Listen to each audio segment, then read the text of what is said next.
31-year story of my paranormal life. I grew up in a house with both parents and a sister in a fairly single-story house, or rather fairly new, with no paranormal history. My sister is just shy of 2 years younger than me. At birth, my sister and I had been baptized and grown up in a Catholic family. Her parents weren't very churchy people, but her grandparents were the old-school, heavy Catholic type. My parents would recall stories to us when we were very little, such as my room was the coldest in the house, no matter what. This could be caused from how the ventilation was built in the house, so that wasn't really anything too wild. Other things that they said, like hearing loud bangs on the other side of the house when they were home, like pantry doors and silverware drawers being opened. They'd come home and have the washer and dryer start up on its own. They don't remember any of this happening prior to me, the firstborn, being born. And as far as I'm aware, they never sold my soul to any demons, because we sure never had much luck or money. And as far as this activity goes, I don't really remember any of this taking place. I feel like if it did, I wouldn't understand the magnitude of it all, at least. And one instance I do recall. It's being around 7-ish years old and being at a close friend's house. We were sitting on the floor of his bedroom playing Yu-Gi-Oh! He had one of those small Nickelodeon TVs in there and the remote was on the floor. While we were playing, the remote was going back and forth under his bed and out towards us. We just stared at this in awe. Not realizing this was fucking insane, we just went on about our lives as if nothing happened. Moving into later childhood and teen years, things picked up. My sister and I started to tell my mom, and I was seeing these shadows and I was feeling uncomfortable. My mom also told us she was seeing shadows and it was intermittent when this would occur. I had personally never seen what they were talking about, and I was thankful. All I recalled during that time was hearing footsteps outside of my room. We had since moved into a trailer due to some tragic life issues, and my mom would tell us that it was some animal under the floor causing the noises. I put full faith into that thought at the time, but looking back, there's no fucking way. The footsteps would be a constant sound, at least happening till I moved out. And I was in this home from 5 years old till about 22. Growing up, I would always stay the night at friends' house for Halo LAN parties. Tried to recreate the food that we saw in the epic mealtime. One of my friends had some paranormal things going on over there, and I can't specifically tie these events to what I dealt with. I just think it was like a wild coincidence. He had told us that he believed a little girl was haunting his house. He had dealt with various things, like noises and sightings. One specific night I remember laying on the floor going to bed after another solid gaming sesh. I could hear this fake carousel music. Put it up for a few minutes, and finally I said, "Hey, can you shut down the volume on your DS? We can't sleep." Turns out he was out cold, and that wasn't him. After I woke him up, we just sat there and stared at each other. Told me he had toys in the attic, and he thought the little girl was playing with them. So, like most level-headed teenage boys who decided to ghost hunt, and well, at the time, the show was on Sci-Fi. Ghost Hunters 2, with the TAPS team being huge. We had this old-school recording device and would walk around the house asking questions, waiting for a response. We finally got the balls to crawl into the attic where the noise had been coming from. Began to have a classic EVP session. It was pitch black outside of the small little flashlight that we brought, apart from that anyway. There were about 5 of us. We were seated on the beams asking whatever came to our minds. After some time up there, there's no response that we could hear, then we just wrapped up and came down. Left the recorder up there for a period of time that escapes my memory. As we played the tape back, we got to the point where we shut the attic and we all went back downstairs. Actually, I'd caught a little girl saying, "Mommy." We were shitting bricks. I mean, we got what we wanted to find, but do you really think you would hit on anything? Fast forward a bit towards high school. My mom would ask me if I was moving shampoo bottles in her bathroom. As a typical teenage asshole, I loved doing pranks, but this wasn't me. My sister isn't that kind of person. This would happen once a month or so, I felt like. And along with this, we would have lights turn on and off. My mom would find ways to debunk things so as not to scare us. The other major incident would be doors opening and closing, but it was only pretty much always my bedroom door. From where my dad sat, most nights playing TTA2, or rather TF2. We would do this well into the mornings, and we could see my door. He'd ask me in the morning if I happened to get up last night, and it was never me opening it. My mom had tried a few times to sage the house and cleanse it of quote-unquote evil spirits, but this honestly did nothing. Activity never slowed down or picked up, as if she had never even tried it at all.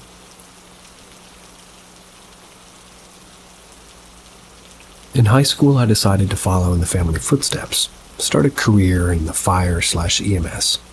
Took a high school course for EMT and graduated with my EMT certification. I joined a volunteer fire department shortly after graduating to get some experience with the hopes to go career eventually. About 3 years after high school, my Nana passed away. I was very close with her, and this was a sudden death. She had always been a big advocate for me pushing myself and achieving my dreams. Well, I had landed a job at a large ambulance company and was eager to start. I had everything laid out the night before, like the first day of school, ready for my first day. Around 4 a.m. while I was asleep in my room, I remember waking up to my door opening and a short figure standing in the doorway.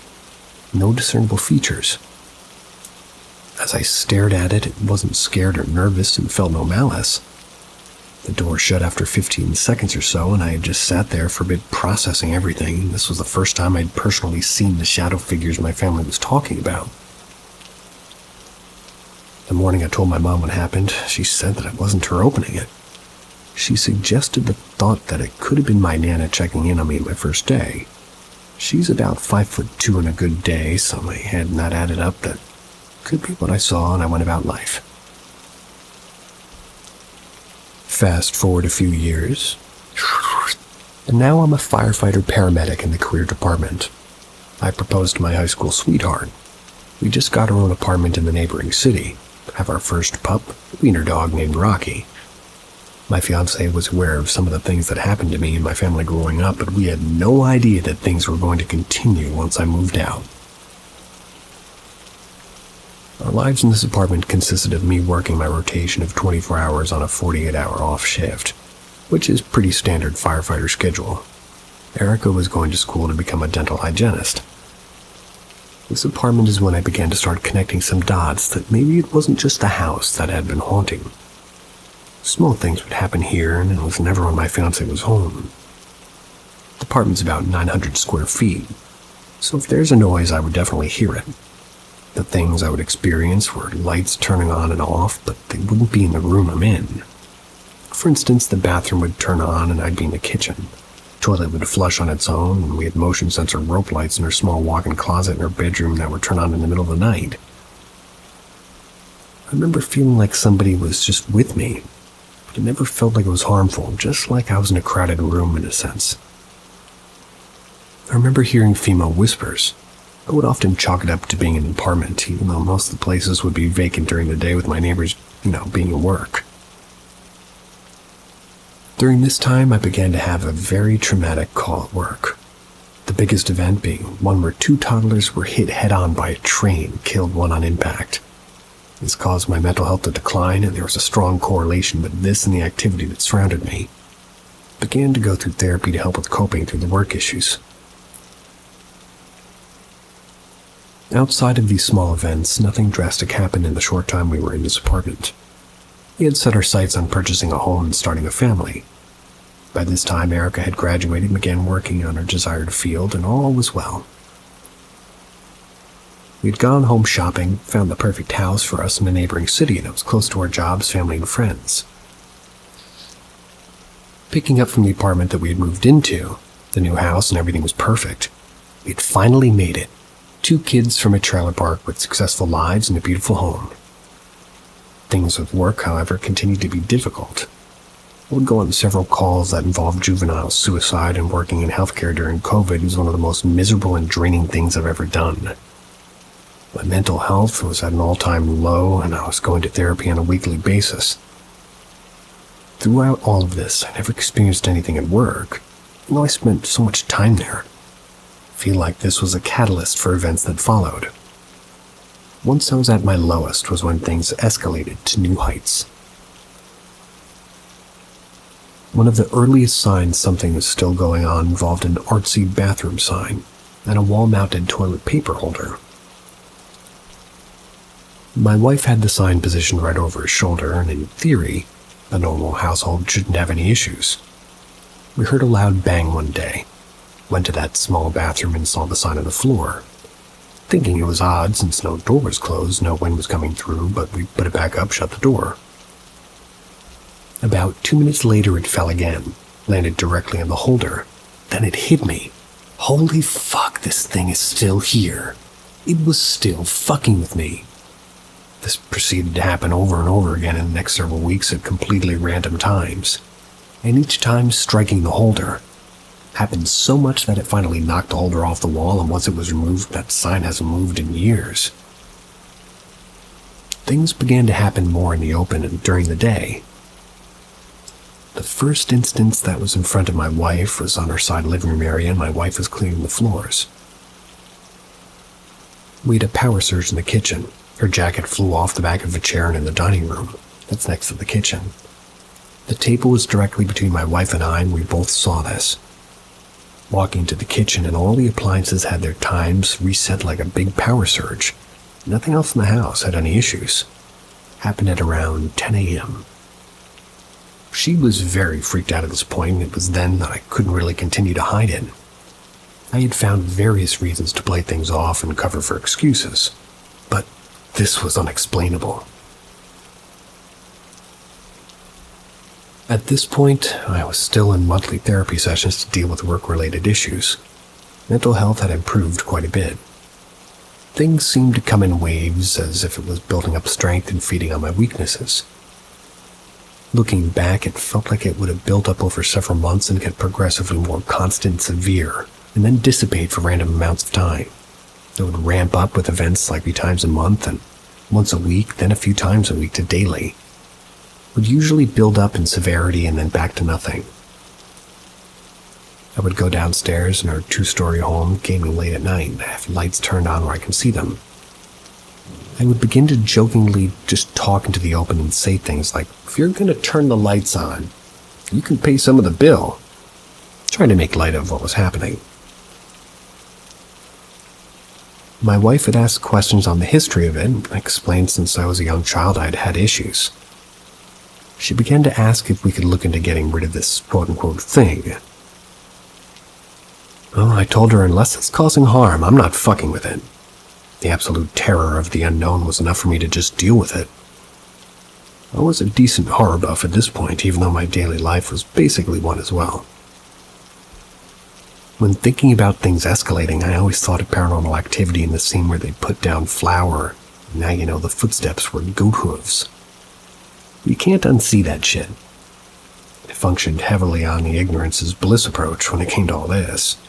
Probably not the best approach, but it worked at the time. After this, there was a lull of a few months. Just long enough to give you some hope that things might be going back to normal.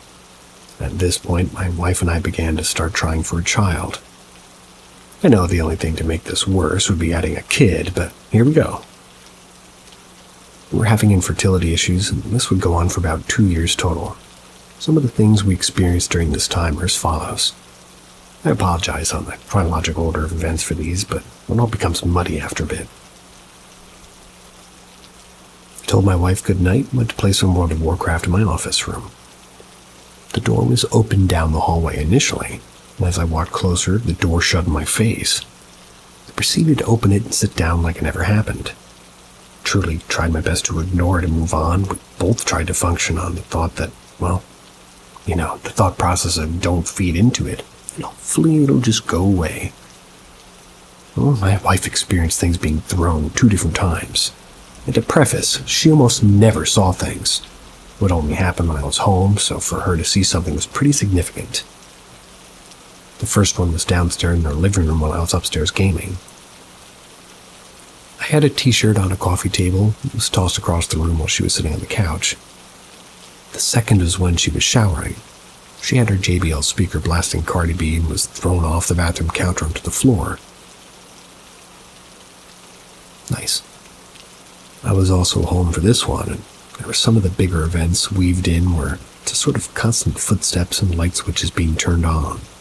It also figured out how to turn on the TV and the PS5 downstairs. We would wake in the morning into the TV or PlayStation and just be on and idling. Channels never would change and nothing would move on the screen though. I finally got the dumb idea to try and record the downstairs activity while we slept. Bought 2 motion sensor cameras and had them set up near areas where things would, happen pretty often. When I had cameras recording, not a thing would happen. When I turned them off, naturally it would be the time when things would go bump downstairs. This, along with other examples, leads me to believe that this was an intelligent sort of haunting, as intelligent as you can get. Things again dissipated and picked back up like clockwork. The next experience was worse than it had been before. The 3 big notable ones that I'll mention are as follows. Again, I apologize for the correct order of the events. The first one will be about my dogs. At this point, we now have 2 wiener dogs named Rocky and Sully. I wanted bigger dogs and she wanted smaller, so we compromised and got 2 smaller dogs. My wife went to work and I was upstairs folding laundry. It's around 10:30, maybe 11 a.m. She'd been gone for about 15 minutes at this point, and my dogs were upstairs running around and playing. I then heard in my wife's voice, clear as day, "Boys, stop barking, it's just Mama." They stopped in their tracks. I was so confused because I was 100% sure she wasn't home. I called her real quick to see if she stopped back in case she forgot something. She told me she had just pulled up to the gym, left my room to go investigate and found nothing. That was the only instance of things for that day. The next one I can recall was another midday experience where I was home alone. It was around noon and I had just come downstairs for lunch. We just recently had our anniversary and there was a balloon in the house, and the balloon had originally been in the dining room, and the exits of that room have approximately 1 foot lip for the doorway to go to the next room. The balloon had left the room and was actively floating in front of me in the kitchen, slowly bobbing up and down, and made its way back to the living room. For it to be able to leave the initial dining room, it had to be physically moved. Wouldn't have any way to duck into the doorway, it just stood there watching this in disbelief. At this point, I had dealt with enough and decided to retaliate. I grabbed a knife from the butcher's block and popped the balloon, put the knife back, made some lunch, and went upstairs. I had one of my dogs in my lap watching some Twitch stream on my PC when I felt a burning sensation on my leg. This was maybe 15 minutes later. I was wearing a sort of long jogger-style pant and pulled them down to see what it was. I saw 3 long scratch marks, about 1 inch apart on my thighs. This was the point that scared the absolute fuck out of me. After that, I just turned to the open room and apologized and said, "We were even and I'd like to continue to try to live in harmony." Nothing else happened that day. The final experience in this stretch was a little bit more convoluted. At work, I'd been going through a rough patch with very traumatic calls. I would tend to have very vivid night terrors after these. This batch had consisted of a few cases of juvenile suicides and another person versus a train. This specific dream was different, though. I was in my own home and heavy footsteps were sprinting for me. I was screaming my wife's name for help and banging on the walls, but no noise was coming out. I felt as if my mouth was being held shut and I was using my hands to pry my mouth free. I'd actually awoken, screaming my wife's name, and I woke up, which fucked the both of us up. Like I have a separate Reddit post for when this happened 3 years ago that I can attach if you'd like to read it. This was the peak of the activity for the stretch. After this, things calmed down for about a year. I'd been talking to my therapist about the paranormal activity I was dealing with. It was a pretty big factor in my mental health. Dealing with death at work all day and then coming home where I'm supposed to be able to unwind and relax was almost worse when working. We discussed the possibility of what this could be and came up with a poltergeist style of haunting, which fits the description of what I could find. Basically, it's described as a malignant haunting that can interact with objects and feed off of bad energy, which added up with all the depression I had been going through with all the work and the infertility issues we had. Well, ended up with us experiencing a miscarriage. At this point, we were able to have a happy, healthy baby girl. That was December of 2022. Congrats. I don't really recall much going on at this point. I'd say about 6 months into her being around was when things started to pick up back again. Slowly as it had. Lights going off and on, footsteps, door handles jiggling to rooms that we're in. The go-tos of the haunting. We had lightly discussed the issues of having our daughter be in the same environment as this entity. Ever since the balloon incident, nothing violent or malicious had occurred, but I always had an uneasy feeling and never felt alone. Around her first birthday, things began to pick up, and we were back to like a daily occurrence. I tried to keep most of these to myself so as not to spook my wife. Figured it was just me dealing with it and I could just bear the burden and move on to keep the peace of everything in the household. For the first time in the history of this, I was at work on my 24th and she was hearing things while I'm away. Just putting her daughter down for bed and was hearing footsteps outside of her room and could see a shadow walking past the doorway. I remember her texting me as if it was actively happening, saying that she was fucking done with this. Honestly, I couldn't blame her. I was at the end of it too. Going back to the whole question of what the fuck to do. That fear of the unknown just paralyzed me. What happens if we do something and it doesn't work? What if the house isn't haunted and my wife isn't haunted, it's me? It's followed me from 4 different houses in 4 different cities, and doesn't seem to have any signs of stopping. I began doing some research into what the fuck I needed to do. Began even asking coworkers if they had anything like this, and they thought I was batshit crazy. Not that I really blamed them. My lieutenant kept asking if I had any photo or video proof, and I told him I tried once, but never again. Once I knew what was in there, it would have been game over. For Christmas, my wife bought me an LED gamer tag sign that would light up bright red. It actually came from overseas, so I had to Amazon order an American outlet adapter for it. Once it showed up, plugged that bad boy in, and it was beautiful. For the time being, I had to sit on the floor of our computer room. This specific night, I had told my wife goodnight, went to go game up for a bit, turned on the PC, shut the door, went downstairs to get some G fuel and snacks.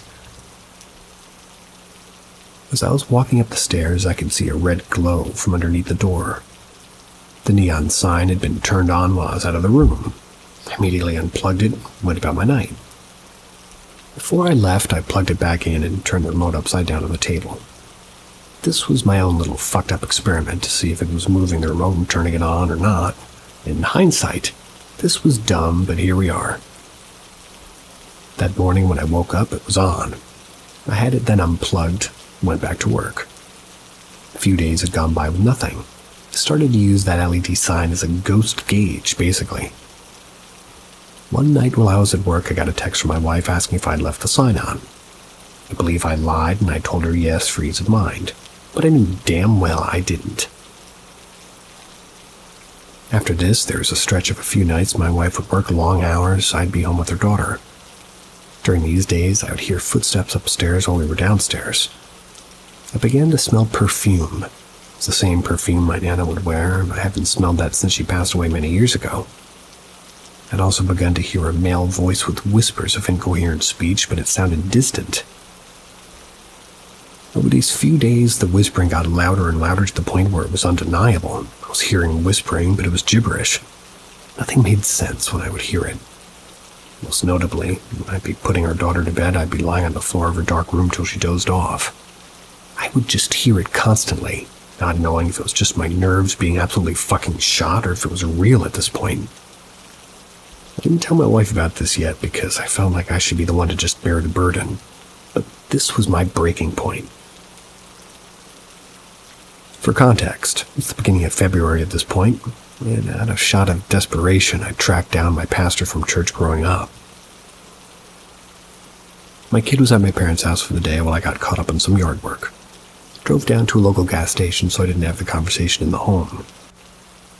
We limited as much recognition of the entity in the home as much as possible. This was my way of escaping to sort of call for help. I remember calling him and asking if he had some time to speak. who did remember me from when I would go as a kid, and I told him I felt that I had something paranormal going on in my life, and I asked if he could listen and hopefully help. I was a little bit taken aback, but obliged to let me tell my entire story.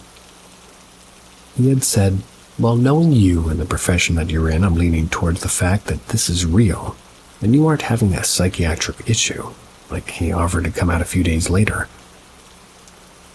He told me that he was going to contact a specific group of people that he knew in the Catholic Church whose job was to deal with exorcisms and get some advice on how to approach this. He gave me the confidence that he would solve it, or at least we would. I began to cry. I had mixed emotions of terror and joy, hoping this would be the end, but having no clue how this would actually go. I spoke with my wife about the ordeal, and the pastor was going to come help us. He asked that we all be present in the house during the ceremony. Once he showed up to the house, he greeted us with a smile and said he was going to bless the house, and us inside of it too. We walked with him to each room as he was saying prayers and tossing holy water throughout it.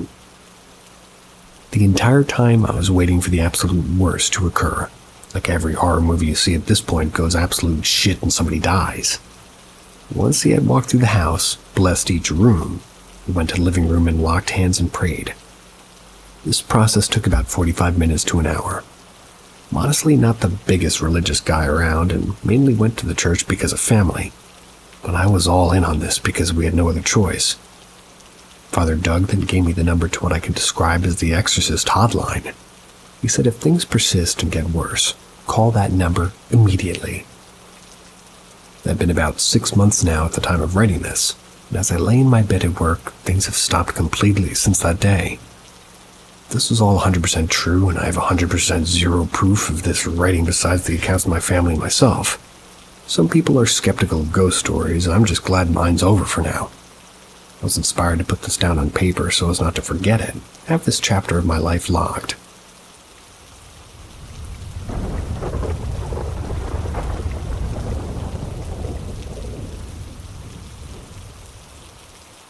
My Crazy Alabama Exorcist Story, 2021.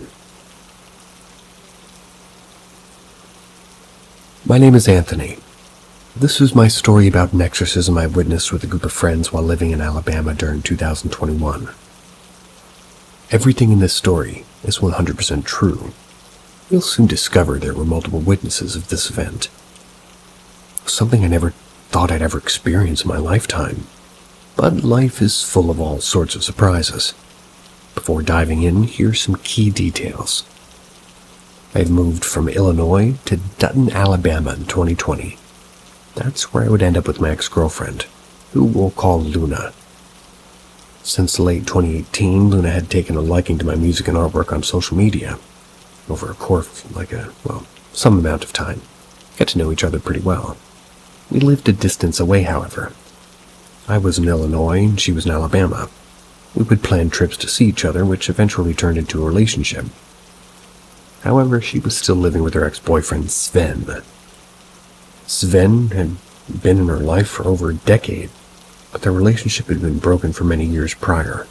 They were basically just best friends living together. When COVID hit in early 2020, I made the choice of moving in with them as we were uncertain of getting the chance to travel.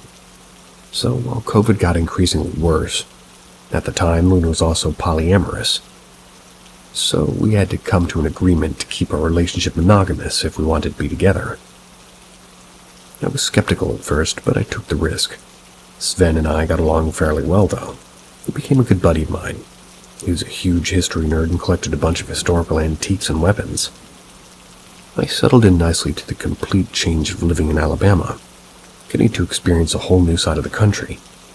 Even if I was living in an older house in the middle of nowhere surrounded by cropped farmland and cattle, I was still happy. Early July 2021. Sven, who had been single for quite some time now, met a girl, who we'll call Sally. He met her at his job while working at Walmart. She approached him as she felt drawn to his energy of sorts. They quickly took a liking to each other and started hanging out more. Things were going fairly well for them throughout the beginning of the relationship, and from what I've seen, she was very kind and intelligent. She loved to laugh and occasionally indulged in smoking bowls. However, we eventually discovered that she had an intriguing spiritual side to her, mentioning that when she was really young, her mother forced her to perform a blood oath ritual using some sort of old satanic book and a pentagram, and that in doing so made her vulnerable to the dark spirits, which leached off of her energy. Since then, she would experience a number of paranormal encounters, such as feelings of being followed, shadow apparitions, hearing voices, and most profoundly, dark entities taking control. Beyond that, she had a heightened sense of awareness, and in some cases, a clairvoyant, I guess you could say. Sally was fully transparent with all of this. Sven had no real issues with any of it. It was around midnight on a weekday. Luna and I were getting ready for bed as we both had work the next day. Across the house was Sven's room. That was down a long hallway. Sally was spending the night and hanging out with Sven, just having a good time.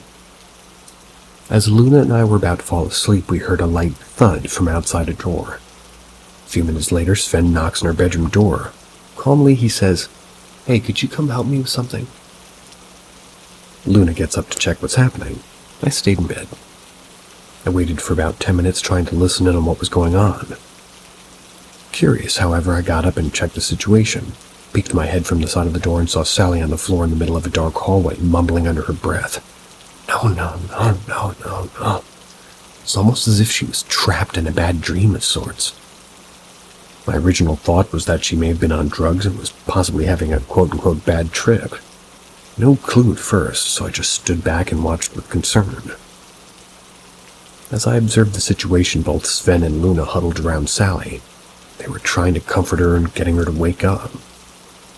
Eventually, we all decided to pick her up and bring her outside to get some fresh air. We lay Sally on the grass. So in the front yard under the bright moon and stars, she's gradually starting to regain consciousness. She's waking up in a haze.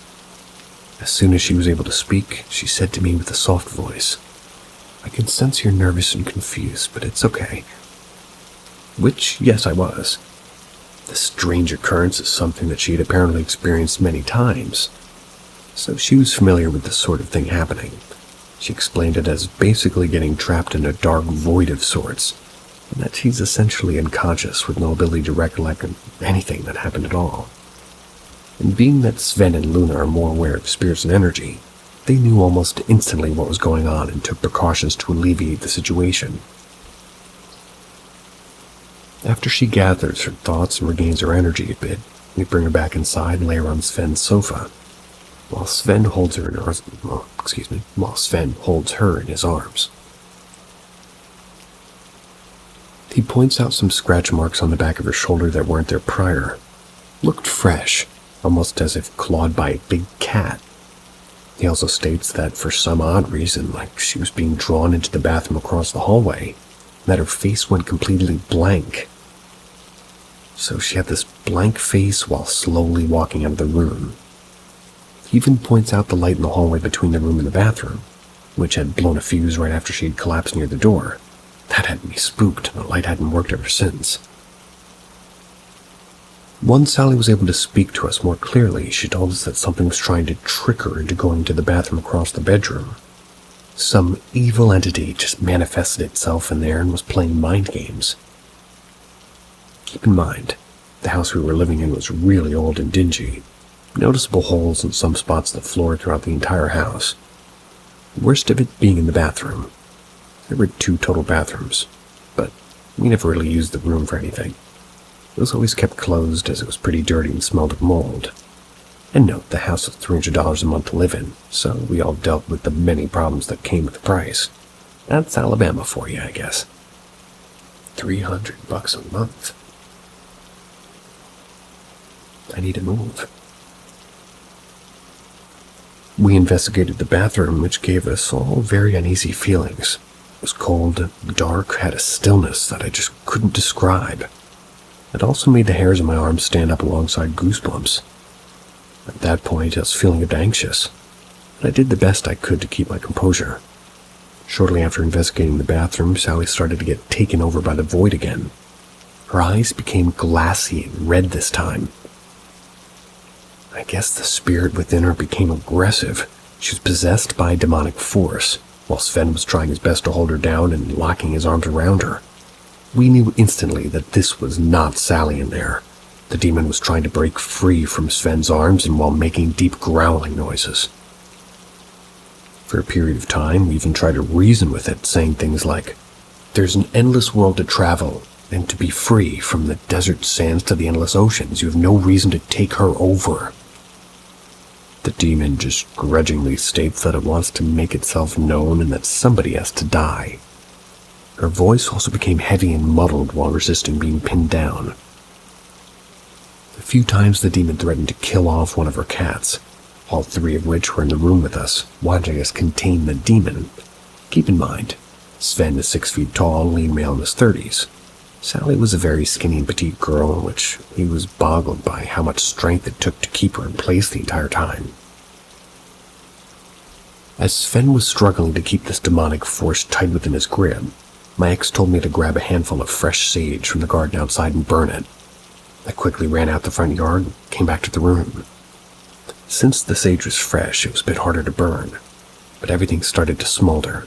Filling the room with sage was effective in hurting the demon as it growled with like every waft. It was easy to tell that it was effectively hurting the demon. I would continue to do this for the majority of the night by blowing the sage around the room and or directly at the demon's face. At times, one of Sally's arms would break free and attempt to knock the sage out of my hand. I had a steady grip on it though, did my best to keep it burning. At one point I even made a funny remark toward the demon while it was taunting us by saying, "Who pooped in your cornflakes?" Strangely enough, the demon slightly chuckled with a deep-toned voice. I couldn't believe I made a demon laugh. That's even harder to believe, really. But during this process, we also played spiritually empowering music, tried to channel our energy as a group to cleanse the room and fend off the unwanted guest. We kept fighting for several hours until the sun came up. Gradually, the demon became weaker, while still aggravated and fighting to break free. Towards the end of this event, Sally started to slowly regain consciousness. Or so we thought. We tried talking and comforting her, even though she was still pretty disoriented. Luna decides to fix her up a cup of herbal tea to help calm her down a bit. However, without mentioning it, she added a few dashes of pure Himalayan salt to the mug, since salt is known to be spiritually cleansing. When Sally takes the first sip, she drops the mug on the floor, choking and coughing heavily. The demon was trying to trick us into believing it was her, to which it got enraged and took possession of Sally once again. The process continued for another few hours of cleansing and holding her down. Over time, the spirit grew tired and weakened. Its energy was dwindled by the time that she was still putting on quite a fight. We all stuck together and tackled this unwelcome demonic force by any means necessary.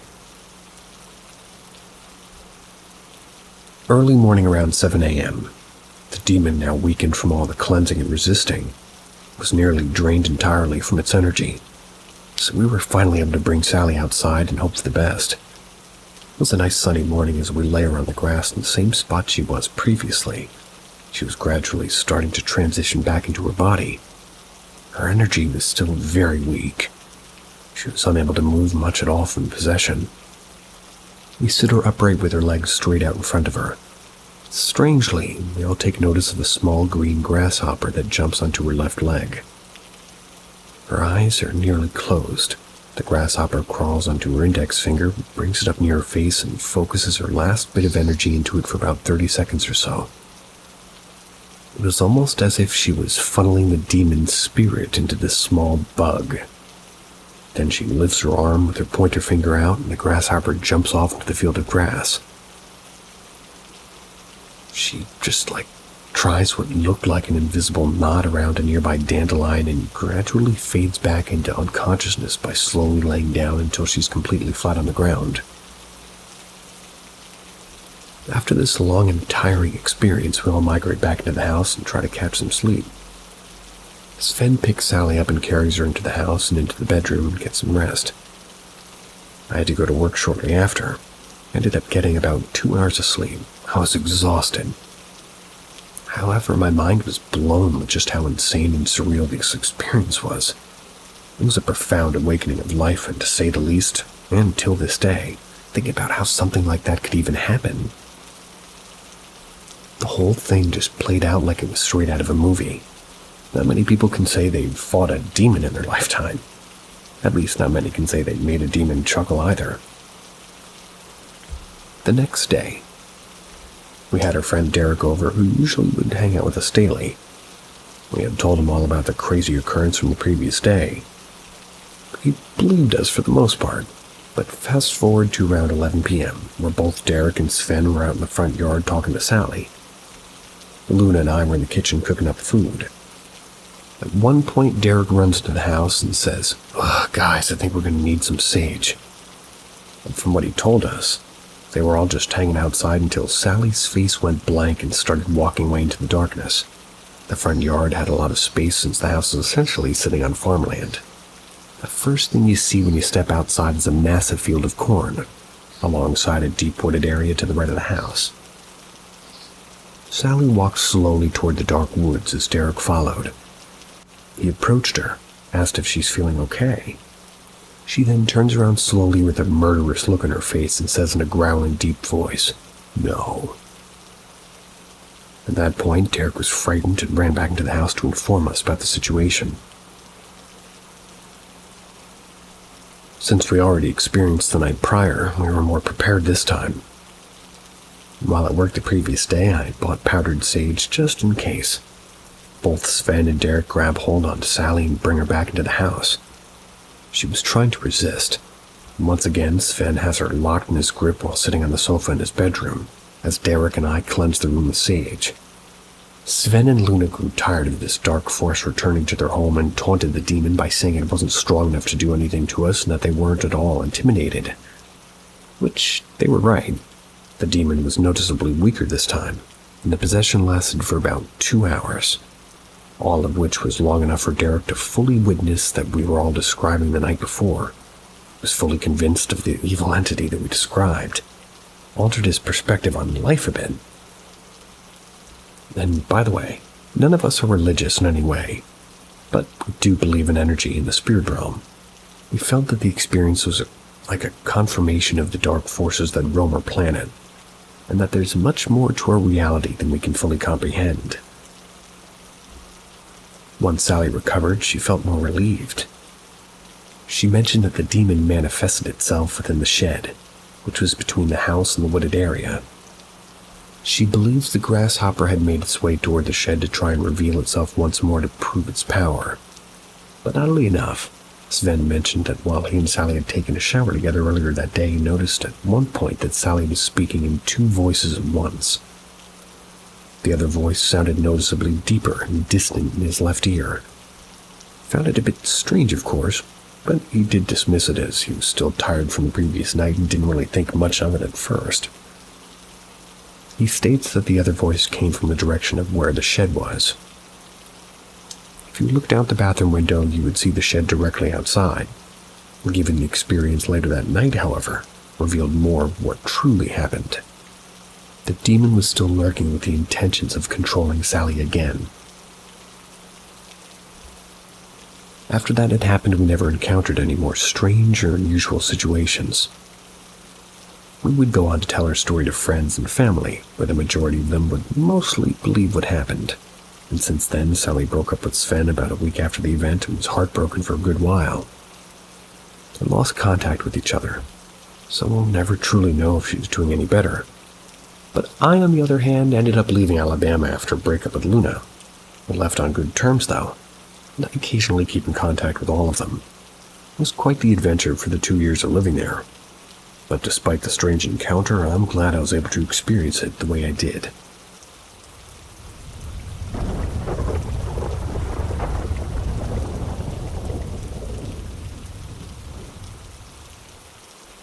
Some interesting stories from Belarus.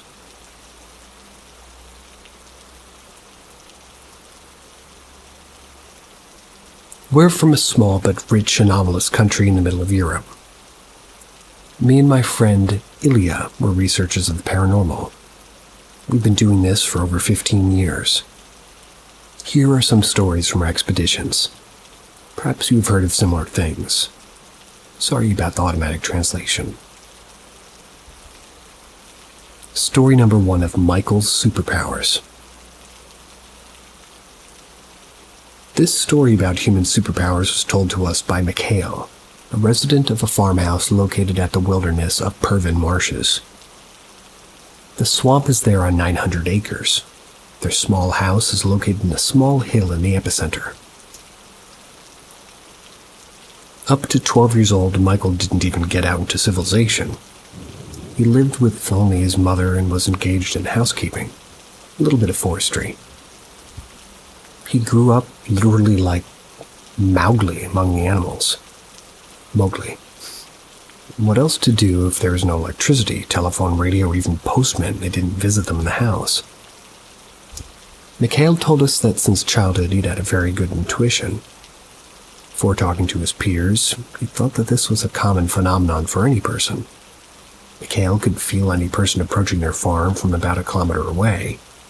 According to him, in the area of solar plexus, he had a sweet feeling that had a delicate light green color. From this glow in the brain came information who was approaching and on which path. Misha warned his mother that he was running away to meet a friend of Lenka's, for example. She was very surprised when her friend came to the house together after a few minutes. Another superpower was the ability to tune into a dead relative's or neighbor's canal. But this channel was one way. One could hear a relative talking to somebody, but it was impossible to enter into dialogue with him or her. One day, Mikhail remembered a Polish neighbor who had died. He seemed to speak Polish from the next room. When the boy walked into the room, of course, there was no one there. Usually such cases happened on the anniversary of memory when a mother and her son remembered the kind words of their deceased relatives. These abilities accompanied a teenager under 15. Then girls and alcohol came to his life. Super hardness disappeared forever, and did not recover even when as an adult man Mikhail decided to get rid of the above-mentioned obstacles. Also, Michael told the story of the meeting with the Yeti. The events took place under the sunset of the Union. Mikhail went to the next village by car. That's Moskvich 2140. The car was old, so the man constantly pressed on the accelerator and tried not to stop. Goes in the evening on the forest road. Behind another car, catches up. He looks and animals come out of the forest ahead of him. Any driver would have stopped in advance. In his old car, he won't start. So Mikhail drove slowly towards the animals. He decided to go around them or stop at the very last moment. He comes closer and sees that the animals are very strange. They look like big primates. They went straight ahead on 2 legs, short black hair in the sun. A male was walking ahead 3 meters tall. The female followed him half a meter lower. The primates froze for a moment in the middle of the road and looked at the approaching threat. The man's sweat was made worse by the look of their black, sunken-in eyes. They watched, with almost like a curiosity about how a reasonable creature looked. Then they accelerated a little so they wouldn't get caught up in the unfortunate Astomobile. As a result, a car with a petrified driver drove 5 meters away from the hominids, drove smoothly around the corner, and there safely stalled. A few seconds later, a second car arrived. The disturbed man flew out of him and started yelling. "Did you see that? Did you see it?" Mikhail said, "I saw it from afar. I thought it was a moose." "What, a fucking moose? We're running away before we're eaten." Mikhail jumped into the car with his neighbor and the men ran away. Story number 2. Another meeting with Bigfoot. The meeting itself took place in the area around 2012. But all this time, the witness, Alexander, didn't tell anybody except those close relatives and friends about it. We were informed about it by his daughter, having stretched, thus the bridge of trust between researchers and the person who has faced the inexplicable phenomenon and has automatically decided not to bear it onto somebody else in the family circle.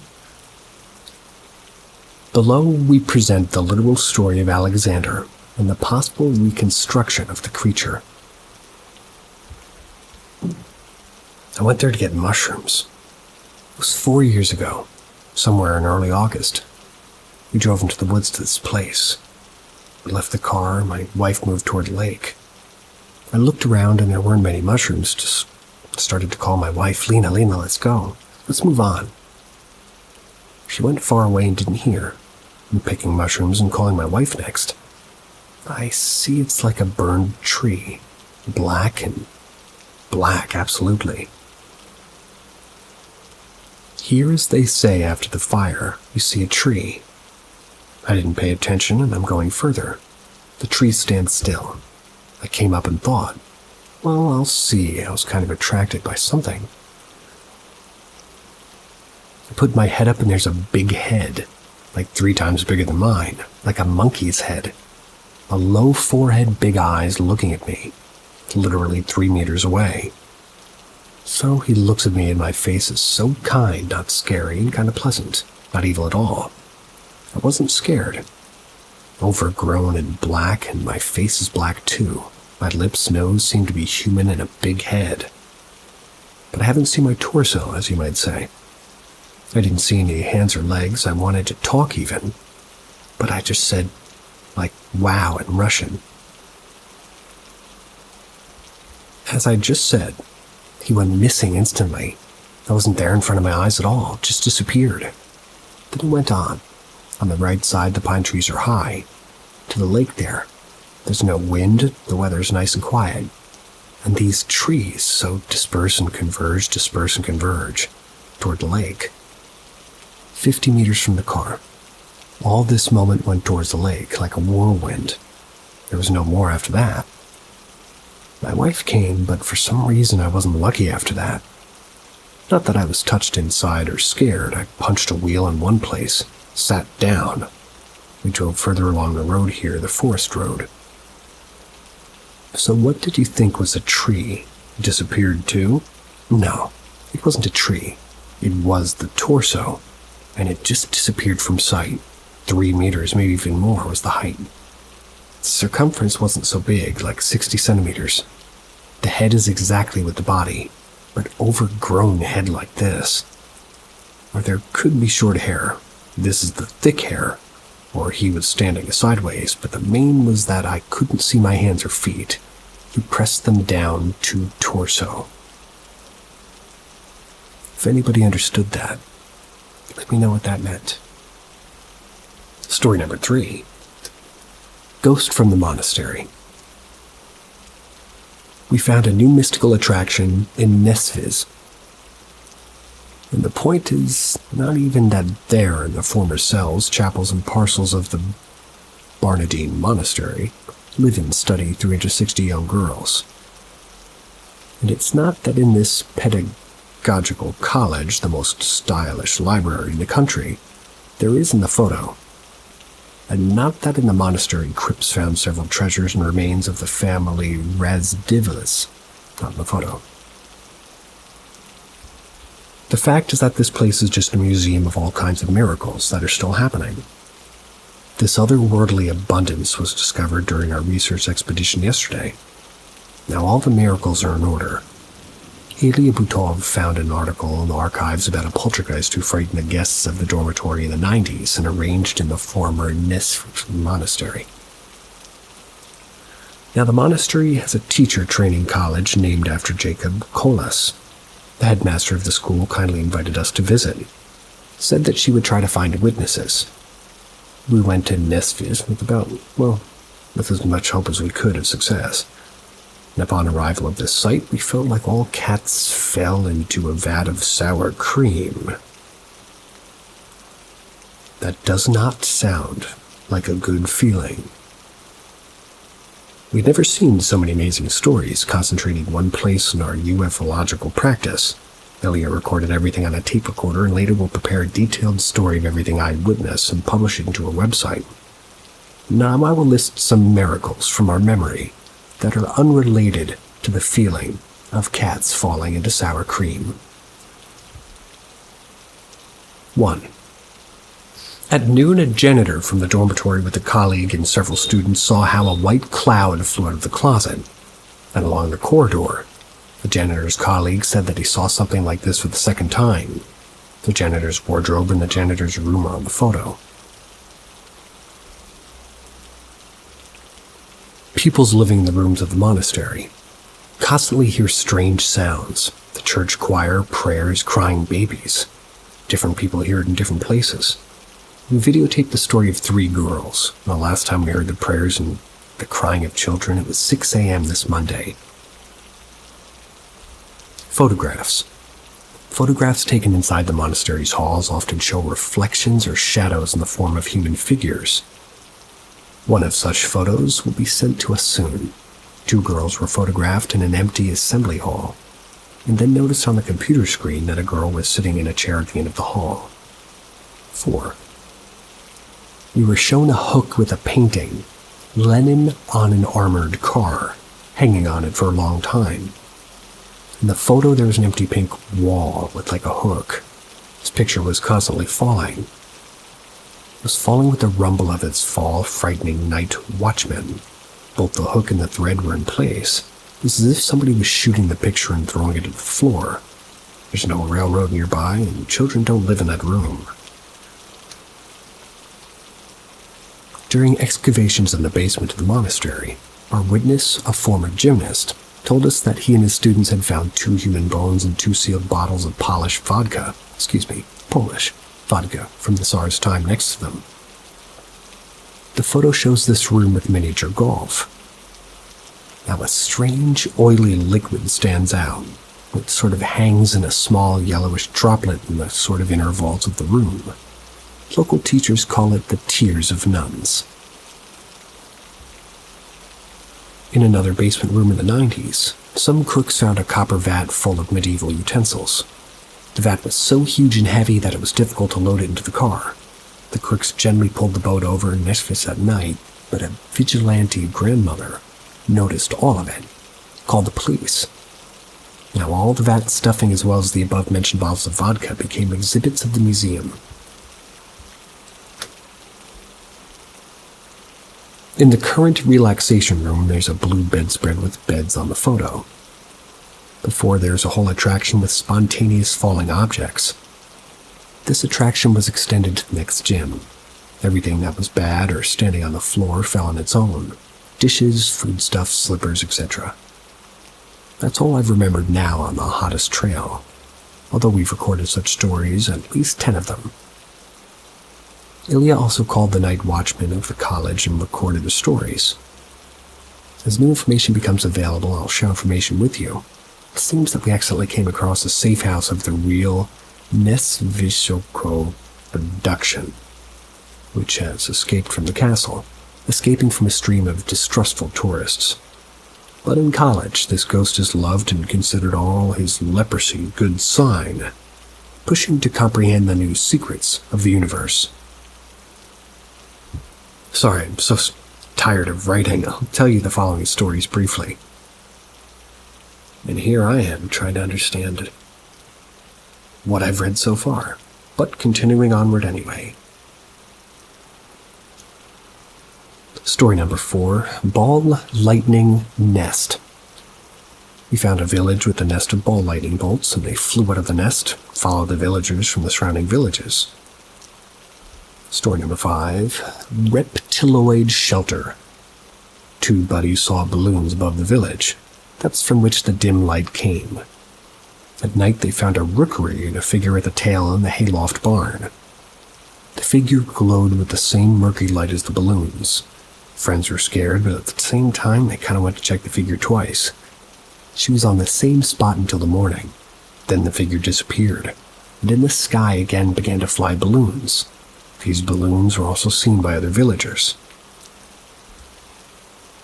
Alien Alphabet. Our eyewitness hasn't seen the aliens themselves. He just woke up in a tent where someone remotely showed him strange pictograms or symbols of his alphabet. Realizing that a person doesn't speak the intergalactic language, strangers simply scanned his glowing grid, bringing a rather painful feeling to the Earthling. Absolutely similar cases of symbolic transmission intents were recorded twice in Russia and once in Latvia. Someone is trying to get in touch with the Earthlings very persistently.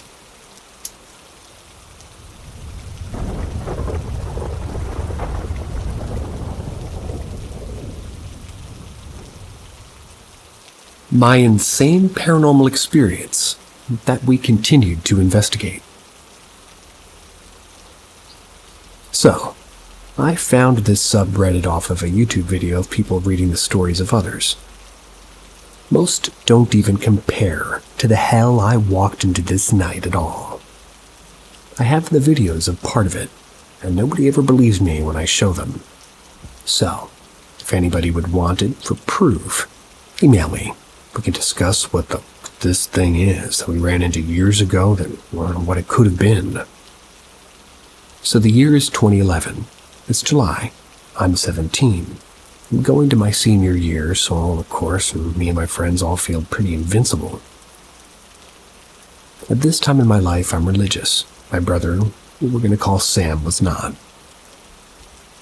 I decided I would prove to him so that there is something or someone out there. And they would go to any length besides a Ouija board to show him. This led us on a ghost hunt all through Pennsylvania where we live.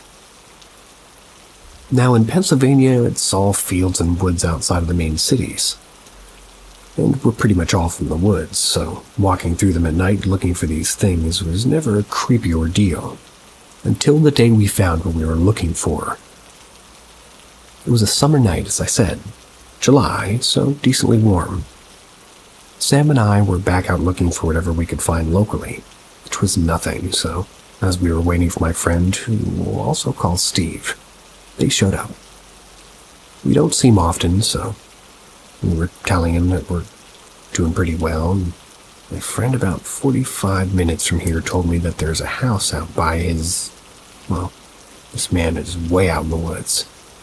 So this house that he's talking about is too, so we asked why he thinks this house is haunted. John told us that he said when he was a child or an early teen, he entered his house with a friend. As they walked through the living room and the rocking chair turned and it faced them, then it started to rock. Well, they'd never gone back since.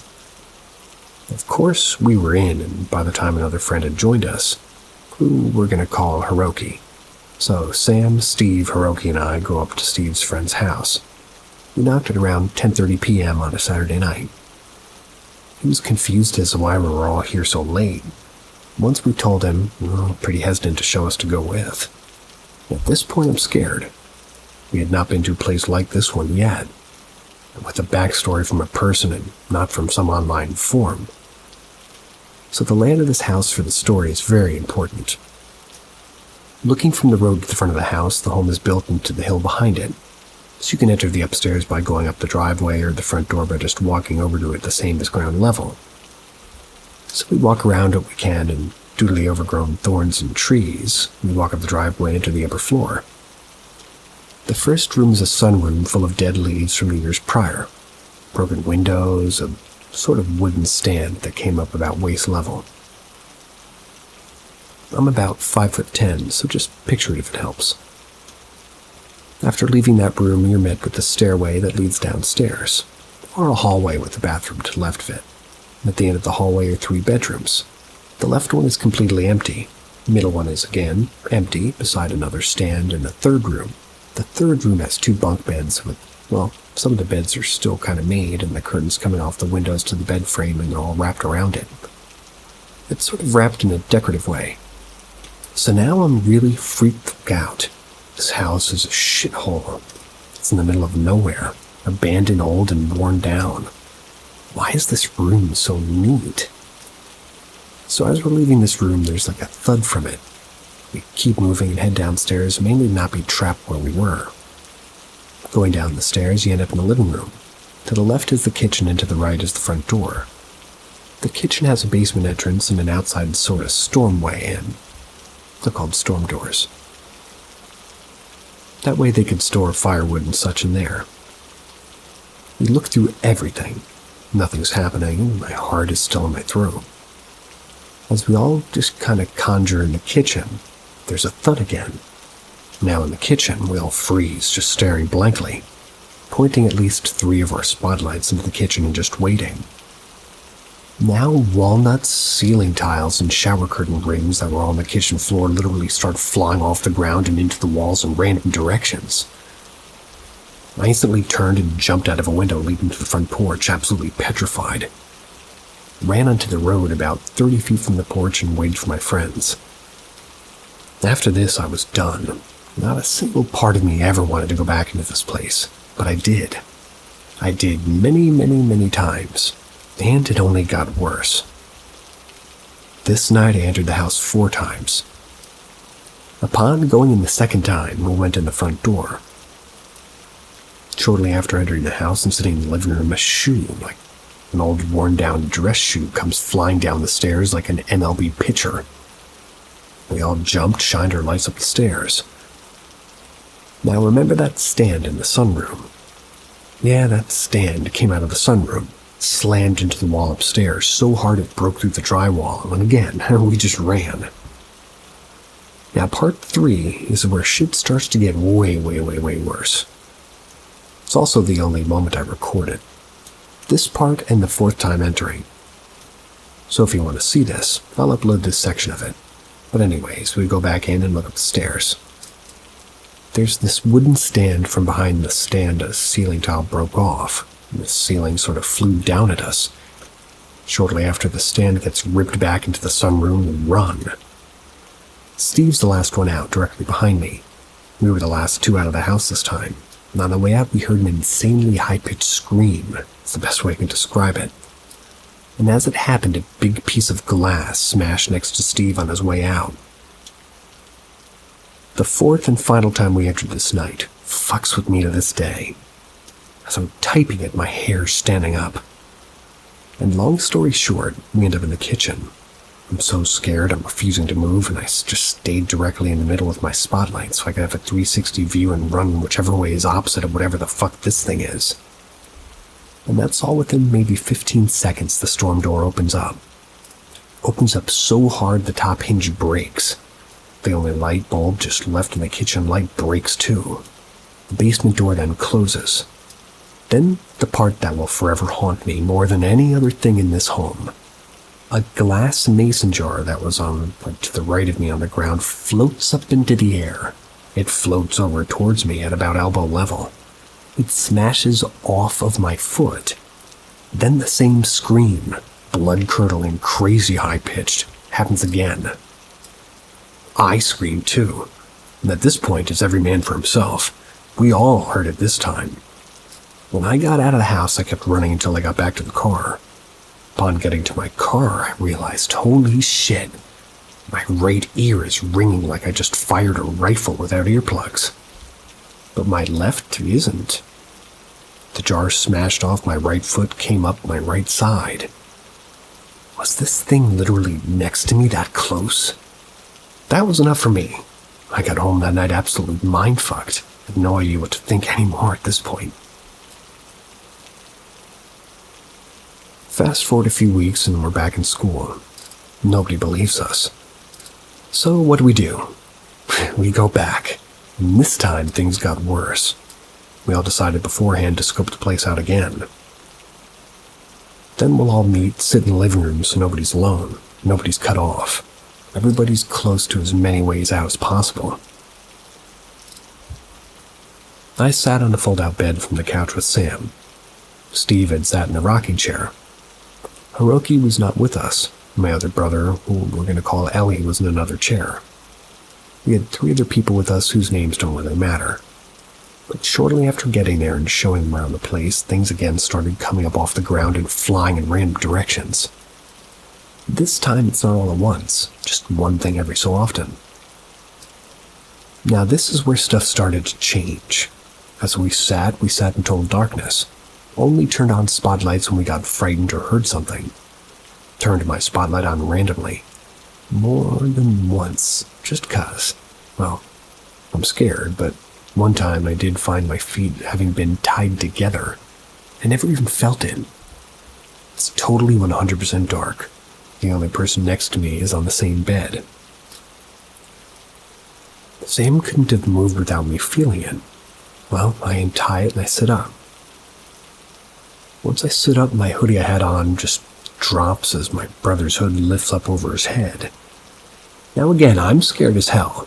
We all turn our lights on, look around, and find nothing. This time we're all just sort of sitting down, and a can, like a normal-looking soup can, came from some direction and hit one of the people who brought with us so hard in the hand his knuckles were bleeding and the can was dented. Rocks from the basement started flying to the wall, as if somebody in the basement just started throwing them. Again, at some crazy MLB speed into the wall across from it. We ran into the kitchen and shined our light into the basement. There's still no one. Nobody at all. Me, still scared, stayed back with the people we had brought and never checked the basement. As soon as we all got back in the living room, which was 100% visible from the kitchen, it had an open floor style to the downstairs, we heard a big boom above us. Now, this is all happening within maybe 5 minutes. We go upstairs to the room with just bunk beds. Can't get in. The door's jammed. At this point, we decided might as well SWAT team style kick this door in. And as we did, the bunk beds slid. The bunk beds were in front of the door. Both of them. There's no way to enter this room without coming through a window. No way out without jumping out of a window. There's no way somebody could have done all that. We ran full sprint back downstairs out of fear once again. The one recliner that was next to the rocking chair is now in front of the front door. Don't even hear it move. Looked for scuff marks on the floor or like a line like it was like drugged due to how dirty the place was, but should have been pretty easy to see, but there was none. We left. Now the story of this place has hit most of the people in our grade. Small town with just 140 people in my graduating class, but still a good amount of people. We decided that we would take just a few more. At this point, I've been to this house a lot. My nerves have calmed down and I know what to expect, or so I thought. Hiroki, Steve, Sam, and Ellie and I all enter. The guy who lived close by and the 3 friends from school again too. This night was the last night I went into the home. Nothing was happening, nothing at all. That was until Hiroki went up to this sign on the wall that said, "World's Greatest Grandma." Proceeds to rip it off the wall, and almost on call, it was like a tornado started in the kitchen. Things were flying in every which direction, and for the first time in a long time I heard the same insane, unexplainable scream. I was out along with everyone else. And then, of course, we just went back in. What I wouldn't do to have a mindset I did at 17 again. After we went back in, we all took seats in the living room again. I chose the bed again. Now, Sam and Ellie are in the definition of being daredevils. Really never showing fear, even if they're scared as hell. They decided it's smart to go upstairs alone. But Hiroki followed. Now it's just me and 3 other people, plus the guy who lived close by.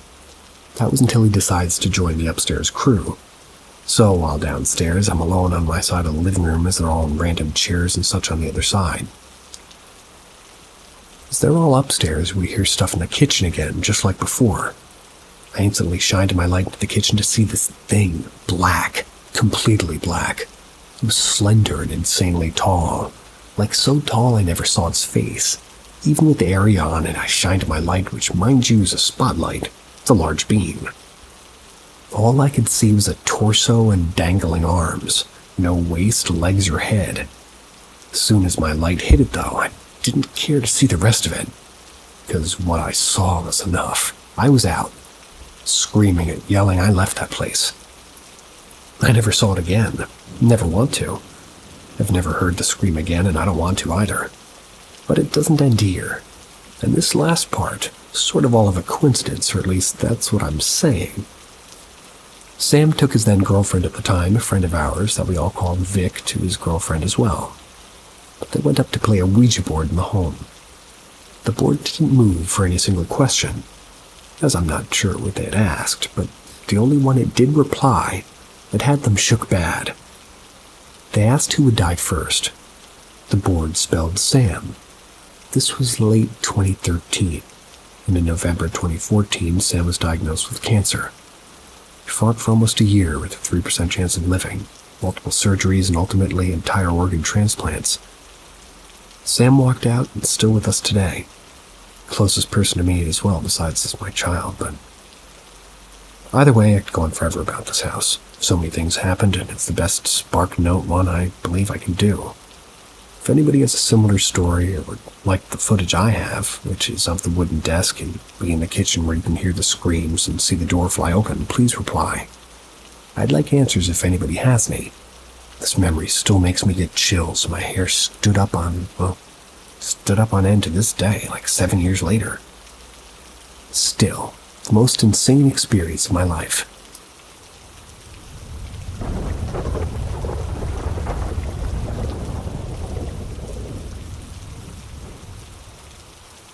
I concede, ghosts are real.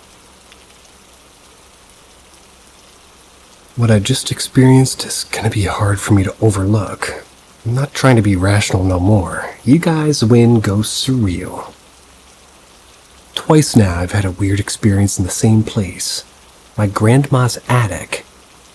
Once a couple of years ago and just 5 minutes ago the second time. And let me start with the prequel. To give you an idea, my grandma has a house, and the attic is basically like a second floor over the whole house. It's filled with all sorts of things that we dump up there that we don't really need: tools, firewood, old toys from childhood, all that. Also up there is a short chair and a coffee table. When I take them out of the attic to the balcony, it's my favorite place to smoke in the house. Tobacco, not weed. I like the view and the wind, and sometimes I'm too lazy to bring them out and smoke in the attic, so looking around at all the junk. One day I was going to go up there, and as soon as I stepped foot on the first stair, I got a fight or flight response for seemingly no reason. It was the middle of the day, and I've been in the attic 1,000 times. I'm not scared of it. I'm not a kid. But for some reason I was getting chills, and my heart was just beating fast. As soon as I went up to the last step, I stopped and looked around the attic. I had nothing to be afraid of, but it's just instinct. I couldn't go into the attic without checking it out first. Spend like 30 seconds just looking into the attic in silence before the courage came back for me to walk forward. While walking towards the table for some reason, I had the thought of, what if a demon's watching me right now, and that's why I have this bad feeling? I instantly laughed it off and thought to myself, let him show himself. I'll show him who's boss. As soon as I finished that thought, I heard a loud shuffle, like someone's footstep dragged on the ground. I instantly froze midway and just looked in the direction where that came from. Spent at least a minute just looking, frozen, expecting a big-ass rat or something to pop out from somewhere over there. When I finally got my courage back again, as soon as I was about to continue to the table, finally do what I came for, another loud noise froze me. This time a distorted piano played, and I kid you not, the most demonic out-of-tune chord you could imagine. Like a sound a horror movie producer would put in a jump scare. And on cue, I of course immediately dashed toward the stairs and noped the fuck out of there. Went downstairs, entered the room my family was in, and tried my best to just pretend I wasn't just running from a demon. My mother heard the piano. She thought I'd found my childhood toys and was fooling around with them. I went with that story and told her that surprisingly the batteries were still holding out. Must still be good. I wasn't about to tell my family I seriously thought there was a demon in the attic.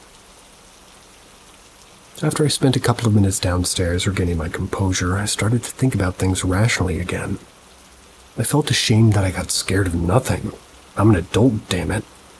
Picked up my small balls and went up there again, determined to find that piano and ease my mind forever.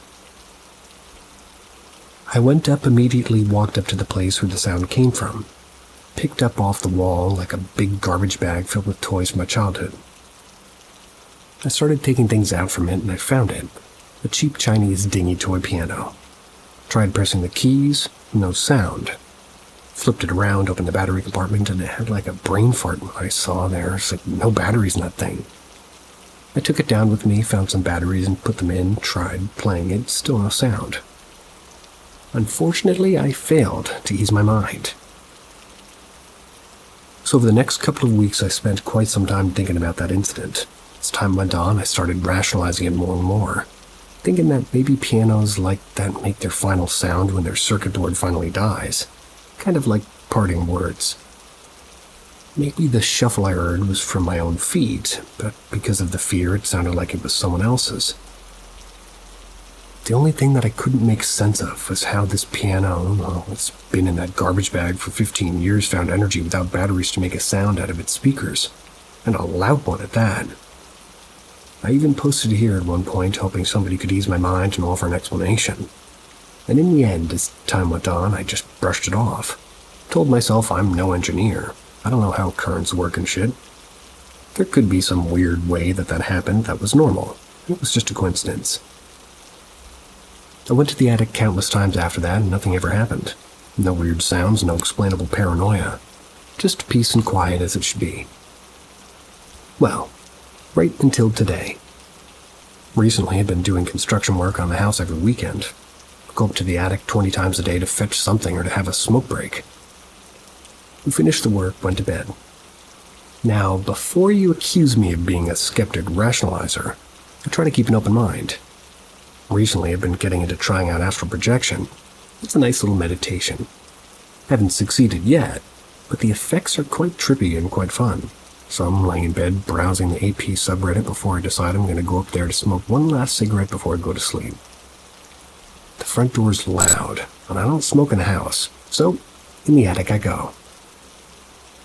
In that same exact way, as soon as I set foot on the first stair, I get this immense feeling of something is amiss. Now, some years passed since that last time that this has happened, and naturally my small balls have grown at least a little bit. So I didn't stop this time. I just went up, sat on my smoke table, lit my cigarette, remember the last time this happened, the piano. Like any sane person, I started a monologue in my head and sort of trying to banish the potential ghosts. My monologue continued until my cigarette went out, and here's sort of a recreation. I don't know if there's demons up here or whatnot, but you can't spook my ass. I can't touch you right now, but I'm learning this technique for me. I'm me coming to your house. Trust me, tonight I'm coming and killing your dumb asses. I'm doing it for revenge for when you scared me. Now's your last chance to try to scare me away. Try me again, bitch. Then I put my cigarette out, quite amused at my little monologue. And here we go again. As soon as I finished my monologue and said, "Try me," a loud sound as something on my left drags across the floor. This time I caught it with my peripheral as I turned around. A sack filled with dry sticks for the fireplace, was moving across the floor. It was defying the laws of physics. Gravity can't do that. Can't make it move that distance, especially when there's so much friction that it made a loud sound. It's also not heavy, it weighs like a couple 100 grams, so it can't slide like that or even cause that friction unless someone's pushing on it from the top. I shot up, stayed fixated on the sack. I was convinced not to let a rat, for example, run away without me seeing it. Didn't move for a couple of seconds, so I went up to it, took all the sticks out, checked every corner of that thing, no rats inside. Put the sticks back in, said out loud, "Don't touch it again." I said my piece already and I meant it. And if there was an evil entity up there, I'm gonna banish it. Although at that point I was starting to feel like I'm bluffing. I walked up the stairs, but before I went down, I stopped and looked back at the attic. Although my knees were weak, arms are heavy, vomit on my sweater already. Wasn't gonna give in to my fear. So I stared into the void for a couple of seconds to establish my dominance. And again, as if a reply, the sack lightly got dragged, though this time just a little bit for a split second. Spent a couple more seconds looking at it and slowly went down the stairs with a confident walk, shaking a little. Originally, I was going to go to bed, but adrenaline got a little bit high now, so I'm sitting on the toilet writing this, maybe with a ghost proofreading over my shoulder. I'll take any proofreader anybody's got, ghosts included, just so you know. Sorry to make this so long, I tried my best to write it as sort of an entertaining thing. This seemingly uneventful experience I found just too powerful. I don't think I can ever rationalize this. It's just too many things on top of each other. The strong fight or flight I get before the event, the timing that makes this feel like a reply, the hard-to-explain sound and movement. I know there aren't a lot of skeptics browsing the sub, but I'd still appreciate some guesses as to what it could have actually been. I'm now a bit of a believer. Can't over-rationalize things by myself anymore. I don't know if this spirit could be good or bad, so I won't take any extra measures right now. So please don't reply with throw salt on it or anything like that. Unless I wake up with a cigarette burn on my cheek and come asking for help with how to banish a demon.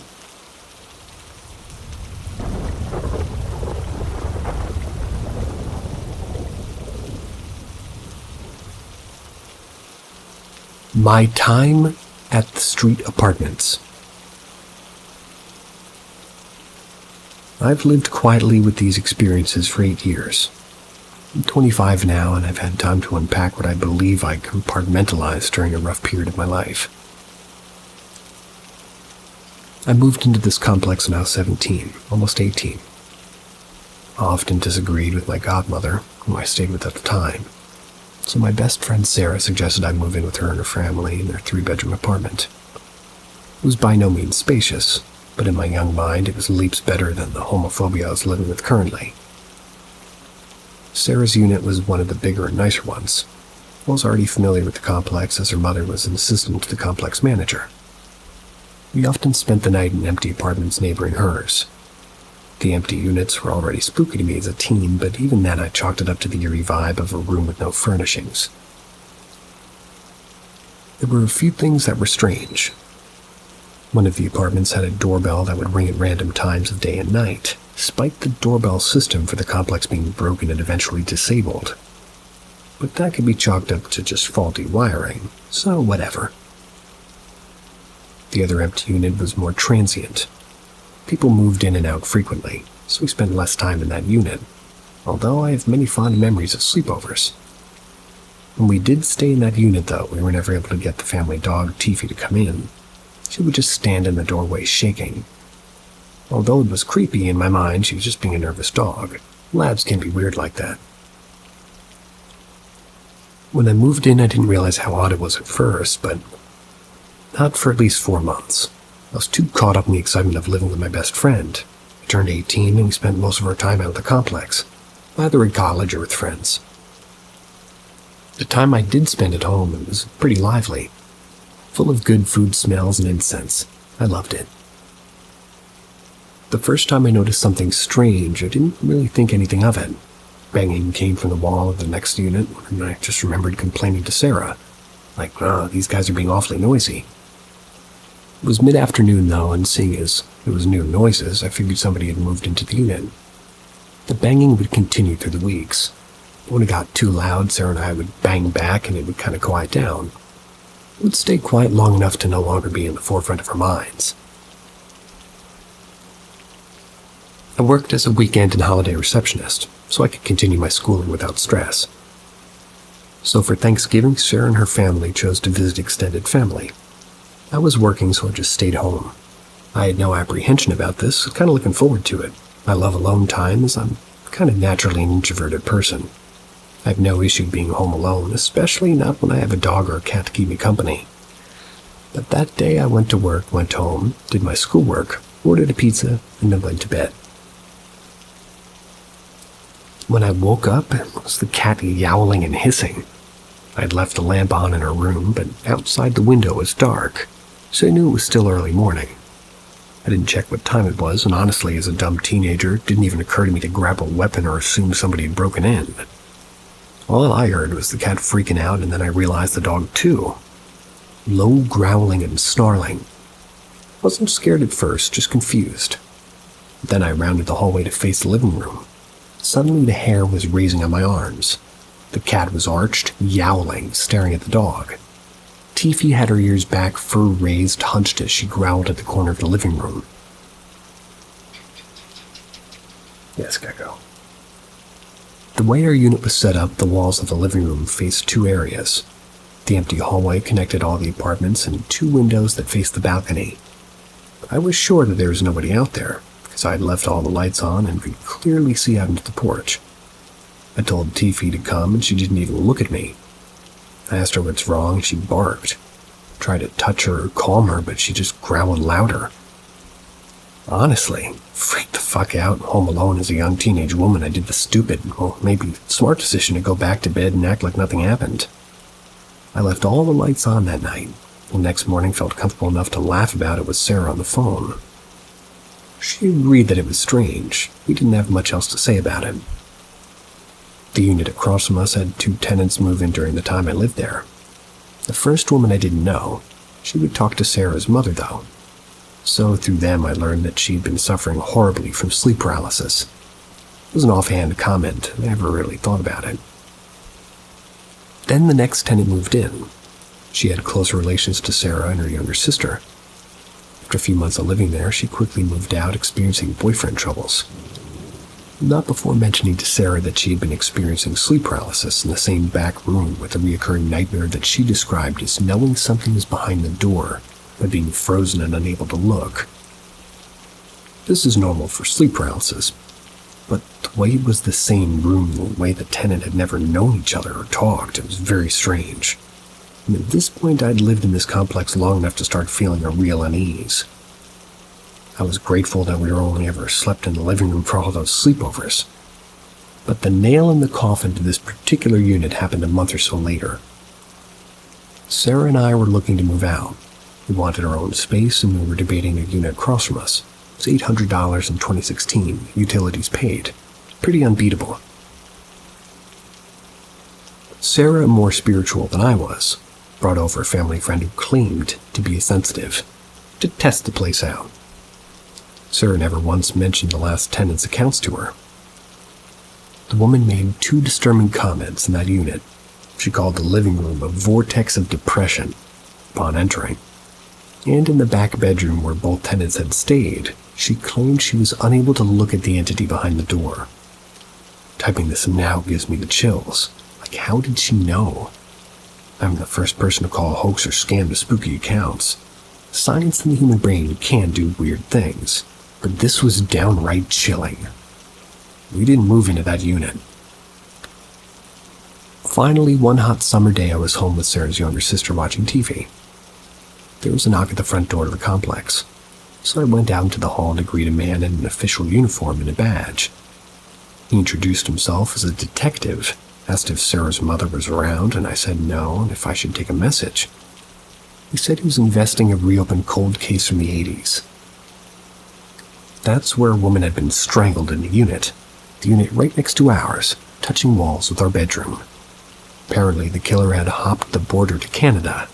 Now that he was back in the U.S., they were hoping to get him. I relayed the message later and then asked who lived in that unit now.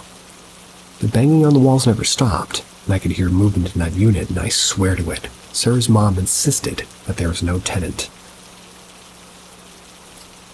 I had no way of knowing this at the time, but the articles that came out later revealed a woman had been taken hostage in her apartment. She had been hogtied with clothing and then strangled. Her killer hopped the Canadian border and was caught killing a couple in the same MO. So, for over 10 months I'd been sleeping just mere meters from the echoes of a horrific murder scene. I hated that complex. Moved out about 3 months later. Nothing much of note happening. When I think back on it, I wonder about the area. The cold case of the strangled woman. The complex was right next to a bridge, which was so notorious for people jumping off that they installed a security fence 2 years after I moved out. The only time I ever lived in that area again, it was a rental house directly across the bridge. I had horrible night terrors and moved out 9 months later. That was due to an abusive relationship. Never felt any urge to go back to that complex. When I spent too much time thinking about it, I get nauseous. Even halfway through typing this, I had to stop to calm my shaking hands. Never experienced anything paranormal ever again. I really don't want to. I don't want to believe in ghosts, but whenever I go to proudly boast that the memory of that complex literally haunts me, it makes me swallow my own words.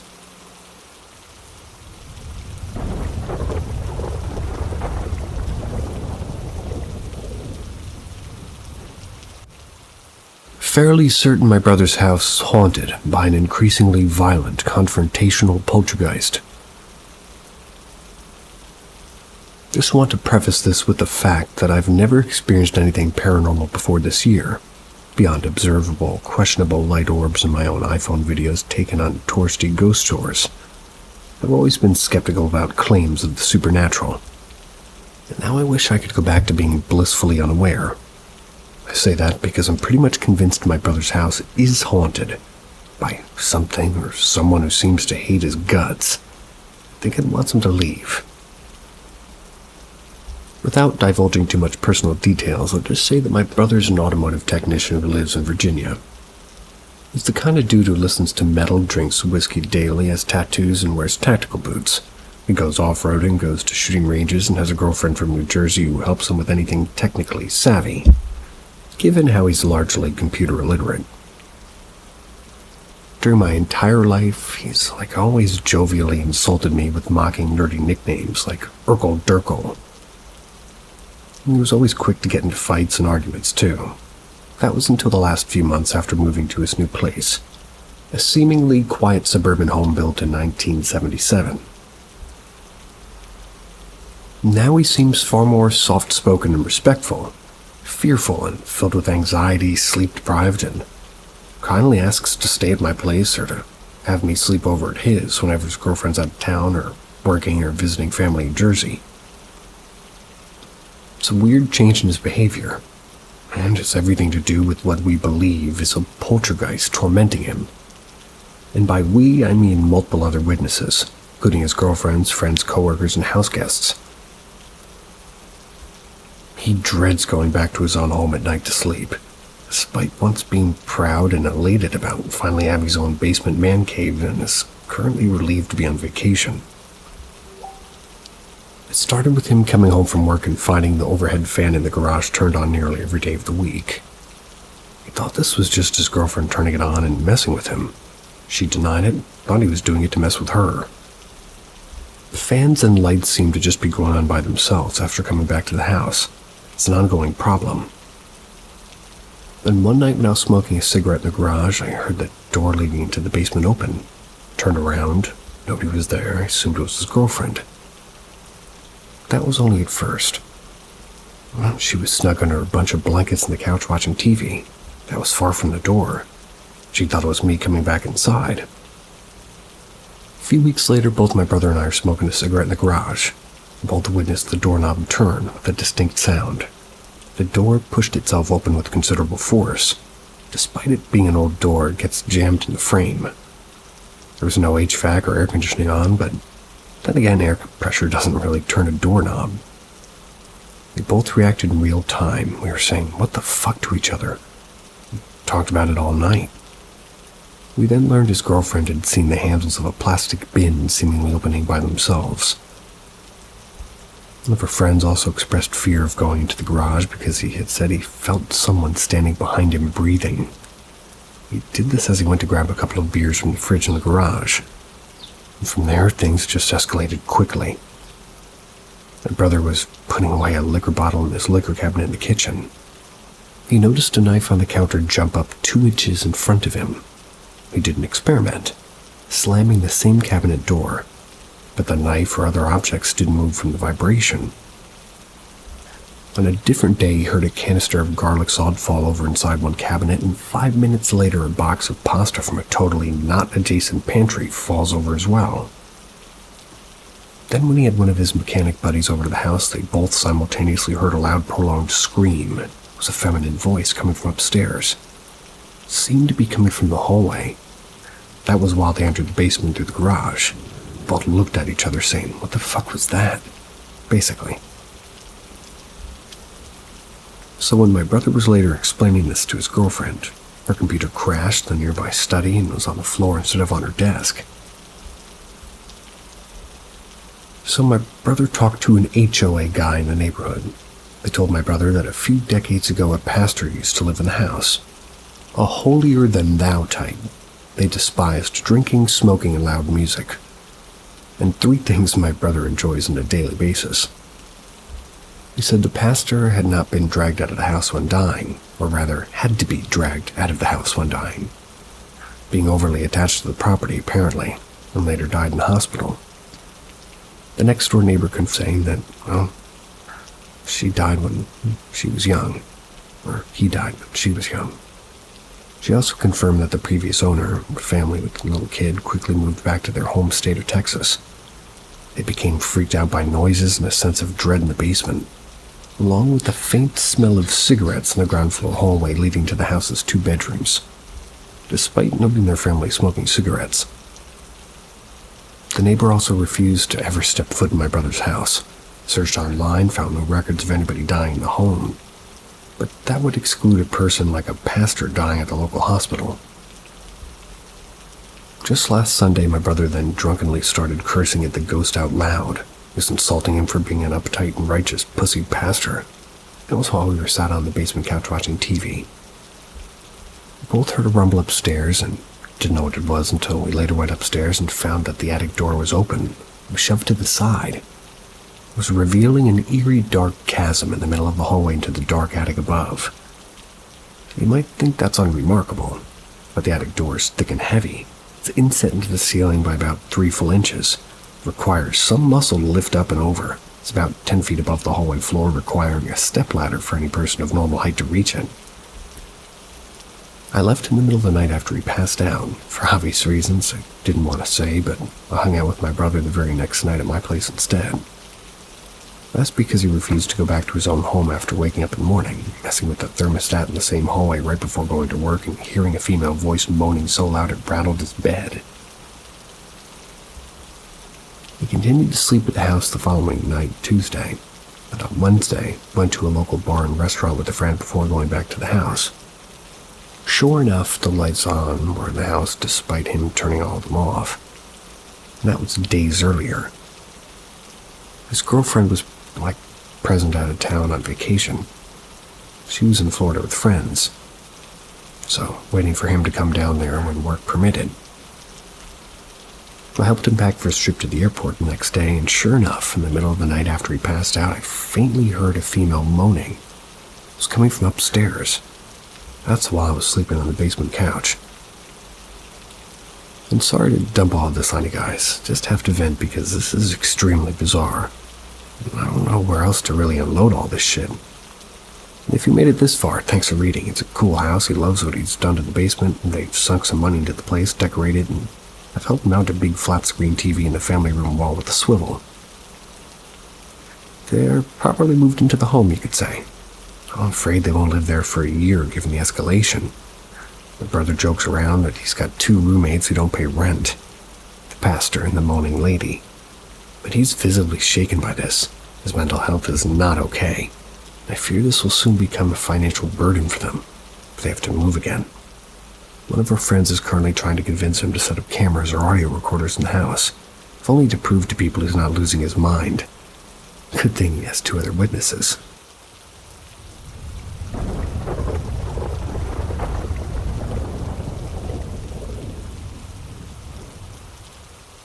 The creepy case of the Belarus deaths. After being a farmer family living in a desert, the Chundawat decided it was time for a change, moved to northern Delhi. That was 1989 after selling all their farmlands. Initially, it was just Bhopal, his wife, the youngest son. They moved out, but over the following 2 decades, the rest of the family moved along with him. By 2007, 12 Chundawats were living in the same house in Delhi. The family's main source of income came from their grocery and plywood shop, which they had set up on the first floor of their house. In fact, the family made good profits from the shop, and this was not just because of the quality of their goods, but also because of their warm personality. Bhopal had a really friendly personality. The neighborhood saw him as a father figure and his wife, Narayani, as a mother figure. Thus, they called them Daddy and Mommy. Narayani was a really caring woman. They had a habit of giving food and drinks to the workers on the streets, and also took care of the kids of the locality. Other Chundawat, who were Bopal's 3 children. Their 2 wives and his 5 grandchildren were always present in the store. They were also well respected. Bopal met his demise in 2007. The family suddenly lost their patriarch, but despite such a big loss, the family handled the situation quite well. Following Bopal's death, the family started to improve in every aspect. They also started spending longer hours at the store, which led them to set up another store with their profits. Also, the family members' health significantly improved and completely gave up on alcohol and tobacco. Even the kids of the family changed and they started doing better in school. Although the neighbors noticed this sudden improvement in the family, they were only happy about it and they didn't question anything. But as things unfolded, they would understand the creepiness that was causing these changes. The Chundawats, who always opened their store at 6 in the morning, didn't open until the 1st of July in 2018, and they were not responding to their neighbors' calls. Eventually, a 70-year-old neighbor walked to their house to check on the family, make sure they were all right. He didn't get a response, despite knocking on their door multiple times. As he kept knocking, he accidentally twisted the doorknob, and to his surprise, the door opened. As he entered the house yelling out the names of the family members, he saw something so terrifying that he literally fainted. He ran out of the house screaming in fear. The police were eventually informed. The police officer who initially checked the house at first wasn't able to stay in for more than 10 seconds. Just like that 7-year-old neighbor ran out of it before, eventually going back with the other officials. During their investigation, the police found 11 hidden diaries that gave full insight into their road to this dreadful sight. Road to tragedy. Shortly after Bopal's death, the Chundawats called a priest to help them with a prayer that honored their lost patriarch. During the prayer, Bopal's youngest son, named Lalit, started chanting, captured the attention of the other family members. A few years back, Lalit met with an accident that took away his ability to speak. Thus, the family were completely shocked hearing him speak out of the blue, and his chants continued. They heard his voice slowly transform into Bopal's voice. After this incident, Lalit kept his newly found voice. Although the initial days after this event were completely normal, things started to quickly change from the 7th of September of 2007. From this day onwards, Lalit started laying out rules for the family, and the number of these rules kept increasing. These rules ranged from what, when, and how they ate to what and how they sold things in their shop. The intensity of the rules kept increasing every day, and at one point, it felt as if the family were going through punishment. Lalit told the family that Bopal was possessing him every night, and he used his body to write down these rules to help them save their souls. In line with these rules, the family had to reach the house before 9 p.m. At 9 p.m., Lalit would be possessed by Bopal and lead a prayer which lasted for almost 30 minutes. And with time, the family completely accepted Lalit as Bopal, and everybody except Bopal's wife addressed him as Daddy. With the weirdness continuing, Bopal's grandchildren grew up, and on the June of 17th, or the 17th of June as we say, they organized a grand engagement party. A couple of weeks later, they invited one of their neighbors for dinner, and this neighbor noted that everything was completely normal, and everything the family talked to him about the wedding, which was a few months away, pretty normal too. 2 days after this dinner, the family didn't open their shop, which led to the 70-year-old neighbor finding them dead in their house. The terrible discovery. 10 members of the Chundawat family were found hanging dead in the front hallway. They were hanging in a circular pattern while being very close to each other. All their hands and feet were tied together. Their eyes were blindfolded with strips of cloth. Their mouths were taped and their ears were sealed with cotton balls. Underneath their hanging bodies were toppled over black stools. The remaining member of the family, which was Bopal's wife, was lying dead in her bed with the belt next to her.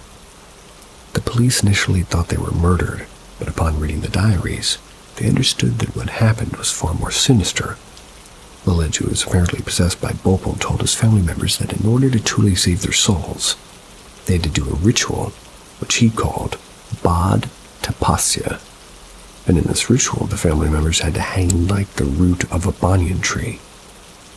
The family practiced performing this ritual for 8 days, and during these practice sessions, they learned to tie up their hands and legs and put their heads through a noose, tighten the knot, blindfold themselves, and seal with their ears with their tied hands. On the day of the ritual, the family sacrificed burnt offerings and proceeded to do the Bod Tapasya. Lit and his wife helped the other family members. They helped to get themselves into the hanging position. And since Narani was not able to get into this position, they took her into the bedroom and strangled her to death with the belt that was lying near her. Once she showed no more movement, they undid the belt, went back to the hall to complete the ritual.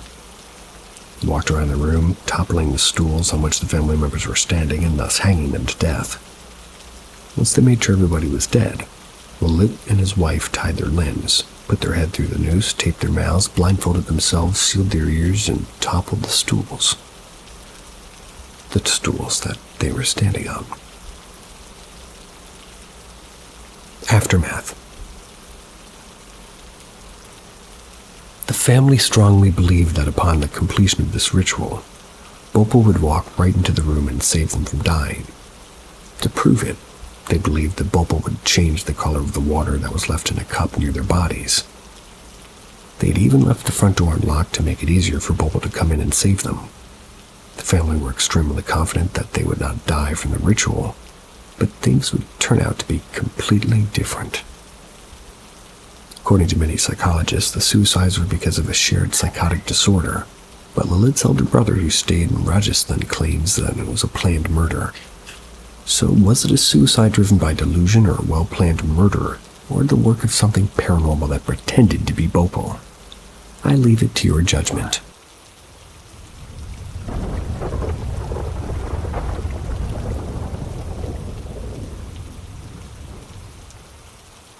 Hearing or seeing doppelgangers.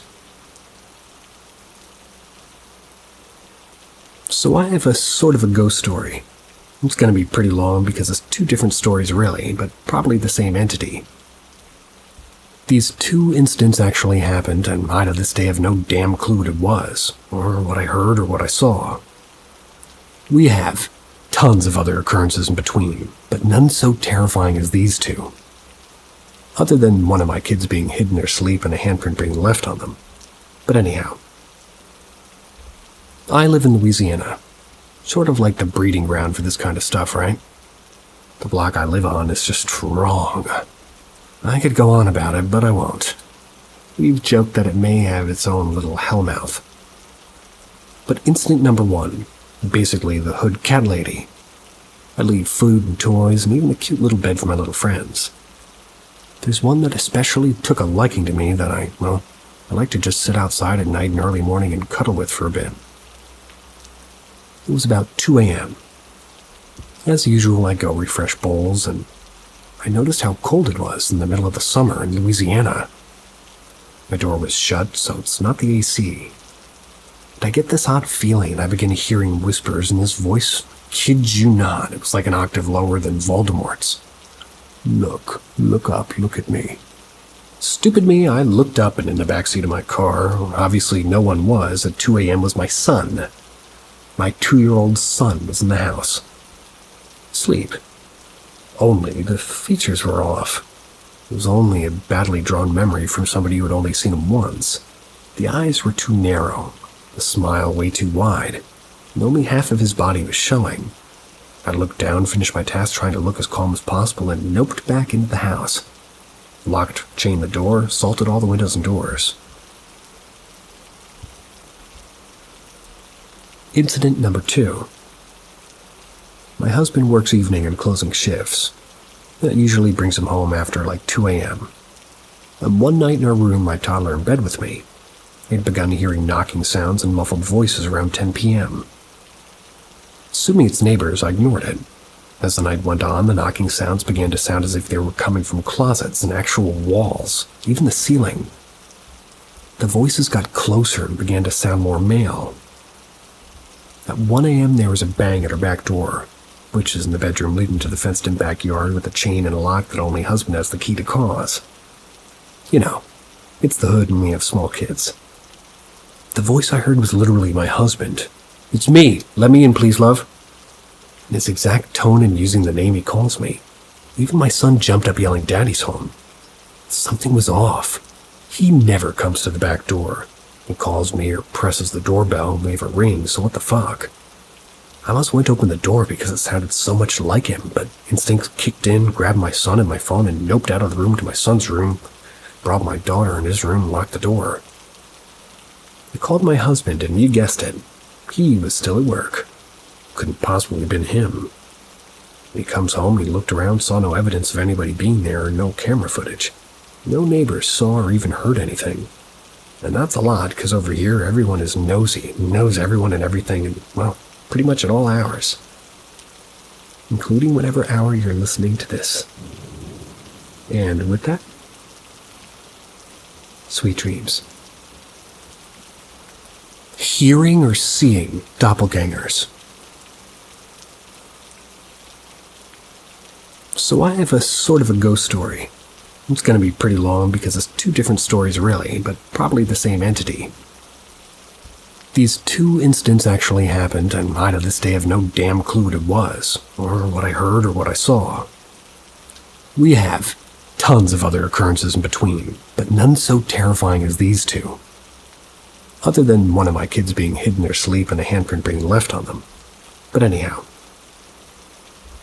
I live in Louisiana. Sort of like the breeding ground for this kind of stuff, right? The block I live on is just wrong. I could go on about it, but I won't. We've joked that it may have its own little hellmouth. But incident number one, basically the hood cat lady. I leave food and toys and even a cute little bed for my little friends. There's one that especially took a liking to me that I like to just sit outside at night and early morning and cuddle with for a bit. It was about 2 a.m. As usual, I go refresh bowls, and I noticed how cold it was in the middle of the summer in Louisiana. My door was shut, so it's not the AC. But I get this odd feeling, and I begin hearing whispers, and this voice, kid you not, it was like an octave lower than Voldemort's. Look up, look at me. Stupid me, I looked up, and in the backseat of my car, obviously no one was, at 2 a.m. was my son. My 2-year-old son was in the house. Sleep. Only the features were off. It was only a badly drawn memory from somebody who had only seen him once. The eyes were too narrow, the smile way too wide, and only half of his body was showing. I looked down, finished my task trying to look as calm as possible, and noped back into the house. Locked, chained the door, salted all the windows and doors. Incident number 2. My husband works evening and closing shifts. That usually brings him home after like 2 a.m. And one night in our room, my toddler in bed with me, he had begun hearing knocking sounds and muffled voices around 10 p.m. Assuming it's neighbors, I ignored it. As the night went on, the knocking sounds began to sound as if they were coming from closets and actual walls, even the ceiling. The voices got closer and began to sound more male. At 1 a.m. there was a bang at our back door, which is in the bedroom leading to the fenced-in backyard with a chain and a lock that only husband has the key to cause. You know, it's the hood and we have small kids. The voice I heard was literally my husband. "It's me. Let me in, please, love." In his exact tone and using the name he calls me. Even my son jumped up yelling, "Daddy's home." Something was off. He never comes to the back door. He calls me or presses the doorbell and leave a ring, so what the fuck? I almost went to open the door because it sounded so much like him, but instincts kicked in, grabbed my son and my phone and noped out of the room to my son's room, brought my daughter in his room and locked the door. I called my husband and you guessed it, he was still at work. Couldn't possibly have been him. When he comes home, he looked around, saw no evidence of anybody being there or no camera footage. No neighbors saw or even heard anything. And that's a lot, because over here everyone is nosy, knows everyone and everything, and, well, pretty much at all hours. Including whatever hour you're listening to this. And with that, sweet dreams.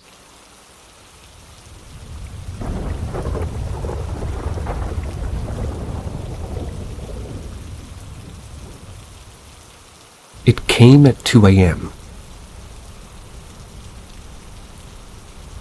This happened back in 2017. I posted this story on Reddit before about a year ago, but I left out some pretty important things and details. So I'm reposting this on a different subreddit with more information. I was about 11 years old when this happened. I was living in an old apartment building in Spokane, Washington, or Spokane. That was with my mom and little sister. They were in second grade at the time, and I've always been obsessed with the paranormal. I would spend my time on YouTube listening to ghost stories and things like that. It was during the Halloween season, so we decided to go to Spirit Halloween, which is something we pretty much did every year. We decided to buy this tablecloth that had like a printing of a Ouija board on it. Well, I'd always wanted a Ouija board. My mom's kind of religious, so she was pretty hesitant. Since this wasn't a real Ouija board, my mom decided to buy it anyway. I still planned to try and play with it, see if I could summon something. I never really got around to it, so we just ended up hanging it up in my room, and that was it for a while. A few months later, I decided to get up early and into the living room to watch cartoons. It's still dark outside, my mom and sister were asleep, and all was well. Till the reader got deja vu and thought it was like a slightly different retelling of it, but I'm pretty sure it's exactly the same retelling of it.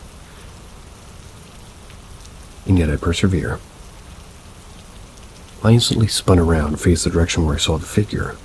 Of course there's nothing there, so I shrugged it off, thought I could have just been seeing things in the dark. Fast forward again about a month later, and that's when things started to kind of go down. Me and my sister got from school, and that's when my mom starts to tell us strange things were happening in our apartment, such as her thumb randomly going numb. Okay, last time it said thumb. So, I wasn't really scared at first. In fact, I was kind of excited. I always dreamt of having a paranormal encounter, and now it's finally happening. But as soon as I would learn that the paranormal is no laughing matter, it isn't something to be all that excited about. That evening, things got even stranger. My mom said that her and my sister were going to go take her dog Sophie on a walk, so I said I wanted to stay behind and see if anything paranormal would happen. My mom seemed to be okay with it. After that, I sort of left her apartment alone, sitting there again watching the show Adventure Time on her TV. Suddenly, my walkie-talkie was sitting right next to me, and it sprang to life. It used a man's voice beginning to talk from the other end. It scared the shit out of me. I instantly ran outside to meet up with my mom and sister to tell them all what happened. She said it could have just been on the same channel as someone else. Plus, we live right next to it like a railroad, and sometimes there'll be workers up there with radios. But that didn't make any sense. First off, you could clearly see the radio outside, or railroad. If there's nobody out there, well, my walkie-talkie had been turned off, so I have no idea how it could have just been randomly turned on like that out of nowhere. When we got back up to the apartment, the TV was all distorted. Pet birds were going nuts. Not long after that, I started to get an extreme pain building up in my chest.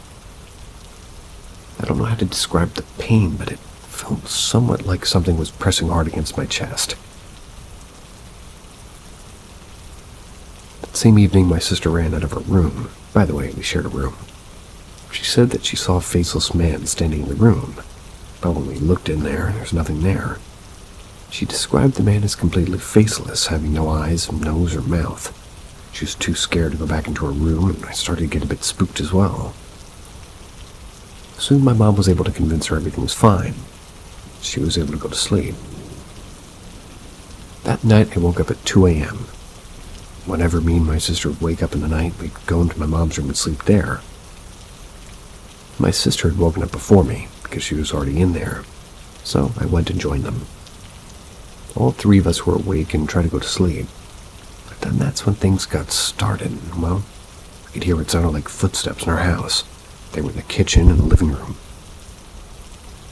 We also had a huge shelf of movies in the living room, and it sounded like somebody was pulling them off the shelf. On top of all this, we could hear pots and pans in the kitchen and my walkie-talkie in the living room. That was the same man speaking through it. I don't know what the man's voice was saying, but I could clearly hear someone talking. I don't know exactly how long this went on, but it felt like at least an hour or more. couldn't have been our dog or our cat making the noise since they were both in the room with us. Our birds were locked in a cage. The next morning, pretty much everything went back to normal. That was the last time we heard those noises, and nothing else strange really happened. And what was weird was, despite the noises, nothing seemed to be out of place. None of our movie cases were scattered or anything like that. But I knew it wasn't simply a dream, like my sister remembers it too. Soon after, my mom threw the Ouija tablecloth thing in the trash. Refused to buy anything else like it to this day. But after that incident, there's two things that occurred related to it. Every night after that, I would always wake up at 2 a.m., but only if I slept in my room. So would my sister. It was always at the same time or around the same time for some weird reason, I don't know. This didn't seem to affect my mother at all, though, who never really had that problem. Only seemed to affect us kids. My sister didn't stop seeing that faceless man for at least another 2 years. That was even after we moved from that apartment. She would see him in dark corridors or rooms, but would always be gone after she looked away. She doesn't see him anymore, though. Thankfully, I've been able to sleep better without waking up every night. But I still think about this incident sometimes. I've had people say to me before that it could have just been a bear or a person or something else, but there's no way it could have been a bear since we're living in the middle of downtown Spokane in a 4-story apartment. We were living on the 4th story. The only way of our apartment is through the door, which instantly locks when it's closed and needs a key to be opened, which my mom had on pretty much all the time. You couldn't climb through the windows without breaking them. You'd have to scale the side of the building to the 4th floor. So this is also why it couldn't have been a person. But all I know is we didn't just imagine this. Something has to be done there.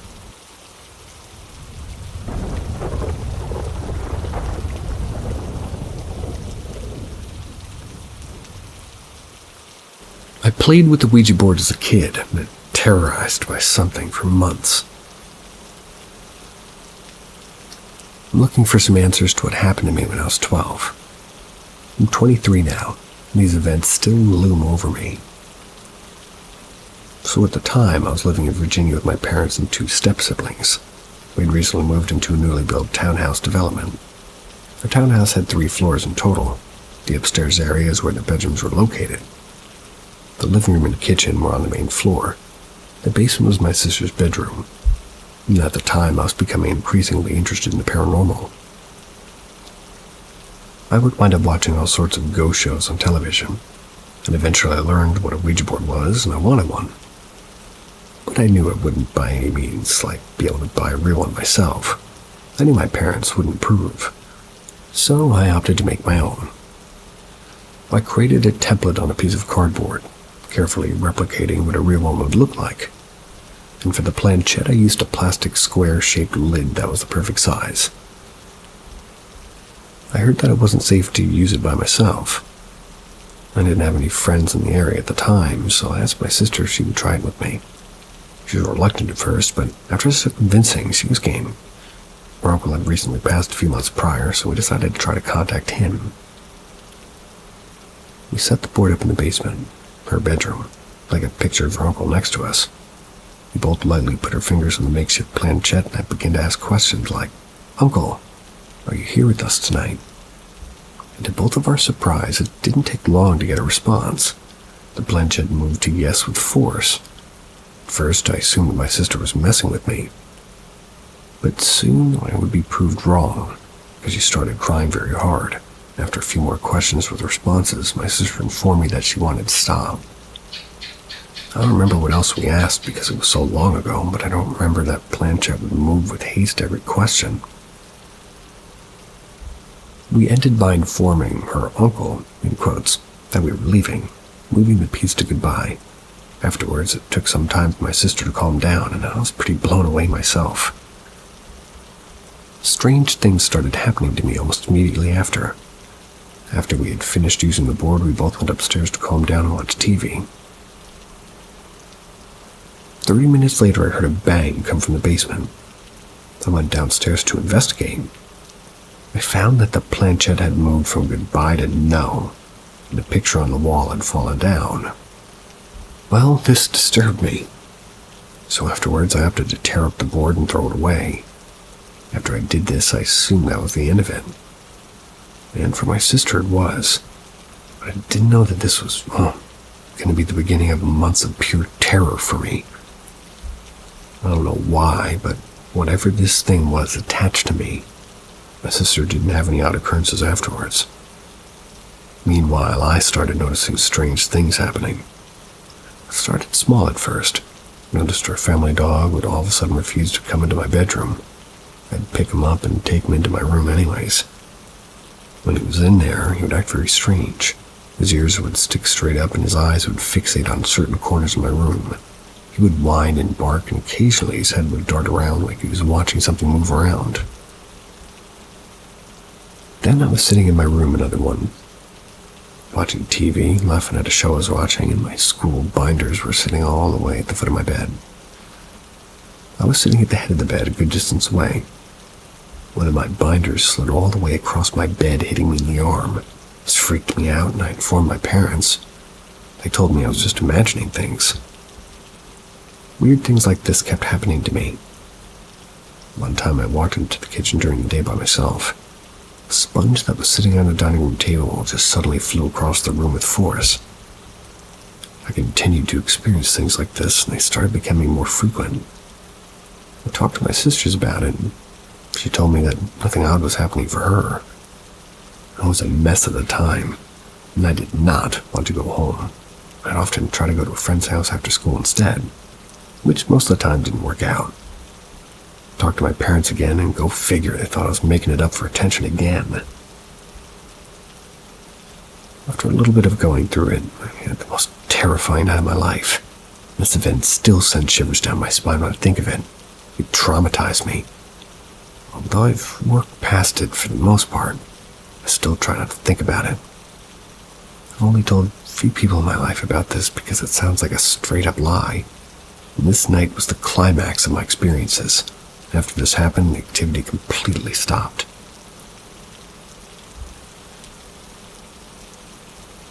One night I was laying in my bed. It was 2 or 3 in the morning.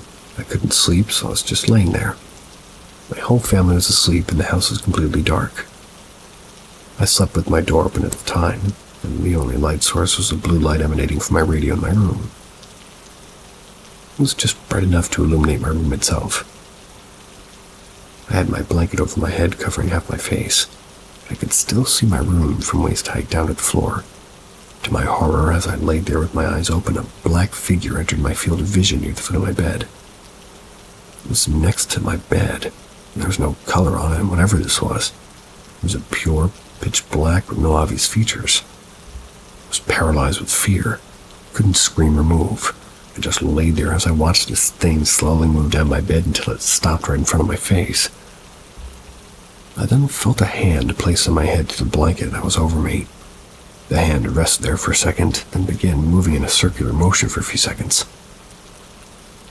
Eventually, the hand lifted as I watched the dark figure just slowly move away and then out of the room. This was the last thing that ever happened. After that, it just completely stopped as fast as it started. This whole ordeal has left a huge impact on my life. It's the first time I'm sharing this story online. I haven't tried until now because I didn't want to type it out and relive it.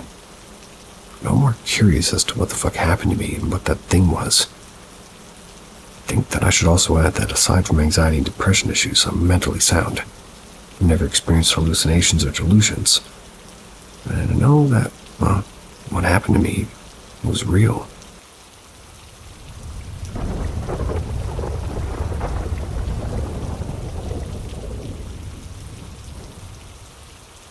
Real-life experience ghost story close case of possession.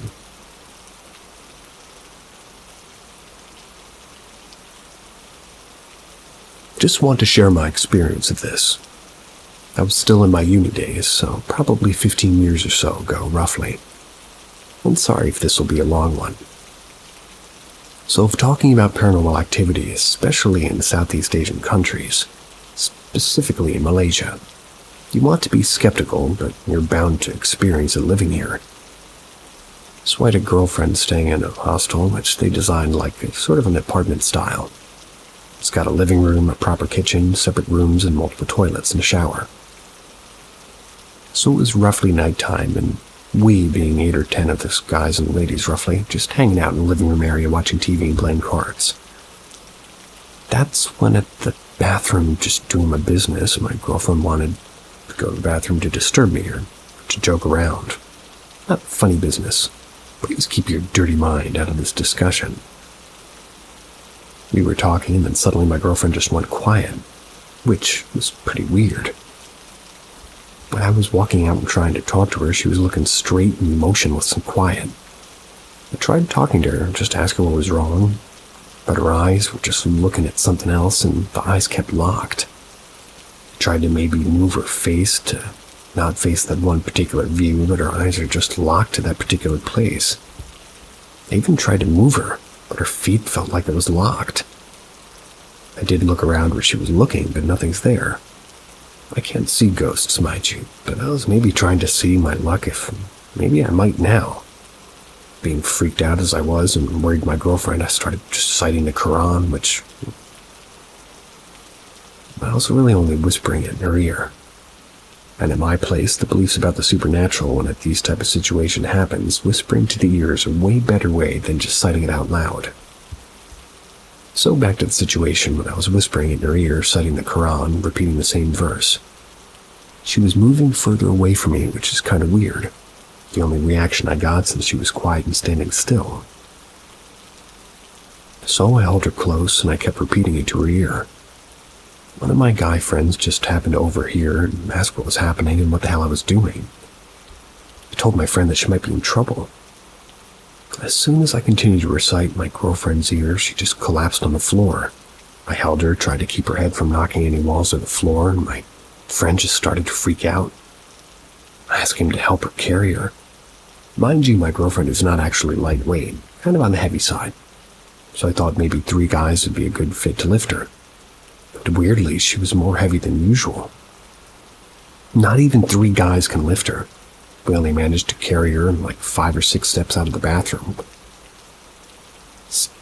She fell, dropped to the floor, and me still sticking to her head just to make sure no bad thing happens. Now everyone in the hostel floor saw what was happening. I ignored them, continued to cite the Quran. Now I'm just sitting on the floor while she's leaning on me from behind, which I continued to recite in her ear. Everyone at this moment was tense. A few moments after, my girlfriend just started to scream. It sounds like the scream you make when you're struggling to let go of something, but the voice was different. It's more like a deep voice. Not like the horror movie cliche type, but still deep to her voice. Not only the scream, but a clean punch to my face as well, which ignored and continued to recite. After the punch, she seemed to calm down, but only for a moment. This is where everything started to get freaky, and that was for everyone in the house.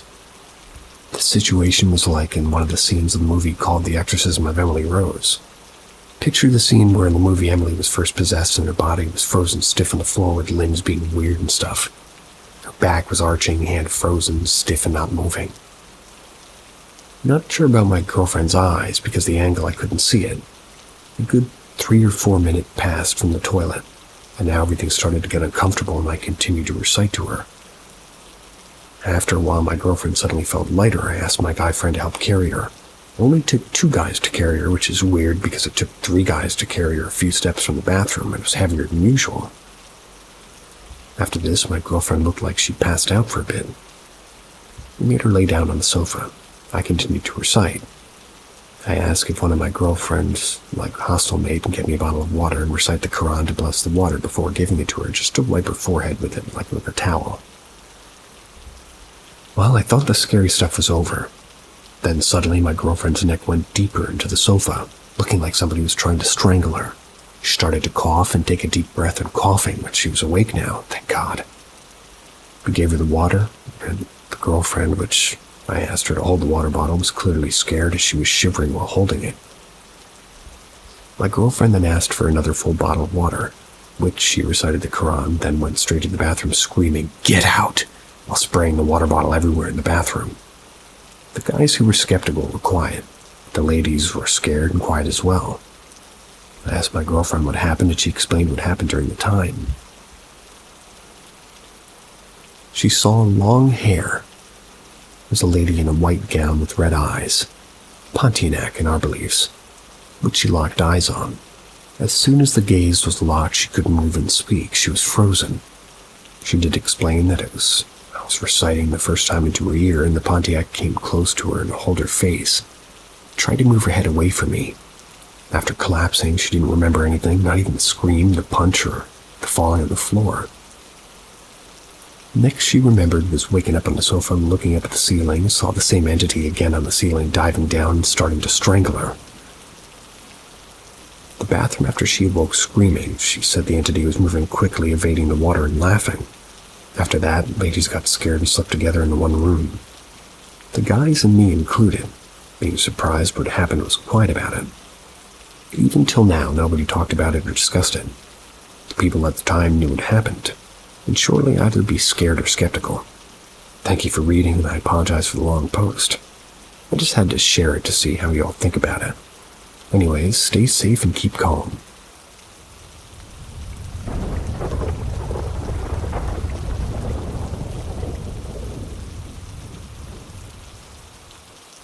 Unexplained events at my childhood home. A few nights ago, my wife Katie invited her sister over to watch creepy, festive Halloween shows. Normally, I'd have just let them do their own thing, but I wanted to watch The Haunting of Bly Manor, so I hung out in the living room with them. We were like a few episodes in, a few glasses of wine in. We were paying less attention to the show, and we were focused more on the conversation. Something in the show reminded Trisha of something creepy that happened to her.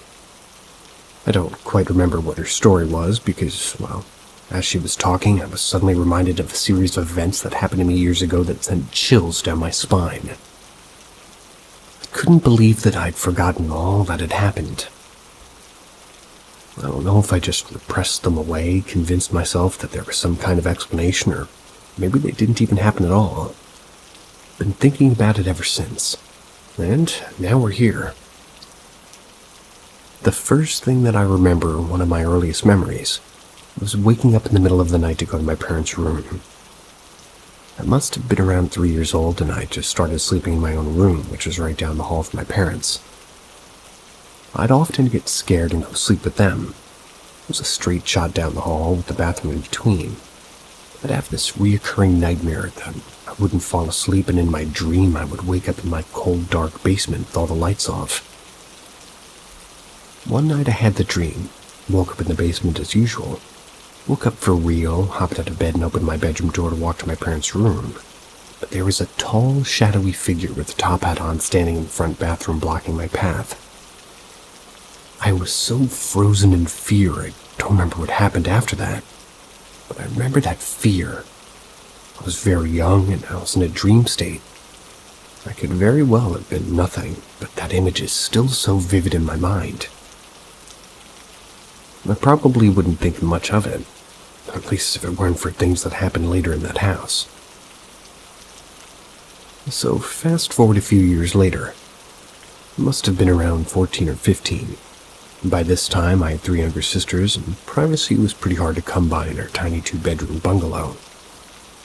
We only had one bathroom with a clawfoot bathtub.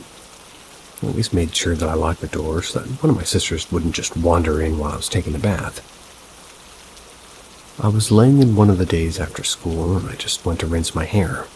When I came back up, the cold water handle of the sink was turned a full 90 degrees on full blast. It took a minute to process what the hell happened. I wasn't under water long enough for somebody to come in and turn it on. I was 100% positive that it wasn't on before it went under. There was no reason for it to be. I double-checked the lock on the bathroom door anyways. It was locked.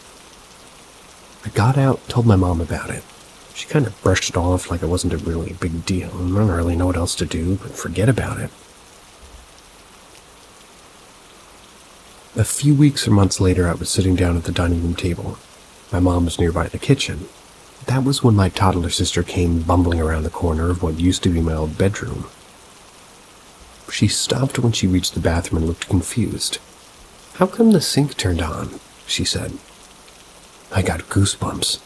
I asked her what she meant, already sort of knowing. She replied, "I saw the sink turn on all by itself." My mom walked into the room pale as a ghost, continued into the bathroom and turned off the now-running faucet. I'm not sure exactly how long after that humming started, but this I know was real and scared the living shit out of me. I've had to wipe nervous tears from my eyes a few times just trying to write about it. It happened every night for a long time. Some nights I would stay awake waiting for it. Other nights it was so loud that it would just wake me up. But it would always happen around 2:30 a.m. My bedroom was now upstairs, which was just a narrow single room. I would hear the hum slowly move from the far end of the room, so right above my head to the bed. That's where it would stay and hover for a while. Then it would move down the room toward the back of the house. It was so loud when it was above me I could physically feel it in my chest, like things on my bedside table would rattle too. It was a dull, deep sort of a mechanical-sounding hum, almost like a buzz. I don't know how to describe it, but it was paralyzing. Nobody else in my family had ever even heard of it. It would only last about a minute or two, not long enough to bolt downstairs, wake my parents up and convince them to come out and listen. Told them about it, but they just said it was probably an airplane or something. It absolutely was not.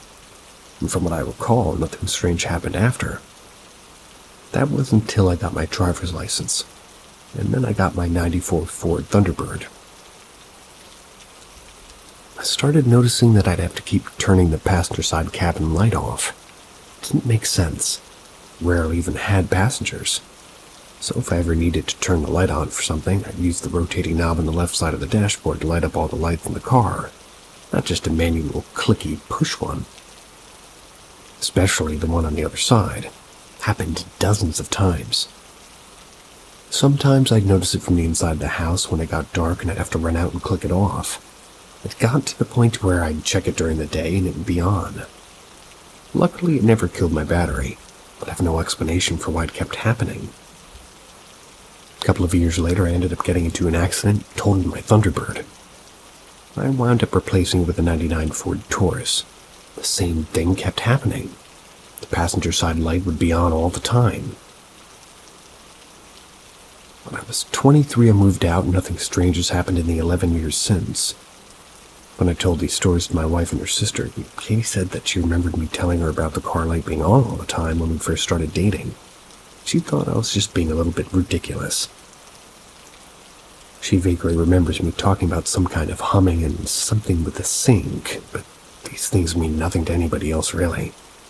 But thinking back on them now just gives me the absolute creeps.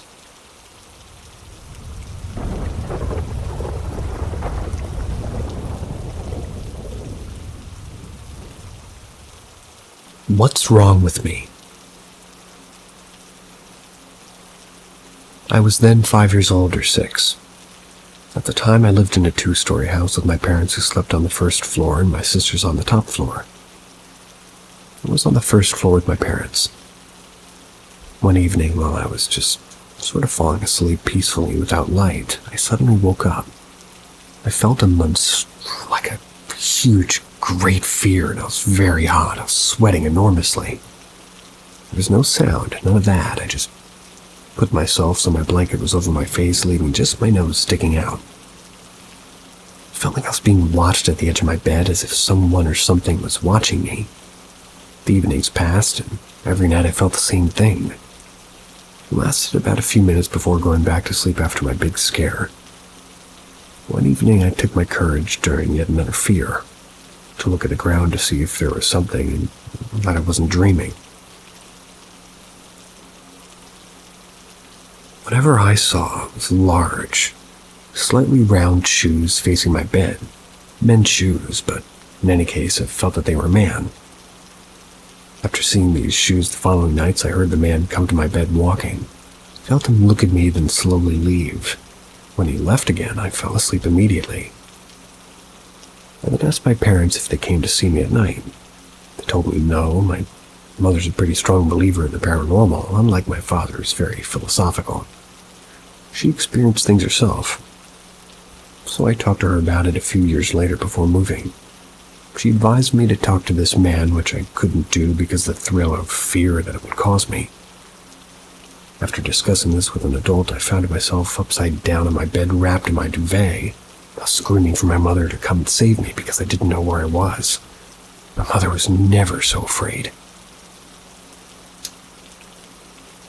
Well, then we moved to a small house with my father and my mother. My room was being near my parents as usual. This reassured me so much, because I was now 12. I then fell asleep the first night in my new room. Everything went well, but I always slept with my light on and my duvet on my face, leaving my nose protruding. One evening I heard someone say my name slowly, like a whisper. And I immediately hid under my blanket because I was playing my DS in secret. Thought it was my father at first, and I heard him even louder. Read. I was sweating like every other year. Nothing happened after a few years, but I was still so stressed at night. Time passed, and the more things I felt in this house when I was alone, I felt observed. Like as soon as I turned my head, I saw black shadows suddenly disappear. I had a staircase that went up to the small floor of the house. Almost never went up there. Felt something at the top of it. I was going up there to play video games. So I played video games at night because I was so afraid of falling asleep. But I had to sleep one day, so I fell asleep on the bed that was upstairs with the television on to reassure me that I was around, like 15 years old. You had the television on to reassure you that you were 15 years old. Interesting. Then I felt the same sensation again, and somebody calling me very loudly. So I woke up and I hadn't slept all night because of fear. I then slept all day. Sometimes I saw things like a very bright light on the wall in front of my bed that I'd taken a photo for my mother when my parents went on a vacation. I no longer have this photo, unfortunately. I approached the light because over time I finally got used to it. The light remained then, and I touched it. It was warm and sort of reassuring. So when I was alone, I would talk to these things. Where are you? Are you okay today? And sometimes at night I felt somebody caressing my back. It was quite disturbing, but in truth it felt very good.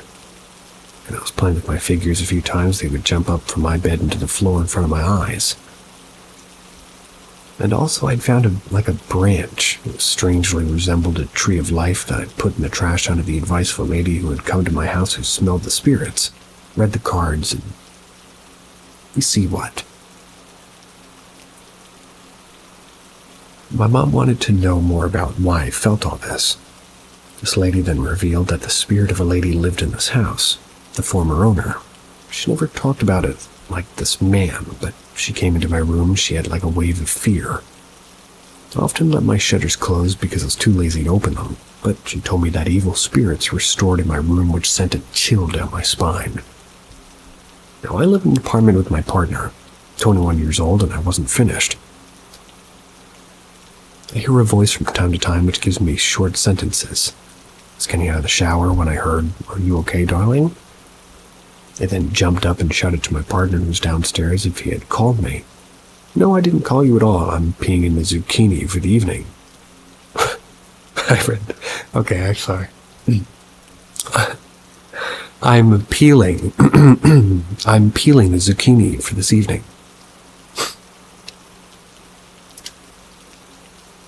The last time I heard a voice was when I was on the sofa in my living room listening to a felled-up video.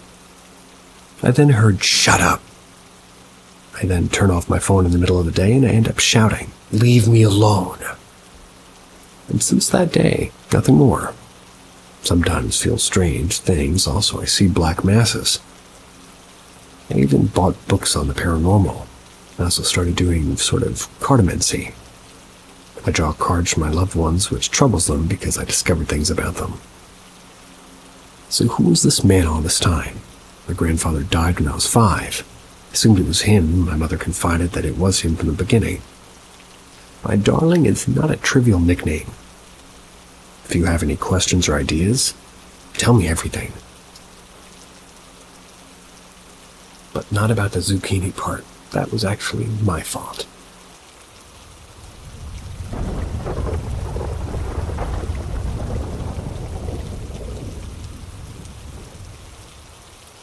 The man at the foot of my bed.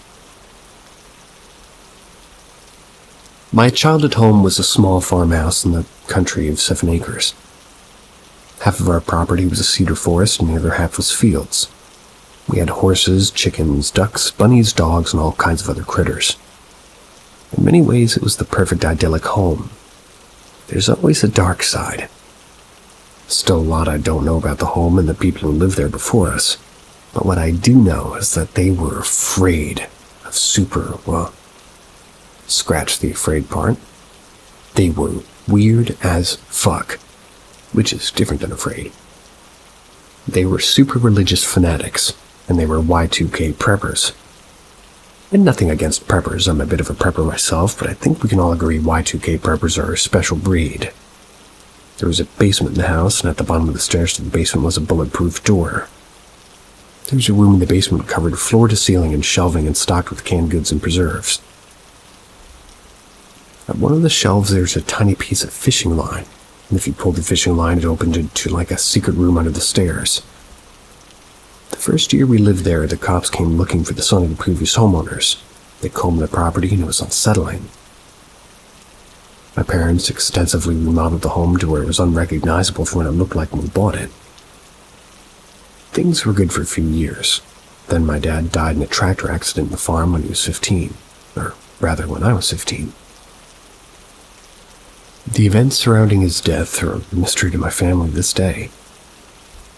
As you can imagine, we were all pretty devastated by my father's death. Personally, I went a little off the deep end into partying, but also into spiritualism and occult things as well. This led to some strange experiences, which will find their way into posts eventually. I've always considered myself to be a spiritual person with the interest in the occult, but when I was in my 20s, I had come to Jesus. It had become sort of my moment to become interested in Christianity, and of course I couldn't go to just any regular, boring old church. So I found myself in the weirdest, witchiest one that, I could find. It was an evangelical, charismatic church in my town. I'm now free from that church, which is more of a cult than a church, and I no longer hold the religious beliefs I adopted during that time. But these details are pretty pertinent. So when I was 20, I moved back in with my mom. My bedroom had been in the basement, and then I went right back down.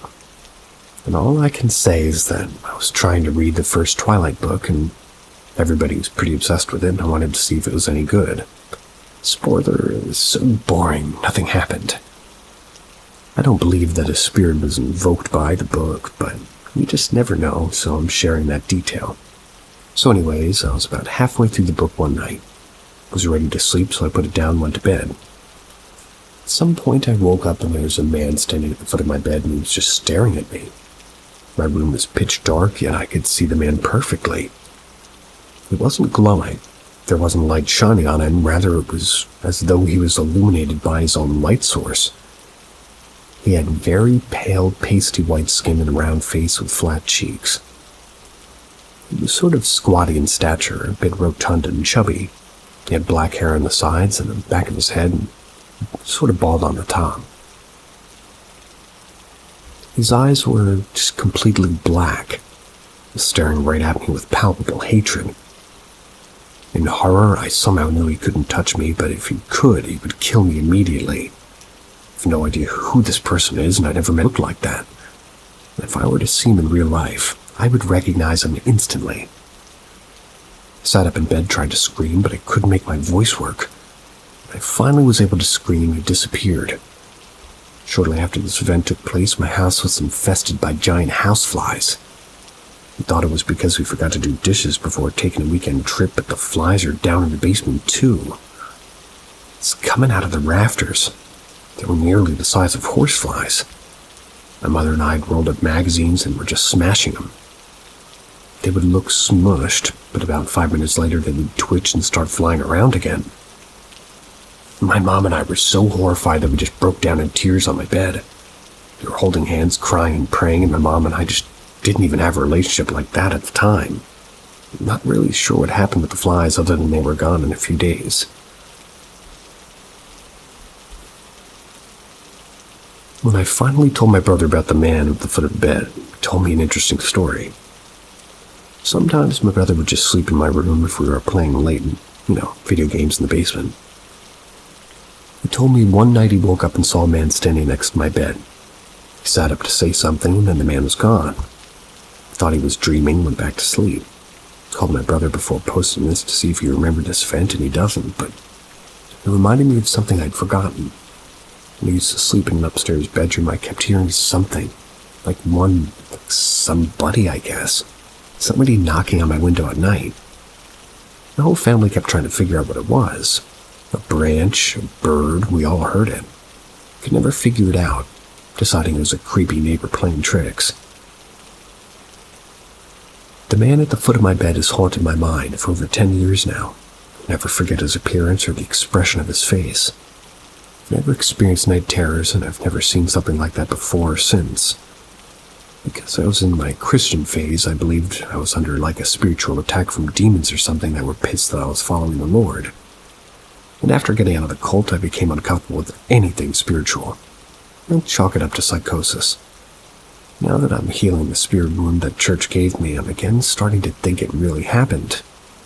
But it didn't necessarily have anything to do with my burgeoning Christian values. Regardless of why or what it was, it scared the fuck out of me.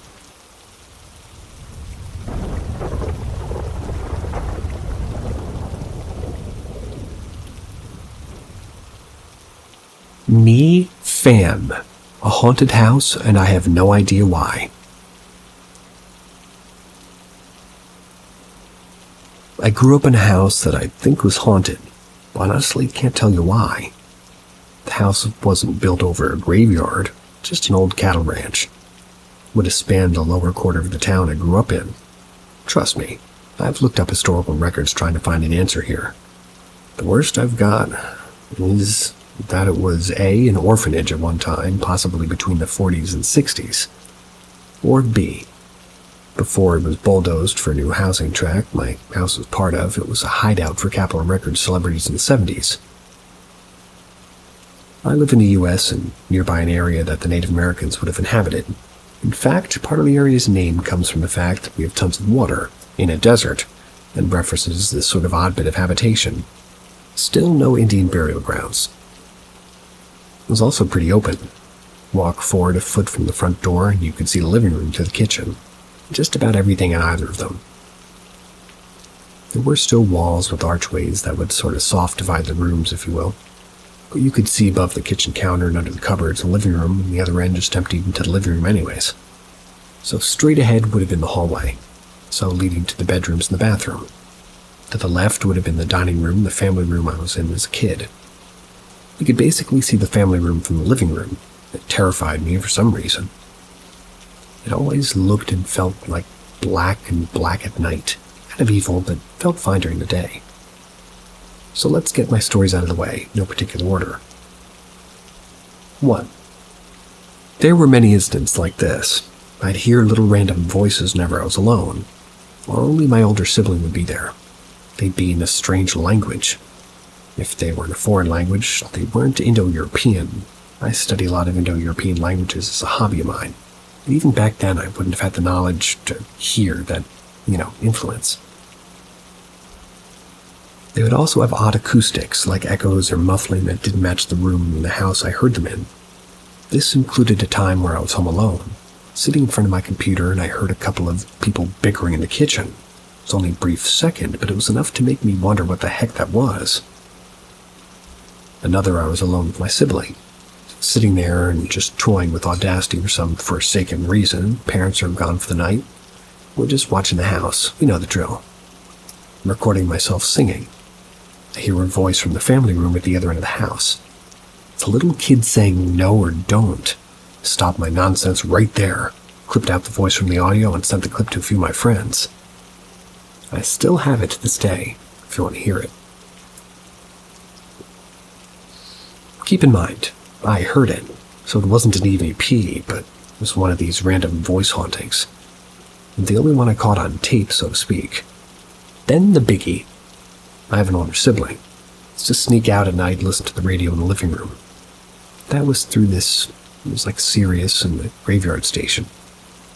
We'd sit, talk about our days, shoot the breeze, whatever. While we're doing what we did every night, fade to black is just fading to silence when we hear this weird chanting. It's a very modulated, controlled shout chanting over and over in a language we couldn't identify. We looked at each other and we started asking each other, "Did you hear that? What was that? Who's going to tell Mom?" in excitement. Well, we look over and on the couch is our cat. He wouldn't move to save his life from a burning building, by the way. But he was standing straight up staring in the direction of the hallway. My other cat, who was laying on my bed in my room at the end of the hallway, came skittering out and joined us. And keep in mind, my parents' bedroom is right across the hall from mine, and thus at the end too. So I chose to go. I'm either brave or stupid, depending on who you ask. Started walking down the hallway to wake Mom up and let her know what was going on. I walked through it. I hear it, like, starting to turn around and follow me. At this point, I heard a distinct heel-toe click, like when you're wearing tap shoes or steel-toed boots. So with each step, I heard a wooden rattle, like they were wearing an anklet on their ankles. The sound also sounded like it was a large room with hardwood floors, not the small rectangular hallway with fake wood we had. Each step is a distinct, planned one, like it noticed me and decided to walk my way, carefully, slowly, but with rhythm. It had since stopped chanting, at least once it noticed me. I do what every good young adult does, hide behind my door until the sound goes away. But after it did, I then go to wake up my mom and I tell her what happened. She believes me and I tell her my story first, everything from the chanting to the stalking me. Mom then asks my siblings, who were still hanging out in the living room. She told the same story, except she says the sound went quiet around the same time, like I heard it follow me. She says that she heard nothing else after the chanting. And again, this wasn't a song playing on the metal station, we muted it after we heard the chanting start. Again, it seemed to have been intelligent, chose to follow me right as I passed the sound source. And again, I'm a pretty silly person. 2. I was always scared by the part of the backyard, the family room, especially at night. Somehow, looking at them made me feel terrified, or like an evil feeling. Nothing spectacular happened, and I was never afraid of the dark anywhere else. But these felt like they could swallow me in their blackness. I'd never see daylight again. Which is why I kept blinds, blackout curtains, and my windows covered in foil. Officially, it was to reflect the sun away from my room so it could be cooler. But unofficially, it was because it looked right outside into the part of the backyard. Yep, try that for almost 2 decades. If there's any more, any that I remember, I'll post them here. For now, this is all the time I have.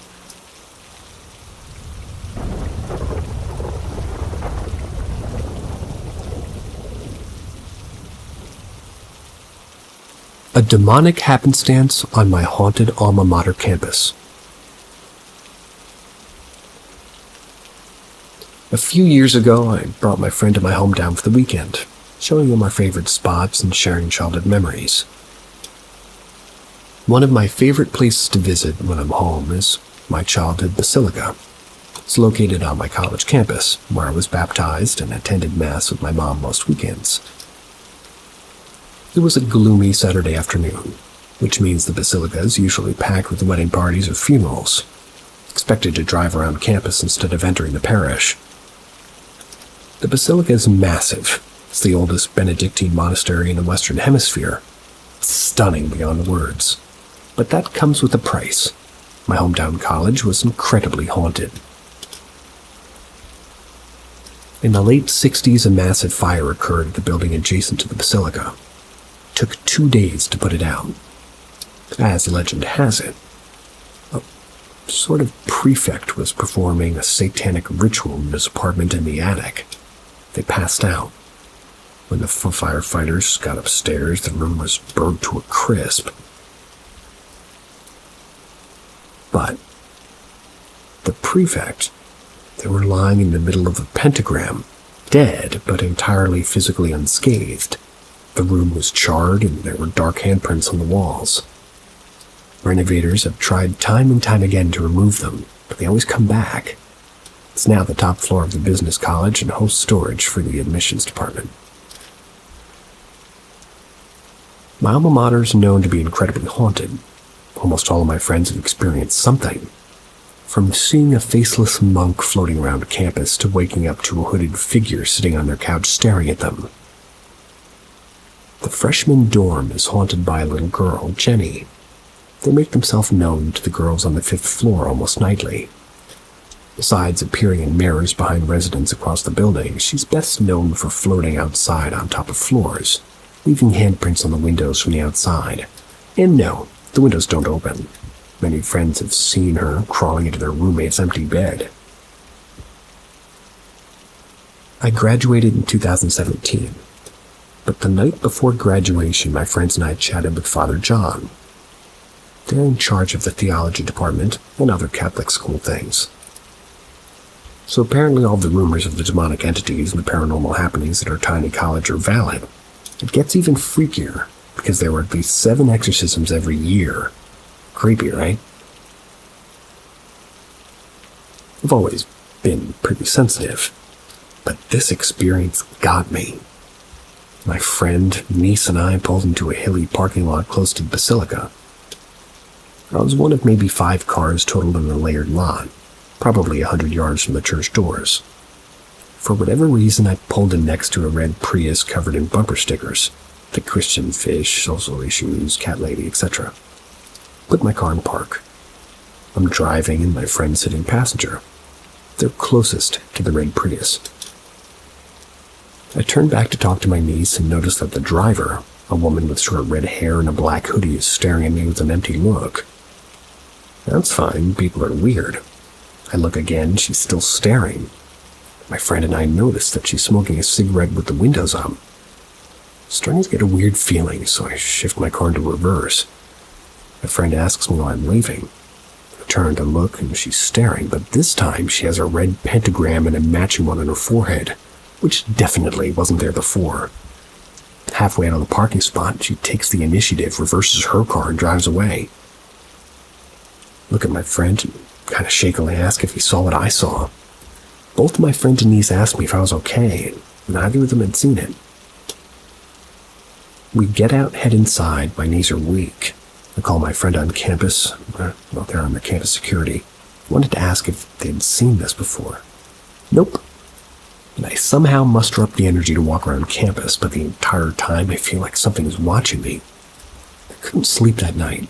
My friend and I go back to our town a few hours away from campus. Things start to get weird. I constantly feel like something is behind me, watching me. I buy sage, but that doesn't help the negative energy. And this next part really gets me. One night we visit a pub that we frequent with a few friends. That's where we meet up, usually a few times a month. And to preface this, I was sober that year.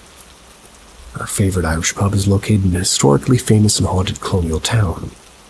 And I've felt on multiple occasions that a woman in black period clothing was standing outside the stall when I was in the empty bathroom. So, kinda creepy, but fun nonetheless. We're listening to and singing along with live music, and I turn my head to the right where a group of younger adults are sitting, and something catches my eye. The girl in the middle of the table looks like she drowned. Blue face, purple lips covered in kelp. Something out of a movie. I blink, she's back to normal. It takes a few years for everything to calm down, and at least I can finally talk about it. I spoke with a friend recently and his wife who grew up traveling around basically the whole world with their diplomat father. They used to see the same happenings, including demons and ghosts flying across rooms. Now everything's relatively normal, but I'm seeing and feeling energies stronger than ever. What do we think? Did this start with a semi-demonic experience? What do you think? See you tomorrow? Hope so. Sweet dreams.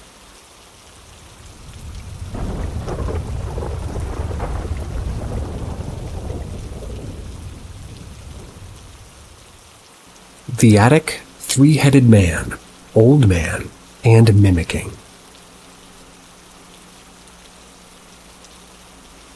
So this was back in 2008 through 2013, maybe. I was 8, and during Hurricane Ike, our apartment got destroyed. So we moved to Humboldt, Texas suburban part of town in this cul-de-sac. The house was 2 stories. A lot more spacey than we were used to since it was just 6 of us kids, although some of us had to share a room. I was glad we had more than one bathroom. But our bathroom was down the hall, and I'd wake up in the middle of the night having to pee, and I'd have to walk in pitch black.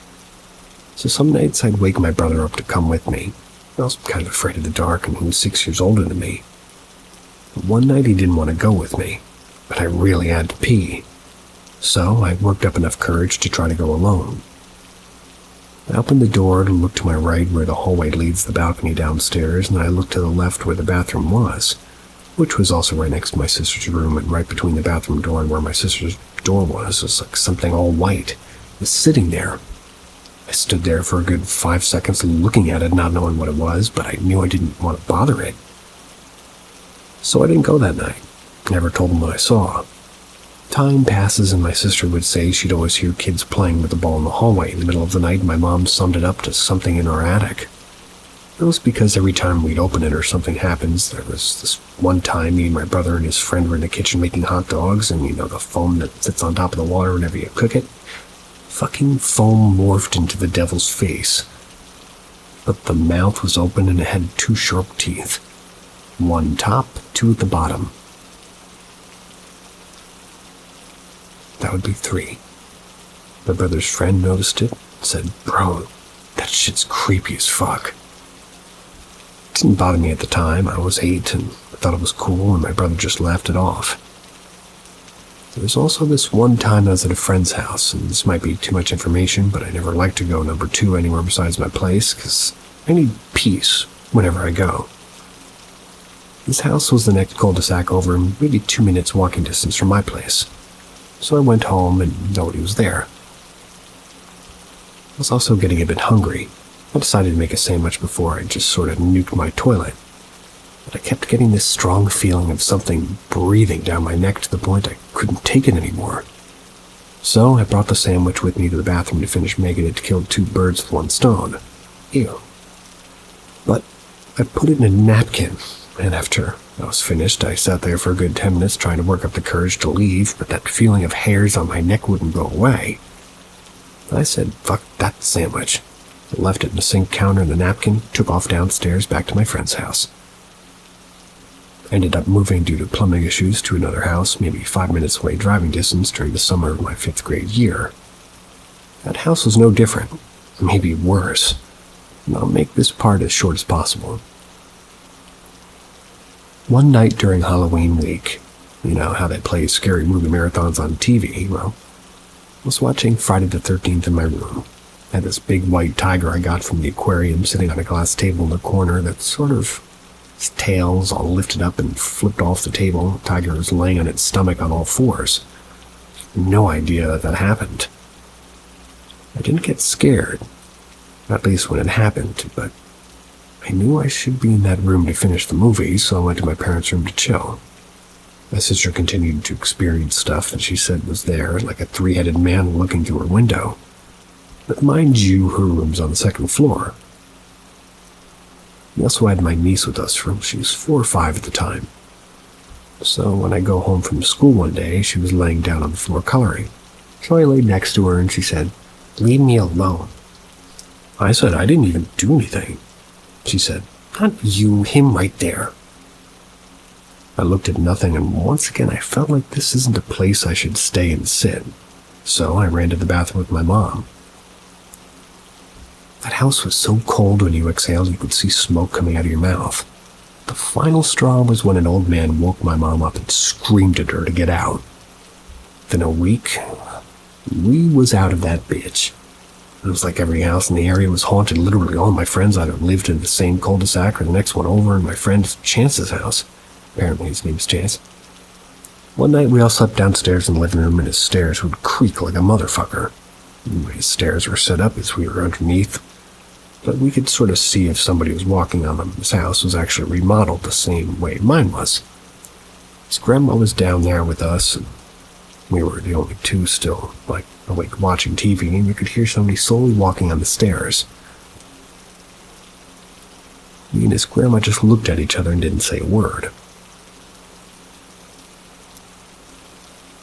Then at my friend Christopher's house, he had a roller-up air mattress, apparently, in the upstairs game room. Once again, we were watching scary shit, Nightmare on Elm Street, or the air mattress rolled downstairs. We looked at each other, fucking ran. At my friend Jason's house, I was downstairs with his sister-in-law whistling that old cowboy tune. You know, and it's a standoff, and something upstairs was whistling the same shit back to me. She looked at me and said, "Did you just hear that? Do it again." I did, and it fucking did it again. She wanted me to keep doing it, and I'm like, "Bitch, I'm about to leave you in this house. I'm not trying to start a duet with this damn ghost. This motherfucker's copying my whistle, same pitch and everything." Couldn't believe what I was hearing. Slightly confusing, but I think I gotcha.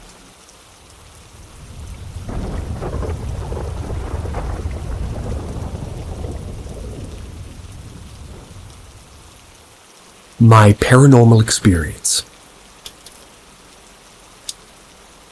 Back in 2020, my partner and I had just moved into an RV to travel around the U.S., do some parky work, working at national parks and resorts. We got jobs at a hotel in Kanab, that's in Utah, called Perry Lodge. My partner was a front desk clerk and I was a maintenance man. The job was difficult because of the heat, but otherwise I found the work thrilling, and I was learning a lot. One day in mid-August, I was spraying for weeds behind our biggest building, aptly named the 2-story. That's when I noticed one of the second-story windows was open and the curtain was billowing out as if blown by a decently strong wind. This confused me for 2 reasons. One, it wasn't particularly windy that day, but I figured that since it was above the fence line, it was probably getting more wind than I was feeling. 2, there was no one checked into the second story. When COVID hit us, there was a lot of confusion about how it could spread, how long it could live outside of the human body, and for us, the best way to sort of decontaminate public areas. We had sanctioned off the second story because it was carpeted while the first story had hardwood floors, which are easier to clean. So I jumped to my radio, asked if either of the other 2 maintenance people had been up there. Both said that they hadn't, so I switched over to the housekeeping channel with the same inquiry. Everybody said that they hadn't been up in the second story for weeks. However, some of the staff had clocked out by this point, and maybe one of them had opened it to just sort of air the room out or clean the outside window. Maybe they forgot to close the window. So I headed to close it, make sure there's no animals. We had a lot of bats in the area. When I got to the room number 213, I unlocked and opened the door. Immediately, a few things happened simultaneously that surprised me. First, I was immediately hit with a blast of cold air, like when you open a freezer door at a gas station, but the air didn't really smell like the air conditioning was on. The air smelled stale and dusty, but not bad. The second thing that surprised me was that despite the cold air, the air conditioner wasn't on. And this was mid-August in Utah. It was over 90 degrees outside. Hallway was stuffy hot, but this room wasn't. The third thing that surprised me was that as soon as I walked through the threshold of the door, my radio immediately went to static. This had never happened before. I'd been in the other room in the second story. I'd been in crawl spaces. I'd been across the street at a gas station. Never before had my radio went to static like that. At this point, I thought somebody was messing with me. Figured one of the maintenance guys or the housekeeping went up here to play a joke on me or something, so I called out, "All right, you got me," which was met by silence, save the curtains flapping in the wind. So I took a couple more steps in and called out very funny. It got me going for a second. Nothing. Slightly creeped out, I walked over to the window, pulled the curtain in close, and locked the window. This is when I noticed that there was a thin layer of dust over the air conditioning unit. If somebody had pushed the on-off button, I'd be able to see a fingerprint, but the dust was undisturbed. Right when I made that realization, it felt as though somebody was standing right behind me. And to be clear, I hadn't heard anything or felt anything physically, but had that same feeling you get when you feel someone's eyes on you. I looked around to find nothing but an empty room. Fully weirded out by this point, I made for the door and left. As soon as I crossed back over the threshold and into the hallway, my radio went back from static to silence. Needless to say, I was creeped out, but being at work, I had to finish my tasks, so I finished spraying the back of the building for weeds and made my way to the other workshop area to build another screen. To stop the bats. I finished the screen and headed back up to 213, but I was too scared to go in. So I just left the screen leaning up against the wall beside the door for the time being. I figured that if nobody had been installed, maybe I'd do it on my shift tomorrow. I would do it then. The rest of the workday and afternoon was uneventful.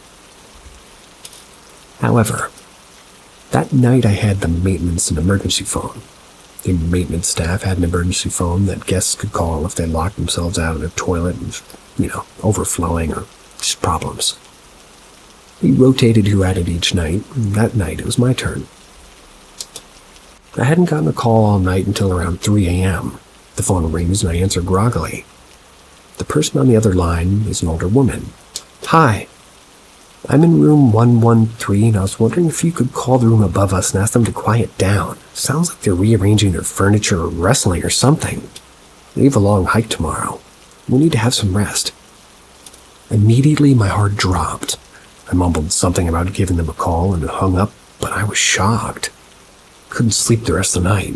Tried to Google anybody who had a similar experience or deaths that could have happened in the area, or to find anything related to Perry Lodge. The next day I went up there to see if anybody had replaced the screen, and of course it was waiting for me, so I mustered up all the courage I could and went in. Nothing. Normal room. Not cold, not creepy, no weird feelings of being watched. So I installed the screen without incident and left. To this day, I really have no idea or explanation for what happened. I think of it from time to time, it still kind of creeps me out though.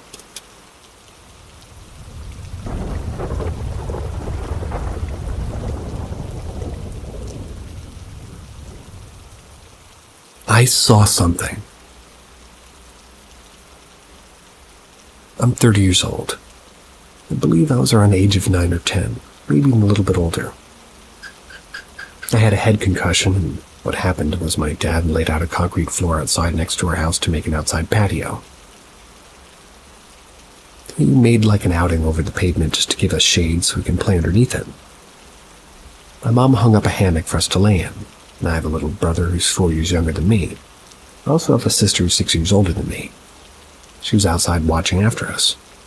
My little brother wanted to swing in the hammock, so me and my brother crawled into the hammock. We were sitting on it as if we were riding a bike. My sister was swinging the hammock for us. My little brother yelled faster and faster, which she did. She went faster and faster. When she was pushing, she was also pulling it, so it was going left to right, but also sort of bouncing so her bottom was also lifting off the hammock. I don't know what exactly happened, but my little brother was falling off, but for some reason everything was slow motion to where I let go of the hammock and reached out to grab him. Pulled him close to my body and I hugged him and ended up rolling over so I can land on my back instead of on him.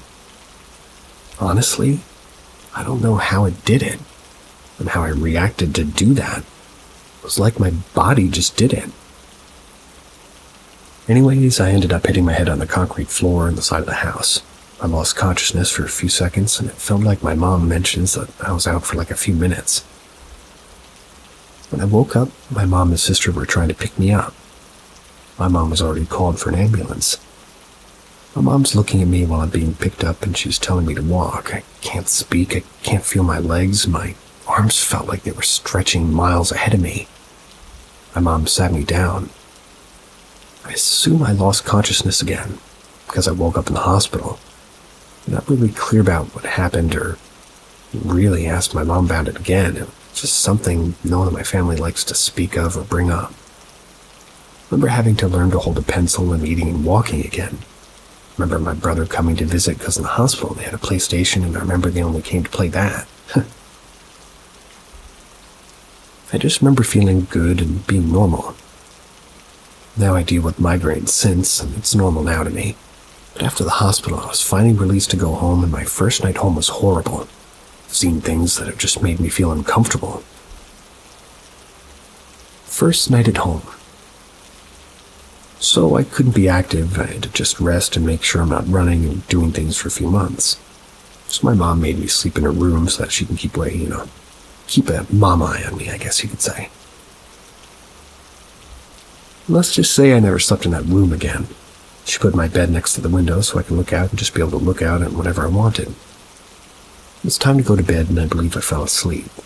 I woke up, and I don't know, didn't feel late. I want to say it was maybe 9 or 10 because my parents were still awake watching TV. So our layout of the house is like a driveway that's fenced in. Walk into the front porch and then enter into the living room. It's the left side. Then my mom's bedroom is on the right side, next to the living room, so you can keep walking maybe 10 feet and there's a hallway. In the hallway, my sister's room on the left side, and the bathroom across my sister's room on the right. Keep walking down the hallway and you come up to either living room. That's what we'll call it. Then on the left, there's 2 other bedrooms and a bathroom on the left side, and keep down, there's a kitchen that's also connected to the second living room. So anyways, I don't know if all that was important, but that's the layout, and it seems like a big house, but honestly, it wasn't that big.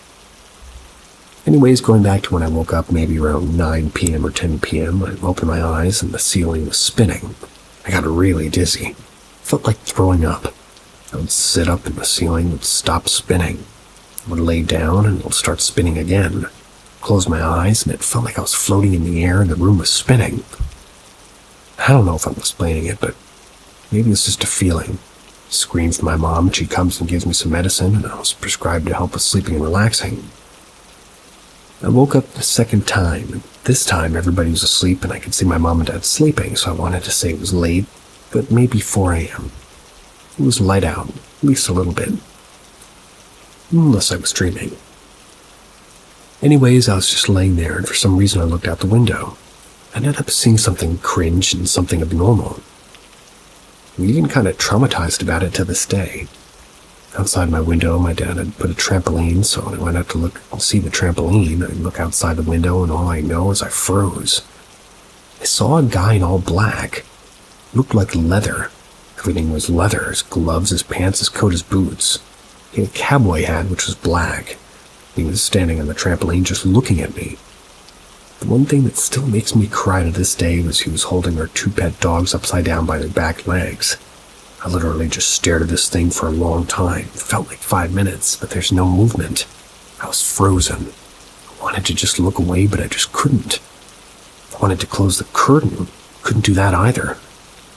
After maybe 5 minutes, I was finally able to close the curtain and lay back down and go to sleep, and I had no problems falling asleep, but I was scared at that moment. But it was a different kind of scared. It's like I knew him, or thinking this is normal, or if it was just a dream and I just really never woke up.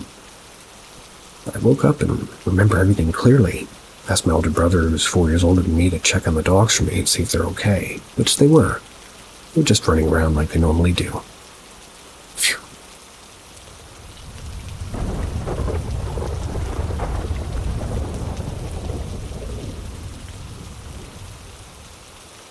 Can anybody help me make sense of the weird paranormal experiences of my youth?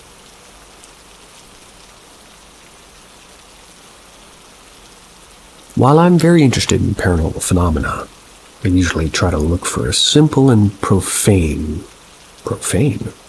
explanation if I ever experience something like that myself. Interesting. There was a time period, though, where I think that something else was going on in my life. It was from 1998 to 2001 in my teenage years. That's when I had no interest in the paranormal at all. It's a bit of a lengthy text, but I'll already try to be concise. There were simply quite a lot of things going on back then. Can't quite wrap my head around all those things, as nothing really fits to the more common themes, such as UFOs, reptiloids, greys, Bigfoot, or mantis beings. It started during a trip to England. I was laying in bed in the event, and I suddenly heard rhythmic, subfrequent bass sounds. They seemed like they originated from some kind of non-tangible space. I wound up falling asleep shortly after, but the sounds were still there. I encountered a green or black serpent dragon that started to chase me. It could change its shape and fly through all material objects. What's interesting is that it also had something like blue electrons inside of its body. It continued to constantly fly through me. I could feel this coldness of these electrons. I was tremendously scared, and the whole scenario lasted from the time I was asleep until the next morning. I woke up and I still heard the rhythmic subfrequent bass sounds for about 30 seconds until they disappeared. From that moment on, I occasionally felt those cold blue electrons inside me in my waking life as well. My life changed drastically from that point onwards. I had a lot of really bad experiences in the profane world.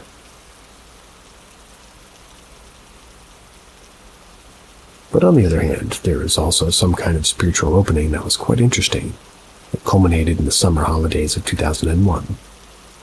I discovered a meditation technique for myself where I forgave my clumsy explanations, sent shivers down my body, which came back up from my feet again in warm waves. Eventually, that mechanism seemed to create some kind of electricity that accumulated in my body and then spread out from my body into the entire room.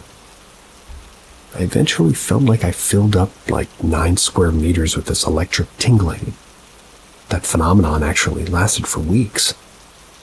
I also felt as if I could easily leave my body, which I did for 3 times, but each time I was quickly stopped by something that felt like demonic entities.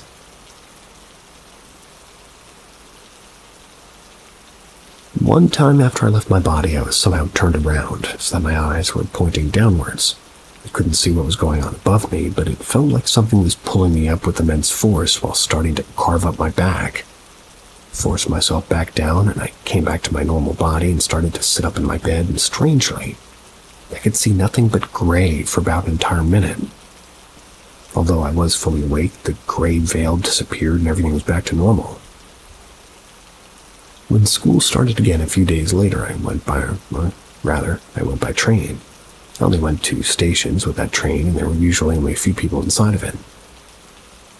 The very first school day, a man was visiting opposite of me. Immediately started to stare at me with a highly malicious expression. Then this might sound really weird now, but he started to touch his genitals through his trousers while he continued to stare at me like that. Continued to do so until the end of my 6-minute train ride. Ew.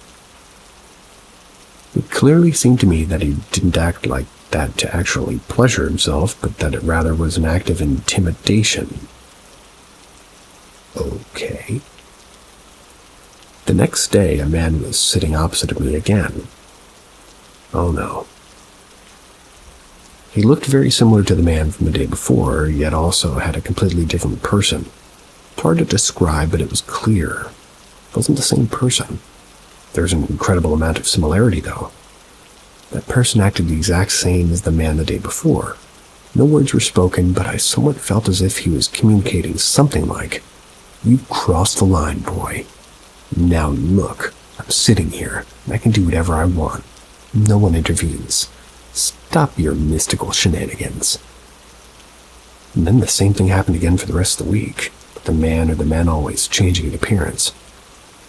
Eventually tried to mentally communicate something like, "Okay, I'll stop," to them, and I actually stopped my practice back then. The men didn't show up after that anymore.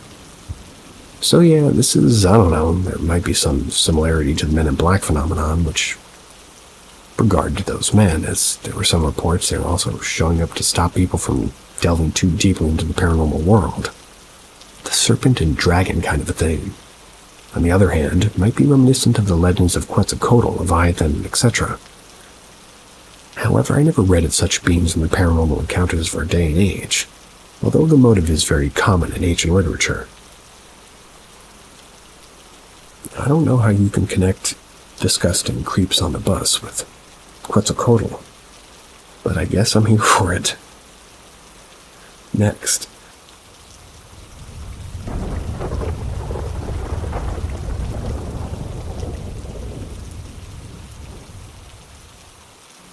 This still haunts me, all of it. I go a little off track and talk about something more recent, but this is all true, and I want an explanation.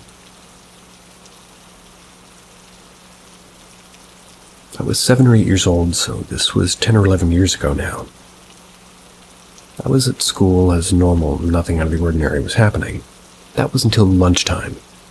So, take into account being like a 3 or 4, being curious like I was into weird, scary ghost stuff, I didn't mind it, it wouldn't bother me or scare me. This girl who I was friends with, I'll call her Jessica. She starts telling me about Bloody Mary, Scary Mary, and the Charlie Charlie Challenge. And this still scares me as pretty much an 18-year-old because of what happened, but she explains to me that I'm just like, okay, looking confused at her. IG. She gets a tissue, the ones you dry your hands, draws a plus sign, puts it there with a whiteboard pen in each section of this large plus sign. Yes dash no, no dash yes. She gets the pen that she used and asked, "What'd you ask? I hate saying it." Straight face. "CC, are you there?" It wasn't windy, none of our mouths were near that pen, and I shit you not, it goes to diagonally yes. I shit myself, of course. I was quite scared, and I just said goodbye. I couldn't carry on, it was creeping me out so bad. I went to the toilet, and then these toilets were creepy as fuck anyways. But apparently my primary school was a World War II hospital or something, which is creepy enough on itself. So if it's true, it might explain why these toilets were the creepiest. I wasn't scared to go in these toilets on my own until after this, anyways. I was in the toilet doing my business, taking count my friend Jessica was doing Bloody Mary or Scary Mary. I literally screamed, "Don't do that in here, I don't want to be in here, Jessica, oh my god, stop." She said it twice before she stopped. She left just as I was done in the toilets and said she'd meet me outside in toilets and doors closed and the fucking lights turn off. Of course I was scared as fuck, so I quickly pulled my stuff up and ran so fucking quickly to leave I wanted to cry. Nothing else happened that day with me, Jessica. Of course my parents picked me up from school, and I didn't speak of it because I was scared and I was trying to keep my mind off of it. I wasn't concerned about anything because I tried not believing it. I started feeling sick after tea, and so at the time I shared a bunk beds with my sister, so I climbed up the ladder and tried wrapping up and going to sleep. I would usually put my whole body under the cover but leave myself like a little air hole so I didn't suffocate. I go to sleep. It's around 2 or 3 a.m. by now, and I woke up. Nothing abnormal, or so I thought.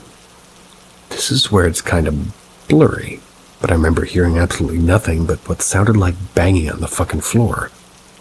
No one was awake because I'd be able to hear my parents chat and shit or whatever they do downstairs. Strange as well because I could hear banging, but Diesel, our dog, wasn't barking. I had a million thoughts, just try not to cry, try not to move at all in case there was some kind of fucking demon motherfucker. It's kind of funny when I put it like that, but it was so fucking scary. It would stop, then start again, stop, start, until I stopped completely. I was fucking swearing. I heard somebody whisper my name. All I heard was sounded like Chinese whisper, like the game. I didn't say a word. I stayed underneath my covers for the rest of the night, and I got back to sleep, and I didn't tell my parents about it because I was so scared and I just wanted to forget about everything. This happened at my mum's house. I still love her, ATM, and this house is still so creepy. There's so many things that have happened in this house, and I still refuse to be in this house fully on my own because of everything I've heard, everything I've seen, and everything I've been told too. But another thing, I also refuse to live alone, not only because of mental health, but I've been at my boyfriend's uncle's house while they were on holiday. Of course, I got permission to stay with my boyfriend to look after the house, but my boyfriend was going to college, gave me a kiss, told me he loved me, posted the keys back to the door so I could get back to my parents that day. I went back to sleep until about 11 a.m., called my mum, and shit you not, someone ran past the living room door. I told my boyfriend's uncle's girlfriend, and she says there's a ghost man or a shadow man in their house. I'm pretty sure something along those lines. Never looked at something so shit scared before. Haven't been there since, and to be frank, I haven't been because I'll only go around with my boyfriend. And I forgot to add this earlier. That was the Wednesday off of the week me and my boyfriend stayed. We stayed from Sunday to Saturday next week.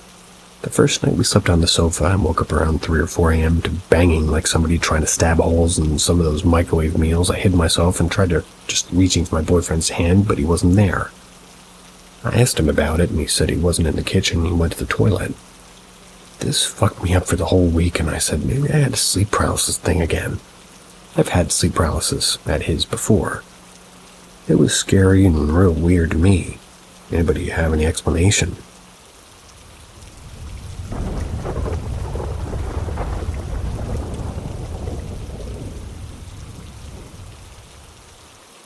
Weird stuff my whole childhood.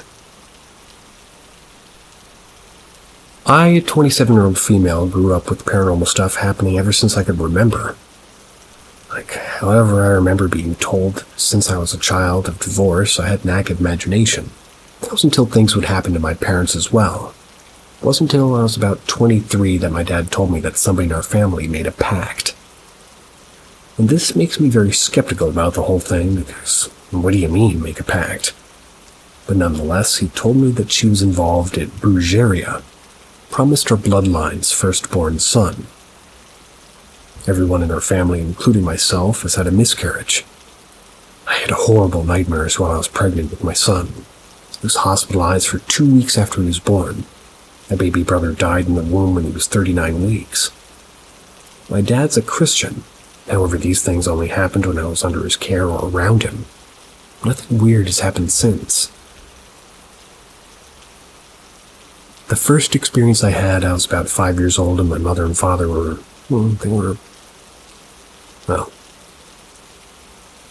my mother and father were there, and we all saw the same thing. I had porcelain dolls in my room, and I never had a fear of the dark or sleeping alone. But these dolls were bought at some old weird garage sale. I remember feeling so uneasy around them. I hated the fact that they were in my room, and that night I insisted the lights be on. My bed faced the dresser that they were on, and they were placed against the mirror of my dresser, about a foot away from falling in either direction. However, I saw them move. I was paralyzed with fear, and I still remember wanting to scream. Nothing was coming out. I wanted to just cry, but I couldn't. I couldn't breathe, and then finally, I fell, went underneath my covers, and just wailed. My mother came in the room, and so did my dad. My mom called me down, and I told them what happened, and she found the doll in my bed. I thought I was pranking them. I was hysterical, begged them to sleep in my parents' bed. I was out like a light. My dad fell asleep on the couch, and as a child I remember that was the end of it. But then later in my adult life, my dad told me how his night went. He said he slept on the couch to give me and my mom space. My mom put the doll back in the dresser facing my bed again, left it alone. My dad was falling asleep and he said he felt the couch sinking. He started sweating and got extremely nauseous. He said he tried to get up from the couch but couldn't, and then a pillow went over his face while he heard giggling. He was struggling for minutes. He said he finally jumped up and went to the bathroom and just dry heaved. The following morning, the doll was facing out to the hallway from the dresser. They still thought it was me and my silly prank. My mother told me the doctor was Cuban and told her to believe me, burn the dolls. My mother just saved them in a box for years afterwards. Later, when I was 10, my parents got a divorce. I'd been drawing weird things and writing how I wanted to die, and I hated myself. To this day, I'm not sure why I wrote it. They were living in a huge house where doors would close on their own. The chandelier in the living room would move even when it was mounted in the high ceiling. There were these portraits in the living room that I swear would make little noises, like popping sounds with their mouths. It's hard to explain the noise, but think of Donkey in Shrek 2 when he was annoying Shrek in the carriage. One day I was watching TV while sitting on the floor. My cup of lemonade moved while I was on the floor, and I was running downstairs. The lights upstairs cut off. When I reached downstairs, they had no idea what I was talking about. I mentioned the lights didn't go on downstairs. Didn't go out either. Then one random morning, my dad woke up with a voicemail from me. I didn't have a phone, and it was unmistakably my voice. The voicemail came in around 2-ish in the morning. I was saying, "Hey Daddy, it's me. I wish you'd pick up your phone. I gotta go now." This was probably one of the worst experiences because I logically can't explain it. And a number that called, his number, was as if it came from his voicemail. I love my dad and I don't think he's an evil man. But I don't know why this only happened when I was around him or my mom. Is there a way to logically explain any of these encounters? Now that I have children, I'm so scared that I'm, destined for, tragedy or even worse. My children will have to pay for other generations' mistakes. I do my best to protect them, but I can't help but feel like some freak accident is going to happen. I'm not very religious, but I pray and manifest and I ask for protection. But maybe some of you can explain it. I don't know, maybe it was a mass hysteria, mold poisoning.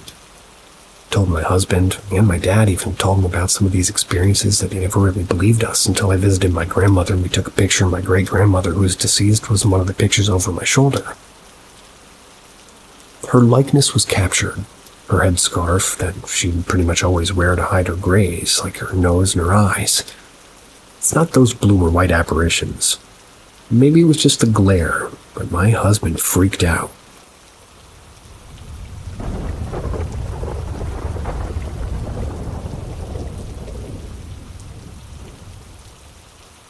Sometimes is a light in our darkness.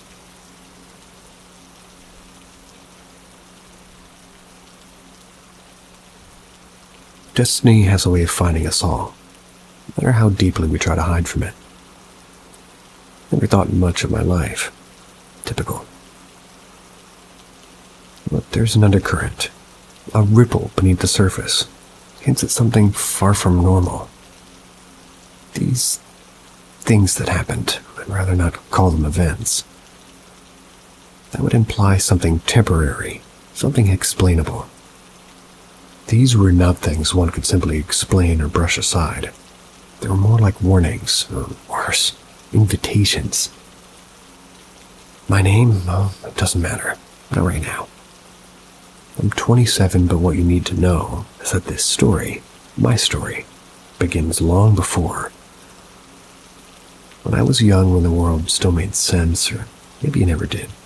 The first time I noticed something was off, I was 9. I was in the garden with my grandmother an ordinary day. I had a ball like a cheap plastic one with Spider-Man painted on it. I remember the way it felt light in my hands, the sensation of air against my face as I tossed it up straight into the sky. I don't know why I did it, why anybody does things at that age. It was just a game, or so I thought. But the ball never came back. First I waited. It seemed like I was taking longer than it should, like it had been caught by the wind or maybe hung up in branches of some unseen tree. But the sky was clear, impossibly clear. No clouds, no branches, just endless blue. And then nothing. I remember staring at my neck craning, like waiting for a distant flicker, a sign of red and blue plastic tumbling down. But it didn't. It was like the ball had been swallowed by the sky, devoured by some unseen maw beyond my understanding. I stood there, motionless. My grandmother, she didn't even notice. She carried on as if nothing had happened, calling me inside for tea. Couldn't shake the feeling that something had changed. That something was watching. The second incident came a few years later when I was 12. I was living with my stepfather by then. We didn't really get along. I don't think we ever did, though. We were shouting again that day over something trivial, something I can't even remember. What I do remember is the feeling, the heat, the anger. I could feel my skin prickling, the air itself tightening around me like a noose. It was summer, bright, cloudless, a normal afternoon. Until it just wasn't. I don't know what set it off. I just know that one second he was screaming, the next the sky turned black. Not the gradual dimming of a storm approaching, but instant darkness, like a switch had been flipped. The sun, once glaring, vanished behind clouds that had been there a moment before. There had been nothing before. Then the thunder, deafening, shaking the very walls. I could see the panic in his eyes, the confusion. But I didn't feel fear. I felt something else, something I still can't put into words. It was as if the storm was mine, as if I had called it. And when the lightning cracked across the sky, illuminating the terror in his face. The third time was different. I was older, maybe 17, and I was on a bus. A bus I had never ridden before. Everything felt strange that day, as if the world was slightly out of sync, like a poorly tuned radio just shy of the right station. People around me, their faces blurred, their voices distant, as if they weren't real at the same time. They were mere suggestions of people. Shadows. I sat at the back staring out the window, lost in my own thoughts. That's when I saw it. Or rather, saw him. Me. I wasn't looking at my reflection. This was more than that. I saw myself sitting a few seats ahead. Same clothes, same face. But it wasn't a mirror. It was me in the flesh, moving, breathing, existing. Wanted to get up to walk over and confront him or confront myself, but something held me back. A coldness in my gut. A warning whisper at the edge of my mind telling me, do not engage. I watched, frozen, as if this other me sat there staring ahead as if nothing was wrong, as if he didn't know I was there. But I knew this wasn't right. My heart raced, my breath quickened. The bus seemed to slow, the world outside crawling at a snail's pace. Then, as suddenly as it began, the bus jerked to a stop. When I looked again, it was gone. Now at 27, I wonder if I'm still waiting for something. Or maybe it's waiting for me. These occurrences, these shifts in reality, they were really only the beginning. And in the coming days, I'll add up more events that happened to me.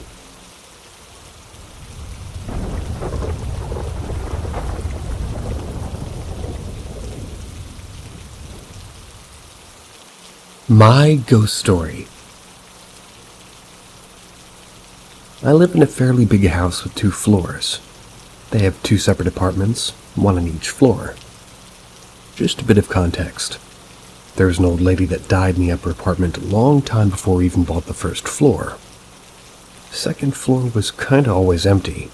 That was because it belonged to an uncle who came there during the summer break once a year for a few weeks. So anyways, one night I'm sleeping. I think I had a sleep paralysis, or it was a dream because I could feel a presence of something. Not a figure, but just saw something in my room.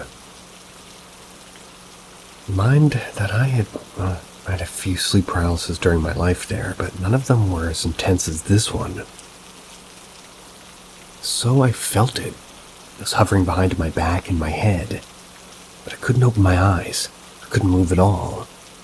Then, bit by bit, I started to feel anger inside me. But I didn't want to be angry, like I was forced to be angry. Gradually, anger increased as time went by. As if I was angry at whatever didn't let me sleep in peace. At one point, it felt like my head started to actually turn towards that thing behind me. And then my head was forcefully turning as I began, to even be angrier. So on and so forth. Like literally batshit mad, like unexplainable anger in me. That was as my head was turning. I wasn't scared at all, I was actually angry. Like, why am I turning? And then I suddenly wanted to turn my head and see what it was. I accepted the anger. I embraced it. I finally turned my head at it. And at that point, I kind of opened my eye and I stopped being angry. That's because I saw what it was. It was still forming, like materializing in front of me. But when it was done, I saw a black and white picture of a kid and had my or some similar house in the background. But it was an old picture, like it was taken in the 50s. I was relieved after I saw it and couldn't stop looking at it. I couldn't move my head at all. Then, as I was looking at the picture and the kid in it, I started to become angry again, bit by bit. That was because I was locked in and couldn't move. As I was looking at the picture, I noticed the kid in it. I was looking directly at me, like into my soul. It started to get really odd. Then I realized that I'm in a dream. At least I guess. I need to wake up. I started shouting, just leave me alone. And I was getting angry again at it. I was getting kind of scared at the same time because I couldn't wake up. I started hyperventilating in my own dream while I was that angry and scared at the same time. It was just a rush of emotions. It all felt so strange. As I started to hyperventilate, I woke up and I couldn't believe what was going on. Looked around at my room, didn't see anything. Checked the door, it was closed, all was fine. Relief.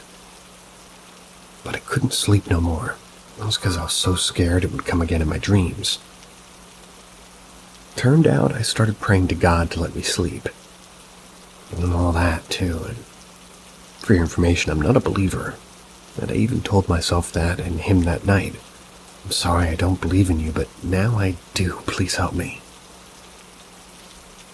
I did fall asleep eventually. And yeah, that's most of the story.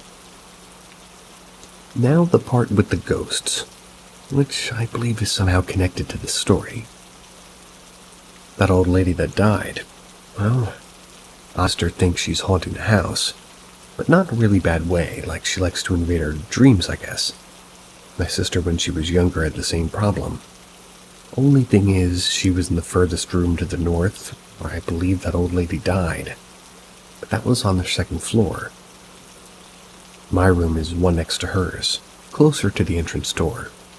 My sister did move out, and after she did, that's when I started to have these sleep paralysis, like these dreams, I guess. My sister was so scared of it that she and her parents went to some spiritual voodoo guy who did his stuff and did confirm some spirit is connected to her in the house. And apparently it's not good. I don't know the full story because I was too young at the time and they didn't want to tell me anything about their trip. My mother, she's also had some weird dreams every now and then, but not like mine or my sister's. The most impactful one of my mother's was that she was on an off day at home sleeping. I had a dream that I was near a waterfall. Apparently I'd fallen down and broke my arm. Then she woke me up from the dream, or rather, she woke up from her dream. She was awake for a while. Turns out she was having that same dream I was in my elementary school that morning. Broken my arm from a fall in the classroom. She felt it or something. Like warned her about my injury, and a few minutes after she'd woken, she got a call from the school about my broken arm. Everything turned out good with my arm, but to this day, when I remember my dream, I get the goosebumps by the thought of a ghost or spirit just living in my house or haunting her dreams.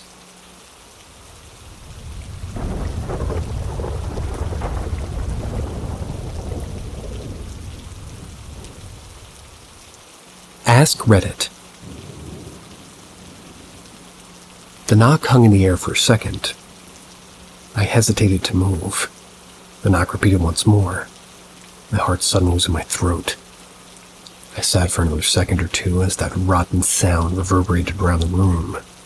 And this all happened in an instant. Slowly slid my hands backwards, getting them into a suitable position to shove myself upwards and out of that chair. My back was to the door, and as I eased myself off my seat, I began to pivot to face the door and the source of this hideous sound. Just then I thought I heard another knock, but the sound quickly grew into a crash. I was promptly showered with splinters and bits of drywall as the door burst off its hinges and the walls surrounding it also gave way. But the incredible shock of this new development, as well as the sheer force of the crash itself, was knocked backwards into the ground. I opened my eyes as the dust cleared. I sat staring at this bulbous, bleeding shape staggering into my room. Some sort of demon, was it? The blood sloshed around his transparent head, spilling out of the top and badly staining what was left of my walls and carpet. Foul demon, why have you come here? Then I noticed his stagnant, hideous grin. It was the Kool-Aid Man, and he had broken through my wall. And it wasn't blood, it was just Kool-Aid, and his body was simply the familiar glass pitcher with a friendly smile. I remembered his commercials almost at once, and just as quickly the fear subsided and was replaced instead with incredible excitement. "Oh yeah," he said in that familiar, gruff yet laid-back voice of his. I got just the thing for a kid on the go like you to hydrate himself. He chucked a box of Kool-Aid at my head from his white-gloved hand. "But I'm not a kid on the go," I tried to explain as the Kool-Aid smacked my cheek and fell harmlessly to the ground. "I'm 27 years old, and plus it's nuclear holocaust outside. Can't even leave my room." The living pitcher just stared at me, ever smiling at his sugary lifeblood sloshed around inside of his head. Or was it really his torso? We continued to blankly stare at each other, my words hovering between us for what seemed like an eternity. Vile creature. Foul deliverer of children's drinks. What did he want from me? Was this the form of an angel of death? Is he finally here to deliver me to the beast? His horrible, unblinking eyes stared, judging my soul, and I, the last man on Earth, suddenly felt a pang of regret for taking the last hit of acid on Earth. We sat there for 20 minutes, unmoving, not speaking. The Kool-Aid inside him eventually settled. That was as he stood statue-like in the remnants of my doorway. This demonic staring contest had no end. What am I reading? I eased my hand backwards toward my chair over the course of this time, slithering my arm closer and closer towards the only semblance of a weapon nearby, a wooden leg of my chair. There's nothing I could do after all. It was apparent that the Kool-Aid Man had to die. My adrenaline kicked in, and in one swift motion with only one hand, I managed to completely tear off the leg of my chair. Screaming, I leapt to my feet, expecting some sort of reaction from my visitor, but he didn't move. Filled with a sudden divine power, I charged. Never having learned exactly how to defeat a post-apocalyptic hell-spawned commercial spokesman, I chose the tried-and-true method, the stake through the heart. I swooped in on him and delivered my righteous chair leg through the center of his face in lieu of the heart. The glass shattered much too easily, almost like an eggshell leaving a gaping hole in his face. Kool-Aid gushed from his body. Still he stood. I gasped, bathed in the liquid pouring from his evil figure. It was remarkably viscous Kool-Aid. Ugh. What is this? A moment passed. My hair and clothes were now dyed red from the shower of beverage. He didn't react, he just stood there as the Kool-Aid drained from his system. Still grinning, still mocking me. He had to die, now more than ever.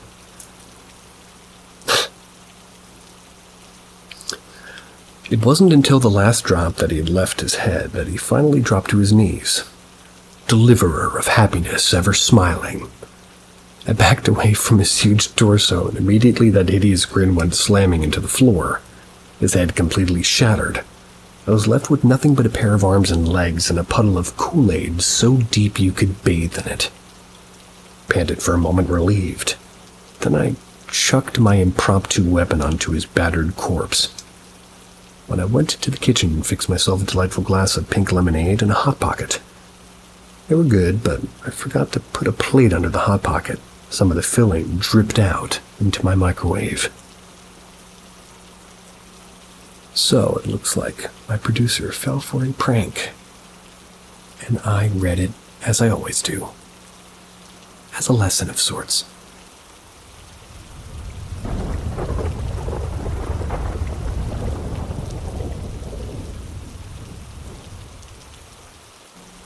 Ghost visit while at work. This happened quite recently. I'd say about a week ago at most. I work at a relatively popular restaurant in my area. It's a small Italian place near my local shopping center and mall. It's usually busiest days or Friday and Sundays, so this night was pretty quiet. My coworkers and I were closing early due to no customers coming in due to the cold, and we'd prefer delivery through Uber Eats or other sites like that, but there were 5 of us working at the time. Two in the front of house, me and a coworker. Let's call her Selena. Selena was the main host and bartender while I was the main waitress. At the back of the house, being the kitchens, there were 3 other coworkers. They aren't necessarily important, so I won't give them names, but brutal. But at the time, 2 customers were sitting at the booth, enjoying the food I'd given them earlier. They didn't have any complaints, and this is all the context now, but to get into the main part of the story. Selena was writing a new deal on the promotional chalkboard. I was clearing off a table that I'd left 10 or so minutes ago. We were both focused on our tasks at hand, and we hear the bathroom door close. It was pretty loud, so we usually hear it when somebody goes into the bathroom. Neither Selena nor I thought much of it at the time, thinking it was a coworker as the 2 customers were still seated at their table talking. Selena checked the back of the house, and all 3 coworkers were still there. They were getting ready for close. They can go home as soon as they finished. At this time, I felt like I was being watched. I didn't think much of it. I just thought it was the customers. Usually while I work, I have a few customers watch me for whatever reason, so either they're fascinated by how I work or they just like to watch how fast I clean tables. I don't really have a problem with it. As long as they don't watch for like crazy long. Sometimes I would catch on and smile at them, or I'd put on my customer service persona and ask them if everything was alright and all that stuff, So I was sanitizing the table, resetting it with cutlery and glasses. Selena comes up to me. "Did you hear that door close?" Selena was confused at first. Tell her that I did. She just nods and walks away to finish closing the bar area. Our bosses had been in there earlier helping out, but they just left to go home because their babysitter needed to leave. Let's say 15 minutes later, Selena comes up to me again, and by this time both the customers had paid and left, so I was left to clear off the booth. "Selena, has anybody come out of the bathroom yet?" "Not that I've seen." I didn't see anybody walk in. It's so weird." "I didn't see anyone either, yet we both heard it." This isn't the exact dialogue, but it's very similar. So going back to the story, we both were making jokes about it. Selena walks over to the bathroom door and knocks on it, and in my work's bathroom there's 2 doors. You enter one and there's a sink and a mirror and soap, and the other leads you to the actual toilet. Keeps the toilet and sink separate in case customers need to use the sink, but they can't if somebody's using the toilet. So Selena comes back almost seconds later. "There's definitely someone in there. They pushed the door on me so I couldn't open the door." "Really? I guess there must be then. I guess they're just taking shit with the door open." So we both kind of laugh about the joke and go back to our tasks. About 20 minutes later, the back-of-house coworkers asked me if somebody was still in the bathroom. I checked with Selena. She didn't see anybody leave the bathroom. She'd been telling me about how it's been bugging her all night, so she's just been watching the door as she gets ready to close. After another 10 minutes or so, at this point, a whole 45 minutes since we've heard the door initially close. I need to clean the bathroom again because we need to clean it at least twice a night. So I already cleaned it an hour and a bit ago, but I need to re-sweep and mop before I can mop the rest of the restaurant. So at this time the restaurant's closed and there's no one here but Selena and I.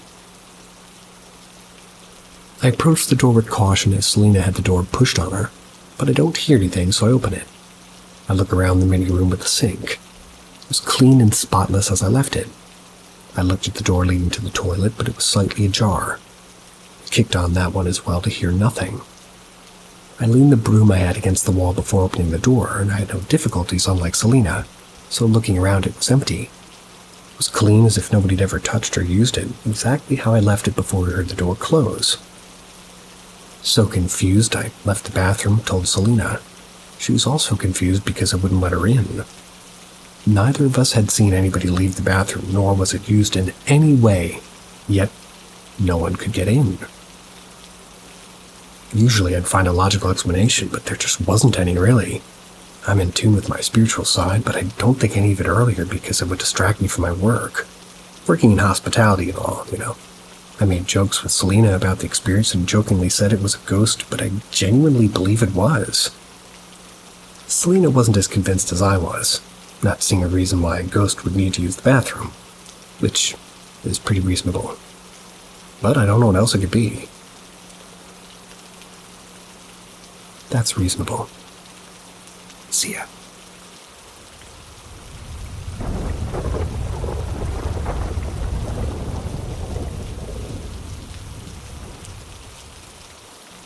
This is sort of a weird story. This happened in October of 2021, between 2 and 3 a.m., way out in the eastern plains of Colorado. There's an abandoned church house with a cemetery. My boyfriend and I have a hobby of exploring abandoned places. Found this one via public records at the cemetery. Looking for something to do in the spirit of it being close to Halloween. About an hour drive east on dirt roads, and after a certain point there's a good portion of completely desolate road. No houses or ranches in any direction. I confirmed this by looking on Google Earth, as I often do when exploring abandoned places. No civilization for miles in each direction. It seemed odd to build a church out this far. When we arrived to the GPS coordinates, the air was so silent and all we could hear was distant sounds of cattle mooing. Impossible to tell what direction they were in because of the darkness. The moon dimly illuminated the silhouette of the church building, which more closely resembled a house. There's no steeple. It's a small square structure with a pyramid-shaped roof and a small staircase leading up the entryway that no longer had a door. 2 windows were on either side, a narrow window along the foundation that indicated the presence of a basement. None of the windows had glass, and we stood and noticed the stillness in the air before walking up the concrete steps. At the top of the steps we stopped, because directly to our left was another set of steps leading down to the basement, and in front of us was the open square room that I supposed was the main chapel where pews once stood. We shined a flashlight in, and this room no longer had a floor. It was bare rafters, with at least 2 feet of space between each one. We couldn't safely walk on that in the dark. In the silence, we just started to hear a faint sound of something moving. It was hard to determine where it was coming from. It sounded like a shuffle, as if somebody took a few soft steps like through a debris-covered floor. I moved my hat away from my ears to get better hear. It sounded like it was coming from the basement, but not from the stairs next to us on our left, more like through the basement window down to our right. We stood and listened. Silence. Our senses were heightened and we didn't dare to move. We had to wait until whatever it was made another sound, like we were in a standoff. I tried to make my breath as silent as I could. The silence was broken by what was distinctly bipedal footsteps. They were coming from right in the back right corner of the empty chapel room. As I realized that not only was the room illuminated by our flashlight, and we still couldn't see any person, but also that this room didn't have any floor for somebody to be walking on. Yet the footstep sounds were like distinctly on hard wood. It felt like time froze as we tried to process what was happening. The footsteps were walking our direction. Not only that, but they had gone from a slow creep to a full-blown sprint. My boyfriend and I were standing pointing a flashlight to an empty room with no floor as what sounded like an invisible person sprinting directly at us. I turned around, ran without even thinking, almost like I blacked out. We got back in the car and tore down the dirt road. What the fuck was that? What the fuck was that? Back and forth in disbelief. What was that? Then I realized that my beanie had flown off while I was running. I was like, let's pull over for a minute and assess what the fuck just happened. So we decided to go back, because we hadn't driven that far away yet.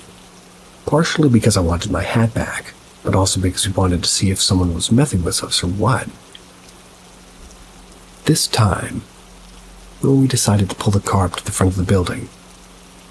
Shine the headlights into it instead of parking off the road like last time, so we did that. I could see my hat laying in the dead grass. Made my skin crawl looking at that church even from the safety of my car, but there was no movement coming from inside of it at all. I didn't care to go back in to investigate. I just got out, grabbed my hat, and felt the most overwhelming sensation of being watched I've ever felt.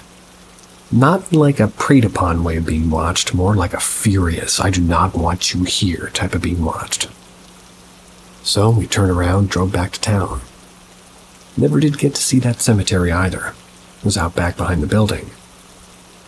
I did do some research, and the church was built in 1926, but their first burial was 1920.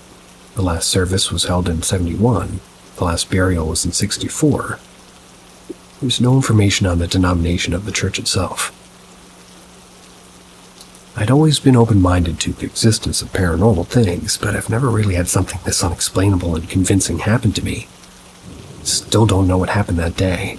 We've had people try to dismiss it as being an animal or a homeless person, but this distinctly had 2 steps when it walked. Why would somebody choose to camp in a building 10 plus miles in each direction to the nearest supplies? Or who could walk on floor that wasn't there, more importantly.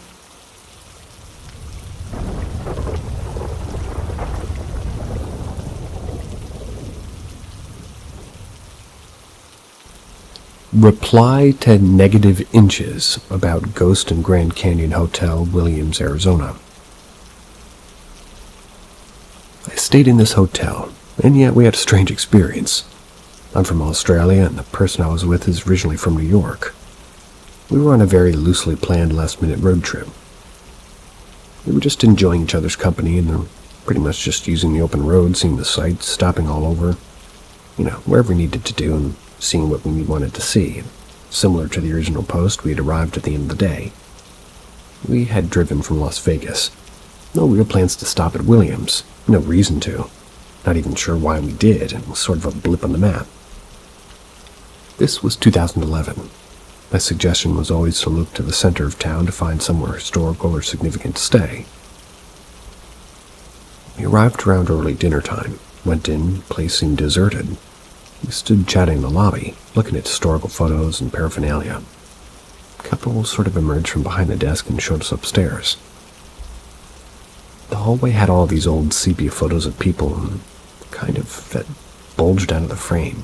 I must admit it was mildly creepy, but only for a moment. The adventurous feelings of finding the nostalgic place sort of overrode the creepiness. There were different rooms. The nautical-themed one seemed the nicest. But I wanted a street window room. Sounds stupid, but I both wanted natural light and being able to see the car on the side street below. We ended up in the honeymoon room or something like that. It also had a nice ensuite. The room had an old wedding dress hanging on the wall next to the bed, and yeah, it was pretty creepy. The woman told us that it was inside a chest that they found in the desert. My friend and I glanced at each other when she said that I raised our eyebrows. But again, didn't think too much about it. After booking in, we walked up the street to a rock and roll hot rod style diner and had a meal. Upon returning, my friend said that she didn't like the old dress hanging on the wall, so I carefully hung it in the cupboard that was between the ensuite and the door to the room. It's a bit off-putting, and the first thing your eyes to see when you went into the room anyway. There was also a pair of long white debutante-type gloves hanging over a little shelf on the other side of the bed, up above the radiator. The warm air from the radiator below made the fingers move. It was late November and pretty cold. All the gloves were moving due to the heat from the radiator, so it was more funny than creepy. I went to sleep, and then at around 3 a.m. I was woken by creaking floorboards near the door. The sort of thing where I would normally just check into the sound in my mind, listen for a minute without opening my eyes and go back to sleep. The floors were creaky, so I thought it was just another guest that had booked in. Then I realized the creaking and shuffling sounded more like it was inside the room, not out in the hall. I could feel my friend in the bed next to me, so it wasn't going to be her going to the bathroom. I opened my eyes and lifted my head to see if somebody else was in the room. I didn't see anything. It was weird. I lay there listening, but I drifted off, relegating the sound to being an old building and me being half asleep. About an hour or so later woke me again. This time, the creaking sounded like actual footsteps walking across the room toward the bedside. It sort of repeated a couple of times as I was waking up, no mistaking it. I lay there still for a moment gathering my thoughts, thinking there's someone in the room and that I needed to take action. My friend had obviously woken too and nudged me as if to say, "Did you hear that?" I quickly sprang up and peered around the room. There was nothing, but it definitely sounded like somebody had walked across the room and stood next to the bed, went back towards the door and then back to the bed again. Coincidentally, the path of the steps was from over near the door, next to the cupboard where the wedding dress across the side of the bed where the wedding dress had been hanging. It was very clear and almost like you could feel someone standing next to the bed. I switched on the lights, checked the door. Went to the toilet while I was up and kind of walked around the room. This was sort of an effort to make my friend feel safe, show her that everything's okay. Basically stayed awake for the next hour and a half, maybe dozing lightly, then getting up at some point around 6. Having dozed a little bit more deeply for a little while more, the morning light made the room feel a little bit less ominous. We mentioned it to the people the next morning as we checked out, and they just looked at us blankly, not really engaging in the subject. They weren't rude, just kind of awkward. We then went and had some breakfast at the Snowboarder Cafe back up the road near the diner. We counted the events and both agreeing that something unexplainable had happened. Not sure if the wedding dress really had anything to do with it or not, but it was definitely hard to explain away as nothing. We both felt it wasn't random old building noises. So yes, there's something weird about the place. To follow up with this, we didn't learn our lesson. Next night we ended up checking into the Monte Vista in Flagstaff. Ended up not staying there the whole night.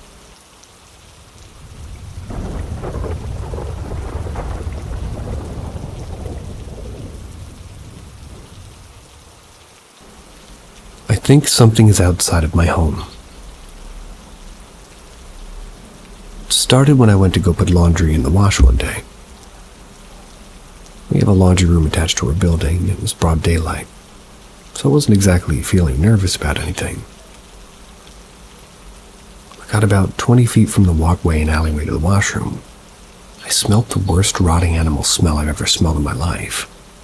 Not only that, as soon as I smelled it, I got the strongest fight-or-flight reaction I've ever felt. Ran back to my unit, locked the door, and had a small anxiety attack. Waited about 15, maybe 20 minutes before going back out. When I did, there was no smell. I felt normal. Fast forward about a week later. My husband and I are outside, about 1 a.m. maybe, smoking a cigarette. That's when we heard what sounded like a dying dog. We live right off a major interstate, so we assumed an animal must have been hit. We started walking towards the direction of this noise, sort of wheezing, like a wheezing whine, a terribly sad noise. We got to the edge of our parking lot. We got to the pavement, the wheezing dog noise turned into what sounded like an owl hooting. And I understand owls make strange noises. I was raised in Texas. I've heard many. But this was not an owl. The longer we listened to it, the more it sounded like a person trying to mimic an owl. My husband called out, "Hey, is somebody there?" pretty loudly. Just silence. We stood quiet a few moments before the owl noise completely stopped, the sound of an unnatural laugh echoing from the trees. The only way I can describe this noise is like when a deaf person laughs. Like they can't hear how they sound, so it kind of sounds off a bit. I don't mean to sound rude, truly. That's just the only way I know to describe it. It felt like ice water was in my veins as soon as I heard it. Both of us just felt an extreme fear in that moment and ran back to the house. I could explain off all these things if I hadn't seen what I'd seen next. A few days later, I'm outside smoking. It's 7 p.m. and I saw 2 men walking on the same side of the street where I'd heard the noise a few nights prior. They walked past the trees a little ways, but then stopped. It was dusk, so light was low and one of them turned on their phone light and shined it into the trees before jumping back. Both men took off at full sprint away from the tree line. I have no idea what they saw and I didn't hear anything, but there was pure fear there.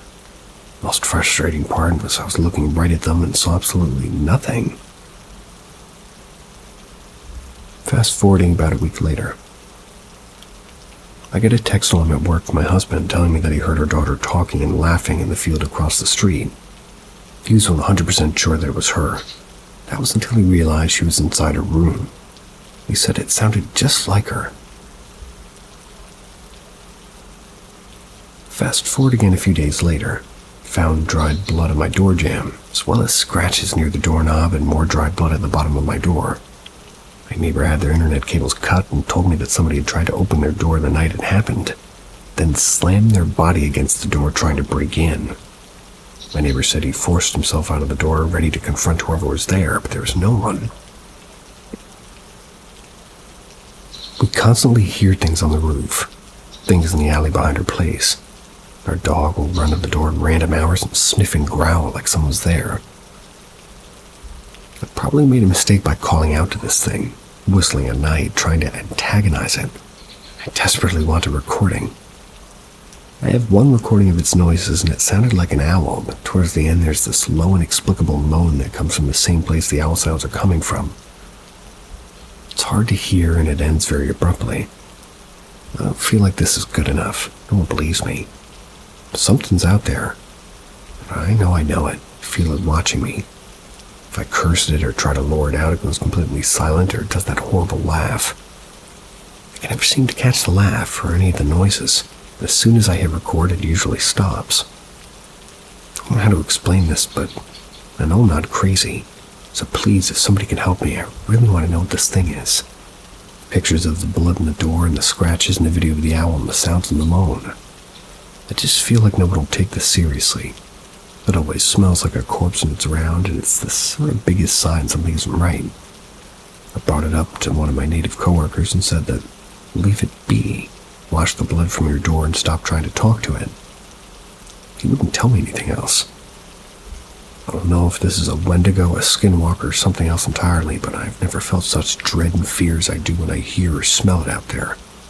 Please, someone, anyone, if you know what this is, please tell me. Tell me I'm not losing my mind, and if it's real, how do I make it go away?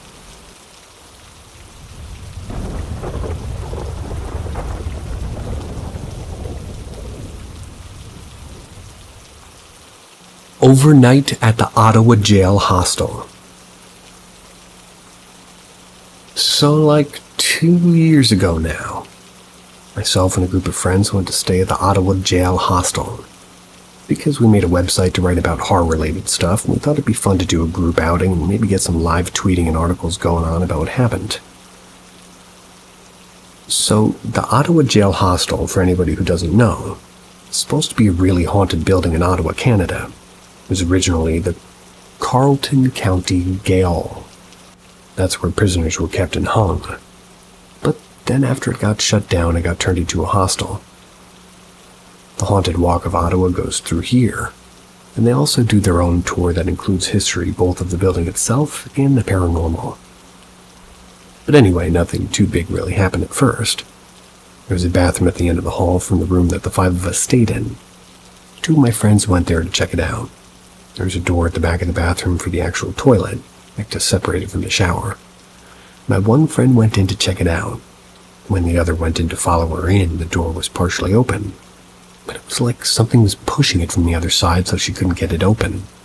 The friend inside swore that she wasn't touching it. I suppose we can't prove this, but yeah. When we tried later, the door moved with ease. It was incredibly light. Later on the 4th floor, 2 of my friends, one of which, who was a skeptic, was making jokes much of the time, claimed that they could hear water just running. But they had looked around the entire floor before and after, and they were alone. No showers were running and it wasn't raining outside. Couldn't find anything else that could even be a source of running water. One of the friends even claimed that she could feel something following her, so much so that she and the other friend decided they wanted to go back to the room instead. All of this, as I'm sure many of you will say, can easily be explained away, and I agree. I believe in the paranormal, but I also believe in having a healthy dose of skepticism and checking out other answers first. What I can't explain, however, was what happened in the middle of the night. I probably should have given them names sooner, but we'll just call them E, A, C, and K. So, in the wee hours of the morning, I don't remember exactly, but it had to be around 3 or 4 a.m. A and C were still downstairs, but myself, E, and K were in our room in bed. The room had 3 bunk beds. I was on the top of one and K was sleeping under me.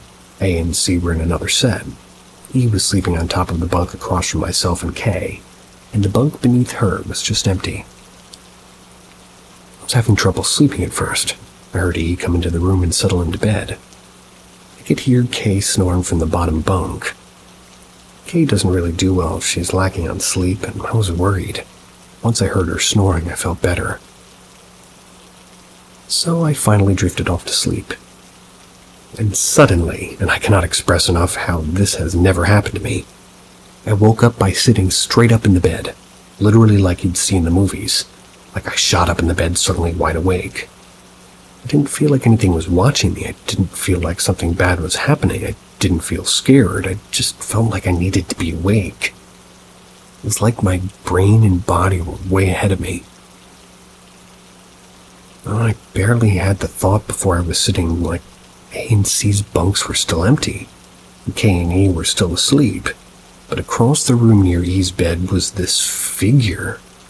Still don't know how to explain it, but basically, when you first wake up and your eyes are fully asleep and your vision's blurry and a little shimmery, it was like that, but a defined shape right there by E's bed. The rest of the room around it wasn't blurry, which is how I know it wasn't just my vision. And like I said, it was a clear shape. It wasn't quite defined, but it was like the approximate size of an adult human, just without the definition.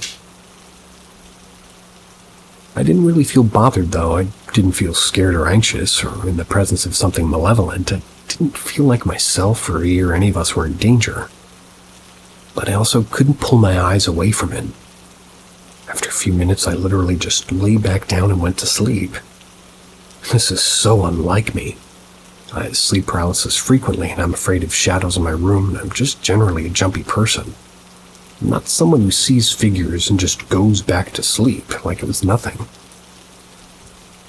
In the morning, I almost forgot about it at first, and didn't even tell the group until an hour or so later. The thing that gets me the most, though, is that I did research and I got home, and apparently a lot of people who stay in the hostel report seeing a figure standing at the end of their beds in the middle of the night. Wakes them up very suddenly. A lot of people seem to think that is Patrick Whalen, but the last person to be hung at the jail was him, so I don't know. Feel free to debunk me, I don't really care, but I'm sure I saw something.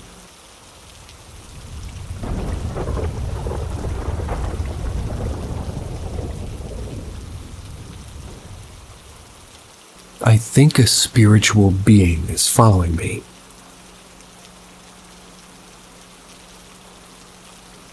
For years, I felt something was off. Ever since I was around 5 or 6, I kept seeing and hearing things. The experiences started when I was standing outside my mom's room with my sister. That was while looking under her bed for her door, or rather, from her door. My mom was at work. We were staring at this box that was under her bed. It was moving by itself. I wasn't scared or anything, just fascinated. My sister was the only one who was scared. On Christmas Day in the same room, age 5 or 6, I saw this blurry figure standing by the closet that had no legs. I wasn't scared, just confused. Couldn't tell if I was seeing things or not because I just woke up, and sometimes when I wake up I still see the things that were in my dreams, but I looked at it with caution and walked around it. I walked in the living room to open up presents, and by the third present I had to grab something. I don't remember what, but I was fully awake by then. I walked into the room and I still saw it. Walked around it again, trying not to bump into it. When I grabbed whatever I was going to grab, I looked at it again and it finally moved. It didn't move before. It looked straight at me. I didn't react or anything, just stared right back at it with a straight face. Walked out of the room to finish opening my presents. When I was around 6, living in the same apartment, I heard arguing in the kitchen. I saw this white couple yelling at each other. It wasn't my mom or dad because they're both black. The woman who was yelling was a little bit overweight, but not unhealthy, like just a little bit overweight, if you know what I mean. And the man had muscles. The argument got to the point where the man got violent, pushed the woman onto the fridge. I don't remember what happened afterwards for some reason, but 3 days later I was chilling watching just Cookie Swirl Seed videos, whatever that might be. My door was wide open facing the dark hallway. I decided to just take a little bit of a break from watching videos. Started looking at my door. Saw a white figure run through the hallway into the bathroom. Looked like the lady that they just pushed into the refrigerator. I wasn't scared, just shocked, because she ran so fast. I looked at my sister to see if she saw the same thing. She was asleep. When I was 10 or 11, I moved out of that apartment to a trailer. Thought I finally left the spirits in my old apartment. I guess not. First night in my new house, I heard all the cabinets open and slam close. And I mean slam. It was loud. I used to have crazy sleep paralysis in that house. I kept seeing the same figure. That's when I gained the ability to fear some things, like the dark. One time I was watching some magical girl anime in the living room. Got a little cold and decided to grab my blanket. When I was about to open the door, my door creaked open by itself. Felt a cold breeze hitting my face. Started screaming and crying and ran toward my sister to tell her what was happening, and all she did was get mad at me. I decided not to grab anything and just sit on the couch to continue to watch the show I was watching. And in that same room at age 13, I was scrolling on my phone with Disney Channel playing in the background. One of the characters said something painfully unfunny. I heard a deep voice say, "That wasn't funny." I heard it right next to me. I looked it up from under my covers and checked what it was. And like all the experiences except one, wasn't scared, just went back to what I was doing. I feel like it was the guy that was looking at me in my sleep, at least in my sleep paralysis. The guy in my sleep paralysis was Hispanic with curly hair, but something was off. He had, like, red eyes, black smoke flying around his face. When I was 12 or 13, I kept waking up near my door trying to go somewhere. Sometimes it felt like I wasn't in my room at all. I always felt achy when I woke up. It stopped happening when I moved to SD. When I moved to SD, it was normal. South Dakota, perhaps? Thought I was finally free until I saw a shadow sit on the couch and looked amazed at our new TV. Nothing spooky happened for 2 years, just the sense of someone staring at me. When I turned 16 in 2022, I was really sad because my cousins ruined my birthday. A couple of days later, I was still sad sitting on my bed. I decided to take a nap, and I woke up with the woman I saw getting pushed into the fridge a few years ago trying to lead me outside my door. She was saying stuff like, "Come on, you have to go outside." I didn't want to go, so in return I felt a cold kiss on my forehead and woke up. Couldn't move during it. Felt like my body was being controlled. Feel like that woman got murdered by that man. She only appears when I'm seeking comfort.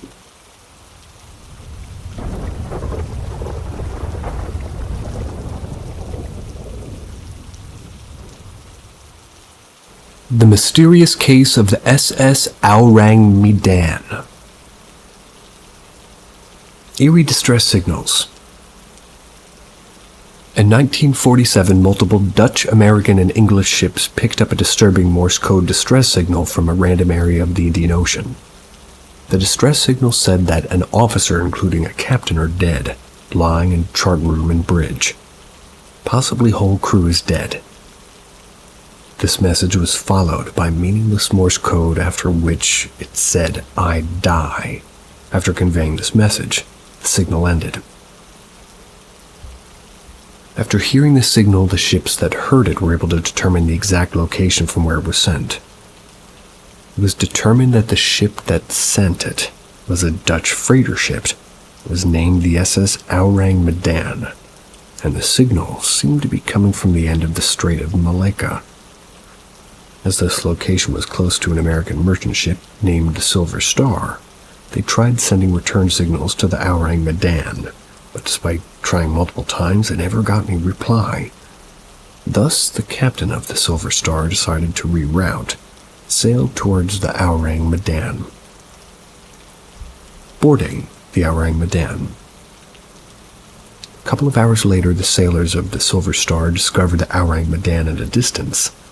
The ship appeared to be completely down. It was drifting through the water with its flow. This sight, combined with the distress signal that they'd received earlier, made them anxious about the state of the Orang Medan's crew. As they went closer and closer to the ship, the crew noticed that the ship appeared completely deserted. There was no one on board. All the lights of the ship were off. They started blowing their whistles, sending Morse code signals to the ship to get the attention of its members. They didn't get any response. With the obscurity surrounding the Orang Medan growing, the captain of the Silver Star decided to board the ship. After boarding the ship, the crew members of the Silver Star found multiple crew members of the Orang Medan lying dead on the deck. All of their corpses were lying on their back with hands stretched in front of them. It appeared as if they were defending themselves from an assault. All of their dead faces depicted extreme fear. Also, their dog appeared to have died while growling at something. Corpses, corpses, and even more. That's right, corpses. The crew members of the Silver Star were caught entirely off guard by what they had just seen, but they kept walking to the ship. As they made their way to the bridge, they found multiple other crew members of this, well, they were all in the same position. The only corpse that was in a different position was the body of the person who sent the distress signal. He apparently died while still sending the signal, as his finger was still on the telegraph. After completely checking the ship and discovering multiple other corpses, the crew members of the Silver Star descended into the bowels of the ship. They were greeted by strangeness. With no ventilation in the boiler room above it, the bowel is always very hot, but the bowel of the Orang Medan was uncharacteristically cold. In fact, the crew members of the Silver Star said they felt as if it was around 4 degrees Celsius. Despite so many dead crew members, the Orang Medan only had its engine turned off. It didn't have any notable damage. Also, the dead members didn't have any external injuries. All of them were rapidly decomposing. This was particularly strange as the crew had sent distress signals just a few hours before getting discovered. The explosion of the Orang Medan. Not knowing what caused their death, the captain of the Silver Star ordered his crew members to not touch any of those bodies. He decided to tow the ship to the mainland, seek the help of experts to understand what truly happened to its members. Thus, they tied a tow line to the Orang Medan and started sailing toward the mainland. Then, a few moments after moving the Orang Medan, the crew members of the Silver Star started seeing smoke coming from its insides. The smoke exponentially increased with time. They decided to cut off the tow line. Moments after cutting off the tow line, the Orang Medan completely exploded. It exploded with so much force that it was literally lifted out of the water fully, quickly sank into the depths of the ocean. The explosion of the Orang Medan left behind no proof of its strangeness. The captain of the Silver Star and his crew members headed to mainland in search of answers to the thing they witnessed inside the sunken ship. They weren't able to find any. The only proof of this incident is the testimonies of the crew members of the Silver Star and the other ships that received the disturbing distress signals of the Orang Medan.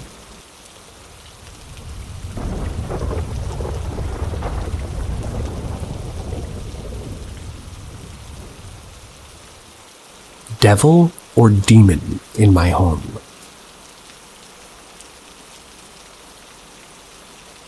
All my life I was, been a skeptic, at least for paranormal activities.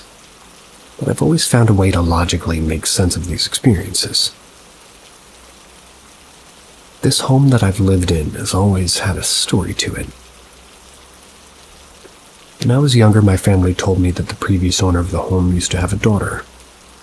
But one morning when she went back to her backyard to swing out the family's tire swing, the story be told that the ropes had snapped somehow, and the tire crushed the poor girl.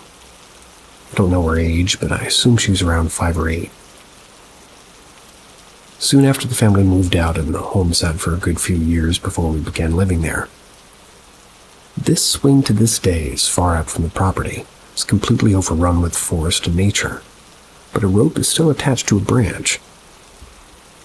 We had our own tire swing that was also far off from the property, but it was much closer than the previous swing. Like her, my younger brother had an incident. Our own tire swing snapped mysteriously. He broke his arm. After that, we never fixed the swing. After the years went by, there were plenty of incidents that the rest of my family would encounter. My mother and sister saw somebody standing inside the house in front of a window while they were outside alone. No one else was home at the time, but my mother shouted out, thinking that maybe it was one of us that had just arrived. When they didn't get a response from, "Hey, when did you get home?" insert my name, they were puzzled. They really believed it. They believed that it was me that they saw.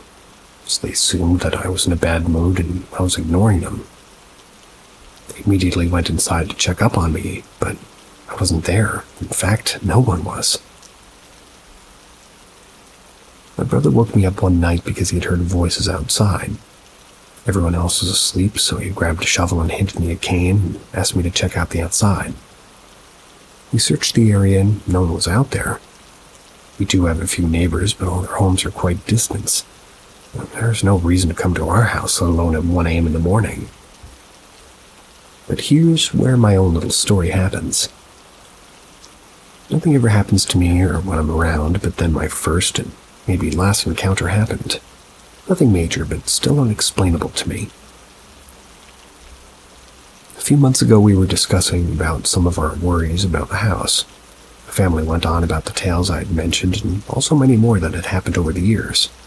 I explained to everybody that maybe they're just buying into the creepy stuff a little bit too much, so their brains are just leaning towards these experiences. They think they saw a shadowy figure walk by every now and then, but they're so open to the fact that the house is haunted. Like they truly believe that the house is haunted by a demon or by the devil himself. We went our own ways after breakfast. Everyone in the house had errands of their own to run that day, and I was left alone in the house. I've been home alone plenty of times, and nothing ever happened. But after everybody left, I went into our garage because I like to store things in there like books and, well, mostly junk. But they do have sentimental value. I left the door cracked because it's a bit hard to close. I'm a bit lazy, so I didn't want to struggle to open and close the door a second time. Not a lot of effort, I'm just lazy. But for some reason I had the feeling somebody was behind me.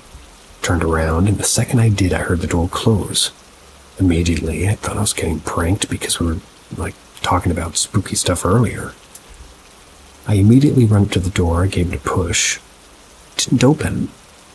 I realized the door was completely closed, even though I'd left it cracked. So using a minimal amount of effort, I pushed open the door and shout, "Really, guys?" Trying to scare me. But no one was there. I had my things around 6 feet away from the door, so nobody could have closed the door and sprinted away before I could see them, or at least hear them run away. I wasted no time getting to the door in an attempt to catch the prankster in the act. So strange. My immediate thought was, maybe they're so fast, So I sprinted to the front door and looked outside to see no cars. No one was home. I checked every room and every hiding spot I could think of. No one was home but me. Made myself a quick meal as I contemplated an explanation, but to no avail. I resumed the day like it never happened, but every now and then I'd think about what had happened. Was it a demon or the devil? I recalled the story of the little girl who had died here. I was around 8 when I told the story, and now I'm 23. If she had anything to do with this, why now out of all times?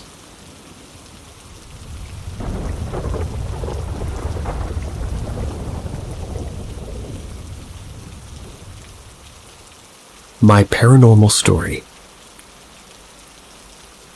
I'm a 34-year-old male in the USA. Overall, I've had a pretty normal life, except for the experiences I'm about to tell you. Some of these experiences still shake me to my core. I've never been able to share them with any one person to the face. The following story does mention alcohol, and yes, it's a little on the nose, but I'm a huge Ghostbusters fan. This is relevant to the story. I don't have exact years or ages for my experiences, so bear with me. When I was around 7 or 9, I had a rubber Stay Puffed Marshmallow Man. I remember waking up and looking straight at it. Nothing crazy here, but I remember blinking and seeing it in a different part of the room. I remember thinking, it's just a kid with an overactive imagination, no big deal. I remember blinking again, and it was on my bed. The only thing I could do was throw the covers over my head. It was on my bed and woke me up in the morning. Same time frame with this next one. I remember waking up and looking at a chair in my bedroom. I remember seeing an apparition sitting in it. Couldn't make out a face or anything, but it was wearing a dress. I remember thinking, well, it must be reflection or the light from the coyote light. I grew up in rural Illinois, and I remember thinking if I just move, it'll go away. It didn't. He just sat there watching me. I got back in bed, pulled my blanket over me, and nothing happened. I don't recall telling my family this experience because I don't remember any exact conversations. And if we did talk to it, they weren't remarkable. We eventually moved to a different house a few miles away, because of a few reasons, but none of them were due to paranormal reasons. It was also another rural house. I think it was 12 or 13. At this time, no experiences, but dreams. The first dream was me and my older brother in our parents' bedroom. It wasn't out of the ordinary for us to be in there. The family computer was in there, and they didn't want us all in there all night. This was circa 2002. We were talking, and I remember about something, like, what are we going to do with her? What are we going to do about her? But I also had a weird thing where I still had an internal monologue even in dreams. I remember thinking, what are we talking about? At this point in the dream, I looked over to the two windows that looked into the front yard. A person stood there looking out the windows. Had a black hood and a black one-piece bathing suit like a little girl. Couldn't have been more than 3 or 4 feet tall. She turned around and her hood was like an old executioner's hood where her eyes should have been. That was indicated by eye holes, just skin. I woke up screaming. A month went by and I ended up having another dream. This time I was on a school bus in like a forested area. I'd never been in a place like this before. The school bus was driving on a dirt road, and in the dream I kept saying, I have to get off at the library. I see a roof of a building behind a hill. Cut to me in the library. It was a beautiful library, solid bookshelves from floor to ceiling. Then I heard a voice. I have to protect you from her. I asked who was her. She even said, oh no. I'd look above me at the library and had a second floor that was open with a balcony. 3 golden rings flew out from the second story, coming over me and moving up and down all over me. Then the third dream. This one was terrifying. It was also about a month later. My dream just starts and I'm looking down a purple and white swirling vortex, almost like a blink. I see a little girl's head floating in the vortex where her eyes are supposed to be, and I just see the vortex like they're just straight holes. Another blink, and about 5 or 6 smaller heads started floating around the head, and they started chanting, and I woke up screaming. Yes, Gecko. Then nothing happens for years. Cut to me being 21 in the U.S. military. One night, me, a guy deployed with a different unit, and a couple of others are in the barracks. We're drinking like usual. The buddy says, hey, want to mess around with the Ouija board? We all agree. We're all half drunk on PBR anyway. So we make one from like a fucking pizza box lid and a broken shot glass. Guy whose idea it was does its thing, and we all have our fingers in the glass, and this thing starts moving on its own. Firstly, it's telling us it's the dude's dead grandmother, although it keeps sliding and touching me. After a little bit more interrogation, it's starting to spell out its name. Before that, my buddy does this closing spell thing. Tried to discover mediums after that. Got the Goetia. Medium informed me that I had Saint Raphael, Saint Michael, and Saint Azrael as guardians. I don't know what to conclude from that.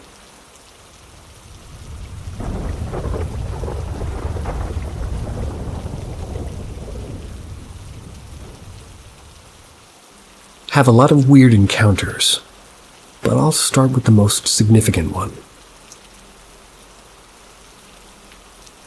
Bit of a quick off note. I've had tons of odd encounters, but this entity was my first encounter with anything of the paranormal sort.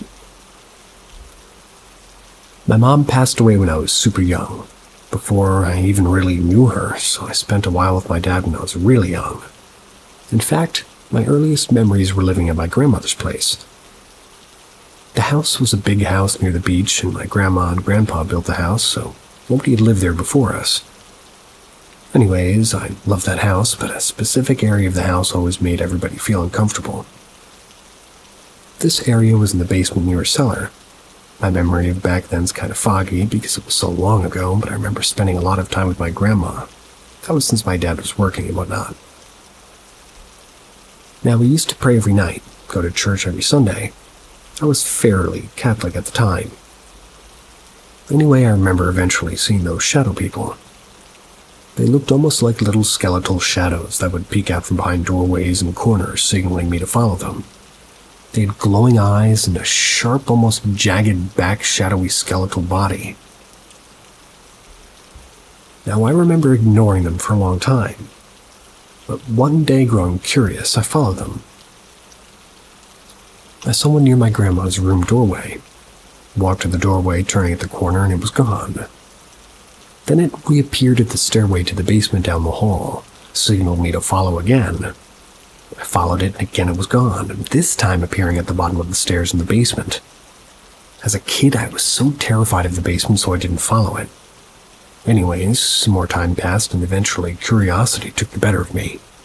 I ended up following it into the basement the next day they showed up. When I turned the corner in the basement, I remember seeing this person. They were towering above me. Then again, being 5 or 6 years old, well, everybody's towering over you. They had a deer skull with horns instead of antlers for a head, wore a big fur cloak, and behind them was darkness. I remember them slowly pointing at me, and then I screamed and ran for it. Right back upstairs. Over the next couple of weeks, I'd see this thing in different places. One time hanging itself off the door, other times standing in the trees near the river. I learned later my family was also getting messed with in, like, the way of weird dreams and odd events like poltergeist shit. But anyways, eventually, I stopped seeing this thing in person. Plagued my dreams instead. I couldn't get a good night's sleep without this thing appearing, turning into a nightmare, until sometime I remember someone coming to me in this dream. They told me to fight and to banish this being, so I did. I remember in the dream grabbing a broom handle or stick and hitting this entity when it showed up. The dream seemed to crack and I woke up. Years went by. I forgot about the whole thing. Forgot about it till I was 13 or 14. I was hanging out with some friends and we were just walking back to my buddy's place one night, and I remember his sister turning around and asking, "What's that?" We all turned around. At the end of the street, we all saw this tall entity, deer skull with horns and a big fur coat at the end of the street under one of the lights. My memories came back to me, and I just remember saying, "We need to leave." We proceeded to run to my friend's place, and aside from some odd moments like the power going out and doors opening and closing, it seemed to leave us alone. A few months later, I'm in a gymnasium bleachers just watching some sports in my high school, and I suddenly start to feel tired. Now, I was resting kind of against the railing when I almost blacked out, which would have caused me to fall off the railing, and suddenly I saw that deer skull image appear in my mind. I was snapped wide awake. Next few years, it was off and on. I'd see the entity, and some of my friends or my brothers and friends would. When it was around, it always made everything darker, and the smell of mildew would suddenly become very noticeable. He even attacked one of my friends once. That seemed to mostly be a warning to get my friend to back off. It gave me a scar on my wrist that I've had pretty much my whole life now. I moved out of my hometown about a year ago. Kind of figured he was gone, but back in February I was walking home one night and felt a familiar feeling only to look over at the trees and see him standing there. First time I've seen him in a few years, so caught me off guard a bit. Still no idea exactly what it is, though the running theory is a nature spirit of some kind due to the alleged history of the land of my hometown.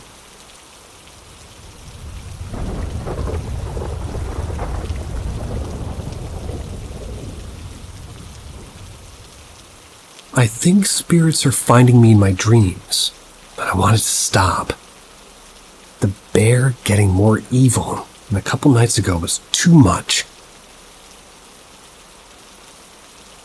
So, 35-year-old male, always had freaky weird things happen in my sleep. Like when I was little, 3 to 5 years old, I had this big football that hung on the wall with hooks on it for backpacks and jackets. My earliest dream memory was a repeat dream of looking down the hall and seeing this figure just standing in front of that football.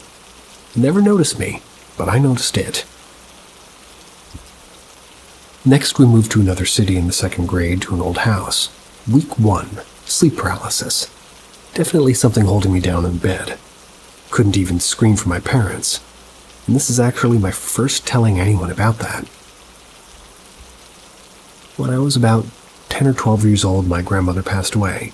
And no joke, this woman hated me. Couldn't stand her much either. But a few months later after she passed, she came to me in a dream. She was black and white while the dream was in color. Looked very, very dead, and black eyes, tattered clothes. Only thing she had was this glitterly rainbow ambience. She looked at me.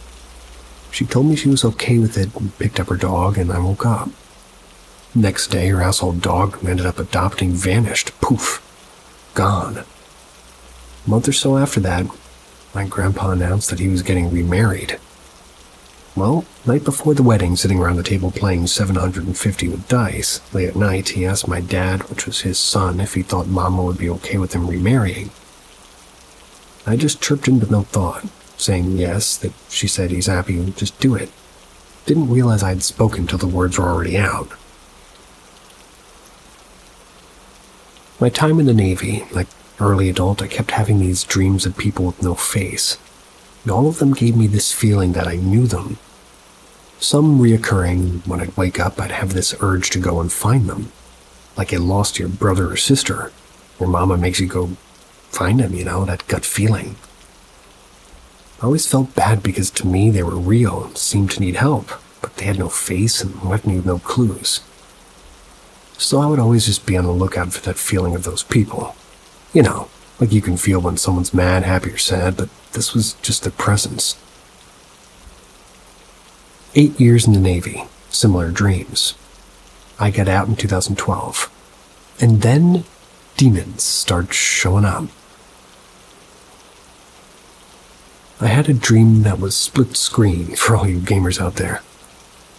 And my grandpa, my mom's dad, was on the right, and this black massive thing with like a body, arms, and smoke for legs was on the top. And a big head with 3 red eyes, and this like triangle pattern like it was showing me something. Now, he has severe dementia. He's probably not going to be around much longer. 2017.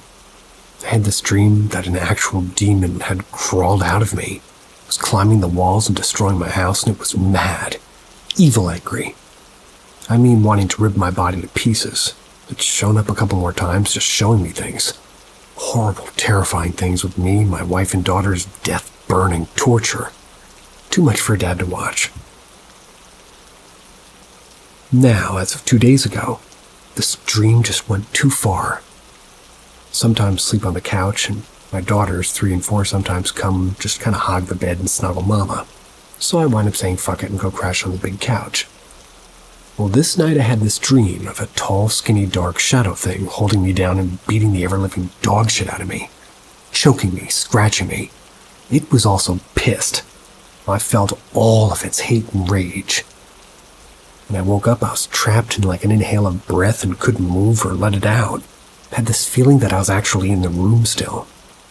I could still smell it. It was there. So I got up, went outside, smoked a half a joint at like 2 or 3 a.m. and crashed. I was thinking it was a nightmare.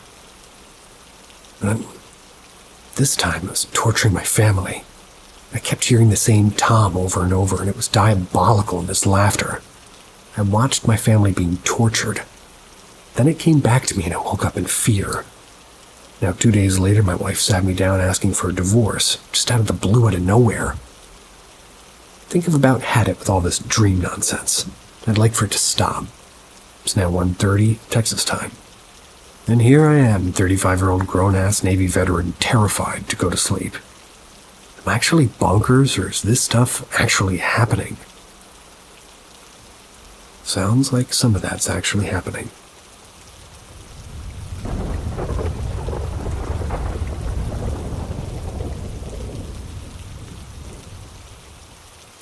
The Howlings. My personal experience. Something strange and inexplicable happened to me once during my school days. The school I attended used to do a lot of community work, which they called social action or social work. Went with my class to one of these activities in the countryside, not far from the city where I live. I stayed for a week sleeping and working in a town, living a lot with the farmers who lived there. The town had many stray dogs, which often gathered near us when we ate. The dogs were very surly. They came close but not too far away and always looked at us in the eyes, which seemed quite strange to me, because a very common characteristic of dogs is precisely that. Well, but they don't make much eye contact. Really.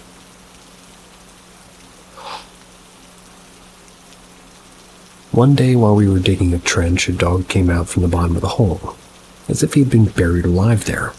He shook himself and he was gone. We were all perplexed, trying to explain the situation to each other. Most likely somebody had buried him. But why? Later that day, we talked about what happened with one of the townspeople, to which we received no response, simply a warning. They told us to never ever look the dogs in the eyes, because they're apparently reincarnated souls of the damned of their town, and that they would try to take our bodies if we maintained eye contact. They also told us that the dogs never died, that they'd been in the town for decades. They can't die. They're condemned to suffer eternally. They ended by saying that every night at the full moon the dogs went out at 3 a.m. to howl at the moon, to ask it to allow them to rest in peace.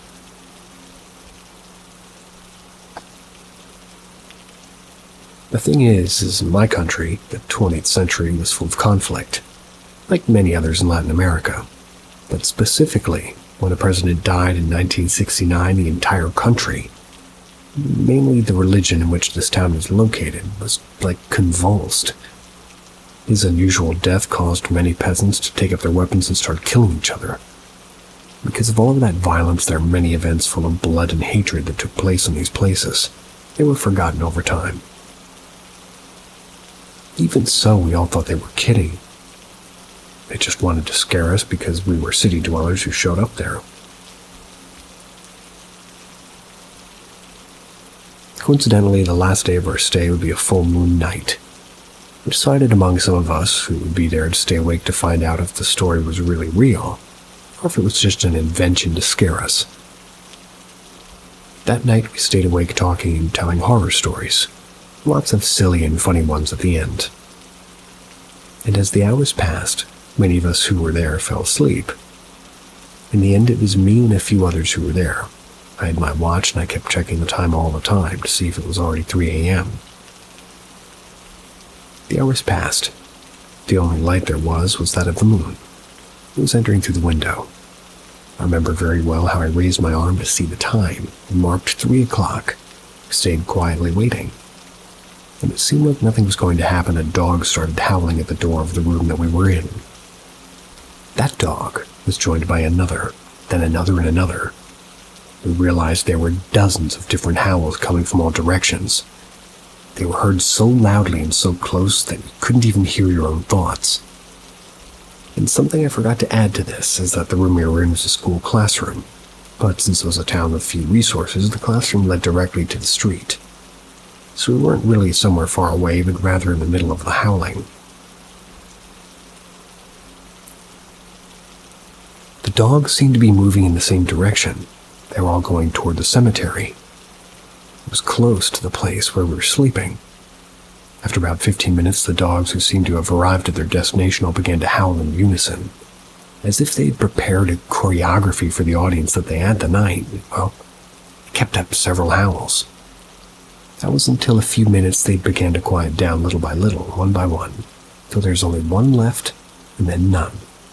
I was perplexed, couldn't speak, think, or move. I don't know if the others had stayed awake during the entire show or had fallen asleep, or if they were the same as me. I decided to stay awake to see if it would happen again, but the dogs didn't even bark the rest of the night. That day I was left with more questions than answers, and until now, years later, I still hear everything as if it had happened recently. One day I plan to return to that place. Only then I'll have part of the story.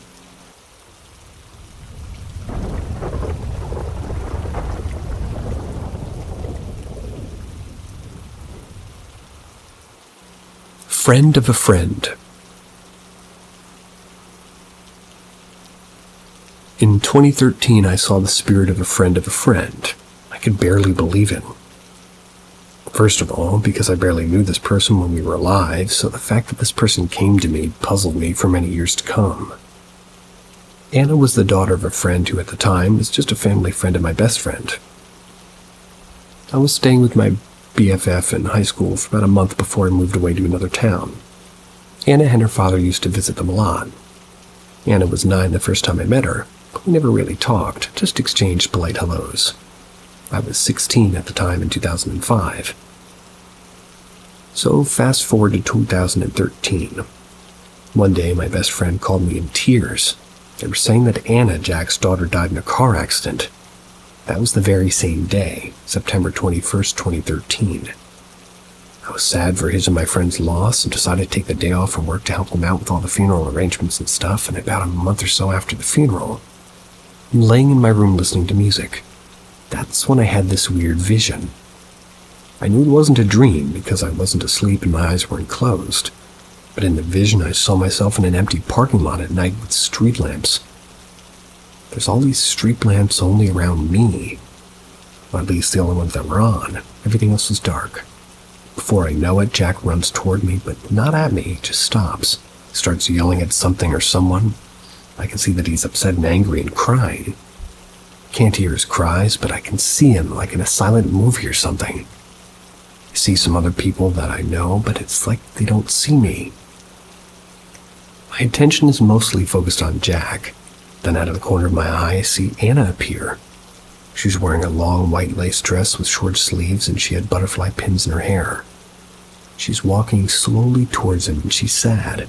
She comes up to me and starts talking to me telepathically, like she tells me he's too angry and sad and that she doesn't want him to be.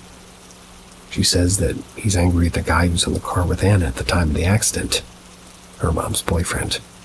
He blames, mostly anyway, he blames him for letting her drive to a driver's test. She asked me to spend time with him and befriend him. Then the vision ended. Couldn't believe what I just saw and couldn't understand if it was real or just a figment of my imagination. I didn't really intend to spend time with him as I didn't really know him that well, but when my friend and I did spend time with him, I tried to talk to him about anger and stuff, and after a while he mellowed down. For the longest time I couldn't believe why she would come to me of all people. Like 1 to 2 months after I saw her the first time, I saw her again. Weird, right? It was 9 or 10 a.m. and I was on my way to the food bank. I wasn't even thinking about her at all. I was thinking about all the times that things and just everything I had going on that day, go to the bank, buy groceries and all that. And I intuitively looked to my right at the passenger seat, and in a flash of a second I saw her sitting there in my car with the same white dress and butterfly pins in her hair. Only this time she was radiant and smiling at me. She told me thank you and disappeared as fast as she came. I was in such a shock, I had to pull over. Started crying then because the experience just felt so pure and good. It's hard to explain it, really. The whole time I kept thinking, why me? Then it hit me a month or so before her death, September 2013. In August, I was browsing Facebook out of boredom, and I saw the area where you see people you might know, like friends of friends. I saw her profile among them. Thought to myself to add her because I knew her dad, but this odd thought went through my head, like, why bother? This person won't be with us for too long. I thought how terrible it is to think something like that and dismissed the thought, but never added her. I think she came to me because I was the only person who knew her father, but not enough to know her. I wasn't emotional, so I was easier to approach. By that time, I was still struggling with the thought of spirits, so I didn't really know what to believe. From time to time, I'll think about this experience, and the more I do, the more I believe it really happened. What do you think? Is it too far-fetched to be true? I know that by sharing it with you, I might encounter people that just think I just come up with this stuff, and it's okay. I'm not here to convince you, just to share. Maybe somebody has a similar experience sometime. Maybe they'd like to share, but sharing with you won't make me believe it any less. I'll always cherish this memory in my heart because it's proof to me that there really is heaven, and a God and more. Wish you all the best.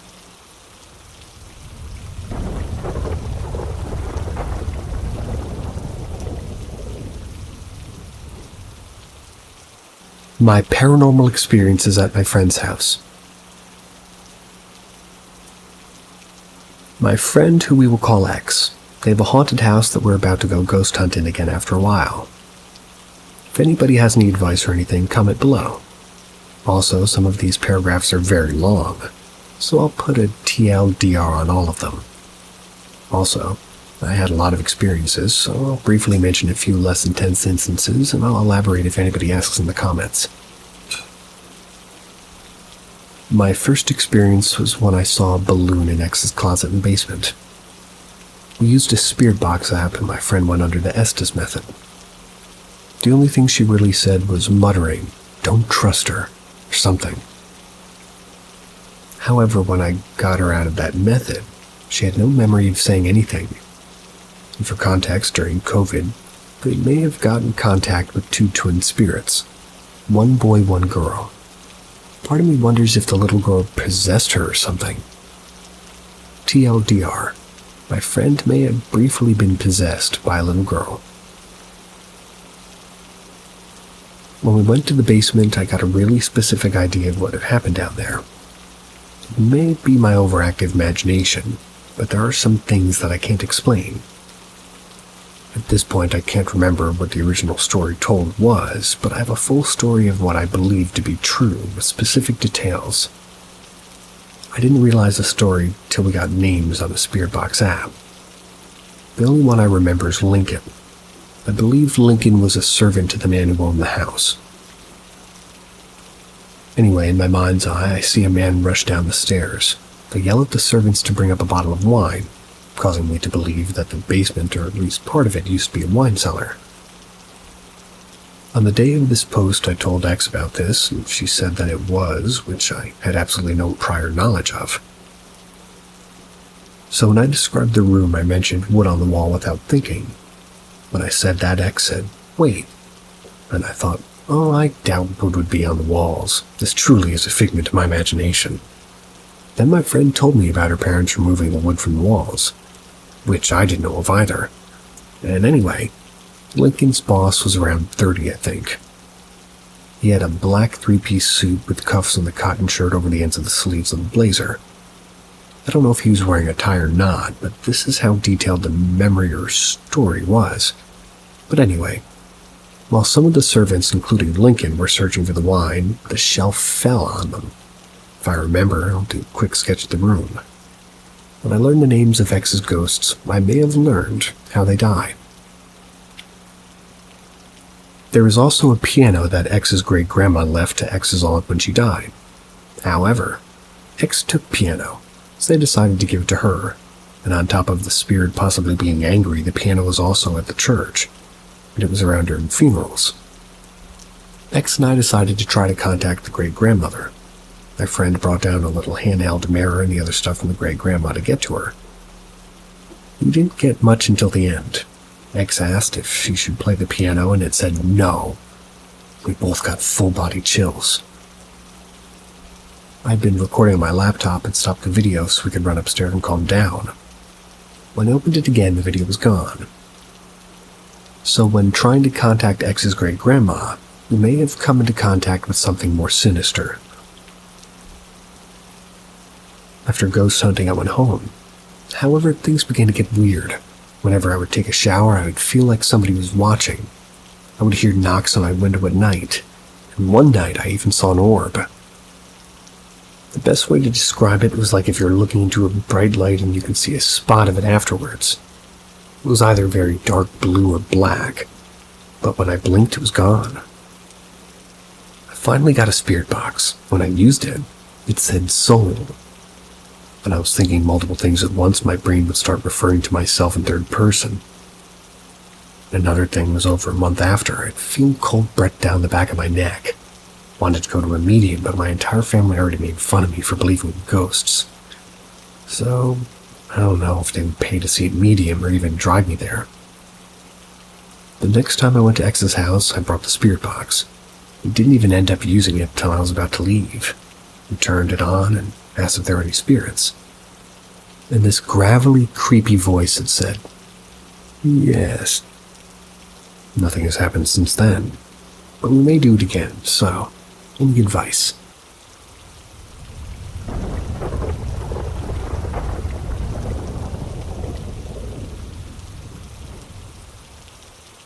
...2017 Ghost Story.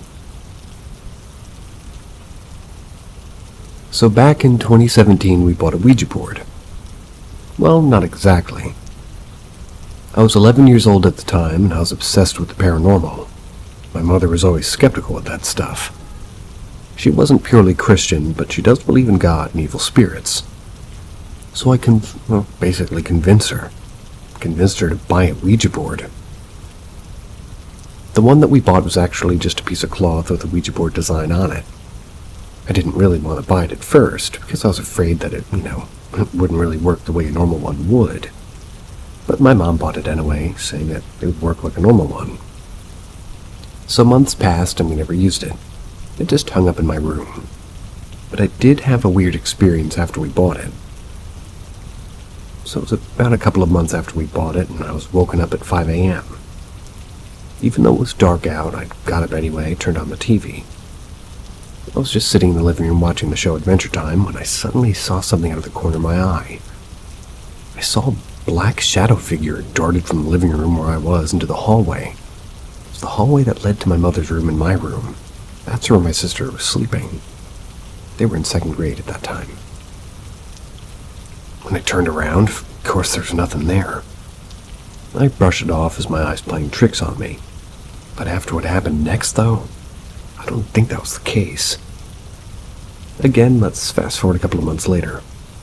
Me and my sister just got home from school, and her mom told us some shocking things. She told us that she was experiencing some bizarre things herself. Things like her thumb going numb randomly for no reason at all, the radio and TV malfunctioning, and her pet birds acting completely nuts like there was something else in the apartment. I was shocked by this news, but also kind of excited at the same time because I got to experience paranormal activity. But things sort of escalated that night. Later that night, my sister was too afraid to sleep in her room. We both shared a room. That was because she swore that she saw a figure in there that resembled Slender Man. I was pretty skeptical because even though I believed in ghosts, I didn't believe in Slender Man. But I was still pretty scared anyway. Later, my mom told me that, my sister and I were going outside to take her dog named Sophie on a walk. I was scared to stay, but I stayed anyway. I tried to take my mind off any spirits that might be in her house. All was well, but then my walkie-talkie was sitting right next to me and suddenly turned on and scared me half to death. The voice coming from the walkie-talkie was male, but because of the terrible audio quality, I couldn't understand him. Ran out of the apartment and down to my mom and sister and told them what happened. My mom said it could have just been railroad workers because there was a railroad next door to her apartment. Sometimes they'd be up there working. But this was in the middle of, the night, so there weren't any workers. My mom was still skeptical. But when we got back to her apartment, the TV was frozen. The screen was glitched. I woke up that night at 2 a.m., decided to go to sleep in my mom's room. My sister was already there because she woke up before me. That's when we heard the sounds. That night, me, my sisters, and my mom heard the sounds of footsteps in the hallway. Like movie cases falling off her shelf in the living room and pots and pans in the kitchen. Couldn't have been our pets because our cat and dog were in the room with us. Our birds were sleeping in their cage. It wasn't a person. Our apartment door automatically locks when closed. Can't even be opened without our key. And that was with us. The only other way in was through our windows, where you would have to climb up a 4-foot building to get to it. Another thing, we heard that night, was like my walkie-talkie. Turned on again, that same male voice speaking through it.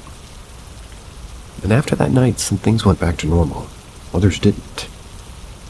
One night, I had to sleep in my mom's room for the rest of the time that we lived there, because any time I slept in my room, I would always wake up at 2 a.m.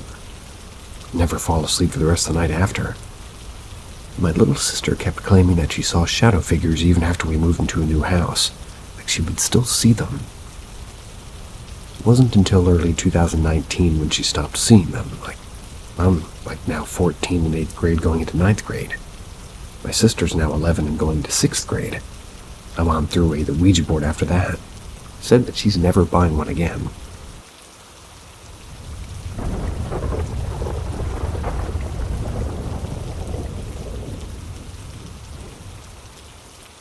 Anybody else experience this?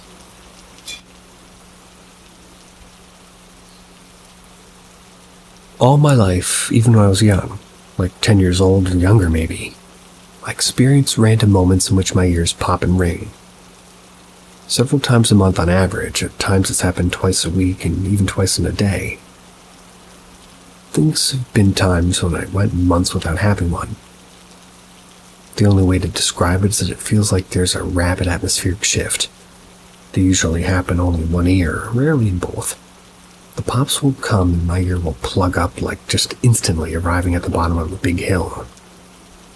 My ears pop and ring, and the ringing will start out strong, but then 10 or so seconds completely vanish. I always attribute it to a literal drop in pressure, so I never really talked about it.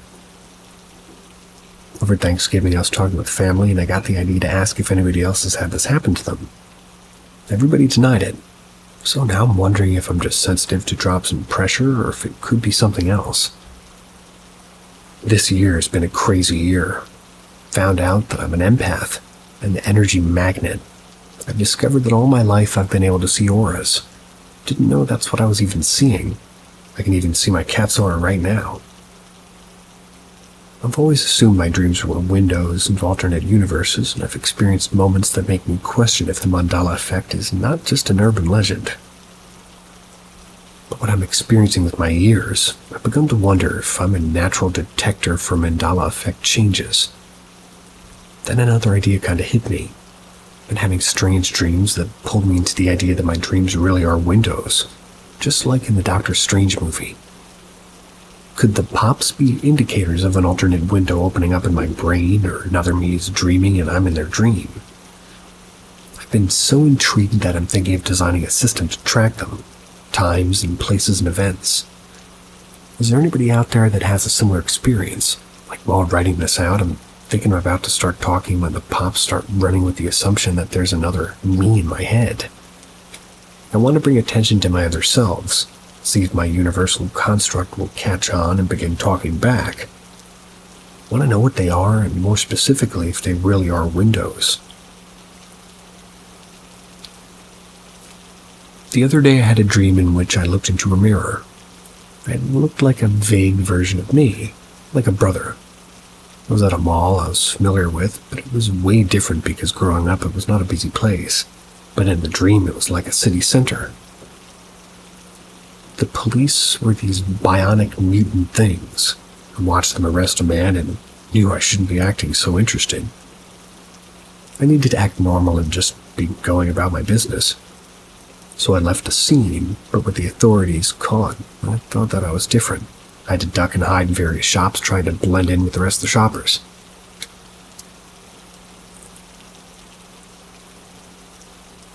They lost interest pretty quickly enough, and I began walking through the mall, and I was just enthralled with the stores. I visited this mall bunches of times in previous dreams, and one time I visited the game store, and there's like the opposite end of the building.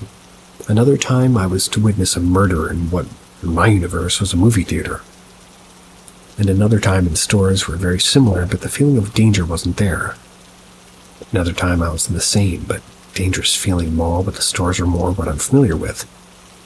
Like Mervyn's was still a thing, but it was more of an everything store like Sears.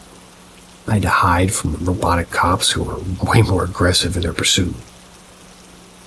I'm not prepared to conclude that I'm just crazy, mainly because what I'm going through is not intrusive, doesn't affect my life. I want to explore these moments, and hopefully my other selves will catch on and maybe have a better understanding of our connection. Just an FYI on the ear thing. As somebody who's had a lot of autoimmune conditions and other things like that, that, sir, is, well, a side effect of having an ear infection. The little canal inside your eardrum, or that goes through your ear, rather, gets quite a bit smaller when it's inflamed. And yes, get much more sensitive to changes in pressure, including your own blood pressure and stuff. Moving on.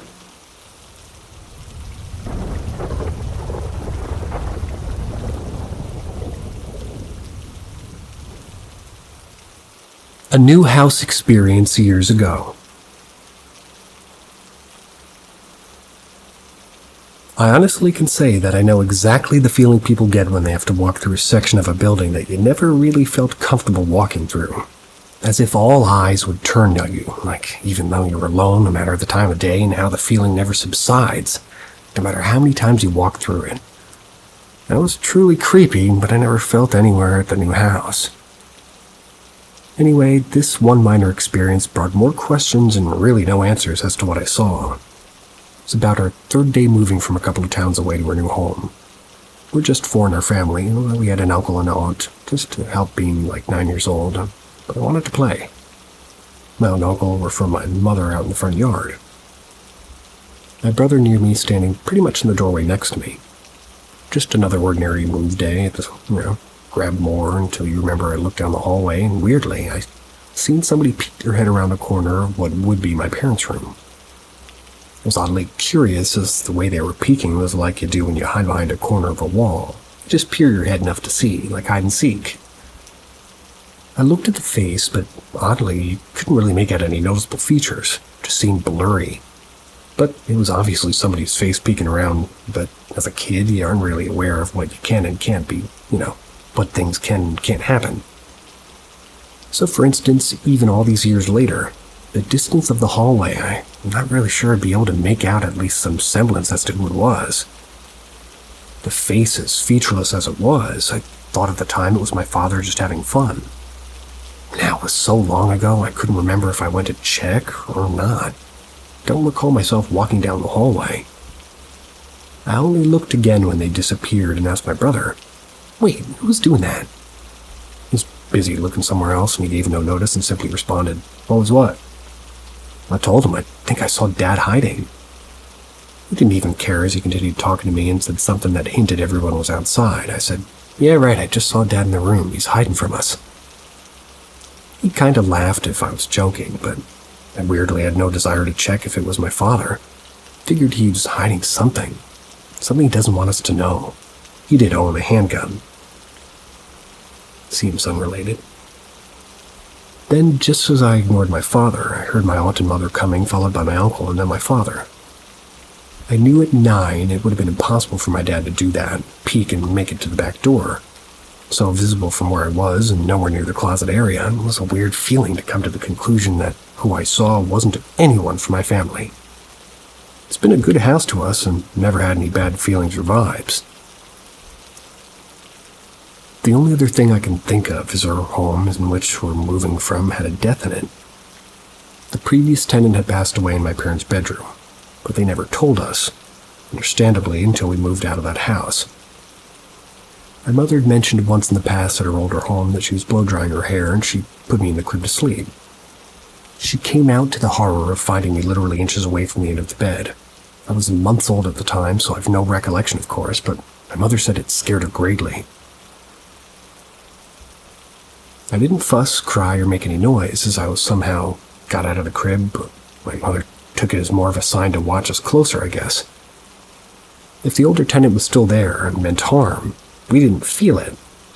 My mother just watched my brother and I much closer. He was only 18 months older, so it could have been him just moving me. The only reason I bring this up is perhaps the older lady was making sure that we were okay in our new home. My dad couldn't. How had he been able to get out without being seen if he was, by the closet? You need to walk back in the side of the hallway to use the backsliding door, and the other back door was closer to my brother and me at the time. Not to mention, from the time I'd seen the face to when I'd seen my father, couldn't have been more than 45, maybe 60 seconds.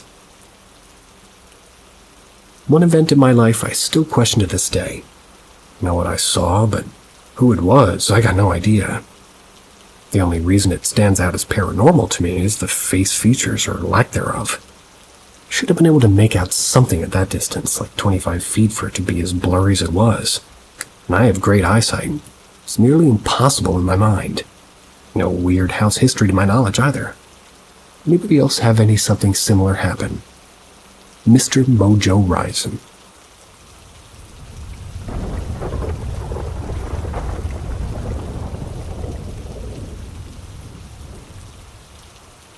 Some of my experiences.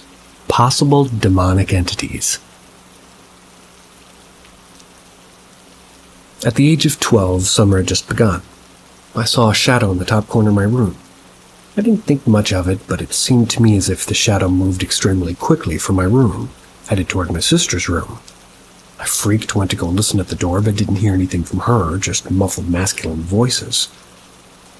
I honestly can't remember if I knocked on her door or not, but I do remember that I was scared shitless. Still went back to my room, just sort of taking out my bow from under my bed, and I went back into the wall, just walked toward my sister's door and didn't get a response this time. I go to my mom and I tell her I can't get my sister to respond and her door's locked. My mom goes and just unlocks her door with her nail. Wow, my locks can be unlocked from the outside with the twist of a nail in a little space in the center. My sister was totally fine. She had her lights off, TV on, and headphones in. Feeling kind of silly, I go and put my bow back in its bag and I'm in my bed again. Sometime later, I couldn't tell you if it was days or weeks, but this is 6 years ago now, and my memory's a bit fuzzy. I had a nightmare with some sort of demonic figure. In the dream, I wake up, go from my bed to the light switch for the hall outside my room, and I'm like flicking on and off, like this entity's getting closer and closer each time I flick the light off, like some fucking movie shit. That's until it's right in my face. I can't describe its face very well, only that it was bald, ghostly pale, and had very dark, gaunt eyes, and sort of matured features like some wrinkles and an absolutely chilling gaze. Almost kind of like Quan Chi, but much older looking and less sharp features. The only thing I remember hearing was, "Your dog is next."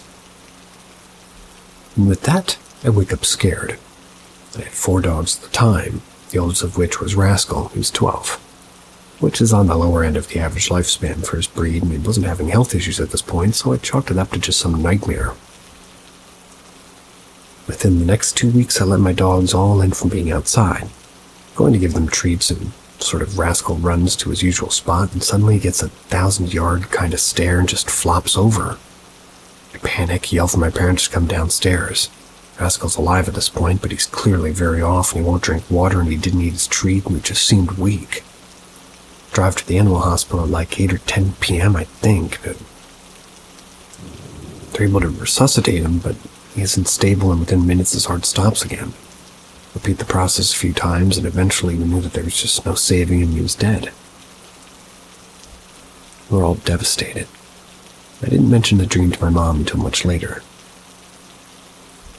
Then over a period of the next 2 years, so from 12 to 14, I have at least 2 other similar encounters with this figure, something similar. Never got a great look at its face again, but in both scenarios the dream ends with my own death. One, we were just in some unnamed room and it kills me. Oddly enough, when I woke up to this time, I just got pissed, so I tried to go back to sleep. I go back to sleep and suddenly I'm right back where I was, and the entity is extremely surprised and almost frightened to see me alive. Within moments, I defeated it. The next encounter is in the middle school. The dream was a school shooting, and there was this figure that was extremely tall, like 7 or 8 feet tall, and it was extremely fast. It was wearing a trench coat and a fedora, had a shotgun, and its speed-walking pace was just a tiny bit slower than your average adult male sprinting. It had already killed several members of my classmates, and I vividly remember seeing my old crush dead on the floor. No longer been interested for months, but random. Luckily, I was kind of quick as a kid, and I ran into my science classroom, and this figure enters the room, shoots me, and again I die, and instantly wake up. I remembered how I was able to go back in my dream the other time, so I did, and same story. I defeated or killed, but I killed it again. They say this is somebody who's very skeptical of all paranormal phenomena. I have no idea what this was, and whenever I tell the story, it's the 4th time telling this, I feel ridiculous. Something in me remembers it so vividly. It all just feels so real. think a lot of you guys and gals in this sub can relate. Thanks for being here. See ya.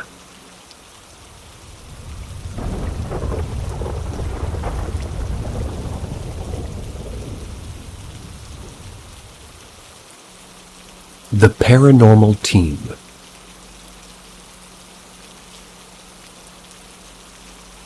I inherited a house from my grandmother in April of 2020. I took a video in the basement of her home under the advice of a colleague that's convinced that I see dead people. I took the video basically based on the fact that myself and a few family members have seen what appears to be a little boy peering around the door in the laundry room. After careful analysis of the video, my coworker and I observed a few parts of the video where there appears to be ghostly apparitions. I had placed a soji just right next to the doorway for privacy to the half bath in the laundry room. After analyzing the video, I observed the face of an old man with white hair looking around the doorway. In the video, you can see the ghost appear. The old man, white hair, isn't the only ghost in the house, but he is the only one I have a photo of. I contacted a paranormal team to check out the home. A woman named Corey and a man named Ron came to the house from the paranormal team. They started an EVP session in my living room. Corey started the session by asking, "Are there any spirits that wish to communicate with us today?" Suddenly, the energy in the room changed. It was as if the spirits in the house were, frantically trying to be heard. I could literally feel them stampede into the living room. That was while we were sitting. Corey and Ron suddenly covered their ears and said their ears were ringing in pain. I watched as the green light on the EVP meter just lit up. I also observed the kitchen cabinet door open. That was without anybody being seen in the room. The paranormal team and I communicated with a man that said he used to live in the home. The man said he just visits the home. We asked how many spirits were there and listened to as the man, whose name I won't use, and the other spirits in the room counted off to 9. There's a dog, a cat, and 7 spirits in the home. They seemed harmless. They were notified that I had to do some updates and remodeling in our home. When I let the man and the other spirits know about the remodel, the man said, "That's fine, like I said. I just visit." I even felt the circular presence of the man in front of me. It felt like a warm tunnel. The man asked if he could touch my hand to prove he was there. I said yeah. His touch felt like someone touching me, but almost electric. My ears also rang during this part of the investigation. I also thought I heard my grandma's voice. I'm not really clear because when I asked for her, she didn't say yes. The investigator said that they would come back on Halloween for a full team investigation, but canceled due to more serious cases. I've caught glimpses, of full-body people in the house. Other family members have as well. One is a man appearing to be in his 60s, with gray, I think, hair and like a tan trench coat. The other is a small man with white hair. My brother has seen a young boy. I've seen a woman with black hair with short bangs. I asked Corey about the shadow people since I'd seen them before in the upstairs bedroom. Corey explained that the shadow people are ghosts that haven't fully formed. They didn't gather enough energy to look like a person, so they appeared in sort of a shadow form. And here's a side note. My boyfriend and I were making out on the couch one night and heard a banging on the basement ceiling. We looked downstairs and found no one there. I feel lucky because they aren't asshole ghosts. The worst part is that I never video recorded the EVP session, mostly because I was concerned that the paranormal team would think I was using them. I felt relieved when I got answers from the team. A few months later, I hired an electrician to update my electric box since the house was built in 1915. The electrician had some questions while he was working in the basement. I went downstairs to talk to him. He asked me if my house is haunted. As we stood in the basement, I could hear the ghosts just rustling around. I told him yes, and told the ghosts that the electrician was there to fix the electrical box so the house won't burn. So I asked them to be sort of courteous, as they always are. No problems for the rest of the day.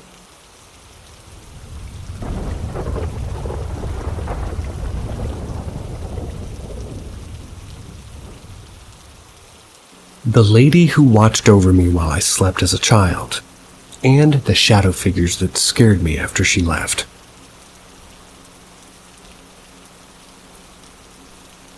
I was between 3 and 5 years old, so it was around 89 to 91. My room's on the complete opposite end of the house from my parents' bedroom. I'd wake up in the middle of the night on a regular basis scared. When I'd wake up, I'd remember seeing this woman standing at the end of my bed, and I could kind of see through her, but also just put off a glow.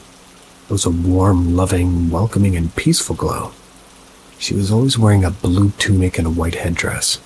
She was always looking down, holding and happily comforting a baby wrapped in a blanket.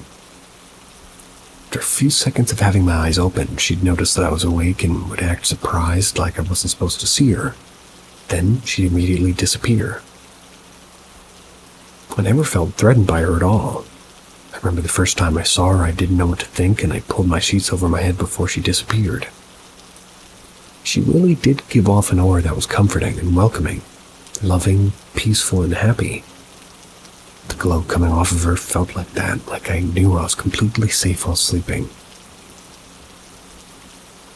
This happened quite a few times, to the point I'd smile when I saw her after waking up. She'd look back with a smile that I was sort of comforting, yet at the same time conveying something like, "You aren't supposed to actually see me." That's still like intentionally letting me see her for a few seconds before fading away. She felt like a very familiar mother figure, but wasn't my mom. I was always scared right after she disappeared because that safe feeling would disappear as well. I'd want to run to my parents' bedroom. I could see my parents' bedroom from the doorway of my room, but he had to walk through the dining room and living room to get to it. There were always these strange shadow figures, and like dozens of them walking around the dining room, kitchen, and living room. I remember being so scared of them, but never actually drew their attention while I stood there watching them from my bedroom doorway. They never really noticed me or walked toward me. It seemed that they were in a hurry, like walking with busy intent, but never actually going anywhere. I was always scared of them, even more scared that I'd draw their attention.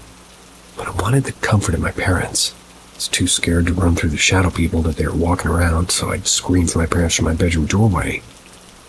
The instant I'd scream, the shadow people would stop walking, and all of them would look up at me with like an angry and frustrated aura, but never actually took a step towards me. They'd just disappear about the time I'd hear either of my parents' voices. One of the last times I saw the lady at the end of my bed, and the shadow people, wanted to get to my parents' room where they were, but instead of just calling out for them, I closed my eyes and held out my hands to feel my way across the dining room and living room to my parents' bedroom. I actually made it there on my own. Even with my eyes closed, I could feel them there before I started to disappear. But I could also feel as they were fading away that they were angry. They were angry because I wasn't scared of them anymore. I stopped seeing them shortly after that, which was around the same time I started feeling more comfortable staying in my own bed at night by myself, at least without needing my parents so close by. But it's one of the most real and vivid memories that I can remember from when I was that age, and I'm 38 now. I still remember exactly what the lady looked and felt like, and the shadow people. This wasn't even an old house or anything you'd really associate with a stereotypical haunted place. They're a relatively new double-wide trailer that my mom and dad had put there a few years before I was born. They bought the trailer brand new. I feel like what I saw and felt had to be real, because a 3 or 5-year-old wouldn't have been able to imagine that physical feeling from an aura. That was so welcoming, understanding, and comforting, loving, and peaceful that the lady at the end of the bed gave off as she glowed. It was a distinct physical feeling that a 3 or 5-year-old wouldn't have been able to just randomly imagine. A feeling I still somehow remember. Never saw anything like that again in that place, or any other place I've lived.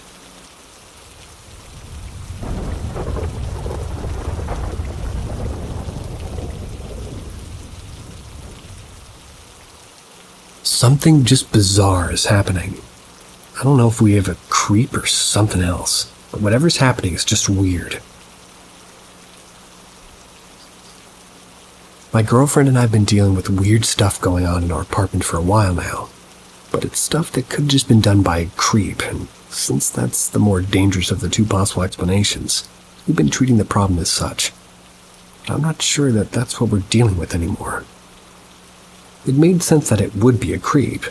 We are two tiny, cute lesbians, technically living in a condo that we're renting. So there's plenty of old, lonely men who own their condos in our proximity. We also go through a super shitty management company, so it's plausible somebody had a key to our place. In fact, after a while, it looked to be the only explanation, and additionally, who or whatever was doing it seemed to be homophobic. The first week my girlfriend lived here, somebody put porn under her welcome mat. Porn and DVD cases, too, so there was a little attempt at hiding them. And it couldn't have been anybody that we know. Nobody knew where her new place was, and she doesn't have a lot of friends in town yet. Then every other week or so, we'd come in to find a picture of us, and it'd be knocked off the bookshelf or on the floor. The shelf is high, but the glass in the frame was never broken. Then we changed the picture to one of her and her family. Hasn't been knocked off yet. Same type of frame too, so that's not the reason. When I was staying over, I'd feel watched and uneasy at times, and I still do actually. But I've just gotten used to telling myself to chill, since this feeling hasn't really resulted in any harm at all yet. Then after about 7 or 8 months, I moved in with her. After a few weeks, we noticed all of our pillowcases were gone. Just poof, nowhere to be found. We only have the ones in our pillows. Then shortly after, we noticed that there's an ashtray going missing. Super fucked up because it was a special one that she used daily. I tore this apartment apart. It's just gone. The only window could have gone missing is the 8-hour window when I was asleep. Checked all these vents for cameras. If this is a human, they know our schedule to a T. Nothing. So I started keeping an eye on our neighbors. I have a few suspects in mind, but no proof. Then a few months ago, the picture of her family previously mentioned was set up on its side. The most recent event happened a few weeks ago. We put a chain lock on the door, so when we sleep that way somebody has a key, it wouldn't even matter. Well, my girlfriend started working nights, so I had to lock the chain in our bedroom instead while I slept. When she came home, it was unlocked. I don't sleepwalk, so that prompted us to change the locks again. Should have done it sooner, but for a while we were more keen on catching them than just stopping them. And if it was a person, well, we could defend ourselves, but they never hurt us, so it wasn't a big worry. But this is the bizarre part. A little before we changed the lock, I noticed a small, dark stain appearing on our carpet. They're only in the back of the apartment, where our bedroom and the bathroom are. They don't lead to or from any door. They're too far apart to be traced to shoes or socks, but I still checked the bottom of every shoe and sock in its place. Some kind of looked like ink stains. Some look like spots or soot from a chimney, which we don't have. I've gone through every logical explanation that I can think of, looked into anything that could have dropped or something. There's nowhere we're doing this. We've showed up after we changed the lock, so now we're creeped out to the point where it's interfered with our lives. Either we have the slickest creeper on Earth, or we're dealing with something else. And ice is disappearing out of our freezer. It's not melting, it's not getting clumped together, and it's even going missing when I'm the only one home and no guests have been by or anything. My girlfriend's noticed it too. I always thought it must have been her, even though I didn't see her use ice. I thought I just missed it. She thought the same. When I noticed it was alone, well, when I was alone, rather, I freaked out a little. Miscellaneous things have gone missing here and there too, but nothing super notable. It's things like a coaster or something. It's just bizarre. Anybody else ever had this happen? Any idea why the fuck these dark spots on the carpet might be? Could be mold.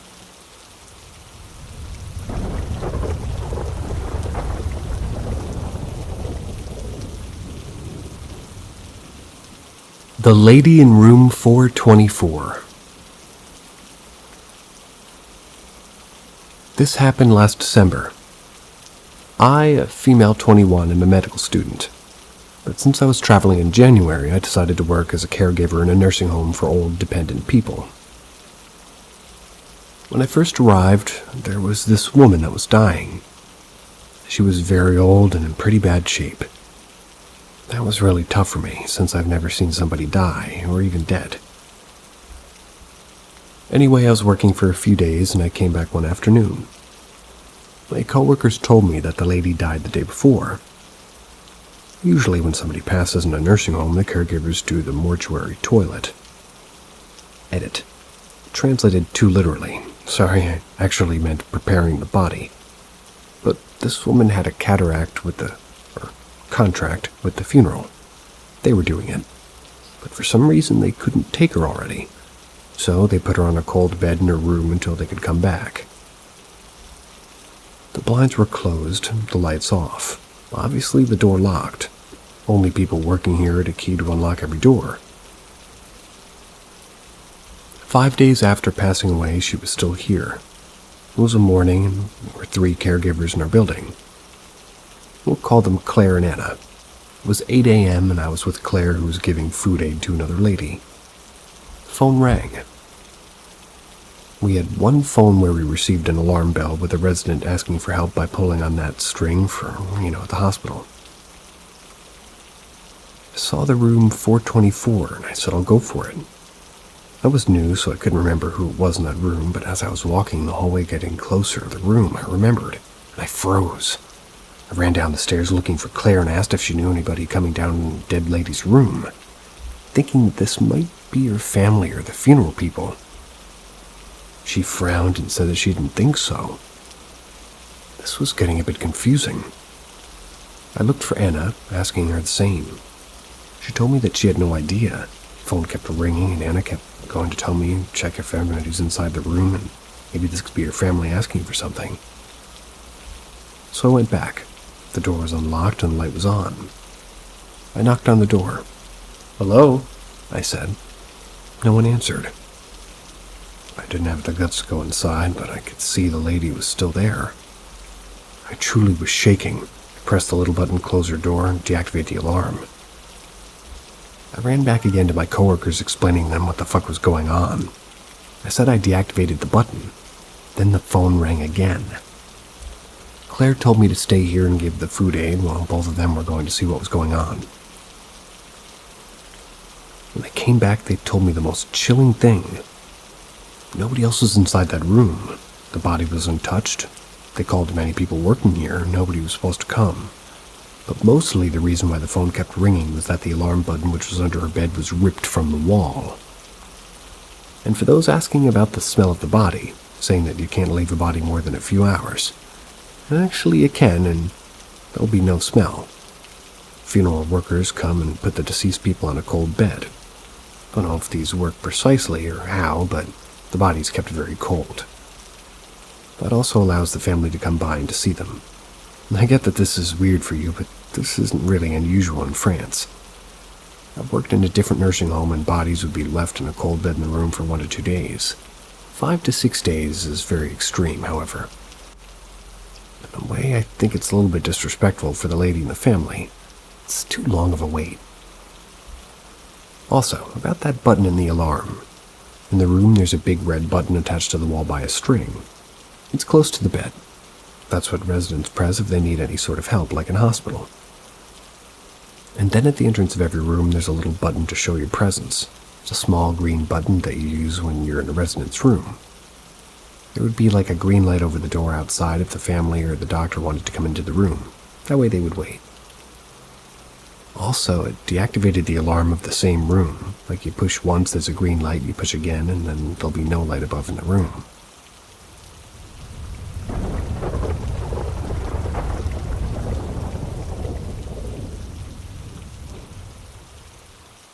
Possible encounters from a Michigan nature park worker. For my own safety, I don't want to reveal which park system I work for, but it's important that the story. I'm a female 19 working a position at a Michigan nature park, not entirely dissimilar to that of a park ranger.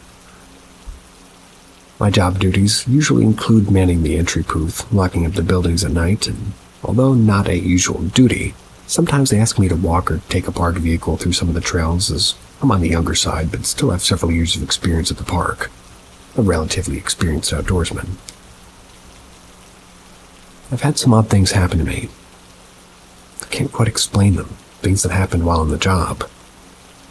I'm decently well versed in some areas of the paranormal, and although not entirely relevant, it's of note that I'm also a Norse pagan as part of a family belief, and also wear protective symbols as well. And to be honest, I've started wearing them more since these odd things have been happening. Tried looking into it myself, but overall I'm overwhelmed and I'm not sure where to look.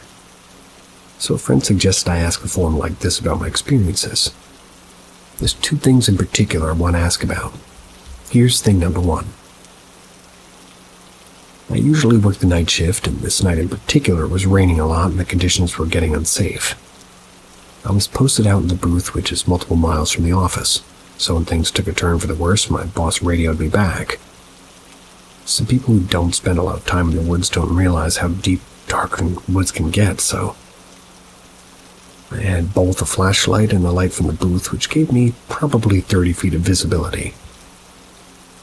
When I went to grab my stuff, I went to lock up the booth, get in my car, and I swore I saw something that moved very human-like, but moved in a really odd way.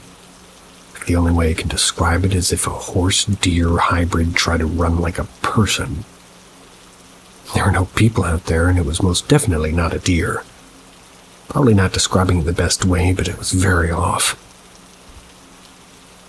I got to my car as soon as possible. Didn't start right away, a bit odd, but not entirely out of character for my car, but when I turned the key a second time, I saw something out of the corner of my eye. It looked like whatever it was had gotten closer. The drive goes without incident, though. I'm still off about what I saw. That's when I get closer, I radio in to see if they need me to pick anyone up.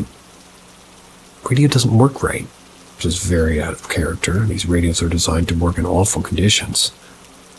I was the closest I'd been to any sort of signal in a while. Chalked it up to the weather and pulled into the office, but as I do, something runs past me. I didn't get a good look at, but it was not a person, and I'm telling you, there's not an animal in that woods that I know of that looks like either of the things I saw. I just can't seem to shake it. Thing number two. This happened more recently, and is what prompted me to finally reach out to a forum of some kind. I was walking the trails for security purposes. I was close to closing. We close around 11 p.m. and start a final walkthrough at 9 p.m. We do this to make sure that nobody's stuck on the trail or hurt, so they aren't stuck overnight when there's fewer staff and none to patrol those trails. So I was walking one of our trails, and I was pretty deep in the woods already. I'm a fairly fast hiker, and this is a trail I know well. It's already about 2 miles into the trail when things started to get weird. I hear a noise off in the distance, and at first I thought it could be a coyote or an owl, so I pressed on. Coyotes stay off the trails, though. Usually won't really go towards people unless they have dogs, or... By the way, dogs are also banned in the woods here, so... But then the noises just got weirder. Used to the sounds of the woods, and I know the area and the wildlife very well, and I've never once in my life heard that sound before. Didn't come from any animal I recognize. It's most definitely not human.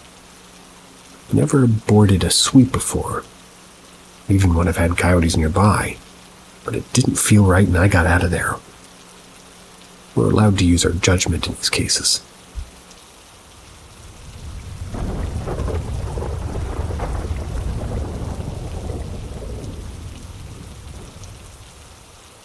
The looping music.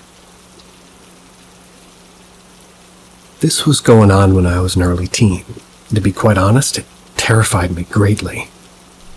Something only I could hear. At midnight, every night, pop music with no intro or ending, looping perfectly. These included 4 songs. Spin Me Right Round by Dead or Alive, Walking on Broken Glass by Annie Lennox, All Star by Smash Mouth, and Smooth by Santana. Since my early teens, and so when this was going on, it was like the late 90s or early 2000s. The last 2 songs were relatively new and receiving a lot of radio play at the time. I also stayed up way too late most nights, just reading books or playing Game Boy games. Terrible habit I'm still feeling now, but at least I have an evening job to go to with my night owlness.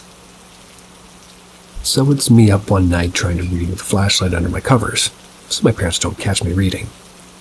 I'm sitting here trying to get through this book I got on loan from the school library, Harry Potter and the Sorcerer's Stone. I start to hear music, smooth. Put it off as maybe my sibling playing with their shortwave in their room next to mine, so I don't think too much of it. Plus, just as bad of a night owl as I was, plus it was pretty normal volume, nothing to worry about there. I kept reading only to realize the song keeps starting over. Suffice to say, I do the next logical thing. Check what's up with my older sibling. Go to their room and check to see what's up, only to find that they're sound asleep. Freaked, I go to my parents and knock on their door. They don't hear the music, but at the same time it sounds like the sound is coming only from my room, i.e. it's locational. It isn't just in my head. I managed to fall asleep in my parents' bed, and all is well the next morning. So, not being the brightest bulb and having a keen interest in finishing this book, I decided to keep reading well into the night. Suddenly, more music. This time, it's Walking on Broken Glass. Again, no ending, no song intro, just perfect loops. And again, I go to my parents' room, spend the night there.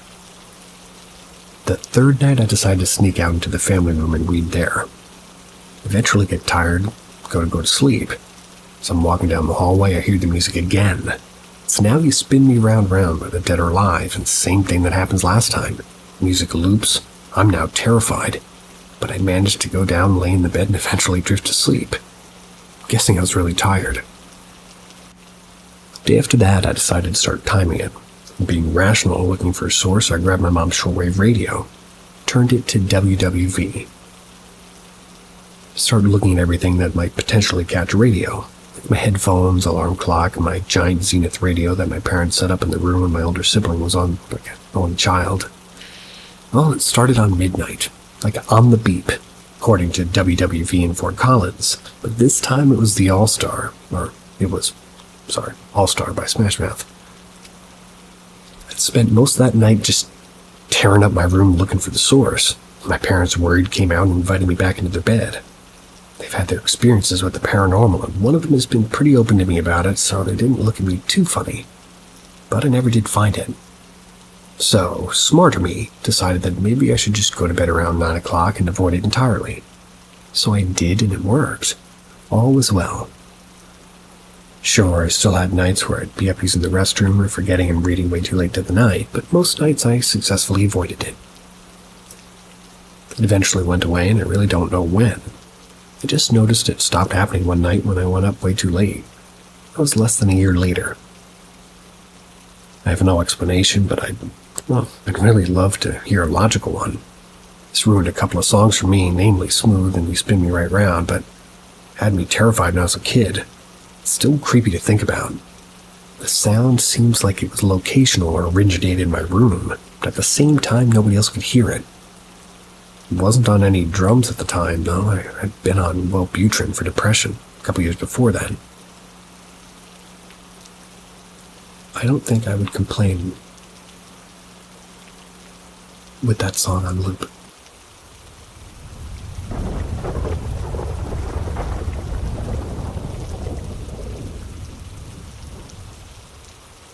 A mimic or something else?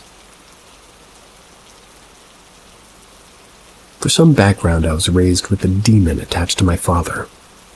He called himself Mordecai, and although he never hurt me, he tormented my dad 24/7. When my dad had an exorcism done, and I was 17, he attached himself to me, but still never did anything to hurt or ruin me.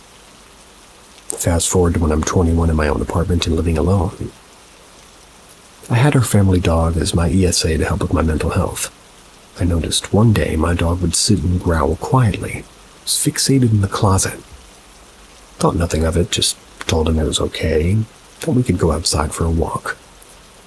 This happened all day, every day, no matter the time. I never cared for the paranormal and didn't put too much thought into it. I didn't want to give it power over my thoughts, you know? But nothing crazy ever happened in my apartment, nothing that couldn't be explained. I let this thing in my closet just be, as it never seemed to leave. I'd make jokes like, if you're going to be here and make my dog irritated, at least pay some rent. A couple of months later, I Let a friend move in, she needed somewhere. I had an extra room available. We'd been friends since we were like 12, so this wasn't a problem for me. She was raised Wiccan, practiced Wicca, very in tune with spirits, and could indicate where, their gender, their motive, their energies, and a name if they had one. One day I walk into my room from hers. I see a hanger swinging violently. There was no airflow to the closet, nothing in there that had been touched in the last few minutes. I asked her to come in and see if there's something in the closet because I had a silly suspicion nothing had ever moved. Not the way this hanger was. She came in and sat in the closet. 20 seconds go by and she gets uneasy and says, "Really have never noticed this. It's hard to breathe. They're not happy. He's nice." She stepped out. We stayed out of the room the rest of the night. About a week later, I leave for work around 11:30 a.m. I say goodbye to her and she watches me walk out of the apartment and lock the door. Around 1 p.m. she calls me and goes, "Hey, did you just come back?" "Couldn't help you, I was in the shower." Explained I'd been gone for the whole time, never came back home. She goes, "No, you had to come back. I heard the door open and close and yelled my name as if you had a question. And I yelled again and said I hadn't been home. Maybe she just thought it up." She got anxious and stern, confirming, "No, you walked in, you yelled my name, you knocked on the door, and someone was here. They sounded exactly like you." I was just speechless because I locked the door and we live in a safe neighborhood. I couldn't leave work to go home with her and make sure she was safe. I had no idea what was going on.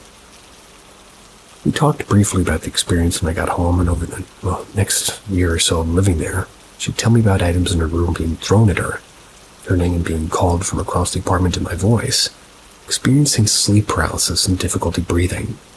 She'd send me videos of items being tossed off the counter at her. One night we were drinking. She set her bottle of tequila on top of the fridge so we didn't knock it over. After maybe 5 minutes, I watched it fly across the kitchen to hit her in the head, and then my phone fell to the floor and just inches away from me. We stared at each other like, what the fuck can we even do about this? She tried time and again just to get rid of this thing. We had done smoke cleanses of the apartment, smudging, salt, everything we knew. He just kept himself in the closet till she was around. He hated her, made that known. When we moved from each other, activity stopped. I still feel a presence in my... I worked on strengthening my skills for this stuff, but nothing else happened. The dog no longer growls, no objects move, no voices calling out names. I don't care to figure out what this thing is. If it's Mordecai, he's just doing what he's always done, which is just like a bystander in my life. I can't understand what about this girl he didn't like.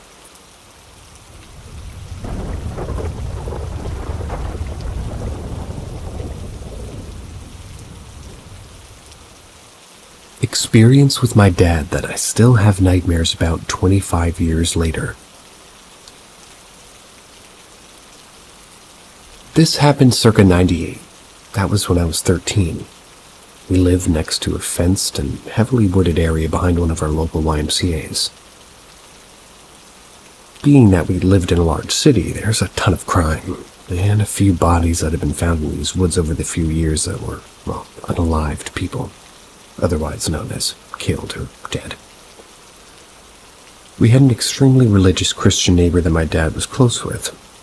They were both single parents, and she told my dad that there was a demon that lived in these woods as a result of negative energy from all the violence those woods had seen. I wasn't allowed to go back there, but I still would. Never at night, though.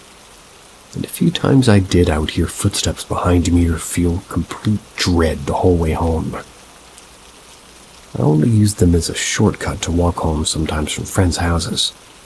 I know this sounds silly, but even in a lit-up city, those woods were so dark.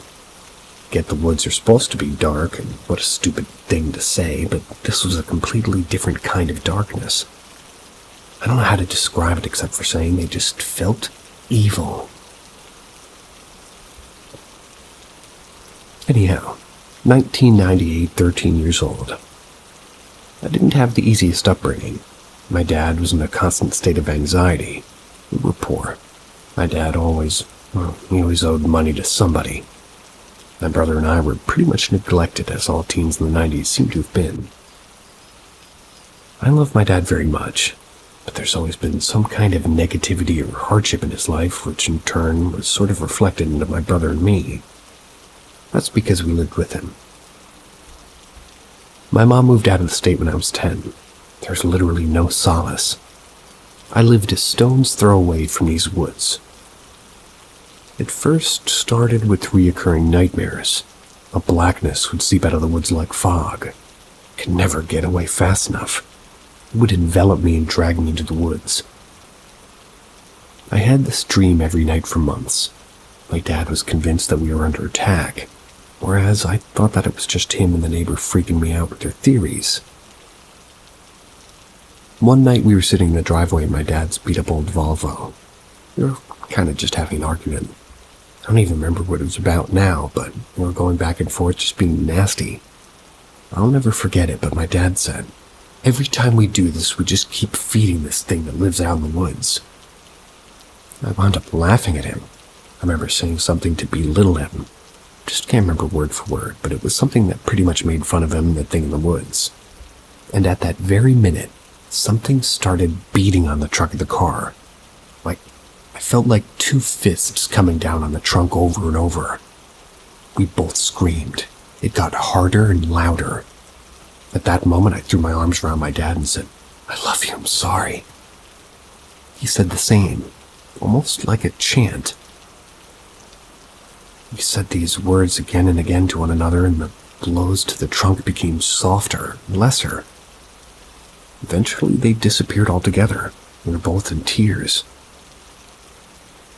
Later, when we inspected the car, there were dents that looked like fists on the back of the trunk. I know the car was already beaten to hell, but those were not there before. My dad has since passed away. But even if he were alive, he'd never talk about this. The few times I tried to bring it up over the years, he shut the conversation down just as fast as it was mentioned. We moved shortly after that, and I still believe in my heart and soul that those woods have evil living in them. I live about 3 miles away from them now. Sometimes I feel curious enough to try to go back and record or catch something. But then again, I'm so terrified to even think about walking into those woods at night.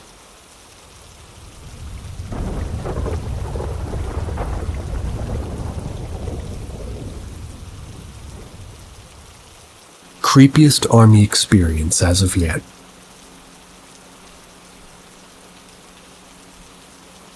This happened to me about a year ago in the army.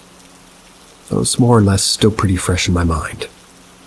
It's not overly scary, but it did creep me out for a month or two.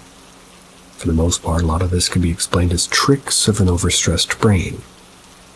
Being in a jungle and all, although 7 people seeing the same thing doesn't strike me as stress. On the very first night, my section mate, who's Malay, woke up to something pulling on his shirt and telling him slowly, "Don't disturb me again." This happened throughout the night and happened repeatedly. Creeped me out like hell, and due to the fact that every hour or so we'd wake up and ask if I heard it too. The following night, another of my section mates from Papua New Guinea, who's an immigrant. They were the sentry for my section. He spotted a black figure making its way towards where we slept. Immediately assumed it to be one of our commanders sneaking up on us to make sure that we had a guard awake. My mate loudly requested identification, actually screamed when it just jumped up the tree and grew right above us. We all woke up in time to see it practically Tarzan its way up the hill. Later, when we were tasked to sort of dig shell scrapes, we were assigned the same spot on the hill. 10 minutes into the digging, we found that right under where we slept, there was a huge slab of red rock that was considerably smoother than the earth around it. It turned out to be a tombstone of sorts, about a century back when natives still managed the island. The day after we found the tombstone, we had a navigation exercise that sort of had us as a section of 7 people. We were to find checkpoints all over the island. Technically, this isn't too hard to do. Almost like a scavenger hunt, except that the points were small slips of paper tied to 4 or 5 of the 1,000 trees on the island. We did manage to find all the checkpoints, though, but at the end we were faced with a 400-meter just dash through the swamp to reach back to base camp. What we didn't expect, though, was an abandoned cemetery in the middle of the swamp. The place was filled up to our knees with thick mud. One of my section mates fell into a spot that we think was a grave that covered him up to his chest before we managed to pull him up. There were bottles of ashes scattered around in a sort of sealed-up well that reminded me a lot of the Ring. Now, this is all pretty ordinary standard, but what made it really creepy was that in the center of the swamp there was a patch of extremely well-kept grass, almost carpet-like, with this tree growing in the middle. My buddy muttered something along the lines of, "Get out of here before it's dark," and led us northwest. The supposed direction toward camp and towards the tree. I'm not exactly sure what happened after this because all of us seemed to experience different things, but my Malay mate heard somebody scream, "Why are you still here?" It was a few meters from him, while our signaler claims he saw a Japanese soldier hanging from one of the branches that was smiling at him. I personally seem to have the mildest experience out of those. Where the topmost branch was, there was a man and a woman sitting on top there. I always expected ghosts to look hazy or grayish, but these guys looked completely normal, like less than maybe 5 meters high in a tree in the middle of the forest. The rest of my section just claimed to hear the same crying that we heard the night before. We picked up our pace and practically ran past the tree and into our makeshift road. Might sound cliche, but at this point, our comm set, which had died for about an hour, somehow turned itself back on. We're hearing constant reports about how my section hadn't reported in yet, even though it was 2 hours past the allocated time. Funny thing was that we were in the swamp for less than an hour and a half at 2:30 p.m. When we exited, it was around 7:30. We obviously didn't report this to our commanders, but the time lapse was something that kind of rattled us.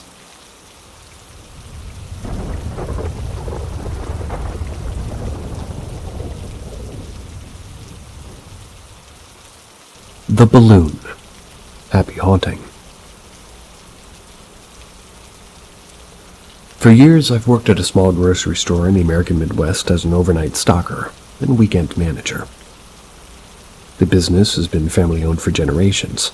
My family's been intertwined, completely separate and divorced from interviewed. But we have been intertwined with them since the beginning. The owners became close friends with my family.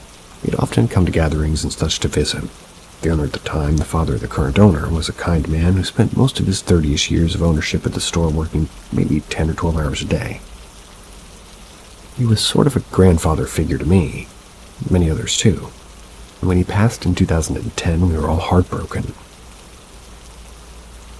A few years after the owner, who I'll refer to as Bob, passed away, I finally got a job working at the store. Since my family was close to the owners, I quickly moved up the ranks to overnight worker, and eventually to weekend manager. Over the years, me and the other employees noticed certain odd things happening in the early morning hours between 3 a.m. and 5 a.m. Usually. Things would inexplicably fall from shelves, automatic doors would open for nobody, and the motion-activated lottery machines would go off even though no one was there. After a while, we suspected some sort of paranormal activity and reported it to the current owner. He simply said, "That must be Bob." Most of the time, these occurrences were harmless, likely because Bob didn't want any harm to come to the store his family had owned and operated for generations. He also never revealed himself to a customer. Not that we've ever had a reported one, at least. I'd never had any direct encounter, only seen on cameras or heard from coworkers, until, that is, the night of the balloon. As an overnight stalker, I would work pretty short on, closing shortly after opening next morning. I usually work at 10 to 6. This meant that the only people in the store for the most of the shift were me and my other 2 coworkers. It just so happened on this night that the grocery truck was rather small, so we got all the groceries stocked up by 3 a.m., just had the dairy products left. My coworkers, not really obligated to stay for anything other than the grocery stock, promptly left, so by 3:30 I was completely alone. As I filled the shelves with cheese, milk, and various other dairy products, my mind began to wander. Suddenly a face appeared in my mind, clear. I thought I'd seen it that day. It was the face of Bob wearing a big smile he had always had, even after a long day. I became a little sad thinking about him, so I decided to take a quick break and get a drink. Finished the box I had, and I made my way to the end of the aisle. As I rounded the corner, I stopped dead in my tracks. An icy cold spot hit my chest. I looked around and laid eyes on the balloon floating up chest height a few feet away. Written on the balloon were 2 words, "Thank you," in bright letters. I was completely frozen. I was stuck to the spot. The balloon had no business being on this side of the store. I was in the opposite corner of the building. No draft would have carried it there. After a minute or so, I unglued myself from the floor and carefully walked around the balloon toward the back room. I went to the back office, checked the cameras, ensured the balloon did in fact exist, only to find it slowly floating down the dairy aisle. "Okay, Bob," I said with a slight grin. "I'll get it finished before I go." With that, I returned to the aisle, the balloon floating a few feet away, and worked for another hour or so to finish. Once I was done, I grabbed the balloon, carried it back to our floral department, and deflated it, laid it flat on the desk, and left a note for the worker who would open in the morning. One of Bob's granddaughters. From Bob.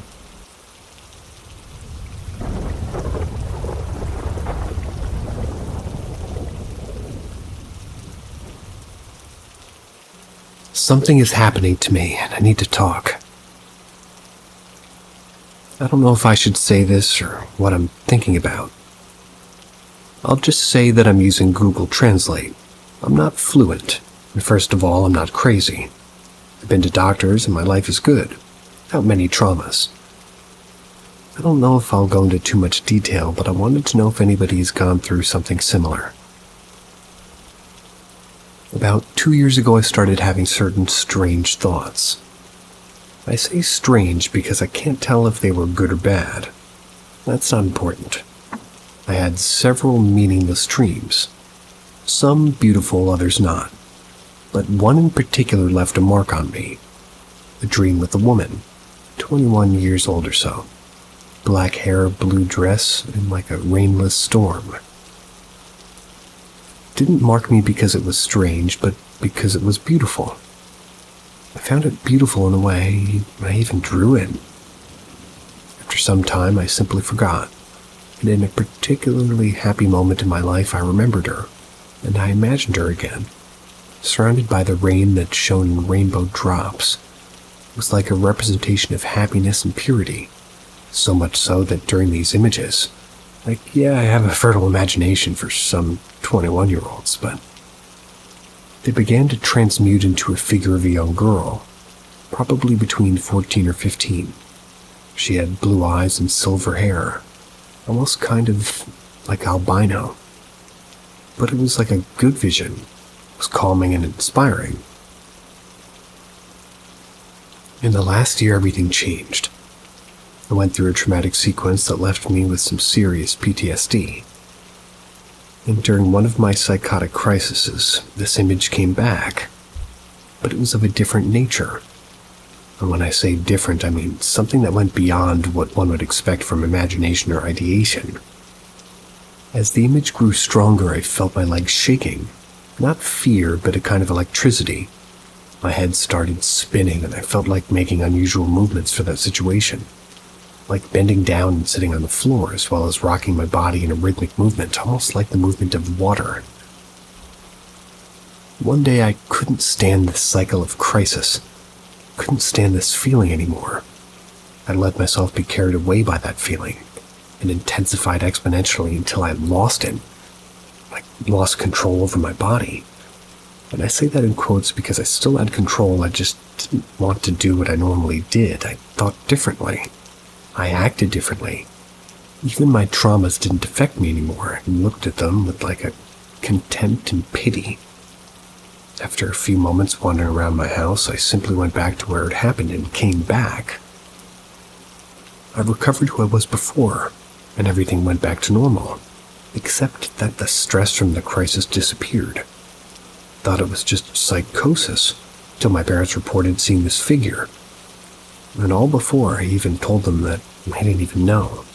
But the last straw was when an acquaintance from another city sent me a message that confirmed 100% my suspicions, and that it wasn't all in my head. I can't go into details now, but I can only say that I hadn't told him, my parents, or friends, or anyone. And the descriptions were they were so close to extremely accurate. Like a young girl with silver hair, blue eyes, a blue dress, and horns on top of her head. Oh yes, I didn't mention that after my crisis, she appeared with this. And this is very unusual, but I'm as skeptic as all hell. So much so that I'm a physics teacher, so I don't usually believe much without proof. Does anybody have any ideas, or do they need more details?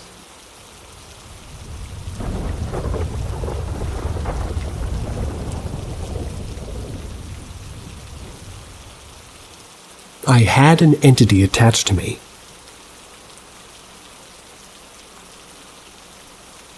When I was 7, I had my first paranormal experience. I lived in Germany at the time. I was in my room and I saw a figure that my memory is now sort of blacked out.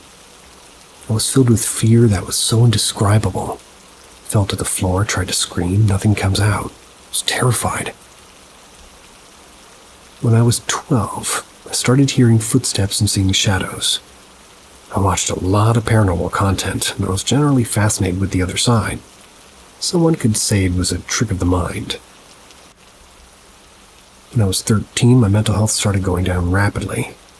I had a new puppy, and one night he'd just be staring at something and fill with that same fear I once felt at 7. It started to scare me and honestly piss me off, because whatever it was scaring my baby. Anytime I tried to touch him after these experiences, he would just get terrified of everything around him. I had to stop wearing black PJs and using black blankets because he would jump at the black color at night. It was fine during the day for the most part, but it's safe to say sleeping was very hard after this. In 8th grade, a lot happened to me, especially to cause my mental health to worsen. Overall, I'd become the perfect target for a dark entity. Started sensing something everywhere I went, feeling taps and hearing my name being called, and I did my best to ignore it as I knew giving it attention would only make it worse. Well, I was home alone all day. Mom worked, I attended school, so she got home around 11 p.m. I started seeing 2 different shadow figures watching me sleep. Because I was scared, I turned the hallway light on before I went in and closed the door. I would see small feet shadows at the bottom of the door and a larger shadow at the top. My mom's closet has always scared me. I slept in her room at the time. I'd see a shadow figure watching me as I started to open the bathroom door to block the closet. Fortunately, the door didn't block the whole closet. I would see the figure sort of peering over the door at me. I would just roll over to the other side and convince myself I wasn't scared, trying to feed the spirit what I wanted. But unfortunately, it wasn't my fear it was feeding on. It was my depression. When I was 14, I moved again. I'm a military Bart and moved often. Bart? Brat, maybe? Well, I could tell the spirits followed me. Still felt the taps and heard my name being called, but I was pretty much used to all of this at this point. My depression was at one of its worst points. I didn't have friends as I moved right before COVID happened, and I would see shadows going up and down the halls and more things than now we're talking about. My dog still experiences what happens at night. One night I was alone because my dog was scared of the room. I started to get a feeling that I wasn't alone. When I felt my leg getting pulled, I froze. I froze right before it pulled my leg back. I was frozen in fear. I'd have left my room and slept somewhere else, but I don't feel safe anywhere. I started screaming. I wanted to leave me alone or to leave my dog alone, telling whatever it was that it wasn't welcome here. After I started doing that, it would get better and then worse. I'd have to do it again. Right before my 16th birthday, I went to a psych ward. I got the help I needed and became overall so much happier. I kept telling the entity it wasn't welcome, and eventually, as I got happier, it all stopped. Turning 17 in a few days, and I've been safe ever since. I don't feel taps or hear voices. I truly believe that me not being depressed, well, maybe makes this entity have no reason to stick around, right? I know this isn't the best storytelling, but I hope it made sense, because this was very real for me. I still think about it to this day.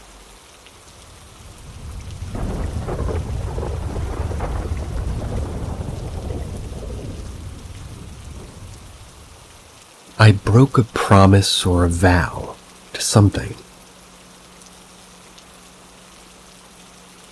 Came across this sub and figured I might as well share my experience.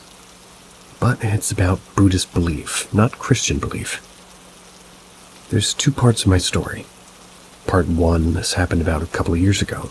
It was early in the morning, about 5 a.m.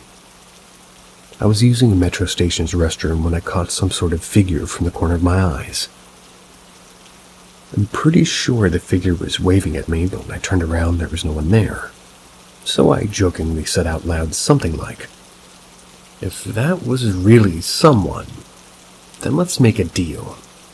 If my commute from work to home is smoother, just for the following month, I will perform patidana.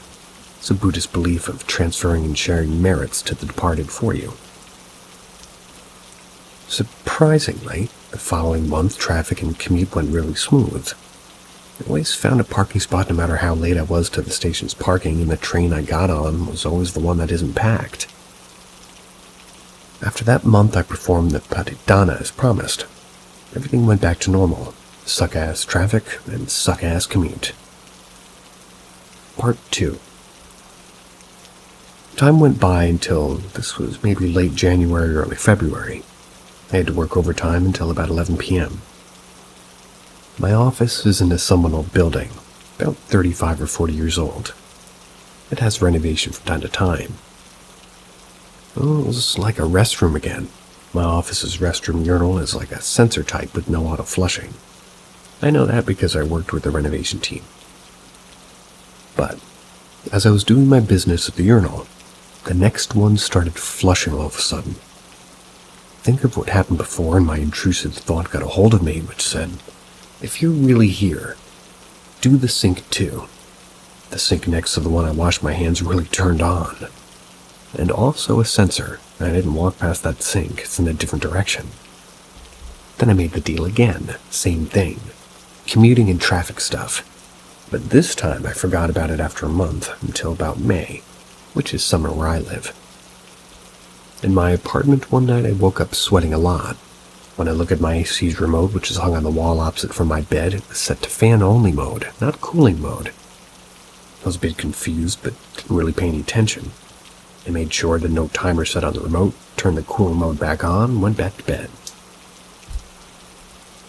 The following night it got worse. I experienced something like a sleep paralysis for the first time. I woke up half asleep and felt like somebody was using a finger to write something on my palm. But I couldn't interpret what he or she or they or it or whatever was writing. When I came to, I sprang myself up as hard as I could. One of the local beliefs is that if you're haunted in your sleep, you must gather all your strength. Try to get up as hard and as fast as you can. My AC was set to fan mode again. The next day I talked with my friend over the phone about what happened. He told me that I might have forgotten the promise. I told him that it was more likely that the sensor might just have glitched. Everything seemed normal so far, which he suddenly interrupted me with. "Would you call what happened the last couple of nights normal?"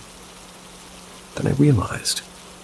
So this time I went on like a temple, told a monk about my situation, and he helped me performing a sort of greater version of the patanada. Everything has really been back to normal since then, but I now wear a blessed necklace the monk gave me all the time. That's about it. Thanks for spending your time reading my post. Have a great day.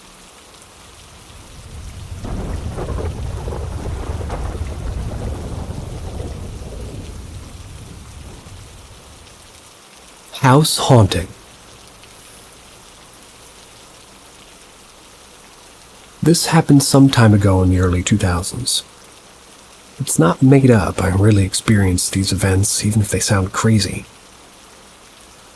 My parents were in a rough patch, and my dad had moved out of the house, and I was in high school at the time. It started out one night my mom and I were watching TV. It sounded like scratching and noises and heavy dragging noises in the attic. We immediately assumed raccoons. I don't remember the timeline exactly, but we kept hearing this noise, and each time, maybe a few nights later or a week later, the noise slowly crossed from one end of the attic all the way to the other end of the house.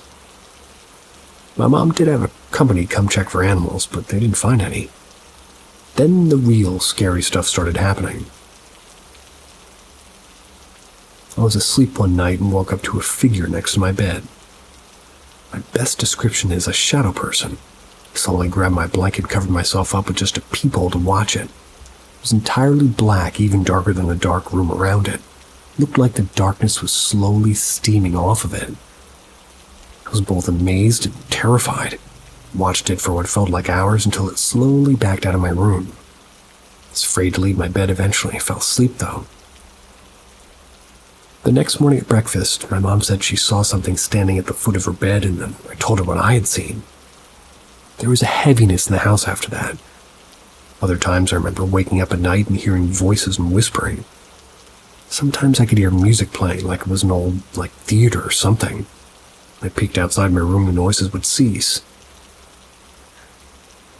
One dresser drawer at the foot of my bed slammed open and shut, and another night, my mom started screaming in the middle of the night, and I grabbed my baseball bat and ran into her room.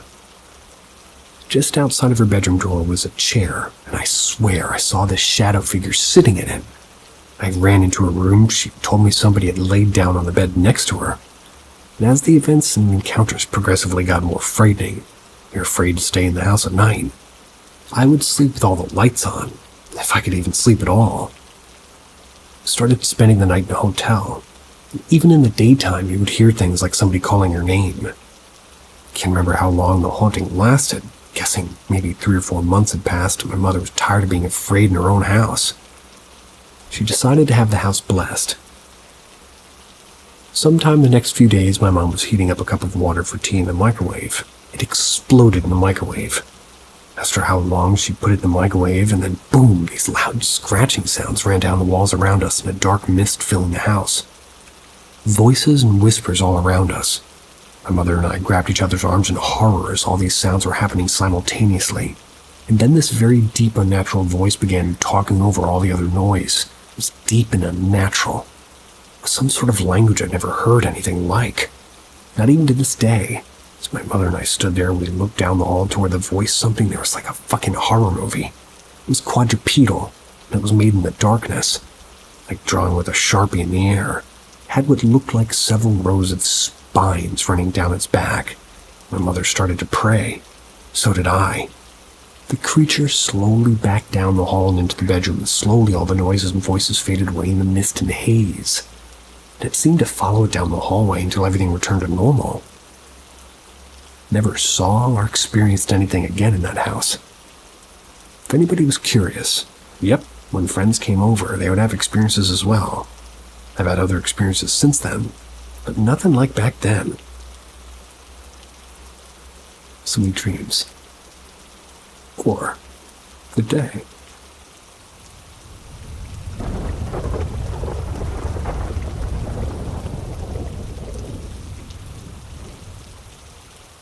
Ball Cemetery. First paranormal experience happened in fall of 2011 at Ball Cemetery. It's about 20 miles outside of Omaha. It was maybe the first time I'd gone to the cemetery, but I'd heard all about its lore from a friend I was with. I was at an IHOP with my friend around 12:30, 1 a.m. He bought up Ball and the experiences he and others had there several times before. All scary stories like being scratched, bruised, and shoved. He said one girl we both knew had her eyes go completely black. He may have mentioned a voice telling them to get out. I'd always been intrigued by the paranormal, but healthily skeptical, you could say. Didn't really believe, or didn't really not believe. We're at IHOP, he brings up Ball, asks if I want to go. I say sure, we finish our meal and head there. The road there, well, couldn't have been theatrically scary. It's pretty far out in the middle of nowhere, and you just kind of have to know where you're going. You have to turn your headlights off when you turn onto the road sort of leading there. Like whoever the caretaker of this place was, understandably not fond of people screwing around out there. They apparently had a shotgun that they weren't shy about firing off and a large dog that roamed around the property. There's a big no trespassing sign everywhere. It's also a one-way in, one-way out type of setup. You come to a fork in the road and curve left into a woodsy patch. The trees make this patch of road feel like a sort of tunnel. You emerge from the tree tunnel and you're there, and it's terrifying. The road's a gravel loop, and the way you come in is the way you get out. The cemetery itself has a gate. It was hanging open this night, but sometimes it's chained shut. My friend parks and I don't want to go out of the car. We bitch back and forth at each other a bit. I say I'm scared. He gets fed up with me and says, "I've got a gun, I'll shoot the ghost." He demands I get out of the car. So we go into the cemetery. It's very dark, but not so dark that you can't see. Silhouettes of trees and headstones are clearly visible. I grab my friend's hand and won't let go.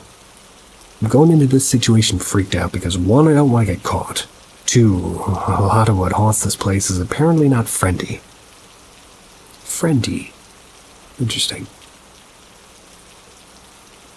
My friend knows his way around, so I'm holding his hand and following him.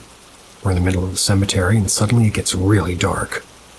SpongeBob Advanced Darkness. Not normal dark. I stopped walking and I couldn't see anything, but just standing there. I moved my free hand around in front of my face to see if I could see it. I couldn't. No silhouettes of anything, just pitch black. Figured my eyes were adjusting or something. Regular dark fades back in. Silhouettes are visible again, and off in the streets in the opposite direction of where the house on the property would be, I saw 2 circle-shaped lights. 1 orange orb and 1 blue orb. They were just moving around smoothly and silently out of the trees, weaving around. They didn't look like flashlights, but my rational brain thought, well, maybe they are, until they started doing this. They would never disappear, but they'd be in one spot and then they'd be in a completely different spot. They'd just be in one place and then be in another, all while never actually disappearing from sight. They'd be closer than farther away, all while never really disappearing. There's no noise. It was so quiet. It had been like somebody out there. I think they would have been making some sort of audible noise, like footsteps or talking or moving around. They did this for a while and then disappeared. Shortly after that, we heard a dog start barking and left quickly.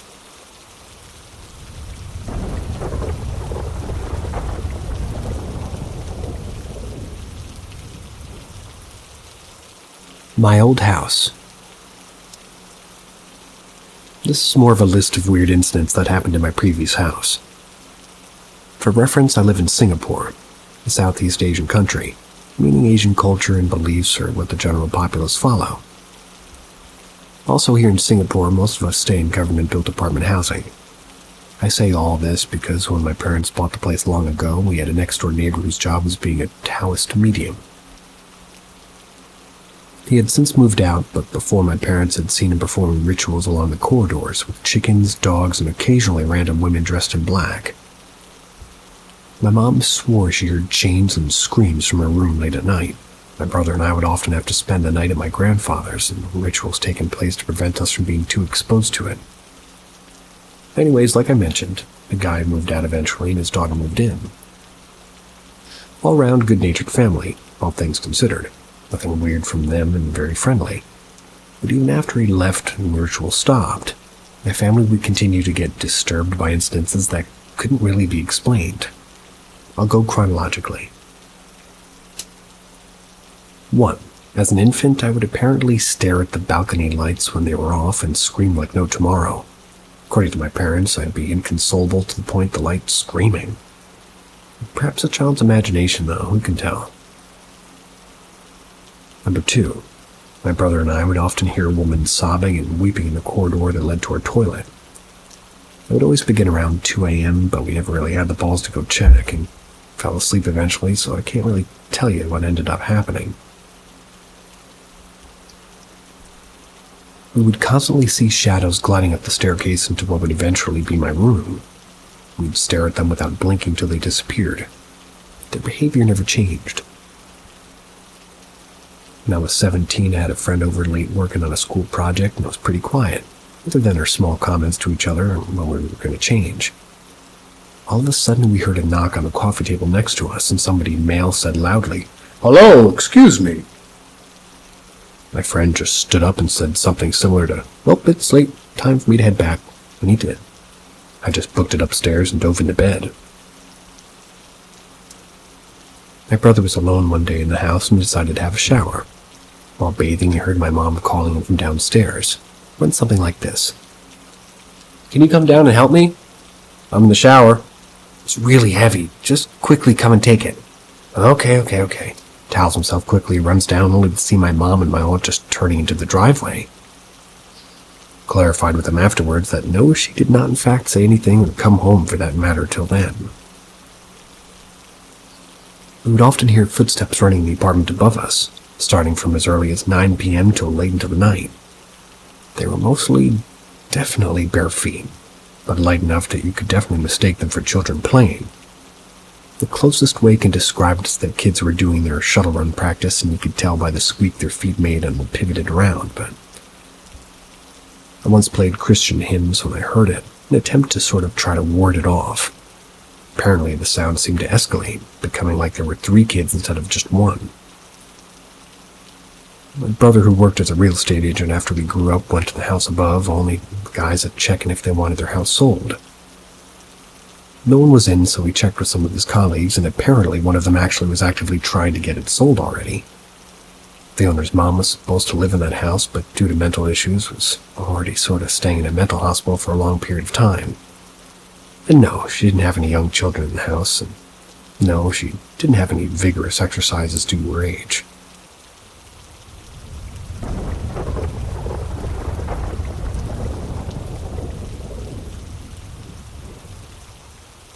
There was a knocking on the door.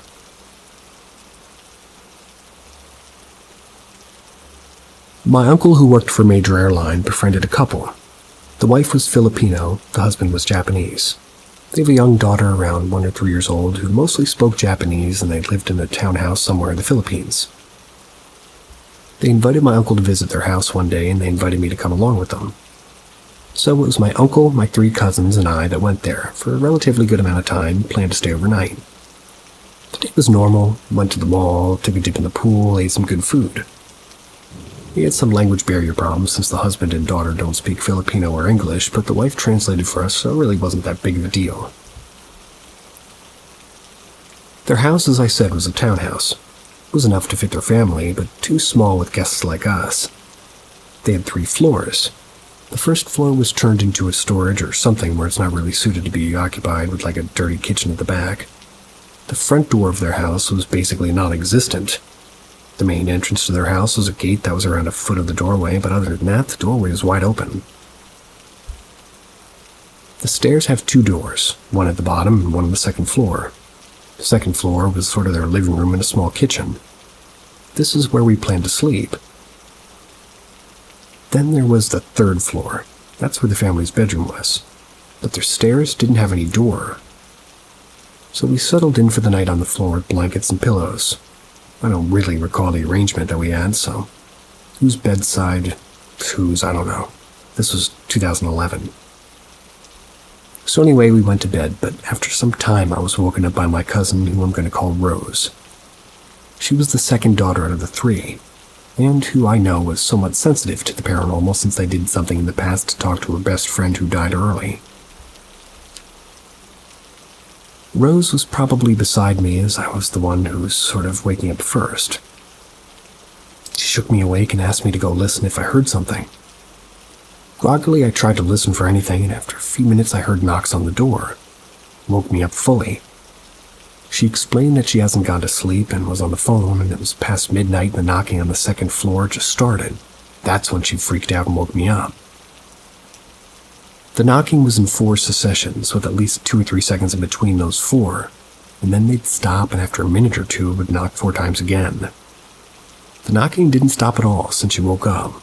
It wasn't so loud, but solid and continuous, like a human was programmed to knock that way exactly the same. Both scared, but we didn't move to answer the door or ask who's behind the door, since they both knew nobody could, get in or was downstairs. It wasn't somebody from outside, as there was no main door to the house, or the knocking came from the second door of the staircase. So we woke up her older sister, asked her to listen, and when she did, she stayed silent for a few seconds. Tried to listen to which the knocks came, but she said that she didn't hear it. Went back to sleep, pissed off pretty much, just thinking that we were playing with her. We also woke up her youngest sister. She told us the same. Rose and I looked at each other in fear, and we tried our hardest to go back to sleep, covering our ears. The only reason why I can't hear it is because I already established that my hearing is also sensitive to these type of experiences rather than seeing entities from a young age. Though I can still see glimpses, but not that clear. In the morning during breakfast, we told everybody that we experienced. My wife told her husband that she thinks it was a mononoke or a yurei, which was monsters and spirits in Japanese. Scarier for them because the number 4, shi, in Japanese, which means death, is considered to be bad, like how 13 is in Western cultures.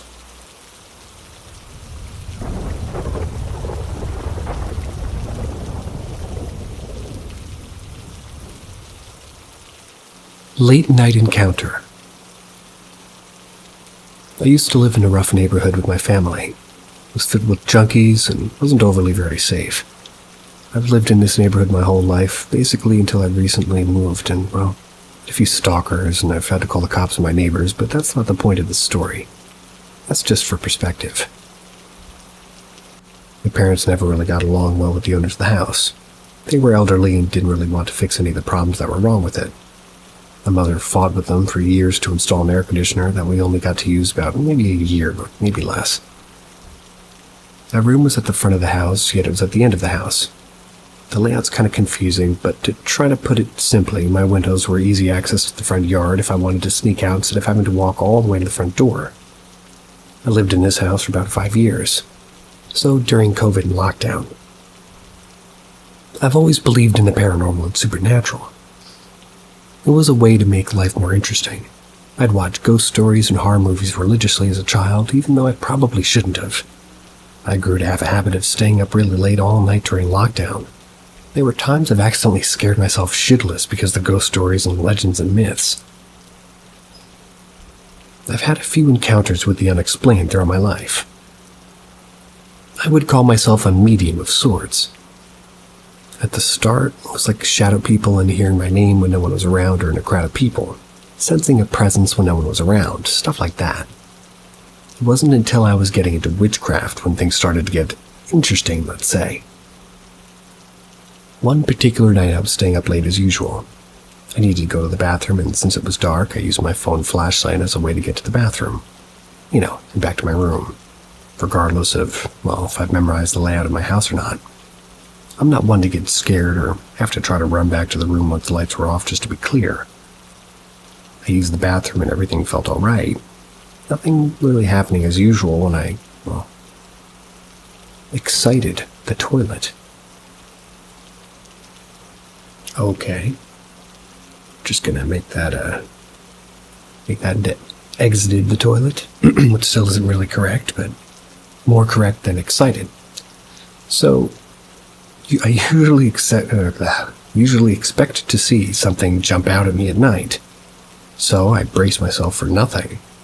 While I was washing my hands, something felt off. Felt like I was being watched. I look up at the window to see nothing, only the textured glass, so no one could see into the bathroom. I dried my hands, grabbed my phone again, and walked closer to the bathroom door. The closer I got, the more tense I felt. It was as if I was being warned to not get closer. Ignored it because I wanted to go back to my bed. After I leave the bathroom, the only light being from my phone's flashlight, I feel something right behind me. I don't turn around to look at it only because I don't want to see something I shouldn't. I've read stories and myths where people are told not to look at the entities because they could take you or something like that. I don't turn around in fear or whatever, guess. But I was frozen for a bit. Couldn't move while I felt this presence get closer. My fight or flight instincts kicked in, and when I felt something grab my shoulder, I would say I sprinted, but I didn't. It was like 2 a.m. My entire family was asleep, and I didn't want to risk waking anybody up, so I walked fast and quietly as I could.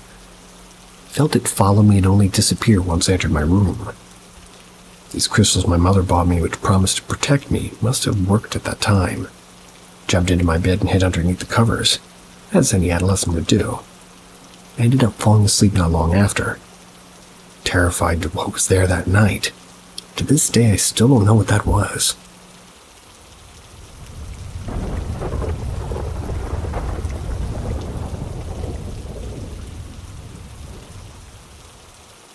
A tale of creature that turns into an owl. I'm Latina, so in our culture we're gifted jewelry at a young age. When I was little, my mom purchased a necklace that has the Virgin Mary on it with diamonds surrounding it. I was around the age of 14 years old, at least I believe. Decided to go outside to jump on the trampoline that we had. And yeah, it was pretty late, and can't really say what time it was, but it was pretty dark, but my mom had porch lights that face out to light up the front yard. So I'm jumping and enjoying the alone time when all of a sudden a bird came down and just snatched my necklace off of me. I freaked out because the bird, with its wings spread out, was taller than me at the time. It felt like it could literally come down and snatch me if it wanted to. So I run in and told my mom that a bird snatched my necklace. I was so upset and confused because my mom didn't believe me. She thought I'd lost it and I was playing outside. The very next morning, my mom's in the kitchen just making coffee and pancakes for us before going to school. My mom has a little window above her sink where she can look out the backyard, and right next to that window, it's like an old tree. We lived in this house for 20 years, and the tree's been there before we moved into it. But anyways, my mom looks out, and hanging from the window is my necklace. My mom was so confused because if I lost it in the front, why is it in the back hanging by the window? My dad gets a ladder and goes to get it. My mom sat me down and told me a tale. Witches can turn into owls. My mom believes that a witch was watching me, that we need to tell the witch or owl to stay away from me. She said that they can be bad, but there are some good people that believe that they can be good. My mom put the necklace back on me. That night my mom heard an owl and she thinks it was resting on a tree, but it was screeching and clicking. Honestly, I don't know if owls make those kinds of noises, but my mom was not having it. Went to the porch and yelled, "We don't want you here. We don't need your company. You are to leave this property, and you are to leave this family alone." This was the polite way to put it, because originally she was speaking Spanish, just kind of cussing it out. Never had another experience with an owl after that until maybe 5 years ago. I used to work a mid-shift. It's 12:30 to 9 p.m. I'd have to get my daughter from my mom after work to go home. Well, that's what I did. And I was driving and it was dark and I was leaving my mom's home. Something landed on top of my car.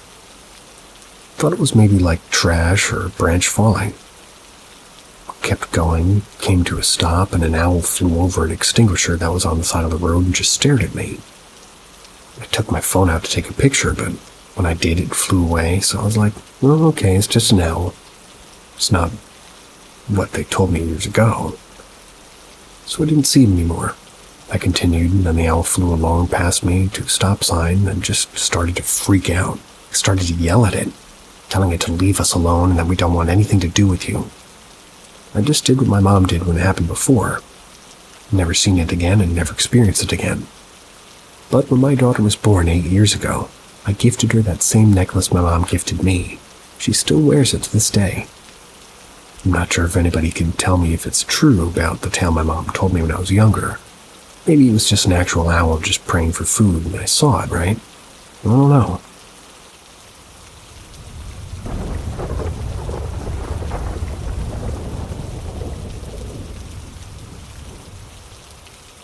My experience and understanding of the paranormal. I was possessed, but not in a way as shown in the movies. I was getting to know a cult and had bought a book containing, grimoires and methods to summon angels and jinns. After a few days, once the book arrived, strange things started happening to me, and day by day it got worse. Finally, after I started meditating and fasting, the jinns took me to a very different reality. I was physically present on Earth, but mentally I was on a different Earth. My whole personality and perspective changed. It was as if I was seeing the world through the jinn's eyes. They also put thoughts in my head and revealed certain things to me, one of which was that most people in this world have demons or jinns attached to them. Attached in the sense that the jinn is an invisible entity planting its thoughts into her head. We think it is who we are and what we're thinking, and we think of some ill intention or wicked thought, but in reality, those thoughts are being planted into our mind by these mind readers. That's how they control humanity and push us. And that's how it pushes the whole world into a certain direction. One needs to be pious to not be affected by such things, but those men are hard to come by. Also, certain people among us feel out of place in society and in their day-to-day lives. Such people are generally introverted, and it comes to their mind as what the fuck is the world doing when they see idiots and stupid behavior. These people are the ones who are hard to control by the jinns. We have a strong will and are independent thinkers.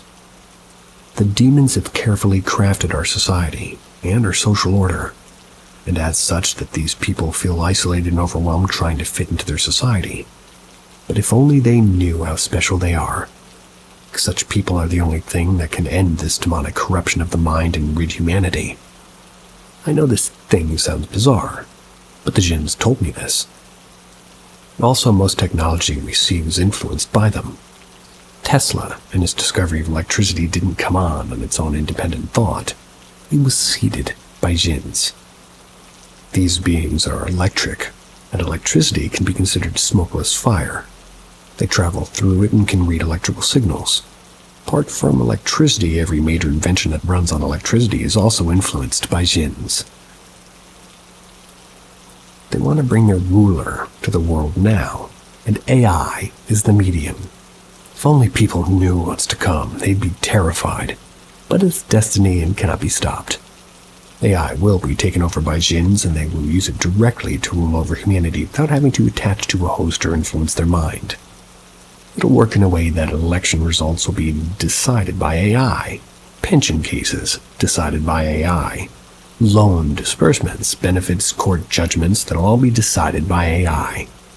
This will give the jinns greater control over humanity, and will accelerate the coming of their prince. This individual is known as the Antichrist, or in Christianity, and as Dajjal in Islam.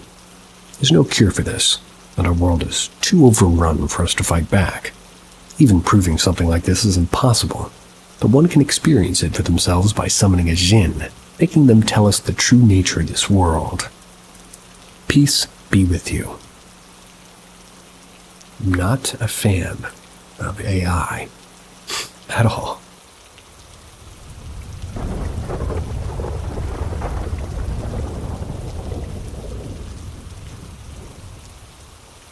Wiccan stepmother summoned something in the hotel room.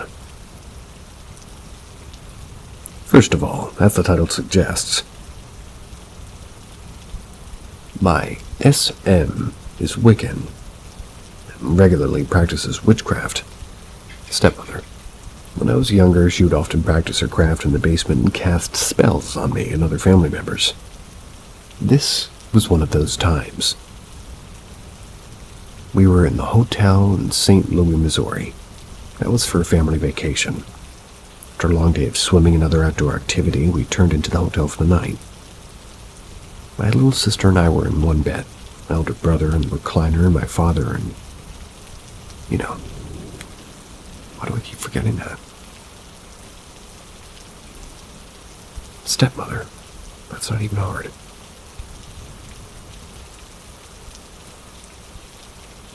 My little sister and I were in one bed, my elder brother in the recliner, my father and stepmother in my other bed. Just as we were getting into bed, my stepmother got up and left the room, saying that she was checking out something. When she returned, she had far too familiar, like this sort of look on her face. We knew she had done some sort of ritual while out of the room. She always got a sort of wild look when she did witchcraft, but to be fair, she often did drugs while practicing as well. So that may have been it too. That's not a good combination. So, we're all settled into bed without much of a word. Now my little sister's always insisting on bringing a nightlight whenever she's staying in a hotel. And as you can imagine, for having a literal witch of a mother, she wasn't a big fan of the dark. I was laying in bed listening to everybody else snore away when I noticed some movement on the ceiling. This is where things get paranormal. Despite the nightlight, there was a shadow splayed across the ceiling. It was a humanoid figure. My body told me it was definitely human, or maybe inhuman. The shadow's feet, we're going to call them, they sprouted from the top of the door, with legs and a body protruding into the room, culminating into a head a few feet from the bed. It was completely motionless, almost seemed to be made of smoke. That was as its image shifted slightly as I looked in horror. My fear only grew as I realized that despite the impossibility, the shadow had 2 eye holes, and I could tell it was looking straight at me. I began to shiver in fear, wanting to scream, but afraid to do so. Then I heard shuffling across the room. My older brother, evidently uncomfortable in his sleeping arrangements, had gotten up to use the restroom. I walked across the room, and the nightlight now cast his shadow across the ceiling as well. As he walked, his head shadow got closer to the other shadow's own head. When that finally met, the shadow instantly snaked across the ceiling, almost like it was melting. Went back to the door and then out of the room. My brother, too busy trying not to trip on his way to using the bathroom, took no notice of me or the shadow. He did his business, then returned to his chair. Too scared to sleep, I laid staring at the ceiling for what seemed like hours, until at some point I just passed out. I only woke up after being shaken awake by my father. Spent the rest of the day watching over my back, just staying out of the shadows. That night shook me to my absolute core, and to this day I'm wary of shadows in the dark. Tend to stay away from basements. I feel even more sorry for my little sister, who had to live with her for many more years. If anybody'd like to hear more about my crazy Wiccan stepmother, just let me know.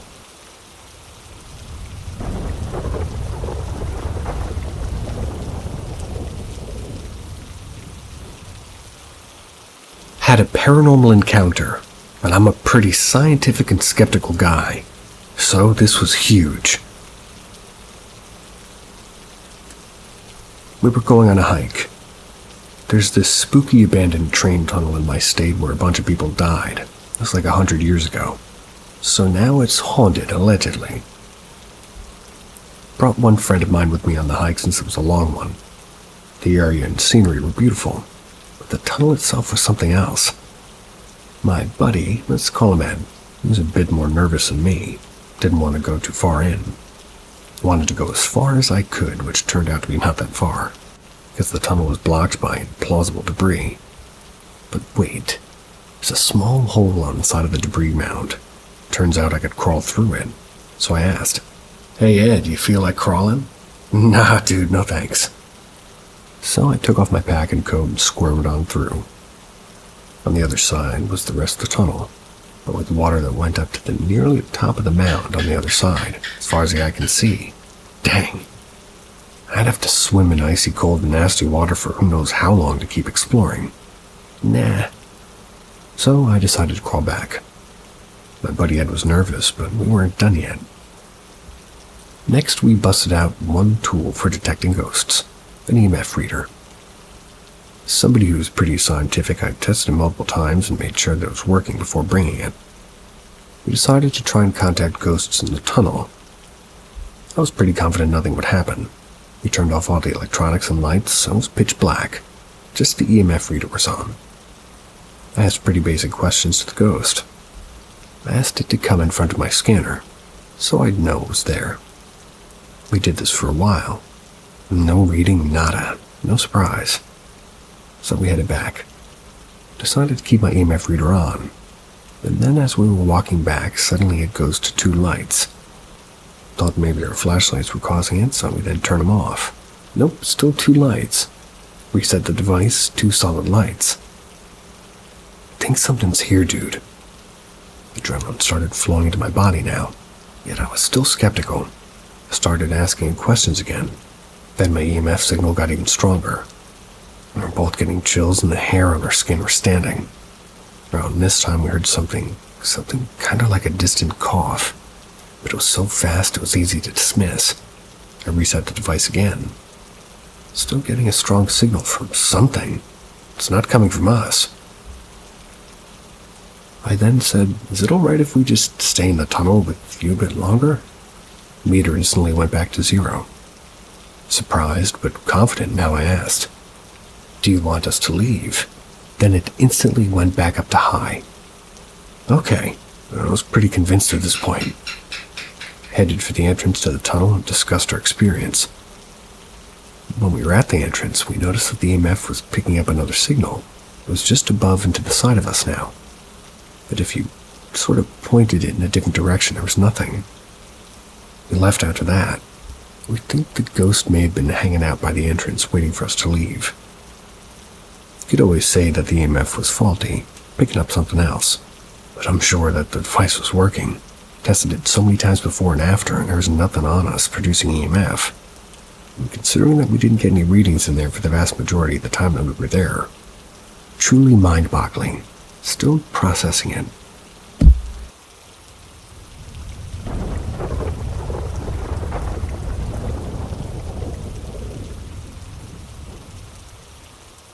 Ask Reddit.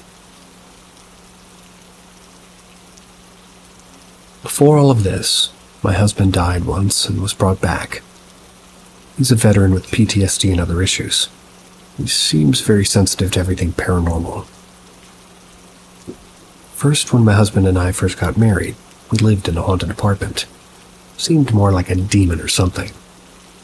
We had normal things you would expect. It was an old officer housing near an Air Force base. My husband had sleep paralysis almost every day, no matter if he slept on the sofa or upstairs in our bed. A lot of doors slamming open, slamming closed, getting stuck when not locked. Countless footsteps, missed, odd reactions from our dogs, odd placement of our dogs. And my husband was pushed.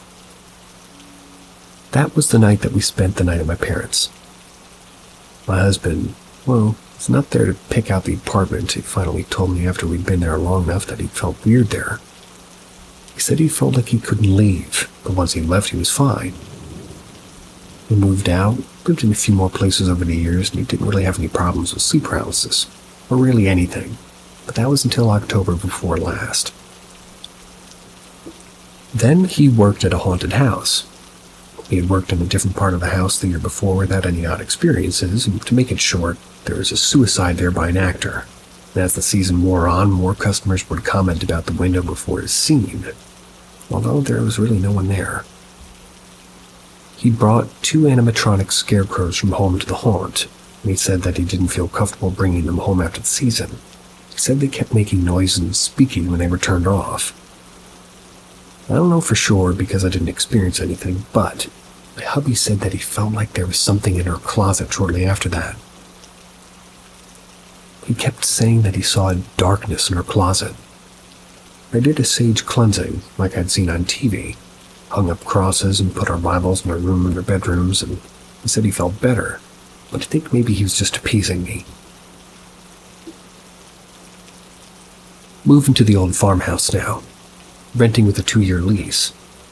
Can't find much online about it. Our master bedroom is downstairs, and our 12-year-old son is the second master upstairs. There's 4 bedrooms total upstairs. Felt fine when we moved in. No weirdness. A couple of times my husband started asking me if I called him, but I hadn't, but no big deal. We knew that there had been a fire at our house at some point, so we weren't really sure if anybody was hurt, though. But about a month ago, something changed. About 10:30, I heard a man's voice upstairs. Told my husband, and he was half asleep, didn't go check. About 1:30, he woke up and said he heard more than one voice upstairs. And he went up to check every room. He didn't see anything.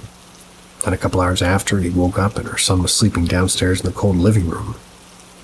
We don't have heat downstairs, and our landlord sucks, so it's freezing. Explained what happened to him, and it sounded like sleep paralysis. That day, my husband called a Baptist preacher and a paranormal group, and both of them came over. The preacher prayed with us and talked about not opening ourselves up to things like that, no scary movies, etc. Then 2 paranormal investigators came over. They said they had some intelligent responses when asking questions in my son's room. They would come back in a few weeks with their whole group and tools. Our son was a little scared and slept in our room in his mattress a few nights.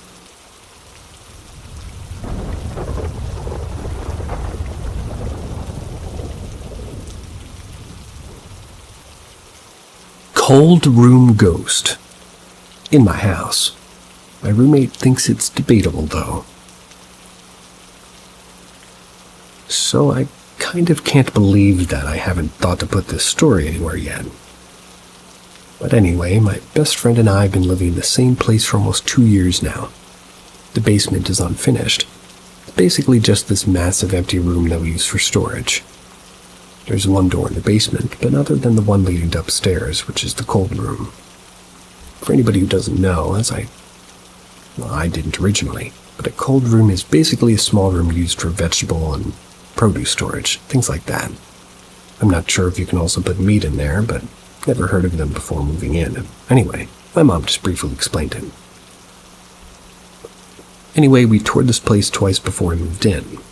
Originally, there were 3 of us. The first time the roommate I still lived with wasn't feeling well, so she couldn't come. But we toured with my dad, and then we scheduled a second tour so the third roommate could also see it.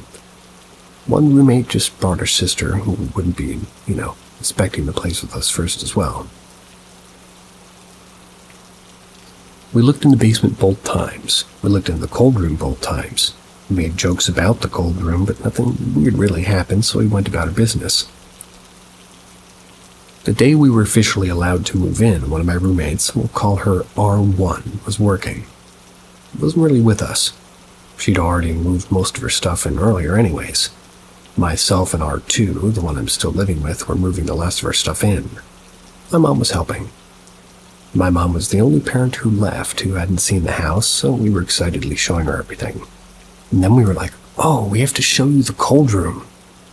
I don't know why we were so fascinated with it, but we just were. We show her. We make some jokes, and then she goes back upstairs. R2 follows her. I'm about to leave when the cold room door opens. So I think, oh silly us, we didn't close it. We didn't close it tight enough. So I go and I close it again. I pause to make sure it doesn't open again. And when it doesn't, head back for the stairs, then door opens again. I'm a little unnerved now, but I'm still not 100% sure.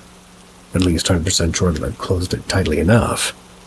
I go back, push it as hard as I can until I can feel the click. Then I head back to the stairs. The bloody door opens again, and at this point I shriek bloody murder for R2. She comes sprinting down the stairs, and I tell her what happened. She laughs at me and affectionately calls me names. She goes over, closes the door, and comes back to me shaking her head. The door opens again. We both look at it, a little bit freaked out, but she goes over, tightly closes the door, and shoves it twice for good measure. It's now tightly wedged shut. And satisfied, she comes back to me so we can go upstairs. But the door opens again. And at this point, Arthur takes a chair that had been left in the basement from previous tenants and used it to wedge the door shut. The chair's never been moved since, and the door has remained closed. R2 insists that it's just an old door, that the angle of the room or something like that is what keeps allowing it to swing open. But it was always closed on both tours we went on before. She says that maybe the previous tenants had kept it closed with something, but I distinctly remember nothing blocking the door, at least either time we toured. We opened and closed the door ourselves to look in the cold room when we toured, so nothing was holding it shut then. Make of this what you will.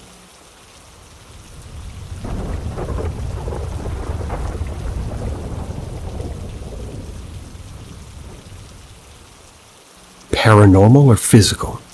Hearing incoherent whispers through bedside window. I live in an above-ground basement. That's in a 3-story townhome. And for some context, I'm a very light sleeper. I'll pretty much wake up at almost any disturbance. To help alleviate this, I typically play some sort of white noise, whether it be artificial or something like a fan to help drown out any odd bumps in the night while I'm sleeping.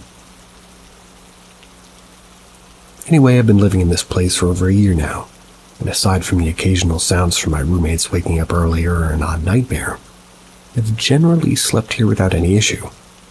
That was until last night, at least. I had gone to bed around midnight, which is typical of me since I'm a night owl at heart. I was sleeping soundly when I suddenly was awoken by something. I began to sit up in my sleepy state to try and more clearly understand the sound I'd just heard when it repeated itself a second time. It was an incoherent whisper that I heard clear as day coming from just a mere 4 feet to my left from my closed window. I started to immediately feel panicked, but then maybe I just still had a weird state of half sleep, so I tried my best to wake myself up more, stay attentive and listen if the sound occurred once more. Heard it again 3 more times, exact same cadence, same volume, same location. Now I was truly freaked out, because I knew I was fully awake. My mind went to panic mode as I quickly got my makeshift weapon and some pepper spray as my mind tossed around the ideas of a potential intruder, even perhaps some sort of spirit. Which, mind you, my encounters with the supernatural have been minimal at best. I've never witnessed something to this level in my life. Now you may be thinking, if you hear a voice coming from your window, wouldn't it make sense for it to be somebody outside? Well, I would wholeheartedly agree, except that this whisper didn't have all the sounds of being muffled by somebody trying to talk through a window. It sounded clear and airy, as if somebody was right next to my window talking to me from the inside of my room. Disturbed, tired, and feeling exposed, I decided to head up to the main level of the house to keep watch and, be out of potential reach of whatever was scoping out or was currently in the basement. I waited in silence for about 40 minutes, just starting to subtly convince myself that maybe it was all just a ruse of my mind. That's when a set of repetitive, intentional knocks came at one of the glass windows or doors. I don't know for certain as I couldn't muster the courage to look anywhere, but it knocked about 6 or 7 times. It was a light knock that wasn't rhythmic in the slightest. This was the last of the activity I encountered. Not too long after this one, my roommate came downstairs for a late-night drink of water and we ended up searching through the property, both on the inside and checking the porch together to see if we see any traces of anything. All was clear. My question to all of you, has anybody here experienced anything like this? Not at all sleep paralysis, but noticeable whispers or knocking. If so, do you have any suggestions on what one can do? I'll say it is entirely possible that this could have been a person, but I didn't hear any footsteps near porch or at my bedside window, which would be pretty hard to cover up unless somebody was really trying to be sneaky.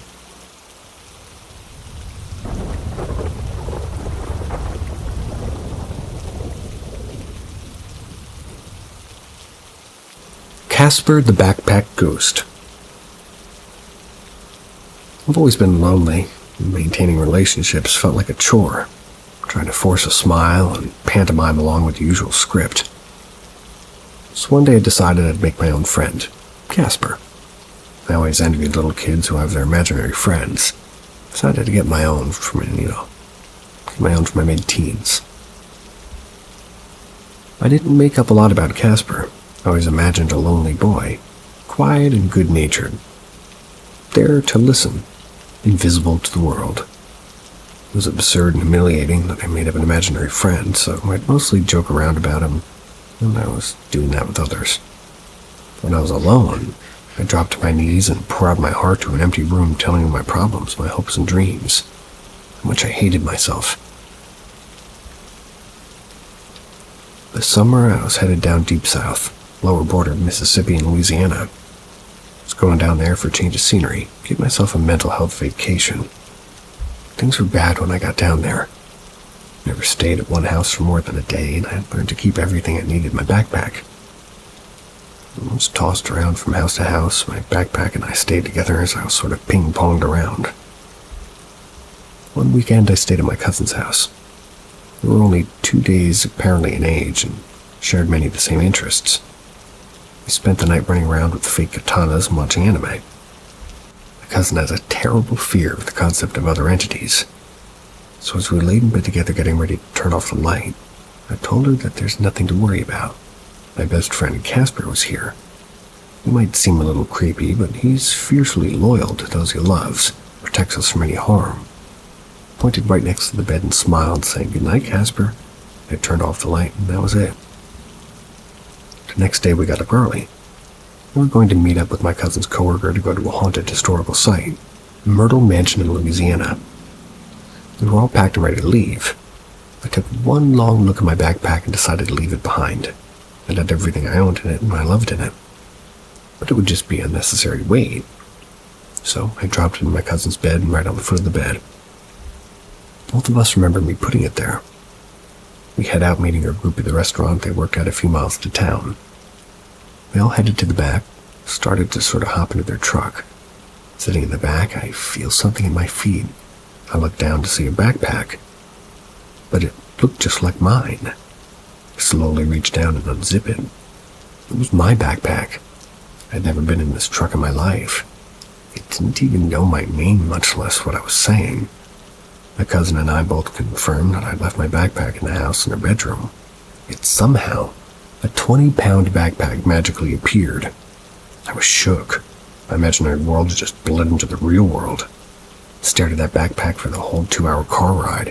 When we arrived, I questioned everybody and they knew nothing.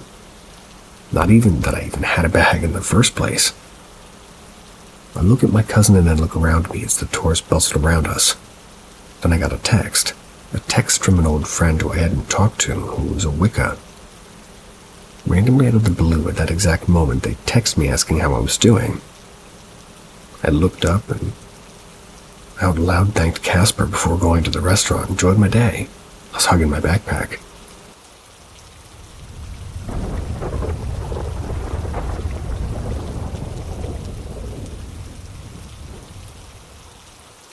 The only ghostly apparition I've ever seen.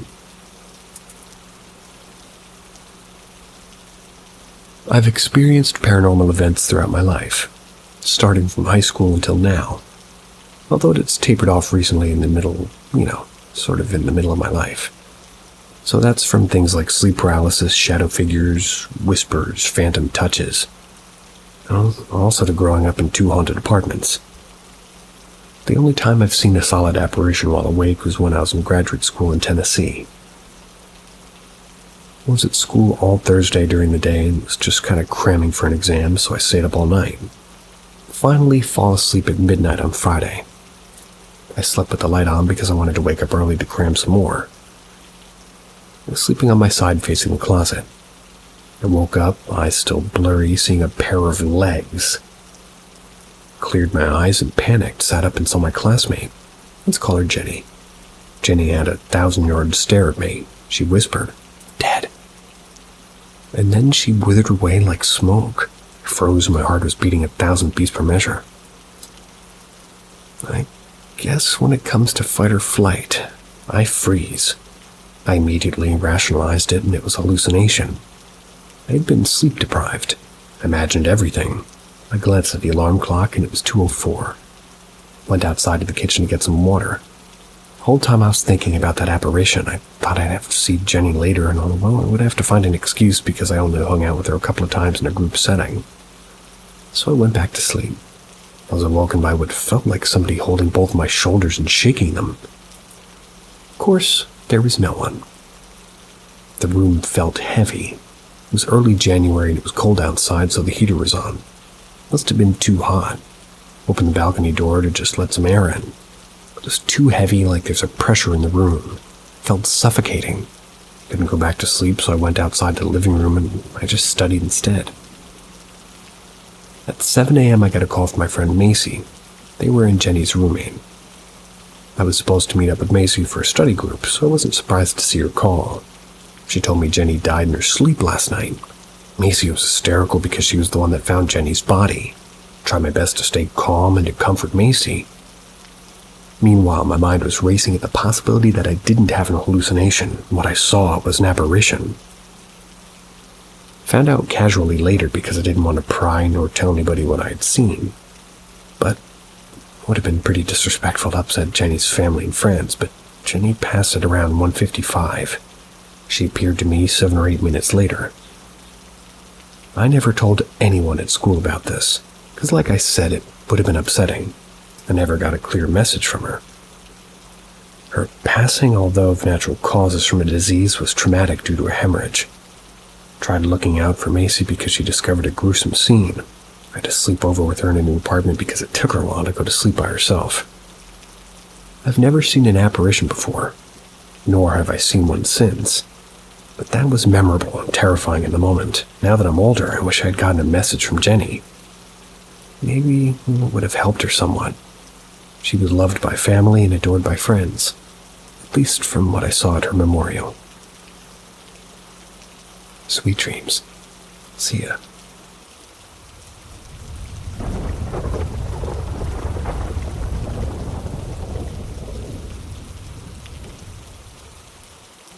Ouija board story. My first Ouija board experience occurred in 2011. It was my senior year of high school and ended up moving partway through my senior year. Long story in why I'd moved so much growing up, but moving that late in the school year, especially senior year, definitely sucked. But I luckily made some friends quickly that I was hanging out with almost every day. On the weekends, we would all meet up at my buddy's dad's house in the country. His dad had a hot tub and pretty much let us smoke cigarettes and weed and drink, and it was a big place, enough for all 8 of us. One night we talked about if we ever had any Ouija board experiences or even ghost experiences. Nobody had a Ouija board story, but a few ghost ones were told, and we all agreed that we should get one sometime. A few weeks go by and we all kind of forget about the Ouija board idea until one day we're leaving a football game. We go to a Target. We're in there looking around and end up in the board game section. As we're looking around, we come across a glow-in-the-dark Ouija board. Before I get too far, I'm a person with a very open mind. We've had many paranormal encounters prior to this, but the idea of a Ouija board didn't seem like a plausible thing to me. Especially with us buying this glow-in-the-dark one, it kind of has to be a joke, right?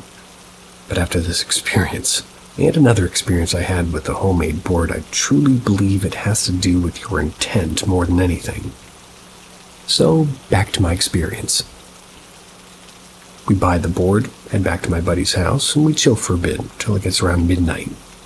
We're also waiting for, I think, 3 people to fall asleep, because I didn't want to have any party or anything to do with it.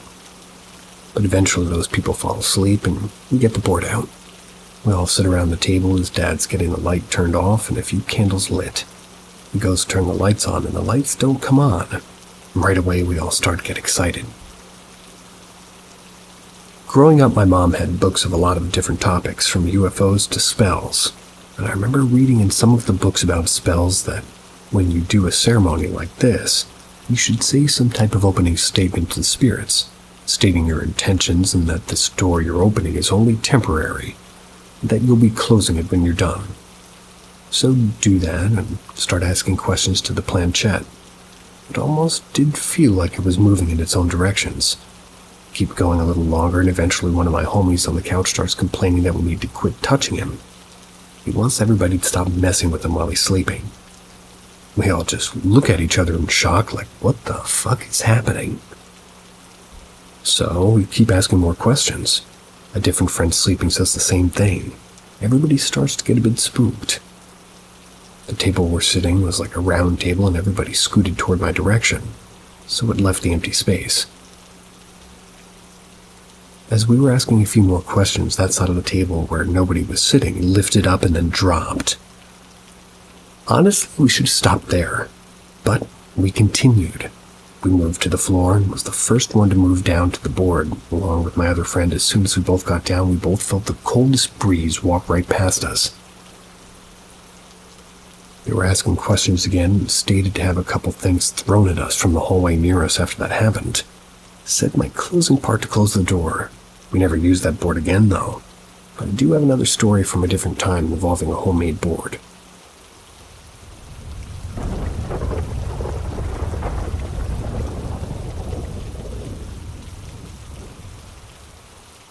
First time seeing ghosts of Glamis Castle. One of my favorite ghost encounters of all time. It was at Glamis Castle in Scotland. It's said to be one of the most haunted castles in all of Scotland. I was traveling with a friend at the time, and she was afraid of ghosts. Told me to not tell her if I see any for our whole trip. The tour starts with the guide opening the door to this sort of dining area. I I saw a beautiful lady dressed in older clothing. She was like a white translucent. She looked up, and when she saw the group, left the room to the left, right through the wall. I immediately looked around, but nobody else in our group was reacting. No one was even surprised or even curious. Thought it was a hologram before I saw no reaction. I was even more curious because where that ghost disappeared, it was just a wall. I was listening to the guide and just waiting for the right opportunity to ask a question. Finally, I could ask the guide. This area, pointed to an invisible rectangular door in the wall, was there something here before? He seemed surprised, but said, there used to be a door there. It was where the servants would pass to get the food from the kitchen. I was actually choked. I didn't expect that answer. My friend was curious, but didn't ask anything for fear of the reply, maybe. We continue on the tour, and the guide mentions a little boy ghost tripping people over. Didn't see him. When we go into the chapel, and I sat first row, the guide then says that there's a ghost that sometimes haunts the chapel. Usually sits in the back right corner. No one in our group sat even close to that corner. Was it a coincidence? Maybe. I didn't see her. Then we moved to another room. Looks like a library. There's a pool table, but what struck me was the man on the other side of the room. He was dressed more recent clothing, like slightly translucent. He was smoking. Like smoking inside a castle. He was sort of amused by us. And again, no one was reacting to the smoker. Started to watch what other people were doing, and within a range of 3 meters, not one approached him. I was trying not to look at him too much because I didn't want him to know that I could see him. I was fascinated by how he was reacting to us. At some point, I thought I was going crazy, so I asked my friend if she could also smell cigars. She said yes, and the guide overheard me and said this used to be the men's room. That's where they would go after supper to just smoke, play, and drink. It's not been used in well over a decade now. It's weird, I never smelled cigars before. Clearly, that ghost did not see the non-smoking poster. But anyway, I was so relieved that other people could also smell it. It just reinforced really what I was seeing. So that was my experience, and to this day, it's still my favorite. After I meet a ghost, I always wonder, like, what if I said this, or what if I did that? But I'm always too scared in the moment. Maybe one day.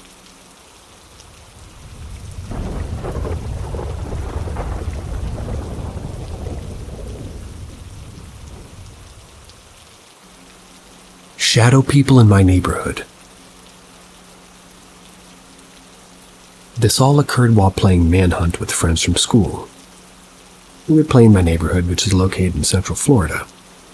It was a 2v2, and we had to stay within the same 10 houses, so it wouldn't take us forever to find each other. All of our neighbors knew that we played, and we were kind enough to let us use their yards. Each yard was a little under half of an acre, so we had roughly 5-acre playing field. We always started playing at dusk, and we'd play for a couple of hours to the night. This was something the 4 of us would do every weekend, and we occasionally had other friends from nearby neighborhoods come too. We played with the rule that had to physically tag each other, in order to be considered as being caught. This kept the game more interesting, as it was fun when you had to be able to get away and hide somewhere else. It's late, probably 10 p.m., my friend and I were walking down the side of the road, and a few houses down from us, we saw what we thought were 2 other friends who were seeking, but I remember tapping my friend and saying, "Look, they're over there in the bushes under the streetlight." My friend turned, looked, and agreed. We could see 2 quote-unquote people crouching down, hiding in this bush.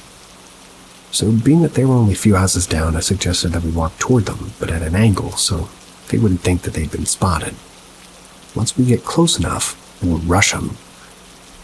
We began walking at an angle toward them, and when we got roughly halfway to them, 2 extremely tall black figures that resembled the shape of a human stood up. They darted across the street at a very high rate of speed.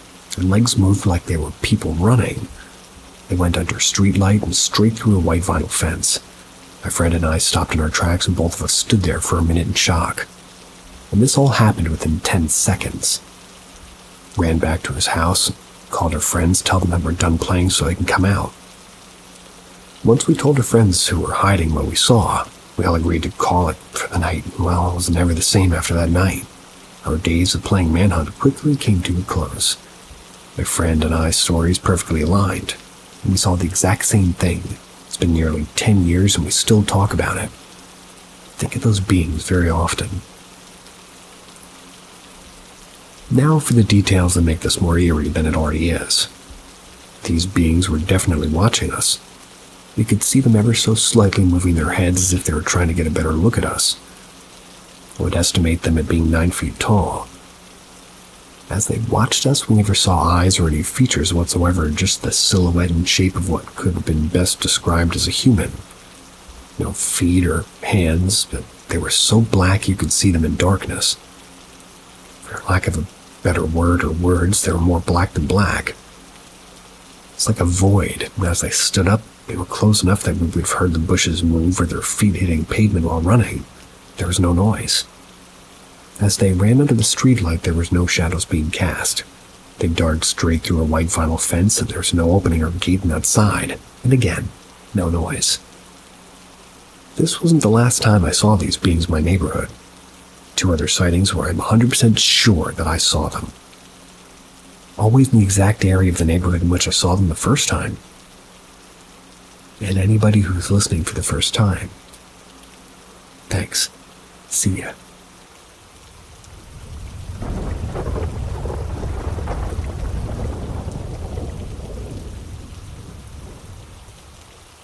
A ghost or creepy person? Still not sure. This story has rattled around in my brain for years and years. I'm not a believer in much, but my significant other and I were recently watching some of those corny top 5s. I brought up this whole thing from my childhood and still have no explanation. So, here goes, I guess. When I was young, I lived in a very rural town in northern Michigan. Like, so rural, the population is, easily 50% Amish. Our house at the time was pretty out of town. We lived on something like 20 acres of land, pure fields and forest behind my house. No streetlights on this road or anything because it was dirt and it's just pretty common there. My folks and grand still live in the same town, so I'm out there often. I was 14 at the time.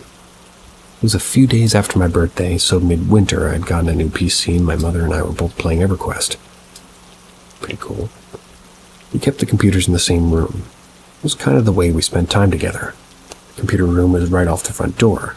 You'd walk into the house and be right facing that room, and the house was pretty small. But we were doing a raid that night. It was really, really late that night, between 11 and midnight, maybe even later. And out of nowhere, these loud knocks just bang on the front door, 3 or 4 knocks. Super loud. We looked over at the door, and the bang, 3 more knocks. My mom and I just kind of look at each other, and she goes, "So, you heard that too?" Dudes, my stomach flipped because, ick, right? I go to the door, I stand there for a few, and I open it. Nothing, not a soul.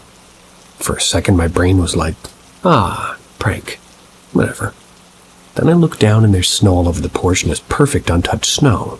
No footprints, no marks at all.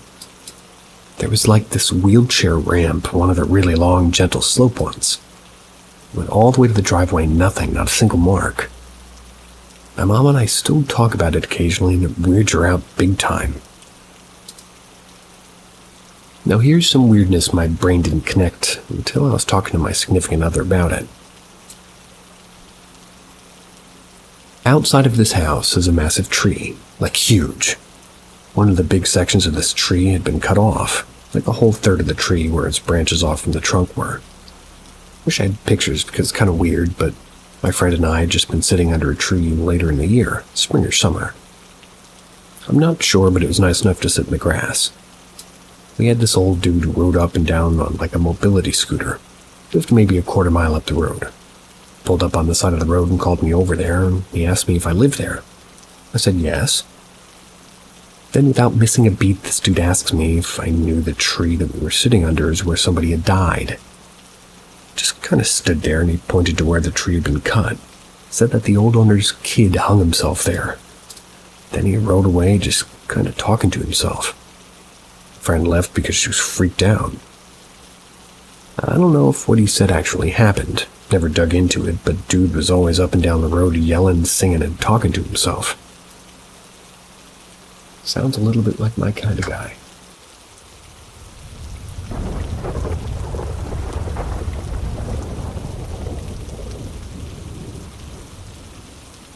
There is an entity haunting me.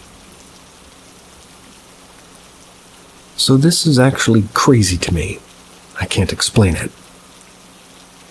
So when I was 16 years old, I was with this girl named Alexia. She was my first. We were together for 9 months, and one day while I was playing video games, I would usually call her and talk to her while I play. Made a joke to her and we both have a laugh. I swear, she says, "Who's there?" And I'm like, "Nobody." She FaceTimes me, acting all crazy, saying that she heard a girl laughing next to me. I showed her in FaceTime that there was clearly no one there. We ended up breaking up, and I always thought it was because she was semi-crazy. But this is where it turns sour. Later on, at 18, talked to another girl named Anna one day. Was laying down on my closet floor, and we used to talk for hours. One day I'm just chatting it up with her, and I make a joke that we both sort of give a chuckle, and I swear on everything. She tells me that she hears a girl laugh. I instantly got so scared because my thought of being just a crazy ex came to an end. I asked her, "Are you serious?" She says she swore it sounded like she was right next to the phone. She heard it perfect. After 3 months, we stopped talking. I then got with a girl named Indira. We were together for a year and was actually living together the entire relationship. We faced a bad money issue and were dead broke. I then heard about how Santa Muerte would help people who talk to her and make her promises. So I sat up one night while Indira slept. It was pitch dark and I stared into the dark of nothing. I call out to her in my head. I saw eyes, but not just any eyes. They were like diamonds. 2-eyed diamonds that shined in pitch dark. Thought I was maybe starting to see black grain. I asked her for financial help, asked her to please help us and give her a bottle and her own sanction. I then fell asleep without any answers. We woke up, went to the bank, and I swear we had $3,000 that we didn't even know about it. We both got caught up in spending time trying to get back on our feet, and I totally forgot to get Santa Muerte my promise. 2 weeks after we found out about this money, talking me and my ex to the mechanic and get her new brakes and a new oil change, and drove 45 minutes on the highway straight all the way. The moment we drove to a bridge, my wheels locked sideways out of nowhere and slammed into the bridge, and the semi-truck fell off entirely, and we had hit the sidewall 4 times before we came to a stop. Everyone was okay, and we were all shaken up, though. Ended up thinking this was the work of Santa Muerte, feeling some sort of jealousy, or maybe even anger. Ended up getting a tattoo after me and my ex broke up over the Santa Muerte. Talked to her, telling her I was sorry, and got the tattoo for her to please leave me alone. Thought I'd wait for her to talk to me again. After that, I've been struggling ever since to hold down any girl or even a sneaky link at all. I just can't help but feel there's a girl entity that's ruining every girl I get with. Or it's all in my head.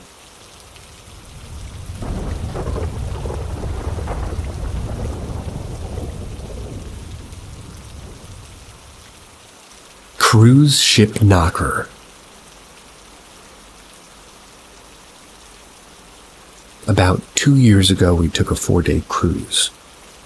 We usually stay up pretty late till about 2 or so each night. We've been on probably about 6 cruises before this. Never has anything ever happened.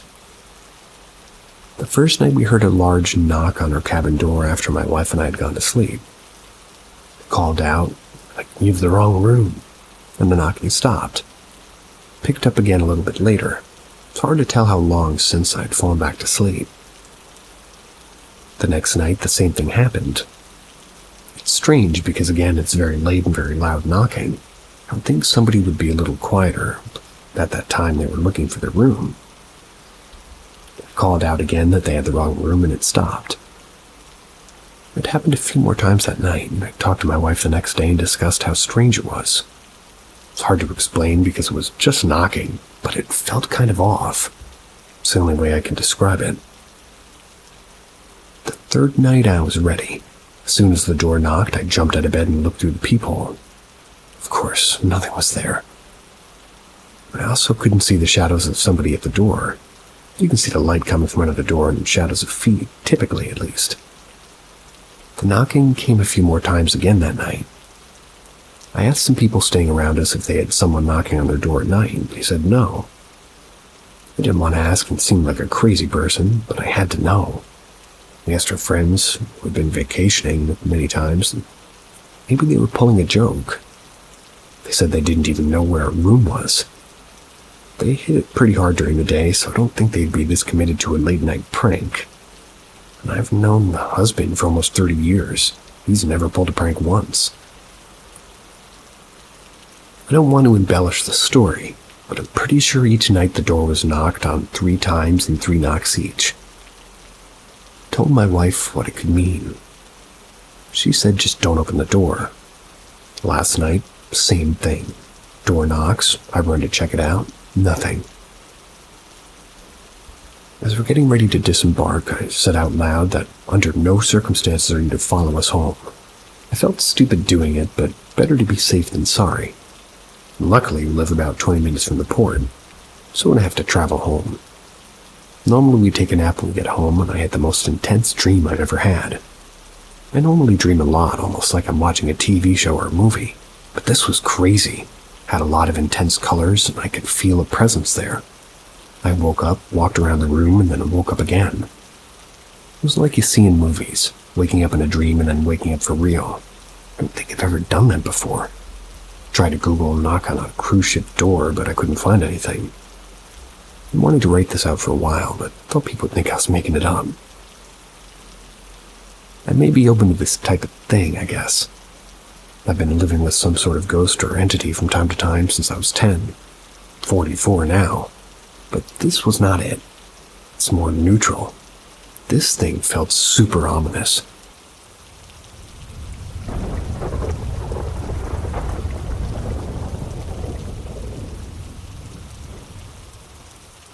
A visit to the Grand Canyon Hotel in Arizona.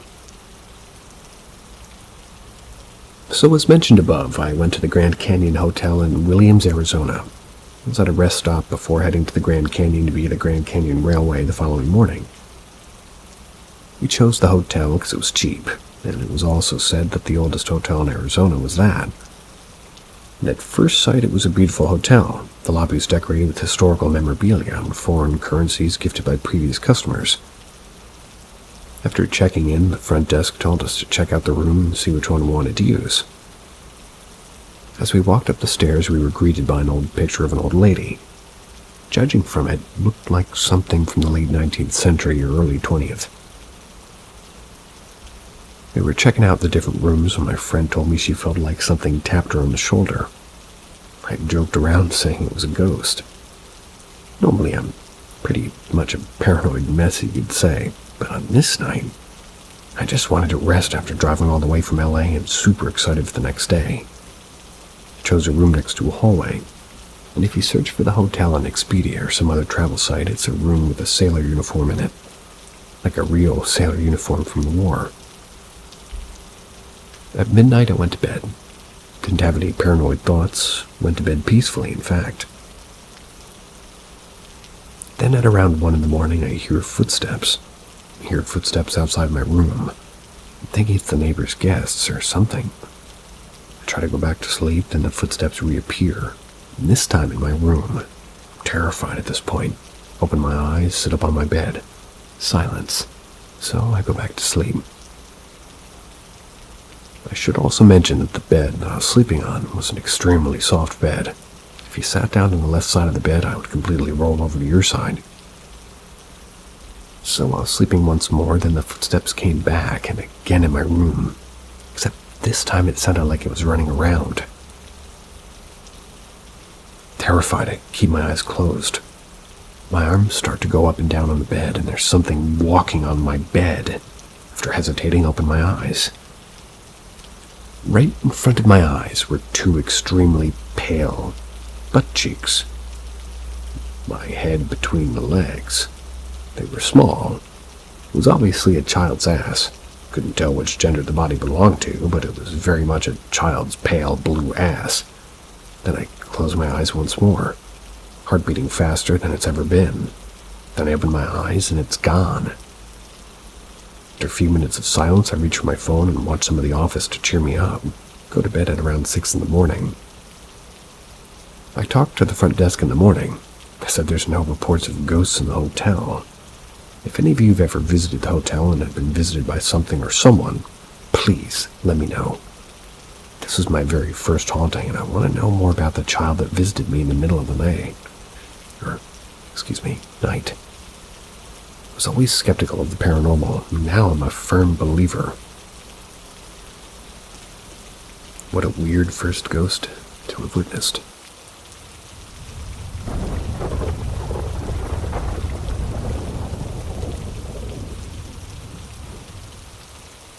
Story. The first one happened in 2001, after I'd been meditating for the entire summer holidays and felt electric tingles all over my body, basically as if my spiritual body expanded beyond my actual body and filled the entire flat. I felt like some kind of spiritual breakthrough was very imminent. For example, I could easily leave my body and astral project at that point. When I went to school by train back then, and I only needed to go to 2 stations, something extremely weird occurred. Oh God, I'm having deja vu. Oh God.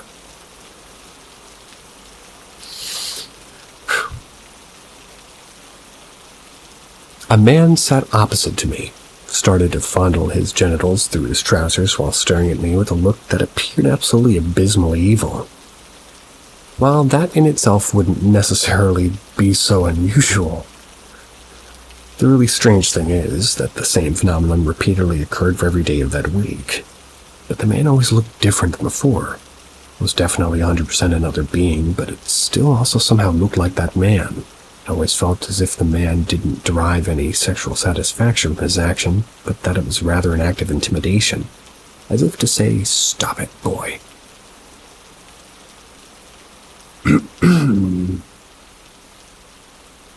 What I do here in this public train, well, I'm skipping that part. In combination with that, many unusual events occurred in my life at that point and actually stopped my practice, and I never wound up reaching out again. The other glitch occurred in 2019 in another turbulent time of my life, and it was probably less significant. Still super weird. Found a black leather glove in a train which I took to the malignantly narcissistic girlfriend that I had at that time. I drove to another city 2 days later, went to a sports gym, and after I returned to the locker room, there was that glove laying next to my backpack. I was very sure that I hadn't taken the glove with me, so I asked the other guy if it was their glove, and they were very insistent in stating, "No, dude, that's obviously your glove.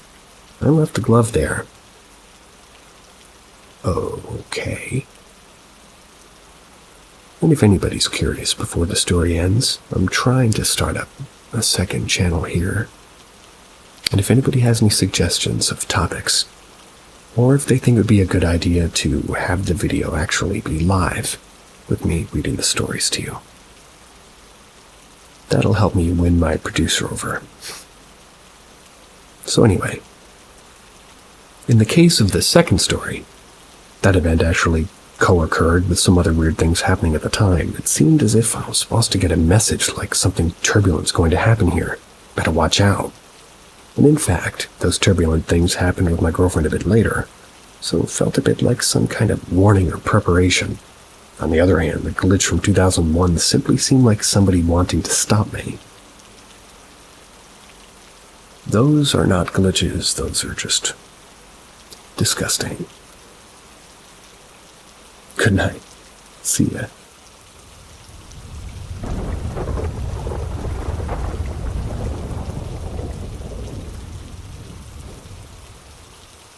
They are everywhere.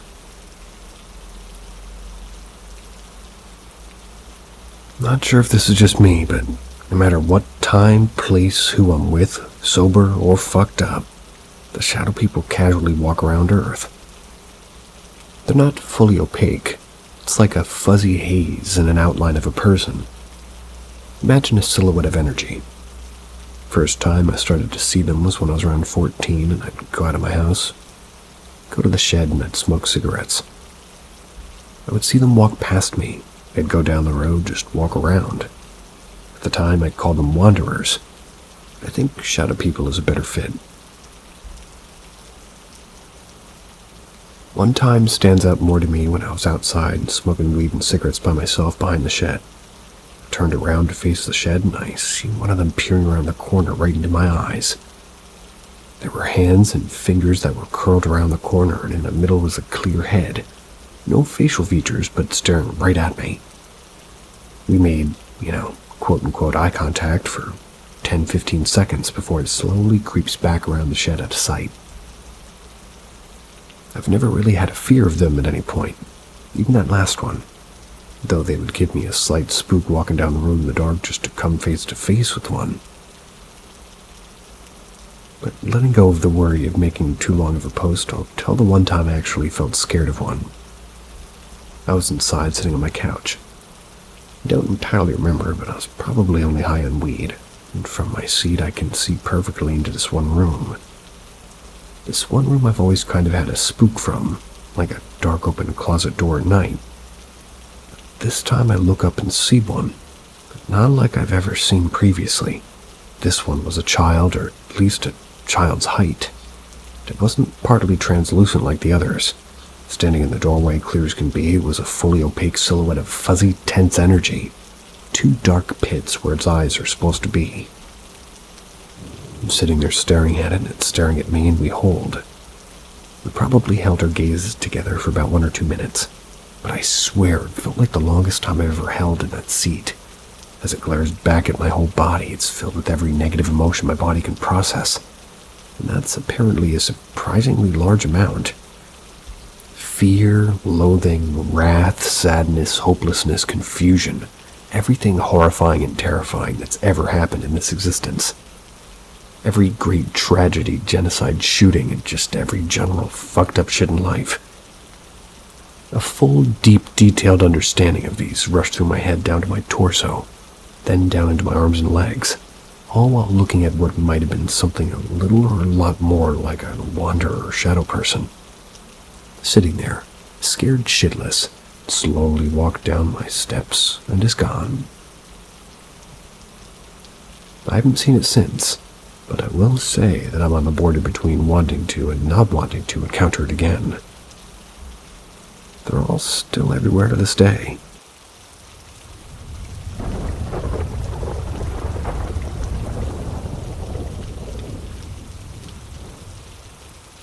Is this normal? Is this good? Or is this bad?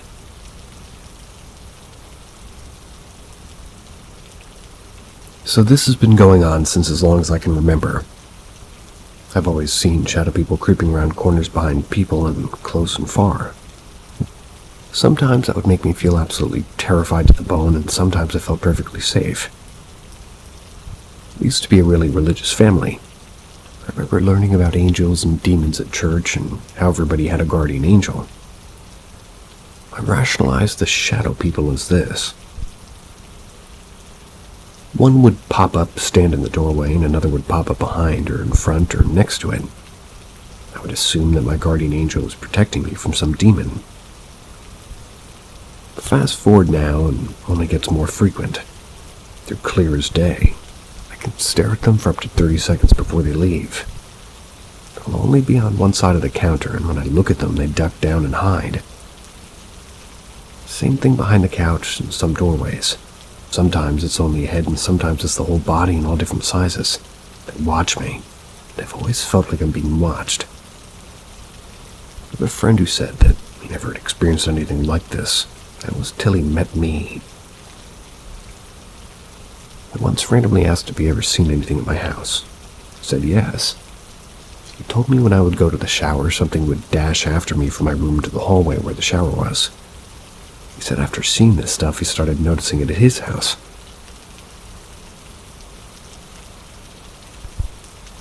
Telling one of my older sisters, they're 32 years old, she admitted that she's always seen stuff like this. But the last time she was at my house, she'd seen something crouching almost. It was behind her. So she went to go look behind her and got up and ran. But it, looked at her, had these horrifying, pure white eyes. She's never seen anything with eyes like that, so she refuses to come to my house and basically sages everything and, well, I've had things thrown in the direction of me, including broken glass too. These are just some examples. I don't know if it's related, but my other sister's been having these dreams about this woman wanting to take her baby while she was only 1 to 3 months old. It's actually how she found out she was having a daughter. I had a dream a few months ago. Horribly vivid. I don't get nightmares, really, but I can recount the absolute dread I felt when that thing came in the house after my sister let it in. My sister was blank-faced. I was directly behind her with her face over her shoulder. She wanted my niece and nephew. I wouldn't let her take them. She wouldn't touch me or, wouldn't really touch me or them. She got my sister to grab them, and when I went to go grab them back to my sister, she immediately dropped her grip on them like she had no power. I told my sister later on to describe to her my sister, that we'd been dreaming this. 12 years of the same thing. Is this bad that I see shadow people? Could the two separate things be connected? What should I do?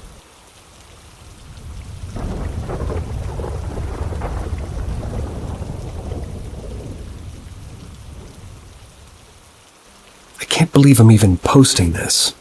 But years ago, it seems my family got signs from my mom who passed in 2007.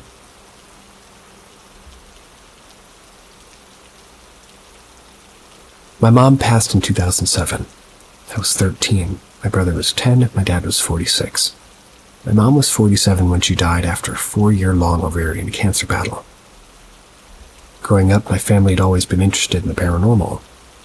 My mom and I would watch movies that addressed the paranormal, and she'd say things like, "If I die, I want to give you signs like that. But I don't want it to be creepy." About 2 years after she died, my dad, brother, and I went to Costco to pick out a new big screen TV. My dad's obsessed with Costco, so he always goes all out. And in this case, he decided to purchase 2 big screen TVs and see which one he preferred. He'd then return the other TV after he decided. Both TVs were delivered to our home and placed next to one another in the basement. They sat there for longer than my dad meant for them to. They weren't flat screens. They had a box-type structure in the back, and these backs of the TVs began to collect classic TV dust. So one day, my dad, brother, and I went to Six Flags, and when we came home, went into the basement, we noticed that the dust on the back of one of the TVs was my mother's signature. As if she'd taken her finger and written her signature. Something that was ubiquitous to me as a kid, having seen it on restaurant bills and permission slips. It wasn't just her name written in script. It was her exact signature. If I go back to my childhood home, I believe my dad still has photos on the old computer. Hopefully within the month I can get home and find them to post as a follow-up. But anyway, my dad looked at the signature and smiled and assumed that me and my brother had preferred one TV over the other. Maybe one of us had written the signature as a clue. But my brother and I were confused. When we saw the signature, we couldn't believe it. We all questioned one another as to who did it. We all had been out at Six Flags all day. I wasn't scared, I felt comforted, honestly. Similarly, one Christmas, I believe that same year, maybe a year after, in 2009, my family put up Christmas decorations. While the whole family was out together, a similar thing happened. We came home and my mom's stocking was hung up with her stockings. My dad once again noticed and smiled and said, "Who did this?" Very sweet. Nobody had done it. I'm 25 now, and my dad still feels like this was my mom. I've considered that because my mom's interest in the paranormal, that she might have asked me to, make it seem like she was giving signs to my brother and I. My mom and dad, they have their own paranormal experiences themselves. I think my dad would have owned up to it in my adulthood, but he actually found great comfort in these events and got more emotional than I did. So in short, I don't know that there was a subreddit for this. I figured I had something to contribute, but these are some examples of ways I feel like my mom could have contributed paranormally somehow.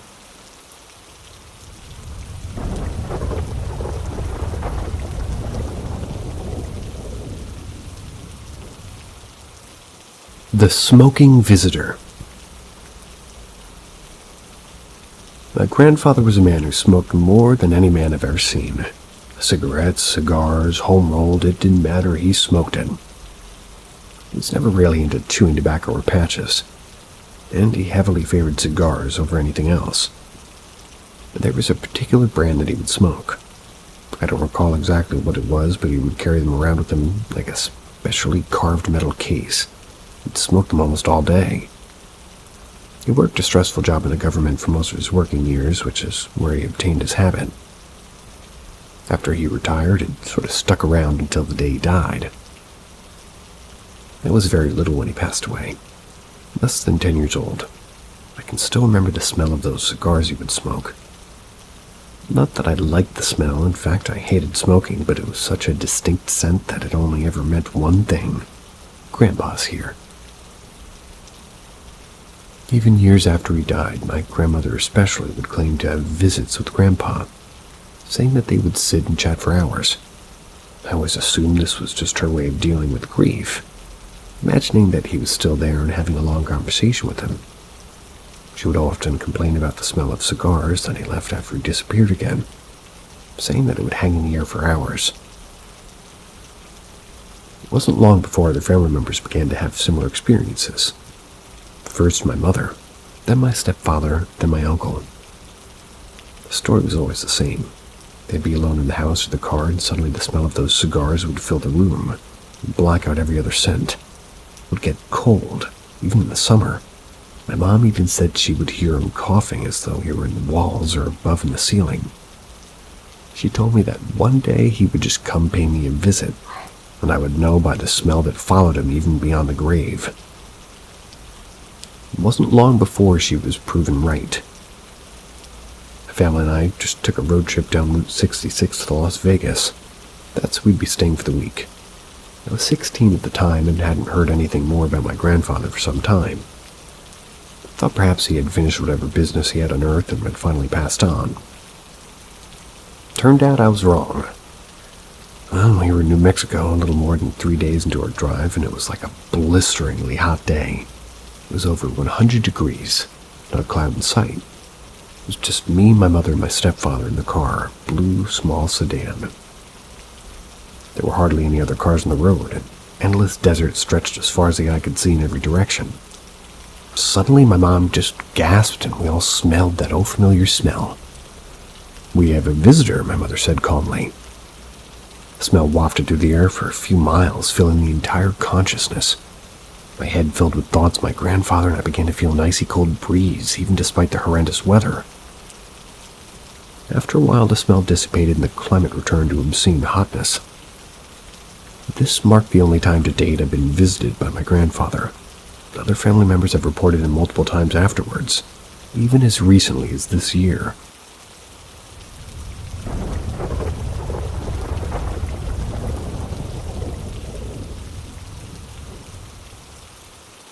The day my father passed. I was there for every last heartbeat when my dad passed. Holding his hand, sitting beside him in his room, he had cancer. It had taken over his body. He was in a coma-like state and his last senses were still active, as hearing. The only words that could come out of my mouth at the time was telling him I love you. Something I wish I had told him more, but growing up Asian, those words were never really spoken. After his last breath, of course everybody broke into tears and grieved. I looked up, the bathroom door was directly in front of the bed, and the bathroom door started opening all the way open. And then all the way shut very slowly. There's no way the air conditioner is affecting this push and pull at all. The AC vent was directly beside the door, and it was definitely not strong enough to manipulate the door at all. Plus, I've slept in my parents' room multiple times, and I've never seen the door opening and closing repeatedly for basically 5 minutes like that. The windows were also closed. So luckily, my cousin was sitting beside me and gave me a look wondering if that could have been my dad. I brushed it off and said, "It's probably just the wind." She told me there was no wind that could do that. The next night, my cousin and I were talking, and my Alexa in my room randomly went off and said something about emergency services. I yelled at Alexa to stop, and she did.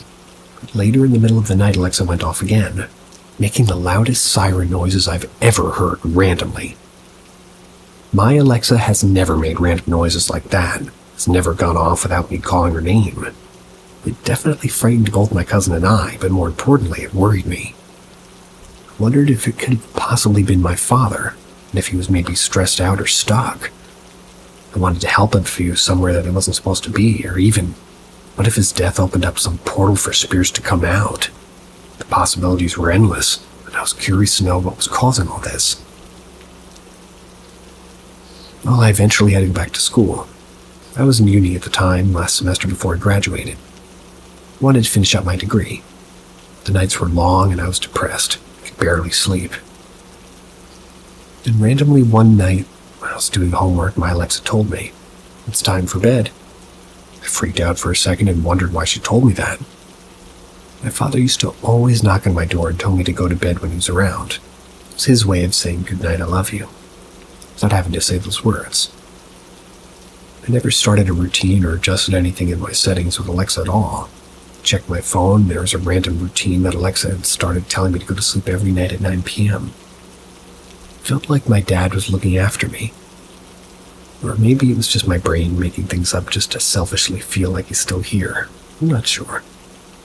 I was a dead-set atheist before my dad passed, but now this is making me question everything.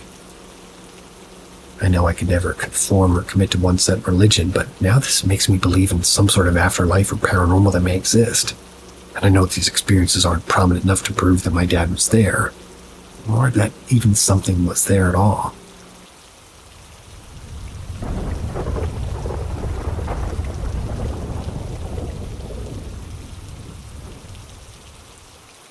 Unexplained experience with garden gnomes in my childhood. Mainly because this sounds crazy, and isn't your typical ghost sighting type experience, and instead involves garden gnomes. Yep, literal garden gnomes. Interestingly, I totally ignored that this happened around my late 20s. So for years I remembered it, but just thought nothing of it, never questioned it. Which, in and of itself, is weird, because it was a really odd experience. When I finally questioned it again, I was like, why the hell haven't I questioned this in 20 years? It happened when I was 8. I haven't seen my nephews and nieces turn 8. I can see 8-year-olds are very lucid and aware and absolutely don't live in some fantasy delusion, which is what I probably convinced myself of. My parents and I were driving in Cornwall.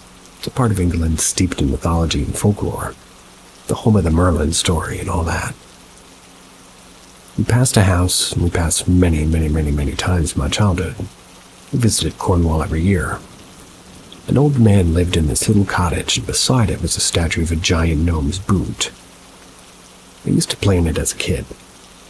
This particular time, a table was set out front covered in garden gnomes, as in the little inanimate statues, either for sale or on display. We pulled up and rolled the windows down to take a look. Parents told me to say hi, so I said, "Hi, gnomes." I waved at them. Then they said to say goodbye, so I said, "Bye, gnomes." Waved again, and instantaneously their faces went from their typical mischievous smile and simultaneously all dropped into a frown. In a split second, their faces just dropped before my eyes, as if their smiles turned upside down. I jumped because I was taken aback and told my parents immediately, in like a freaked-out tone. Their faces frowned when I said bye. My parents both laughed as we pulled away. My dad explained to me that that was a projection, like the Mona Lisa. People see a smile or a frown depending on what they're feeling. I didn't really say anything else, I just sat there silently pondering this. But that doesn't make any sense. I didn't feel happy or sad, and my mood didn't change at all. I know what I saw. And 26 years later, I'm still convinced that I know what I saw.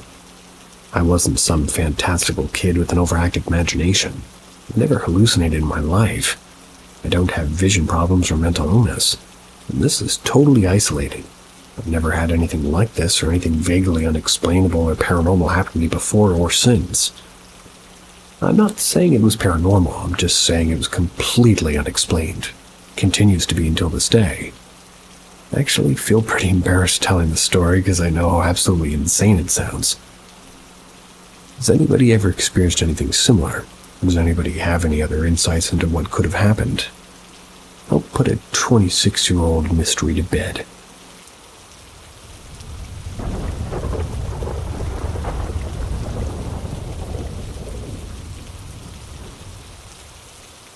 I met an evil ghost.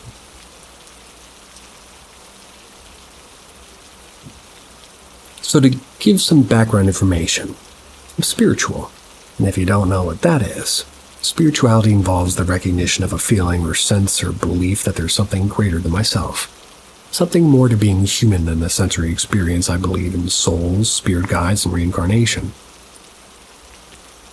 My friend is a medium, can connect with spirit guides and also ghosts and souls. My friend and I were just hanging out at her place. We had the house to ourselves and decided to do a session. She was doing a session on me, and I asked normal questions like, what's my future like, and so on. That was until I asked a question about one of my friends. This friend of mine has some trouble, and has been battling depression, anxiety, and some other things. I asked if we could try to just kind of connect with her spirit guides. I asked what was happening to her, and we tried that, but it was a bad idea. My friend who was doing the session had her eyes closed, was holding my hand, and her face started to twitch in sort of an uncomfortable way. I didn't want to disturb her, so I said nothing. Suddenly the room we were in had this weird vibe, an unwelcoming vibe that was very unpleasant. She suddenly just stood up from the couch we were sitting on. She went to grab some incense lights and started saying, "You're not welcome here. Get out of my house." And I've never experienced anything like this. I was new to all of this at this time. Suddenly, this terrible feeling came rushing into me. I don't know how to describe it. I think anybody that met a ghoul or a soul knows what I'm talking about. Best way I can put it is like trapped. I felt trapped. No matter where I went in the room, I felt trapped and small, like I was someone's prey, like I was watched. Thankfully, my friend got this ghost or soul out of the house, and we sat down to talk about what just happened. My friend told me that this is what's called a clinging spirit. It's a spirit that feeds on negativity and sadness, or in my friend's case, her depression and anxiety. My friend told me what she saw afterwards. To understand this, you need to sort of understand the floor plan. So, right as you enter her house, there's a staircase goes upstairs. The right is the kitchen, the left is the living room, where we were. And neither of these rooms has doors. It's just a wall with a hole in it. The living room couch is at the opposite end of the entryway, so you have like a full view from there. My friend said in the doorway that she saw this, like, tall and skinny black goo. It had no face, but it was in the shape of a woman's body. The moment it appeared in the doorway, it started screaming at my friend like a very loud, painful screaming. Horror movie scream. The moment she opened her eyes, the ghost wasn't there, but the feeling that his presence was. It's also what I felt. After all this happened, like recall my friend's mom, sister, we all slept in the guest room. We were all afraid to go upstairs to my friend's bedroom. And we were 15 when this happened.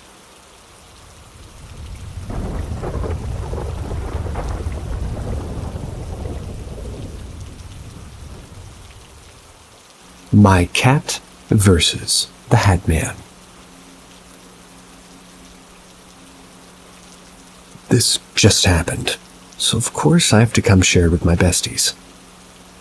So coincidentally or not, up to you guys, the last time I saw the Hat Man was during a sleep paralysis episode, and my cat saved me.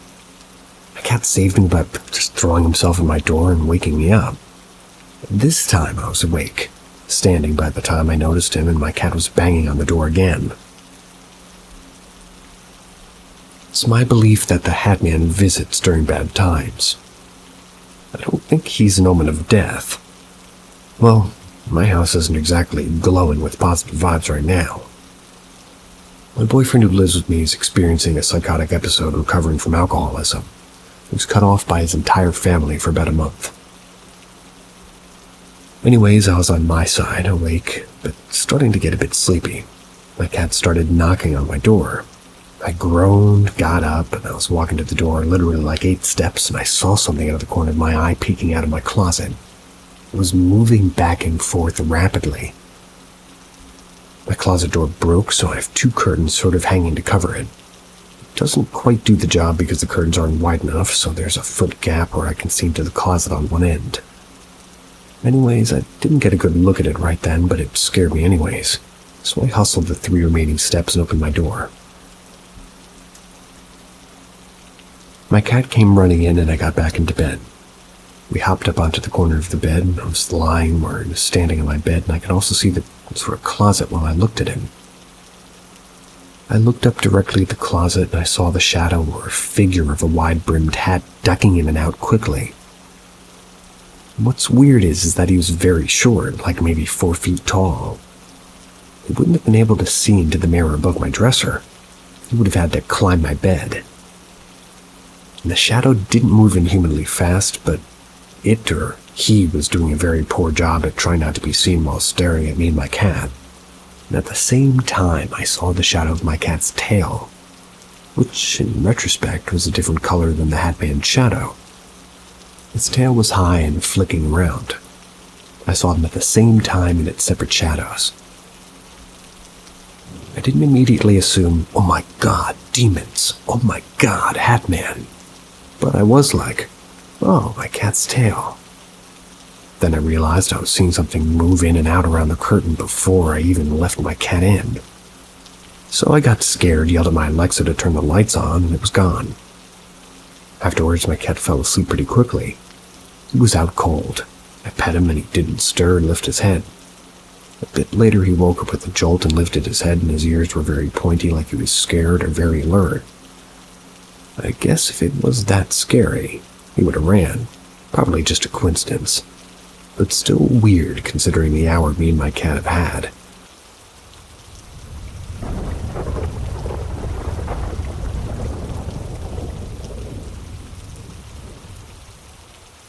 An alien encounter in a weird family house.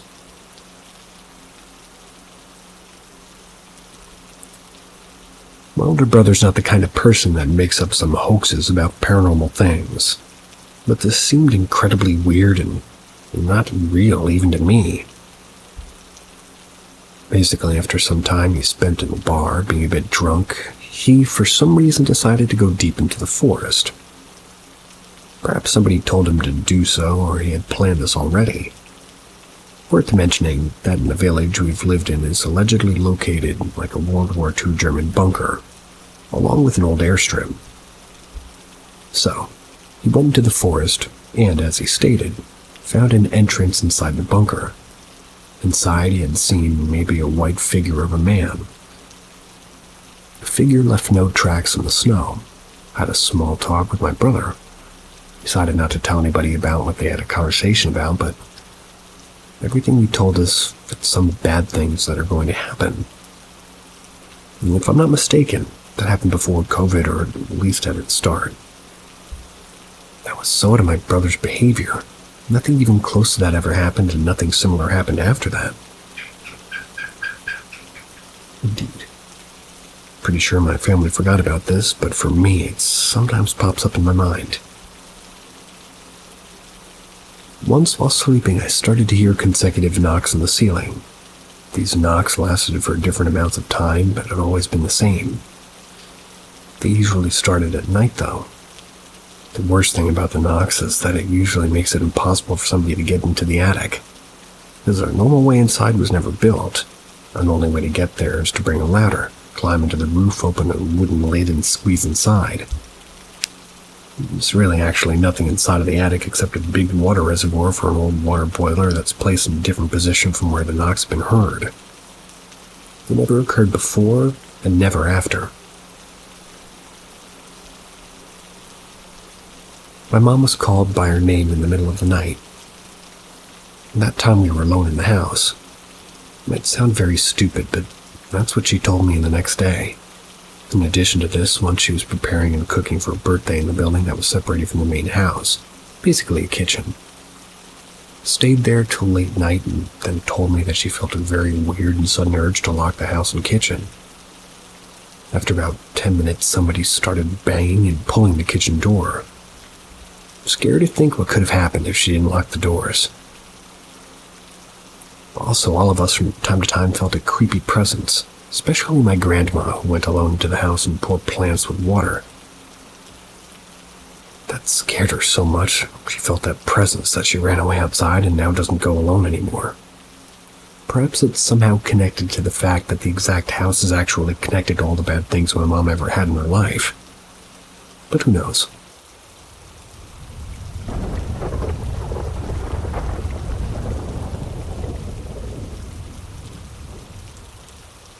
Kids and animals. My dad passed away the night before I began my senior year of college. I obviously missed the first week and nothing was the same. Lost a friend, confidant, advisor. 7 months later, my girlfriend had to learn that she was pregnant. One of the first things she said to me was, "We're going to be okay, we're just bringing back a part of what you lost." This was wildly helpful and comforting since I was 22 and never had a baby before. And as an only child with an uncle that never had kids or cousins that only sort of lived like 8 hours away. So shortly after we found out at school, our puppy started to bark softly at my desk. That desk happened to be the last thing my dad and I put together the day he died before we got dinner. Suddenly there was a crash, something falling in the corner which sent the dog into a state of constant barking. Not just I think I heard something bark. She had, done that before. This was a new kind. Waking up in the morning, I saw this box of binder clips on the floor. There is no way they moved from the position they were in when I went to bed. They were firmly in the desk, not near the edge. Several years went by, and my daughter was about 2 playing in my mom's house on a visit. I was talking to her, and all of a sudden my daughter poked her head around the kitchen, waved, and said, "Hi, Joey." My mom and girlfriend looked away at her and asked, "What'd you just say?" She'd never heard the name or any of us talk about my dad before, but she was saying hi to him, and her response was just saying hi, like innocently without a clue. Later that year, visiting my girlfriend's parents, we slept there one cold New England night and a lot of property. They let people keep horses in one of the areas that was penned in. One of the horses had died earlier that day, and late night our daughter wanted to get in bed, and the wind was just howling. So she gave us each a kiss. She gave each of us a kiss and said goodnight, which sent a chill through me, because she said, "Goodnight, horsey ghost." Again, she didn't see this horse had died or been back to see us since the winter. 2 of us in the darkness, lit only by moon outside the window, like we all both just mouthed "what the fuck" to each other. And this has continued throughout her life, occasionally asking me for certain things that have only meaning to my dad and the stories that he would tell, using certain words and phrases and playing with toys that she'll occasionally be talking to Joey. At 10, I'm starting to wonder if she truly might have taken his place in this world, or just has this subconscious connection. Could she be a potential empath, since she's wildly emotional at times? I don't know nearly enough to know if I'm even in the right realm there. Could it just be that she has a pure soul and certain things are revealed to her?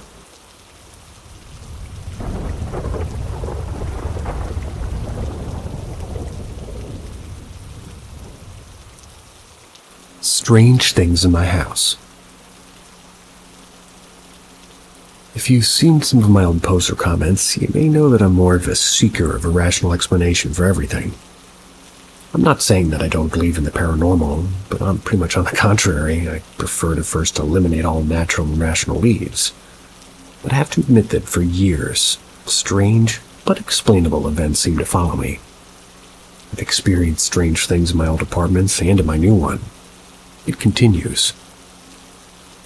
Some time ago, I was woken up in the middle of the night by a loud noise followed by several small noises. My dog heard it too. When I went to see in the living room where the noise seemed to be coming from, I didn't see anything in particular, but I hadn't turned on the light either, so I noticed that a frame had fallen from the wall. I figured the big noise must be that, but that didn't explain the little ones that followed. These little noises repeated themselves a few times without me knowing where they were coming from. One stormy night, my dog was sleeping with me because he was afraid of storms and had a bowl of water and kibble in the room. My door was closed, so she couldn't go into the living room. When I woke up, I could see that the bowls in the living room had been emptied. Quickly understood that surely the little noises I heard at night were those of a cat entering my house through a small window. Mystery solved. Now, things that I can't explain. Maybe you can. Later, other events occurred. Noises in the walls, for example, which probably come from neighbors, but also the impression that something is passing between my legs, kind of like a cat would. But I don't have a cat. When the windows are open, I put it down to a draft. When they're all closed, I can't explain it. Another strange thing is that my dog is terrified of the basements of the building. She never goes near the stairs and looks at them with fear. She follows me everywhere without any problem, but never the cellars. I tried once to ask her to follow me without forcing her.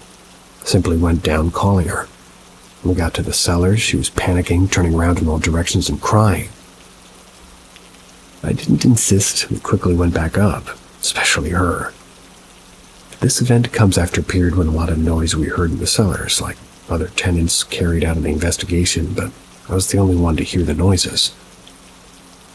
And what confirms to me that it was not just in my head is that my dog also reacted to the noise.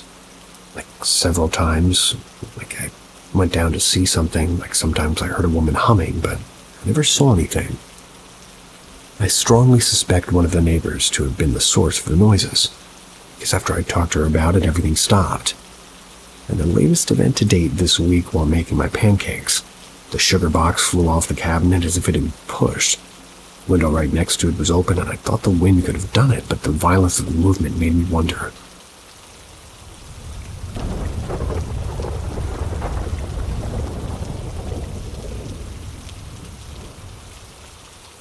Craziest paranormal experience that I've had.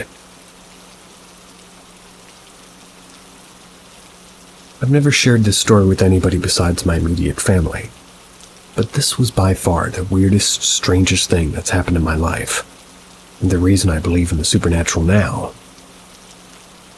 Previously, I'd always been somewhat a skeptic. The story sounds so unreal to the point of being bullshit, but it did happen. I won't blame you, though, if you don't believe it. It took place about 2 years ago on a summer night. I was home alone, my entire family was on vacation. The time was exactly 3:33 a.m. I remember vividly looking at my alarm clock. About to head to bed when suddenly my friend Eric, who lives in a city about 20 miles away, calls me in the middle of the night somewhat frantically in a cold sweat.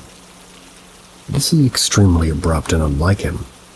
It starts off immediately with, "Dude, I'm sorry if this sounds fucking off the rocker, but I need to let you know I had a terrible dream. I just woke up and that something broke into your house." I didn't think much of it. I was about to call him batshit crazy and hang up on the phone and just go to bed. But then it happened. I heard some slight creaking of floorboards in my kitchen. At the exact time this happened, my friend on the line is like, "Yeah, I'm not kidding, it scared me legit, and if I'm not on drugs, whatever it is was in your kitchen." I immediately got the chills because of the timing. But I'm no superhero, I had no weapon, so I was scared shitless just hiding in my room. I almost, felt its presence. You know how if someone's super angry near you or something, you can feel the vibe of rage? Yeah. Hard to explain, but I intuitively felt the energy, the vibe of something in the house, like drawing closer, pacing toward the hallway, even closer, coming toward my room. It was a strong energy. I froze. I was at a loss for words and shitting bricks at this point. Because despite any of this not making any sense, I knew my friend was right. At this point, whatever it was basically right behind my closed door. Felt like I could feel it through the door having a piercing gaze on me. But I knew it wasn't a person. If a person would make noise, I'd be able to see a shadow or shoes at the bottom of the door. There was some non-material, some being without a physical body of sorts. I've never encountered this shit in my life. I was waiting to see if I'd open the door, touch the door handle, and for whatever reason it was freezing cold. At this point, I'm just doubling down to face my fears and open the door in one swift motion with a war cry. And then as I did, all went black. I don't remember a single thing. Passed out and woke up in a tiny puddle of drool. I looked up, it was 4:13 a.m. I had been unconscious for 40 minutes. To this day, my friend Eric and I now believe there's more to this world that we simply won't understand.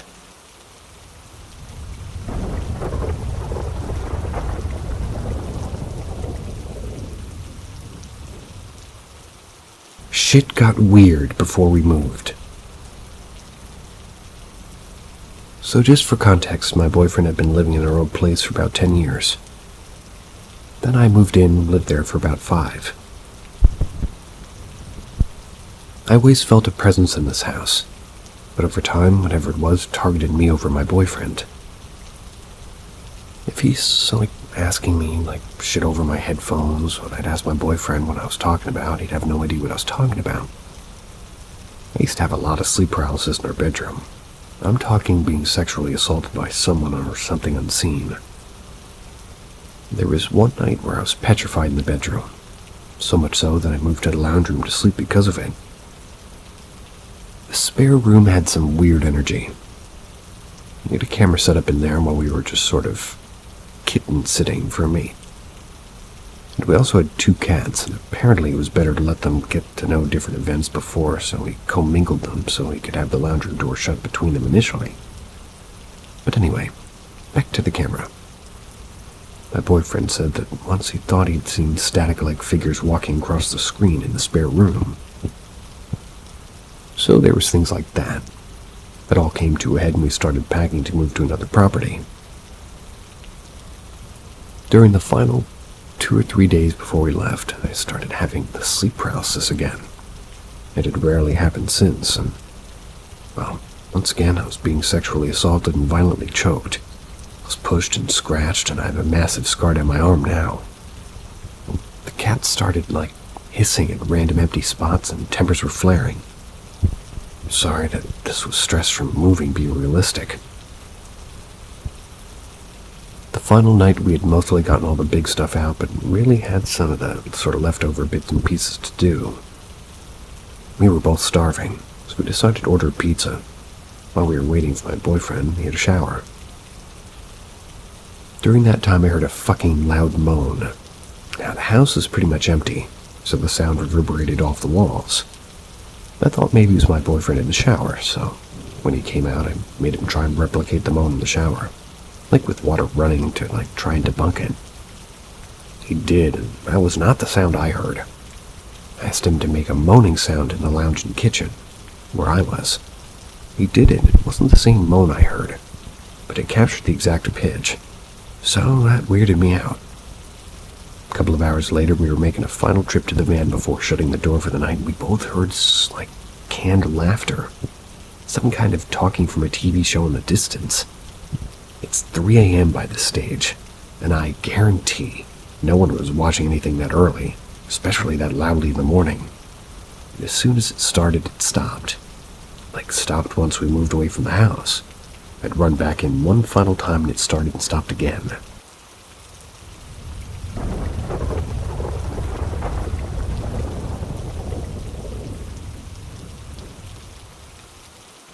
Called 911 for intruder in my house.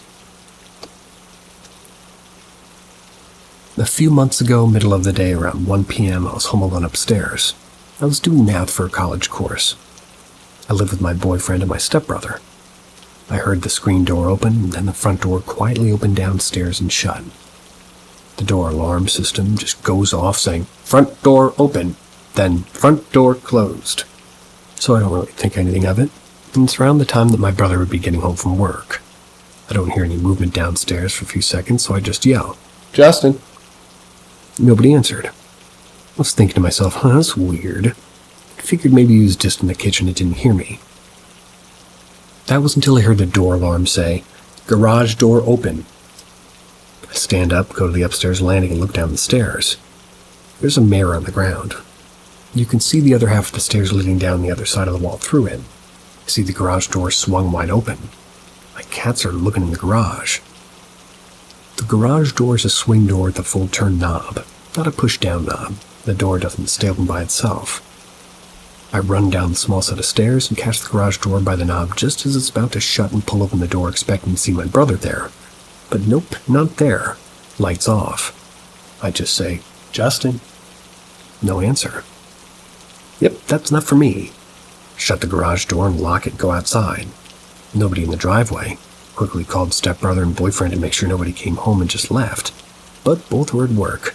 I called 911. Told the operator I was home alone, but I think there might be somebody in my garage. I locked the door and came outside and explained to her what happened. The story above. She asked if there were dogs that could have opened the door. No dogs. I explained it's full turn knob, not a push handle. She dispatched an officer. He arrives at my house, bang on the door to say that they're coming in, and asks if there's a firearm in the home. I say yes, but in the garage. Oops. So he calls for backup. They get there and then enter and search the house. Nothing. So embarrassing. They leave and I reluctantly go back in the house, knowing I heard both front and the garage door open. The alarm backing me up saying that they opened, and me seeing with my own eyes that the garage door is fully swung open and shut as I got to it. All the windows shut, and even if they would, couldn't have fully turned the knob to open the door in the first place. Backslider was also locked from the inside, so if there was somebody and they happened to get into the locked garage, they couldn't lock the slider from the outside.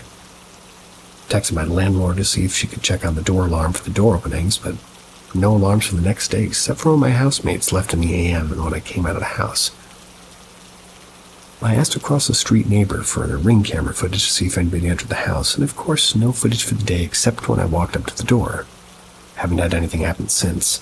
The cats won't stop sitting by the garage door now.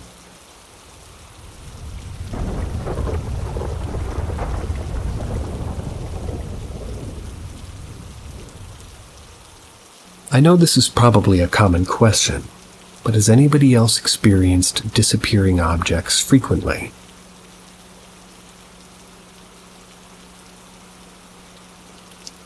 So for context, I believe in paranormal phenomenons, and I've had quite a lot of experiences with said phenomenons, like items being tossed toward me when no one else, including me, is touching it. Seeing human-like silhouettes in hallways and dark areas.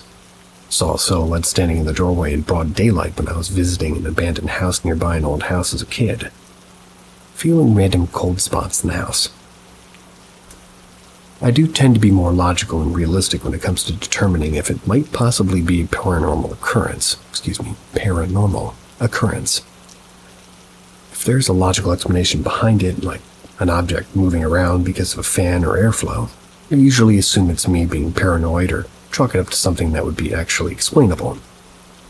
But I've been experiencing this phenomenon that's left me to believe that this is not normal, and that it's disappearing and reappearing objects. Now, normally whenever I lose something, it's usually because I leave it somewhere random and forget that I left it there. But there are times when I will put an object down knowing damn well that I left it in that specific spot without touching it, and it'll just suddenly disappear. Sometimes the objects will just reappear in the same spot or a different spot entirely. Other times it disappears completely without a trace. I just usually chalk it up to me forgetting things, but this occurrence of me losing items that I know I haven't moved or disappeared suddenly has happened so often, at least once or twice a week or two for weeks, that I'm suspecting it might actually be paranormal related. The last house I moved from had a ton of paranormal activity. This is the same house where I witnessed an item from a basket being tossed towards me. No one else was around, and I was looking directly at the basket when it occurred. The item wasn't even dangling off the edge, it was sitting deep in the basket, so it wasn't even an accident kind of a situation. I've also experienced seeing silhouettes of a human-like figure in that house as well. Ever since moving, I haven't stopped experiencing these phenomenons. Not as often as in the previous house, mind you, but I do experience similar experiences here and there. I think the disappearance phenomenon is the one I tend to experience the most frequent. Could be a spirit attached from the previous house, as I haven't had this issue until we moved into that house, but I'm not 100% sure on that. I've had other paranormal experiences outside of my home, such as usually by or in buildings that have been there for years. Had an experience at this smaller business store. I went and the clerk pointed out that she thought there was somebody behind me waiting in line, but nobody's there. Felt a cold breeze before she said anything. That whole thing was creepy as hell.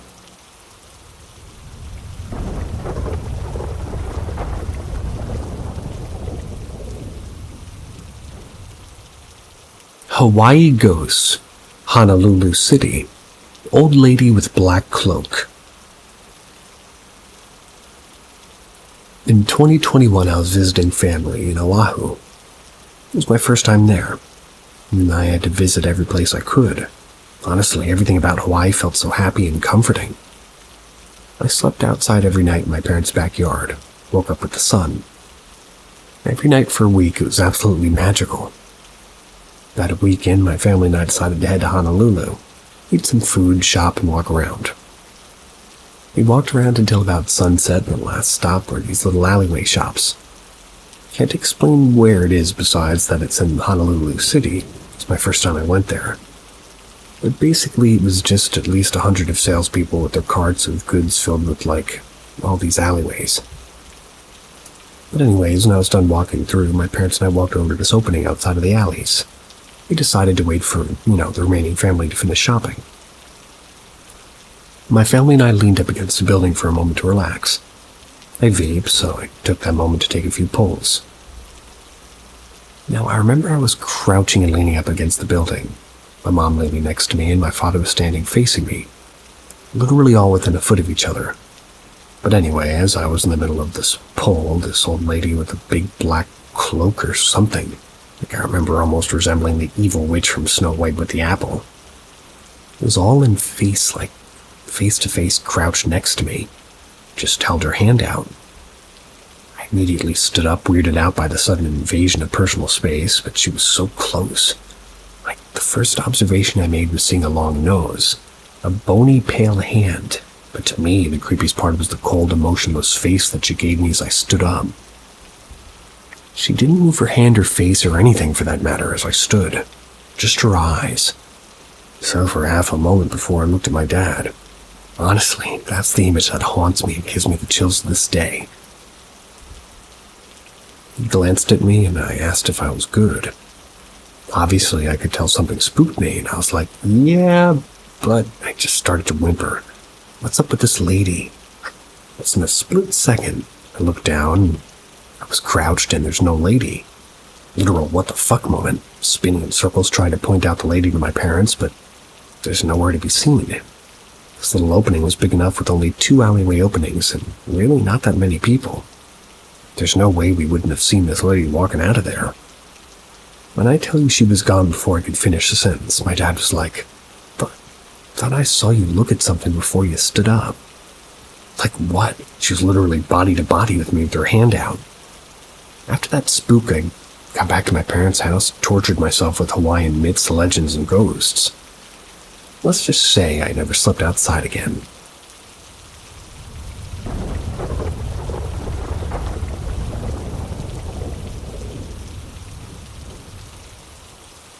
Myths for me?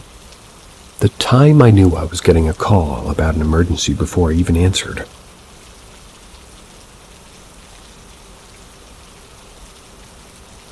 I was working at Starbucks, and I was about 15 minutes into my shift. I remember being in a really great mood.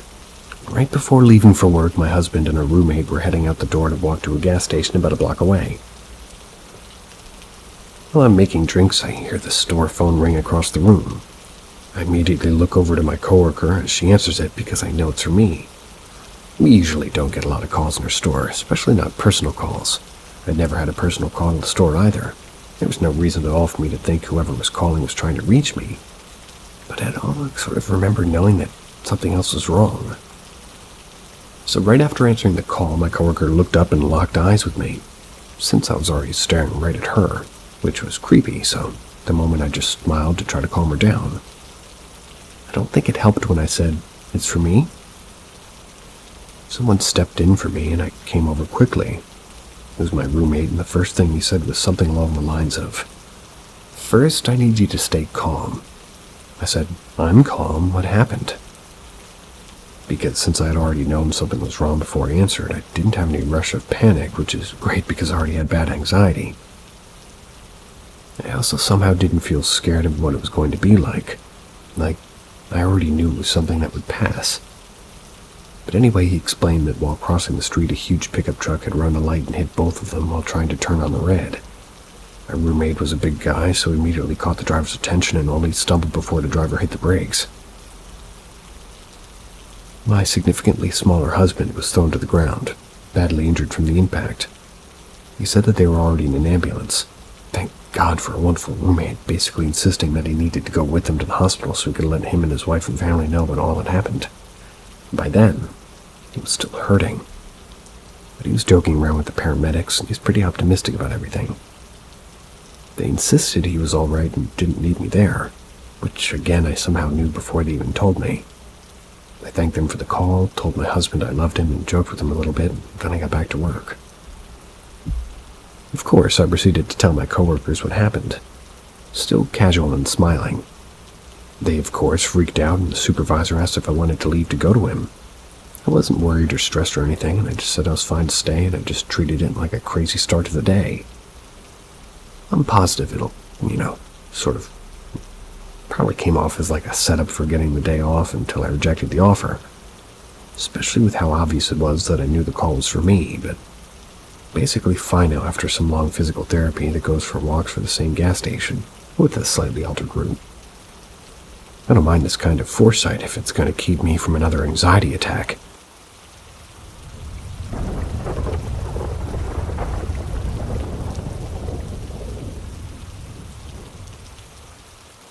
Recent paranormal encounters. Whether you believe in ghosts or paranormal events is totally on your personal beliefs. I grew up encountering too many unexplained events, so I'm 100% believing in ghosts, and I have since I remember. Over the maybe 5 months or so, my teen brother, who visits me every now and then, and my boyfriend's brother, they've all had very strange events in my townhouse. About 4 months ago, I was washing dishes in my kitchen. My dogs love to roughhouse in the kitchen while I'm down there. I kept trying to tell my dogs to go upstairs just so they weren't being so loud. I live in a townhome and it was already 11 p.m.-ish. My husky turds don't like to listen all the time, so I just continued doing the dishes while they played. Literally a minute later, I hear my boyfriend loud as day say, "Upstairs." Paused doing the dishes, expecting him to walk around the corner. My dogs just instantly stopped roughhousing at the same time, and my older male husky was looking down the hallway. No one came around that corner. After I finished the dishes, I went to talk to my boyfriend to see if he ever came downstairs to try to get the dogs upstairs, or maybe scare me. He does coding work in his PC and plays games, so he never left his seat, he said, but after a month later, I had my teenage brother over for the weekend. We were about to be heading to get snacks, so I ran to my truck to grab something. Can't remember what I was grabbing, but I was walking in the front of my door. As soon as I walk in my front door, my brother's at the bottom of the stairs staring into the kitchen. He looked over at me with a very concerned and confused look. Before I could ask him what was wrong, he instantly said, "Did you just say my name from the kitchen?" I told him, "No, I just walked inside. How would I have been in the kitchen and outside just now?" He was going to continue talking, but I told him, "Let's go get our snacks and we'll talk about it." My brother's 17. He doesn't usually get scared from this type of stuff, but hearing your sister loud as day say your name, then she walks through the front door, it's pretty chilling. Well, fast forward to tonight. I'm sitting in my room next to my boyfriend watching videos while he does some coding work. My boyfriend's older brother's in his room. We all randomly hanging out in each other's rooms sometimes, so we leave our doors open. My boyfriend's brother walks into our room and asks if I'd called his name. I didn't call for him. My boyfriend even told him I didn't. His eyes instantly started to tear up and he said, "I'm not lying when I say I heard you clear as day call for me. I'm in tears." I looked at my boyfriend because he thought me and my brother were just tripping or something, and I told him, "No, it's not a coincidence. I don't know what it's trying to do, but I don't want to feed into it." Don't get me wrong, hearing my boyfriend's voice clear as day had me scared.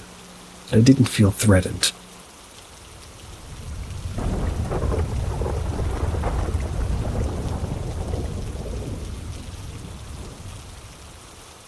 Reaching through the veil. When someone close to you dies, it seems to put you into another vibe and things happen. When my father died, there were a few things I couldn't put it all into one story, because if I did, then this would be an obscenely long post. So I'm going to share one thing for now, write more about it in other posts. This happened a few months after he passed. My roommate that moved in when he passed away had a vivid dream that I'd sort of rearranged my whole house so that the acoustics would be best possible for playing music. There was a certain spot that I was extremely adamant in the dream about putting the drum set. My friend wasn't aware at the time that my father and I had already had this discussion when he was alive. We'd already had the talk about the placement of the drums being in that spot. She hasn't got one musical bone in her body, so there's no way she could have come up with this herself. The perfect placement for the drums was in the dining room facing the back slider doors. And in her dream, that's where they would go, which would require basically the whole house to be rearranged. I took the dream to mean that it's time to move the furniture. Spent 2 days rearranging. When all was said and done, we were sitting and admiring our accomplishments. And then, it happened. My father's guitar was in its hard case. It was positioned on its edge or side rather than laying flat. The edges are about maybe 7 or 8 inches wide. It's been sitting like that for days. When we noticed it moving, we both watched it as it slowly rocked from one side to the other. It would go one way, rest there for a second, then come back the other way, rest on the other edge for a second. And this happened for a few minutes. I assumed it was the cat or something, and I called for the cat to come out from behind the guitar case. No cat came.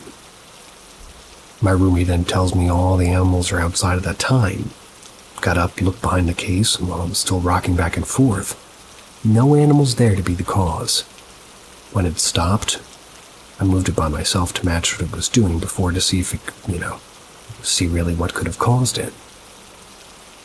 To match the movement, I had to tilt it one way, hold it on its edge, then slowly move it to the other way, hold it on its edge for a few seconds, and then back the other way.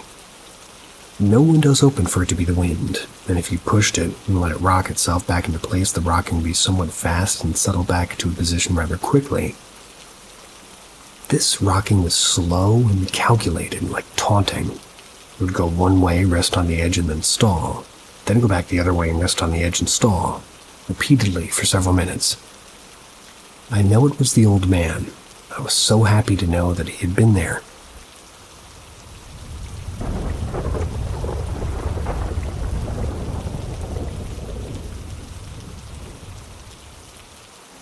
A few stories I heard when I was in the army.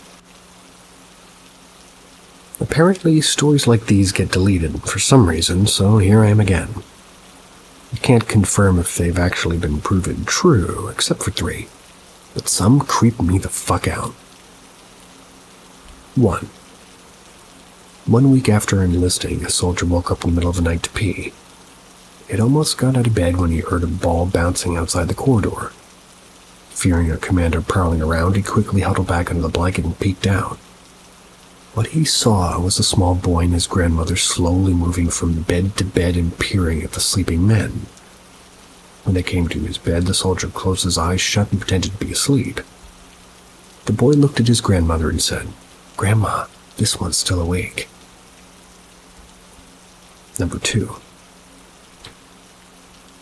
This actually happens periodically in my camp, though I'm not too sure what from. Every night there'll be a patrol circling the camp, 2 people per patrol. And what happened was that when the patrol was in the like the guard room preparing to switch with the next pair, a voice came from the radio reporting that the patrol had reached checkpoint 3. It's impossible because the patrol was in the guard room together with the commander. 3. This one happened to me personally. My friend and I were prowling at the outskirts of the camp.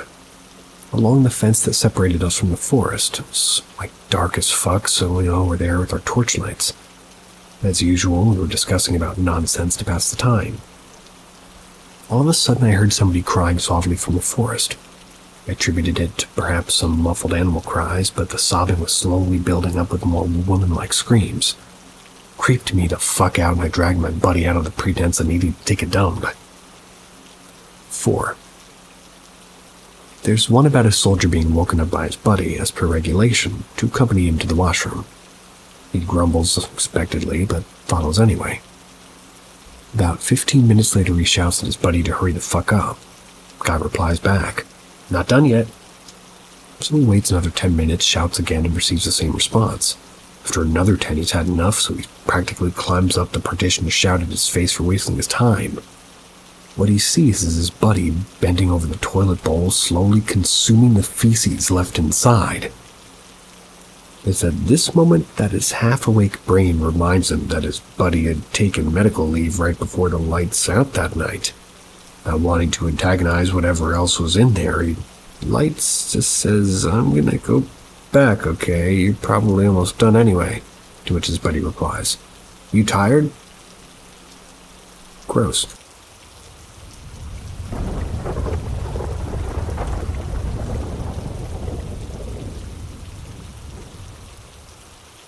Scary experience many years ago. Still haunts me.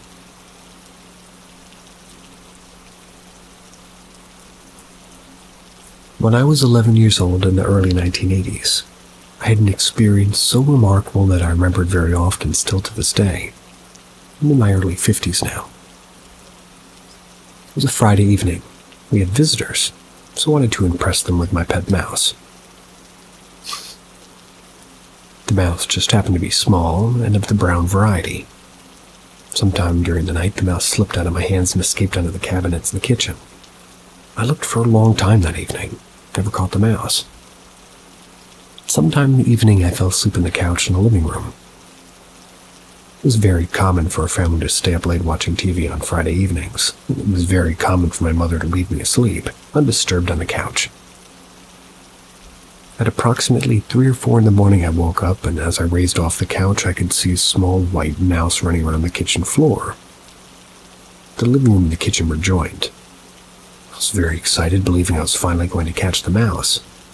But oddly, though, I knew it wasn't my mouse because of the color, yet I was compelled to follow this mouse around trying to catch it, all the while kind of believing that it was my mouse.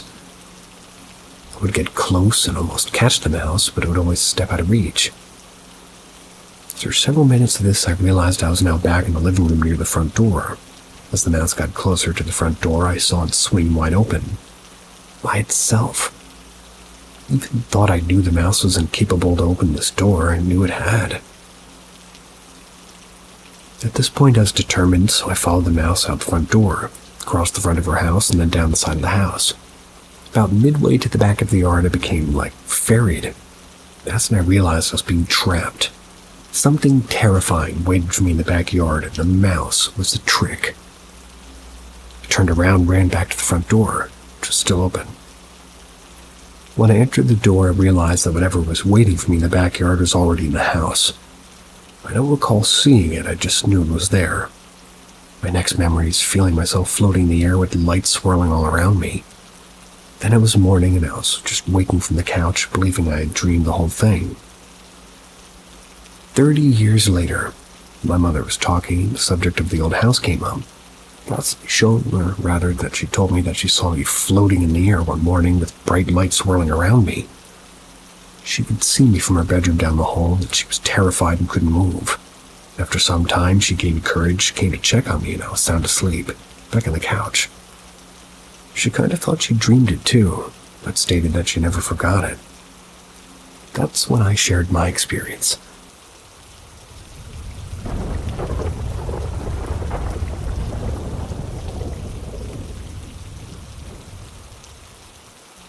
There's something about my sister. So my sister Ella is a trans woman. She's been out for about 3 years, but recently a few of our friends have confided in me that there was something off about Elle.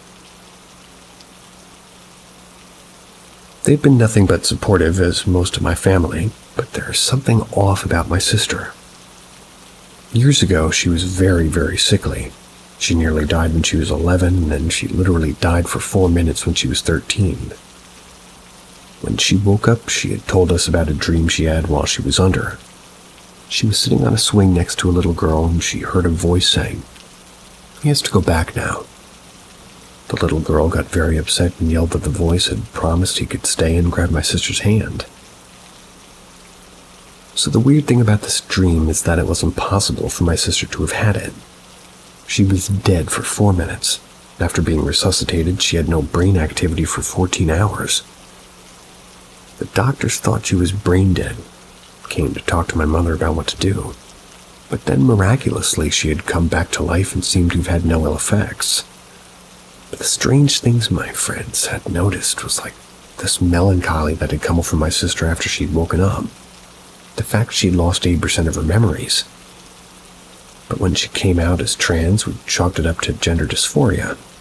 My friend thinks my sister might have been possessed, or dead name's soul never returned to the body. There's a few things over the years after her surgery I'd noticed, things that we had chalked up to an overactive imagination and a mother who believed in the paranormal.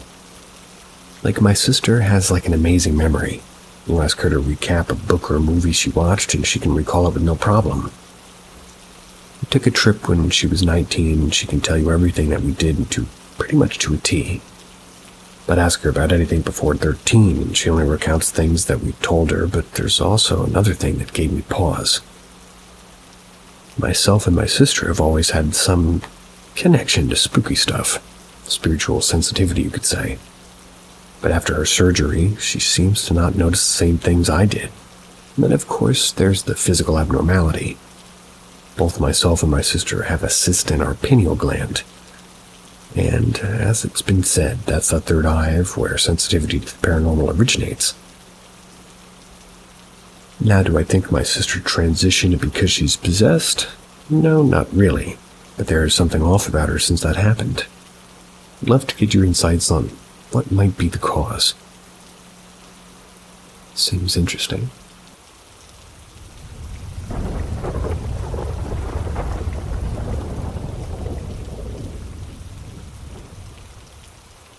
Perfect woman trying to convince me to stay. I think the start of the dream was a lady teaching a classroom. It was bright and colorful. There was a lot of pink and yellow in the decorations of the room. The teacher had a pink modern top, almost a crop top, but too long to be one really. Navy jeans, she had a high bun and appeared to be of Latino or Hispanic ethnicity. She looked like she was in her 20s. There was a projector on while she was teaching. It gave light, but kind of just looked like they put up a blank image. She walked out of the room for some reason, not casting a shadow on the projector. It appeared we were taking a break or class ended. I was focusing on getting to work, but students kept talking to me. Even though it felt like I knew them, they never said my name or anything personal about me. I remember one thing that they asked was if I was planning on staying. I replied that I didn't know yet. Even when I tried to walk away and get to work, students kept trying to make conversation. The students did have shadows. Most didn't. They were unusually tall and thin. Turned around at some point and saw a white sheet of paper with text on it near the door. I don't remember exactly what it said, but it was along the lines of, "Don't leave or you will be punished." I found this unusual, came to the conclusion that this was probably a dream. I went to exit the room when the teacher came back trying to trap me in a conversation. Her bun was now low. I decided to ask them questions to see if this was a dream. The question that made her slip up was, "What date is it?" She said 8/12/1886. Well, she was correct about one thing, it was August 12th. Everyone there had such a friendly smile, almost too friendly. Everyone and everything looked perfect, too perfect. Once I realized it was a dream, I woke myself up, or so I thought. The paper was right. I got punished for leaving. I got stuck in a loop. I'd wake up in my bed, I'd struggle moving, and if I did move, I'd go right back to where I was in the bed opening my eyes. Eventually, I was able to snap out of it. Everybody in the dream kept trying to get me to stay there. Told my sister about it today, and as we were talking about the dates not lining up, my brother's watch toy started ringing. It's not even supposed to be on. It's not supposed to ring. The only explanation we could think of is somebody pushing the time button repetitively. The time on the watch said 1:05 a.m. The last numbers on the clock I saw before going to sleep. What did I encounter?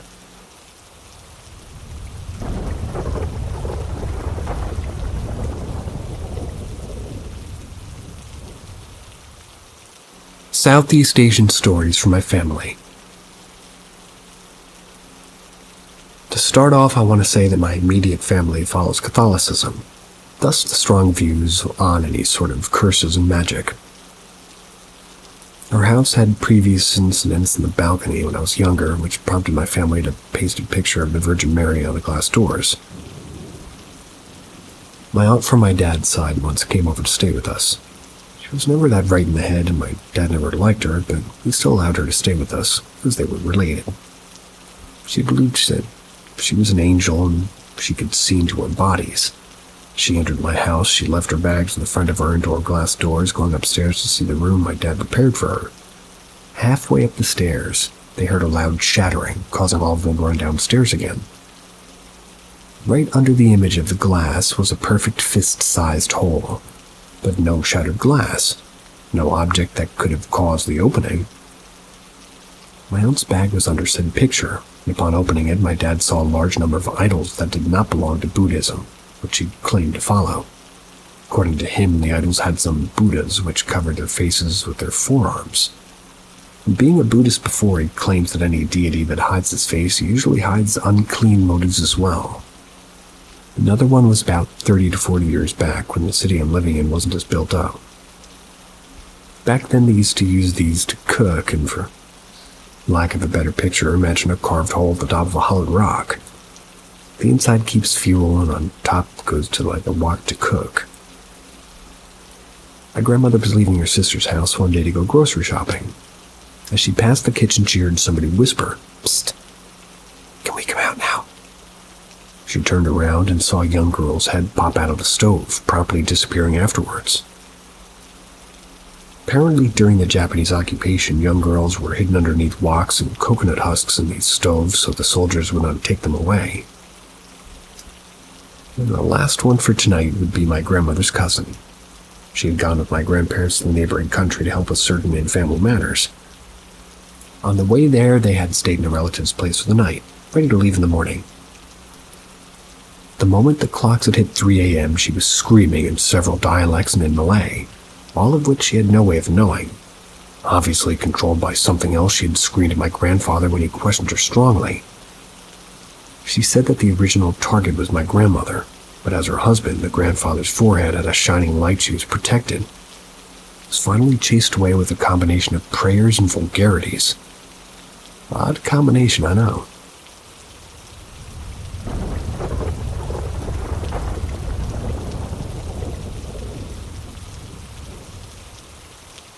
The Light Bridge. About a year ago, I would come off at work sometimes around 1 or 2 in the morning. The shift time fluctuated. I didn't notice at first, but when I did, I couldn't find any way to explain it. So I've come here for answers. As I merged into the freeway off my work, the first overpass I approached had what seemed to be a beam of light shining on the bridge. Now this by itself is nothing to be wary of. It could be a pedestrian with a flashlight or a car's headlights. What got me skeptical was how it behaved once I approached. It would disappear. You know those moments in your life when you see or you hear something that you can't quite explain, but it only happens one time, so you sort of delete it from your memory. This was different. This was consistent. Once I noticed, it was hard not to see this happen every single night, like a mysterious-looking light flashing away. It would flash away once I, and only I, drove underneath it. I looked into some research to see what this possibly could be, and every time I offered an explanation, I was shut down. A car or a person's lights was far too narrow, straight, and bright to be a light like that. A train or a tram passing by real fast. The overpass was just a regular 4-lane bridge. Scientific experiment. Well, there's no consistent time, and this is happening early in the morning, and well, I don't really know. Maybe triggering a pressure plate. Think there were other cars on the road, just mine would cause the light to vanish? Maybe car light reflection on the rail as I pass by. Like I said, there were other cars on the freeway, and the nature of the light source couldn't possibly be caused by cars' headlights. As I had exhausted all my solutions, I came to the conclusion that it must be a hallucination. It was a new schedule for me. I usually sleep early, but now my body's still going at 2 in the morning. So it must simply be that I'm fatigued to the point that I'm imagining things. That was till I got video proof. I showed it to my sisters just to see, make sure I wasn't hallucinating the video too. I swear these have been messed with. They haven't. At least other than cropping for file size. I can't wrap my head around it, and I don't understand what happened there. And for the record, I only worked there for a couple of months and left in March of 2019. I've got no clue what this could be anymore. I don't believe in the paranormal, but this might be one time I make an exception. What is this?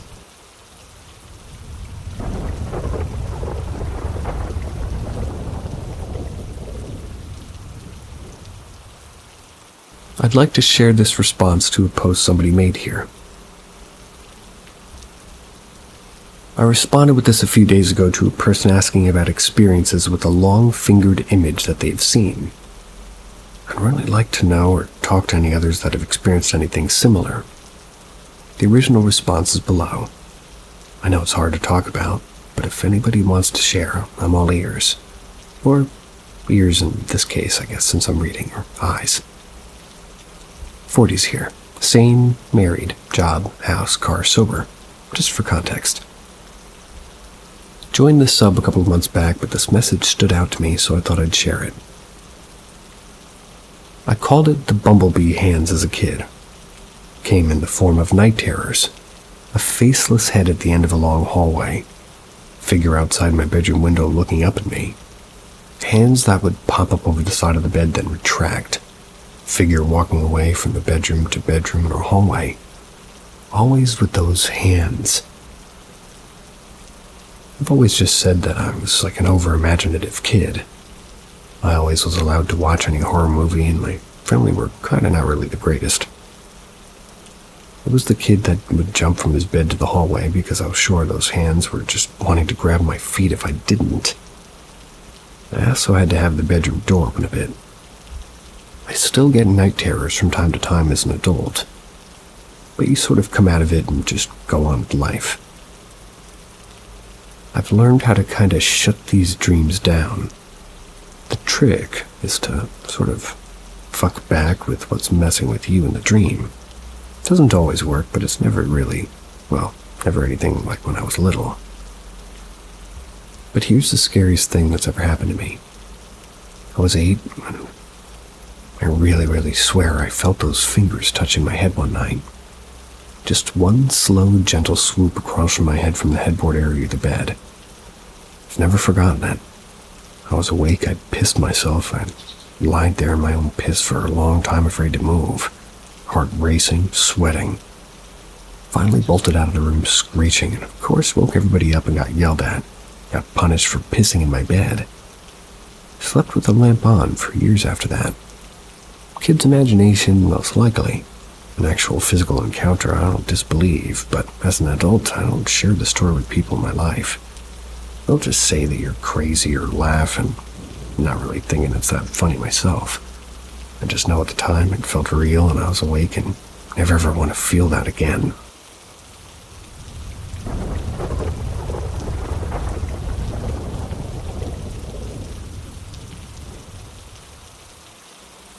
first haunting. I was around 17 when this happened. I was a smoker, but my parents didn't like it when I would smoke in the house, so I'd always go to sort of the pantry that has like a tiny window and smoke in there. I often have trouble falling asleep, so I'd always go for a smoke between midnight and 3. Everyone in the house is sleeping, I'm bored, so I'm on my way to smoke. And as soon as I get in front of the pantry door, I just stop. I had this awful feeling in my gut and I just couldn't get in there, even though I was craving a smoke really bad. Go back to bed and make another attempt later, but the same thing happens. Well, I sort of just wind up thinking nothing of it and I just go to bed. Same thing happens next night, but I do get in the pantry and I do start smoking. A couple of minutes pass by and I hear a light knock on my pantry door. Thought it was my mom just making sure it's me and, so I just go ahead and say back, "It's me." I continue smoking my cigarette and a couple minutes later I hear 3 louder knocks.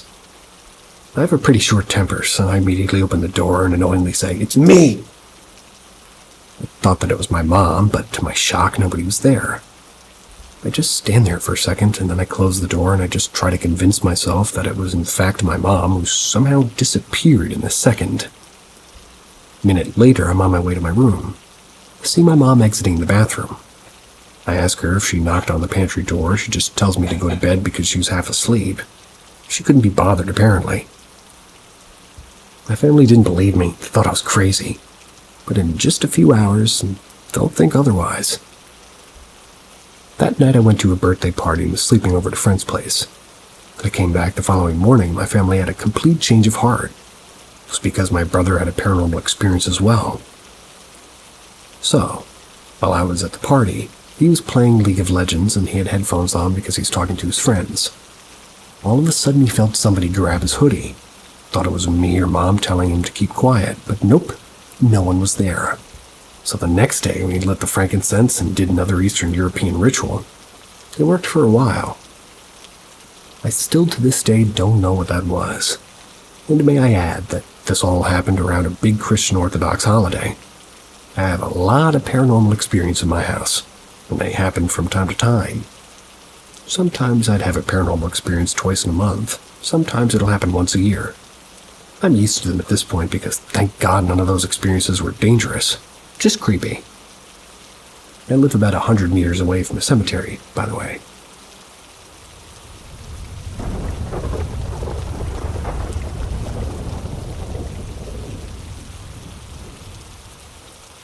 I think my mom may have a watcher. This isn't something I've experienced myself. My mom has felt like something or someone has followed her through our house and apartments. We tend to move frequently, about every 2 years it seems. My mom has had the same presence in every house. The houses we've lived in have had varied from ages and from decades old, built the same year. She didn't even know that she had these experiences until recently. It was because one sort of involved me. I usually wake my mom to tell her I'm leaving for work in the mornings. I slowly open the door to sneak, to sort of avoid waking her abruptly so she can get as much sleep as possible. She has a bit of insomnia. I just slowly tap her head a bit until she wakes up. A bit strange, I know, but I hate when people shake me awake, so I tend to stay away from that. And I also always just end up scaring her if I move her around. So anyways, this became a habit to the point where she expects me to wake her up this way. I believe it was one of my days off when she asked me if I walked into her room or sat on her bed. Well, I told her that, no. She had a "I knew it" kind of a look. When I asked further, she said that she felt as if somebody was staring at her while she slept before feeling somebody sit on the bed. She said she felt the bed dip towards one of the edges. She then went on to explain it wasn't the first time that she felt something like this. I was a bit spooked but didn't dive too much into it. On a later day, she asked me again if I had went to her room and tapped her head. And again, I didn't go into her room that day. She said that she felt as if somebody touched her head while she was sleeping. And during dinner, she told me my dad of her experience that morning. They talked as if this was normal. Turns out my mom had been telling my dad these odd experiences for about 15 years now. She said that they followed her no matter what house we moved to. And another repeating occurrence was she would get a whiff of the same perfume on random days. Like every time she tried to smell it further to find the source, but it would be gone. I don't wear perfume, and my dad only wears cologne on rare occasions. Furthermore, my mom has a really sensitive nose, to the point she can tell that my window is open in my room while her room's across the house because she can smell the dust coming in. All I can say is that from what I heard, whatever this or whoever this is, they've never done anything malicious, but rather have just watched over my mom. She sounds genuine in what she says and isn't really one to make things up.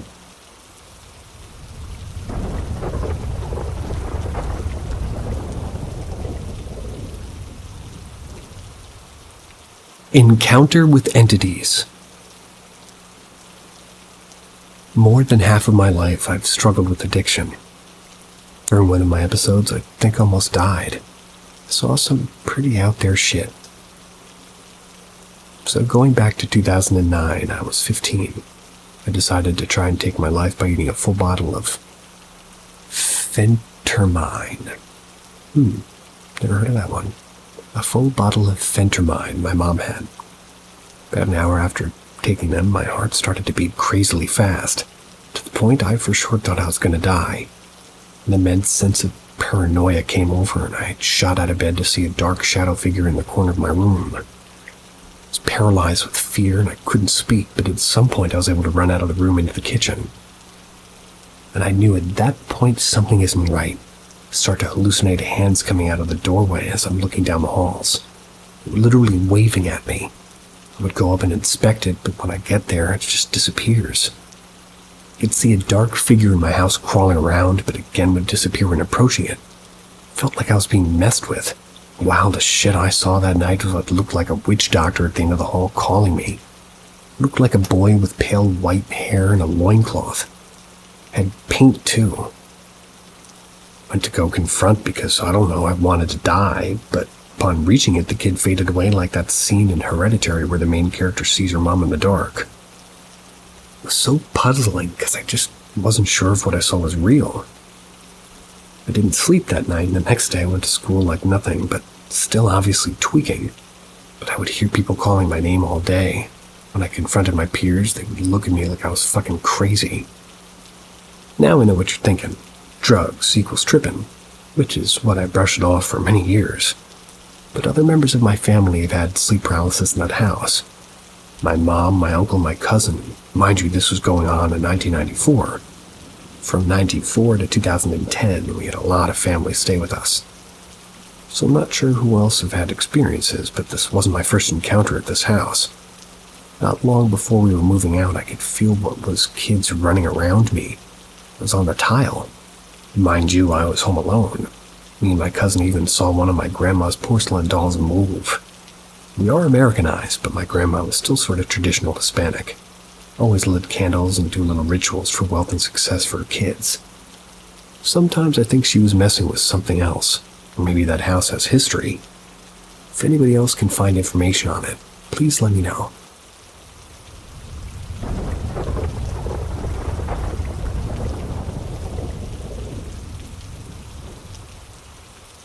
Blue floating orb in a North Carolina forest. This happened when I was 14 years old in the forest where I grew up near Chapel Hill, North Carolina. A magical 100-acre forest next to a national wetland preserve.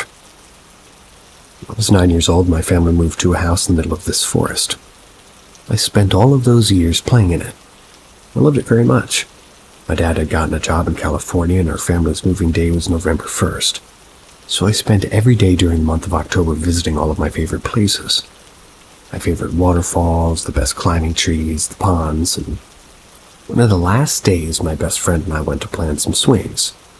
We had made these swings out of vines. The days were getting shorter very fast. We misjudged the daylight. We were busy playing, and before we realized the sun had gone down, despite the chill in the air, the leaves were still in the trees. So under the canopy of darkness, well, I knew the way home by heart, even in the dark. In the thickening darkness, we were following a creek that would lead back to my house. Stumbling over logs and accidentally splashing into the creek, it was very slow going. Very soon it was pitch black too. We came around one bend of the creek and my heart stopped. A blue orb was floating on the opposite bank, maybe 100 feet away, like 30 meters. It was about the size of a basketball. It hovered and bobbed about eye level for a few seconds before it floated behind a tree and disappeared.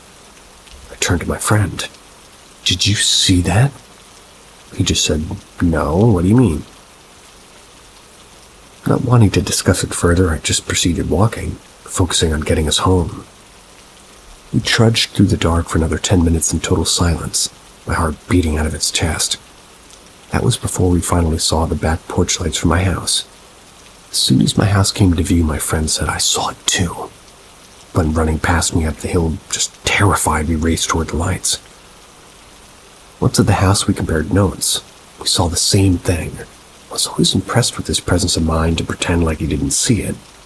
Otherwise, we would have been two panicked 14-year-olds in the pitch-dark woods. So for years, I explained this experience away as swamp gas. But in retrospect, I sincerely believe that it was nature spirits of that forest saying goodbye to me. I loved that forest with all my heart. I think it loved me back. A few days later, my family moved, and shortly after, the magical place was cut down and turned into a subdivision.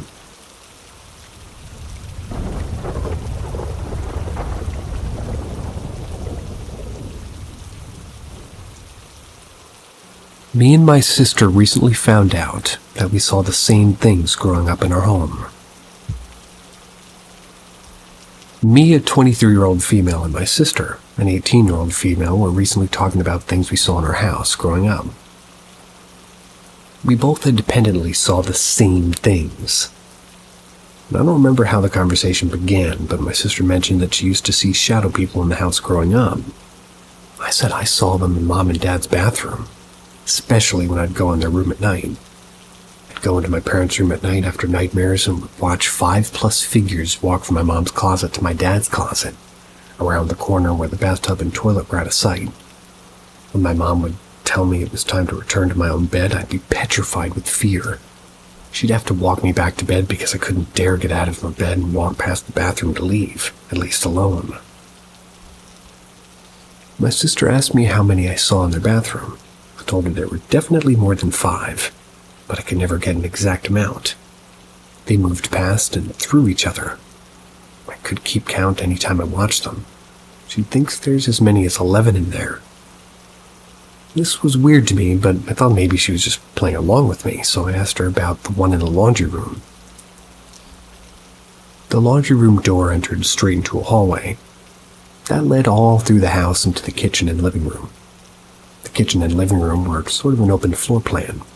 So exiting the hallway, there was a kitchen on your left and couch and TV on your right.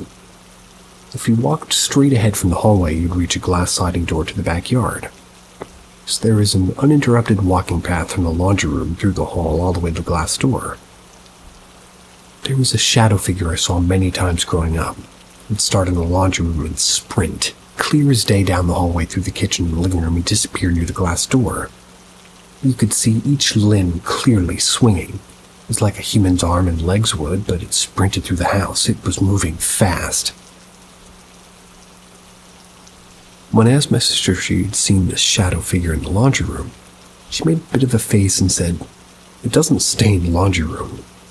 I asked what she meant, and she described exactly what I used to see. A very clear and obvious person-shaped shadow running through the house and disappearing near the glass door. I never told anyone this. There's no way she could have described exactly what I used to see when I lived in the house unless she had been seeing it too. But it absolutely blows my mind that we both saw shadow figures doing the same things in the same places.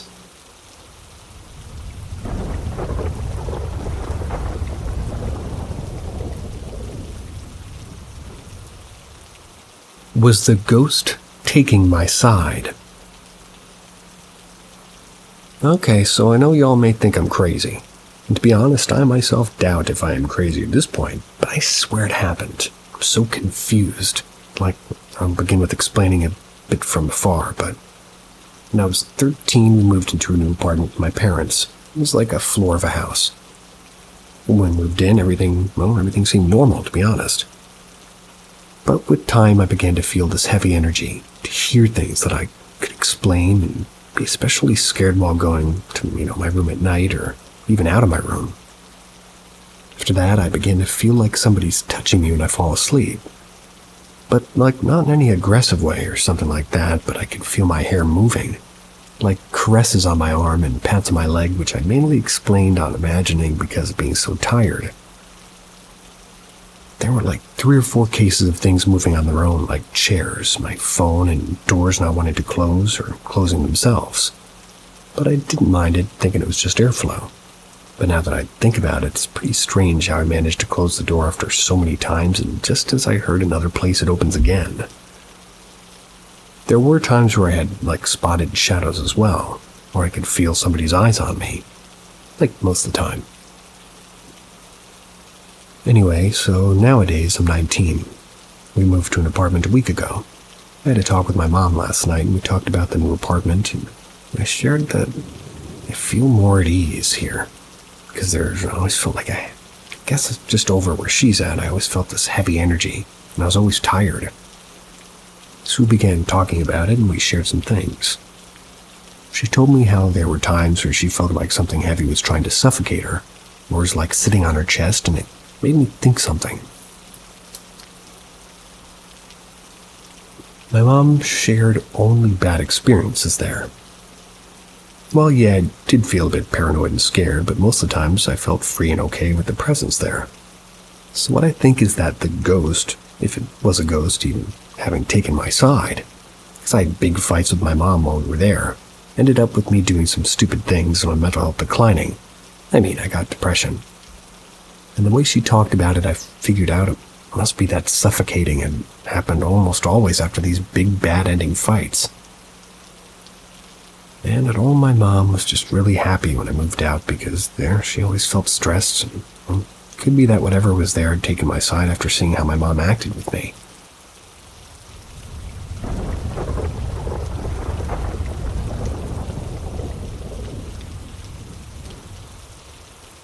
Strange flute sounds in the forest.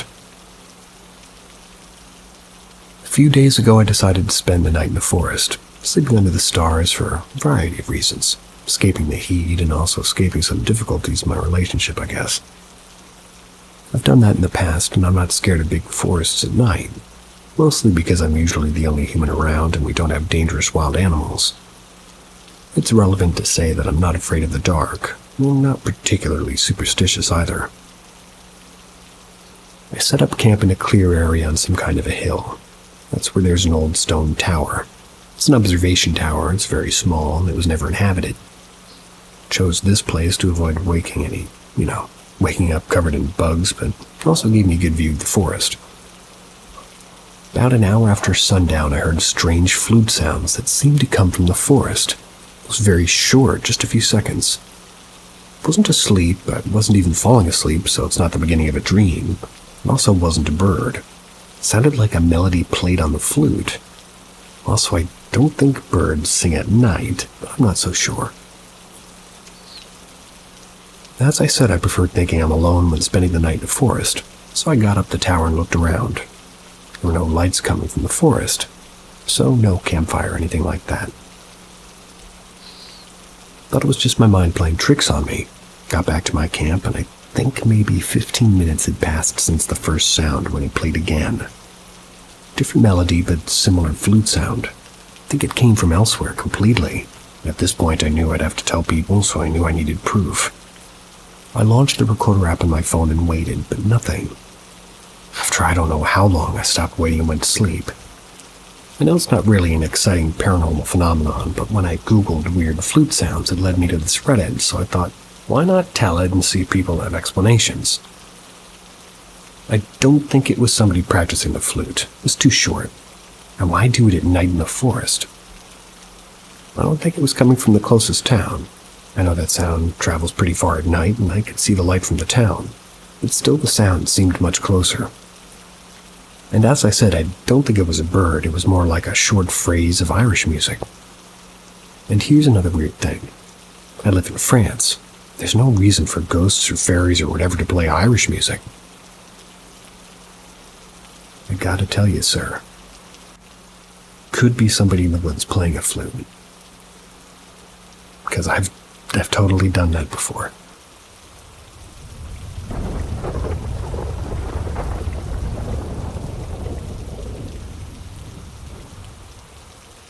Working at a nursing home is terrifying. I'm a 26-year-old student going to university studying veterinary medicine. I was struggling financially, and when COVID-19 hit my country, I decided that I needed to find a job. I got a job at a nursing home. I do the night shift, from 8 p.m. to 8 a.m. When I first started, I didn't notice anything strange, but as time goes by, I'm feeling more and more uneasy. The first thing I noticed was the hand dryers in the common bathrooms going off for no reason. Only for like a few seconds, 2 to 3 seconds tops. I thought, okay, that's weird, but oh well. The next thing that really happened directly to me, not to my gecko, was really terrifying. I was downstairs, and mind you, this is a 150-year-old institution. It's an old house, despite the work they did here. There's 3 floors. The hand dryer from downstairs is the most active one. So I was there alone. I had my phone in my jacket pocket. I was walking around going to the coffee machine, and all of a sudden my phone gets yanked from my pocket. It smashed against the floor. Picked it up and opened out of there like, fuck this shit. The screen broke. Also, once in a while, one of the emergency bells, like the ones the elder just sort of press when in trouble in the bathroom, it goes off. I panic because it's really a loud ring and different ones in different rooms, and it usually means that someone's in trouble in the bathroom. Usually they fall on the floor. So we rush there all at the same time, and there's no one in the bathroom. One night I was dozing to sleep for a while. I opened my eyes, and I saw a dark male figure sitting in the room across from me just watching me. I thought it was my mind playing tricks on me. Closed my eyes and fell asleep. This one happened yesterday night, the most terrifying by far. I was feeling tired, so I went to the room next to the nurse's office. There's some long chairs there, so I thought I was going to have a lay down for a little bit. When I got there, I felt uneasy, like someone was watching me. But I thought, hey, stop being crazy, it's all in your head, so I tried to doze to sleep, and I do. It was a very light sleep. Then, like 20 minutes in, I woke up. The chair was shaking uncontrollably. Got up and fell. Thought it was an earthquake. Ran to the other room where my colleagues were and asked, did you fucking feel the earth shaking? They were confused and said no. We're probably dreaming and laughed it off. But I know what it felt, and it terrifies me.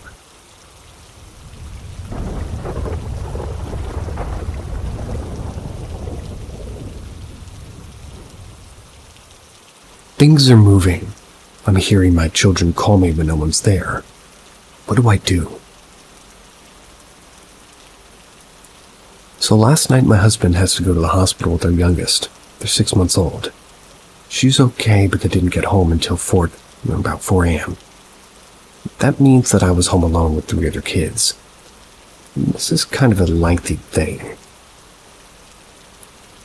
So it started when I went to the thermostat to turn the heat off. It was around 9 p.m. I go to turn it off and I hear, "Mom!" over my shoulder. I'm thinking it's my kid awake and I spin and shout, "What?" My stomach clenches as I realize no one's there. The cat begins staring at the bathroom, so I brush it off. Turn on the AC, check on the kids. They're sound asleep, drooling and snoring. Go to my bedroom at the back of the house. All the cats, which is 3 of them, go to my bed. I crawl in and I'm still digging around at my phone, and I hear from the living room a crash of plastic. I jump and listen to what sounds like plastic dragging across the floor. Then bare feet steps smacking quickly across the living room. So, naturally, I think it's my kids. I jump out of the bed and rush out and shout, "What are you doing?" I see the remote across the otherwise neat living room and no one else. I'm now spooked. Think somebody's in my house, so I do a sweep, as my dad calls it. I click on every light, I open every door, every closet, everything's on. My kids stir but are still sleeping, so I shut their lights off and the house is clear. No one in it.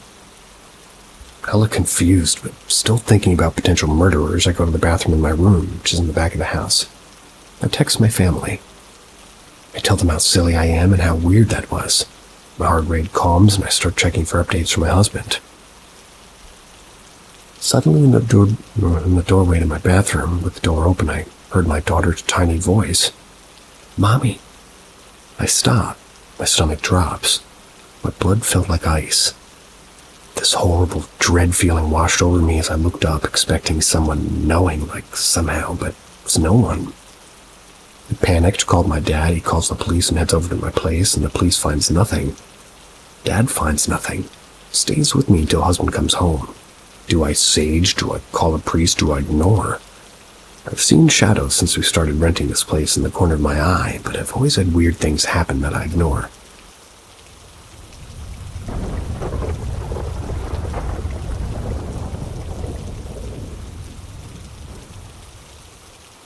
Old Ouija story. This happened several decades ago. Friend got 3 of us to using a Ouija board. Thought it was sort of a goofy one or fake. As it got weirder, wondered if there might be some kind of unintentional subconscious influence happening. Started harmless, but got darker. Many spirits became threatening over time, began to admit to being the same individual. Felt like I was being pranked, so I quit. Third friend, not the instigator, seemed weirdly obsessed, wanted to do it more, and stated doing it alone. Then one night in an outdoor party, I'm calling them the instigator. The instigator got it out with the obsessed friend for a spooky laugh. There was about 10 teenage boys watching, mocking, and laughing. Spirit eventually identified as the usual negative spirit and used some new names that many, many years later I saw associated online with demonic entities. Anyway, Spirit got really pissed by the mocking and the insulting comments and questions, especially from one loud friend. It also mentioned other people that we knew that we were talking to. It was pretty confusing. The loud friend thought that we were messing with him and threatened to destroy the board. The spirit directly threatened him, so he grabbed the board and broke it in 2 pieces. There was a bizarre sort of "now what" sort of a pause, and then the group decided that they should burn the board, being the best idea for the group of drunk teens. At this point, most felt that they were going to just go along with the joke, but some were getting kind of freaked out. We tried to burn the board. It wouldn't light. Had to go to a 7-Eleven, empty 2 entire containers of charcoal lighter fluid before it finally caught. As it burned, my obsessed friend was visibly upset and mumbled that he now has to make one. I asked what the fuck, and he said, "It told me how." So days later we found out a group of kids from the same high school was also on a Ouija board that night. It was also mentioning us to them, including that we had made it angry. This was before cell phones. When we were at an outdoor party, so nobody knew the other group at the party night, but several more days later, the loud friend who was threatened was was in a serious car accident, being ejected from a pickup, and he survived. As far as I know, the story ends there. I was not aware of anyone using a Ouija board after that.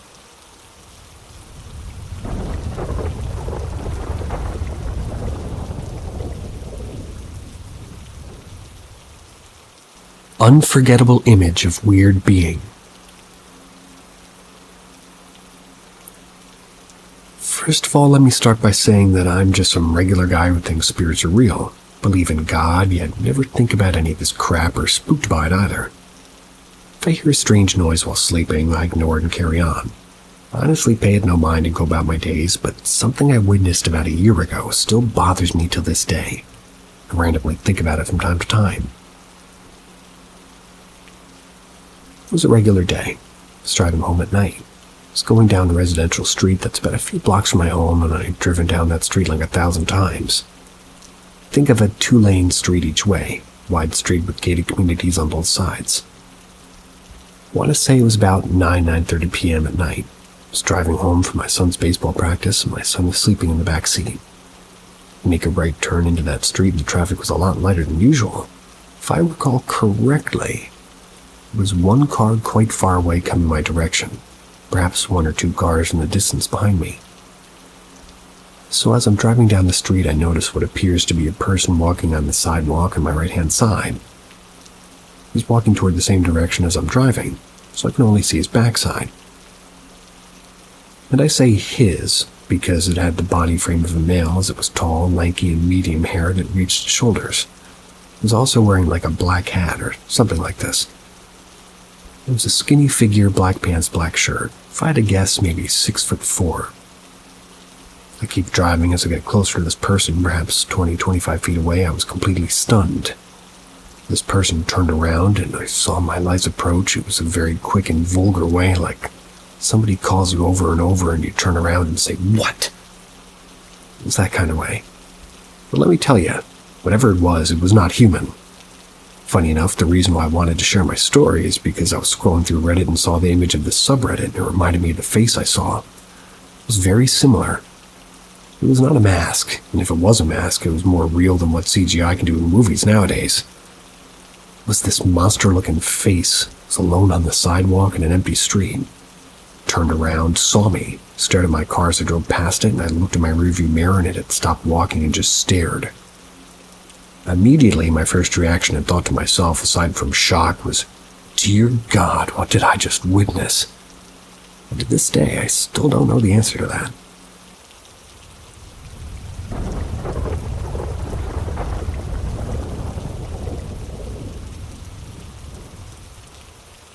I have more and more frequently been seeing tall, pitch-black figures.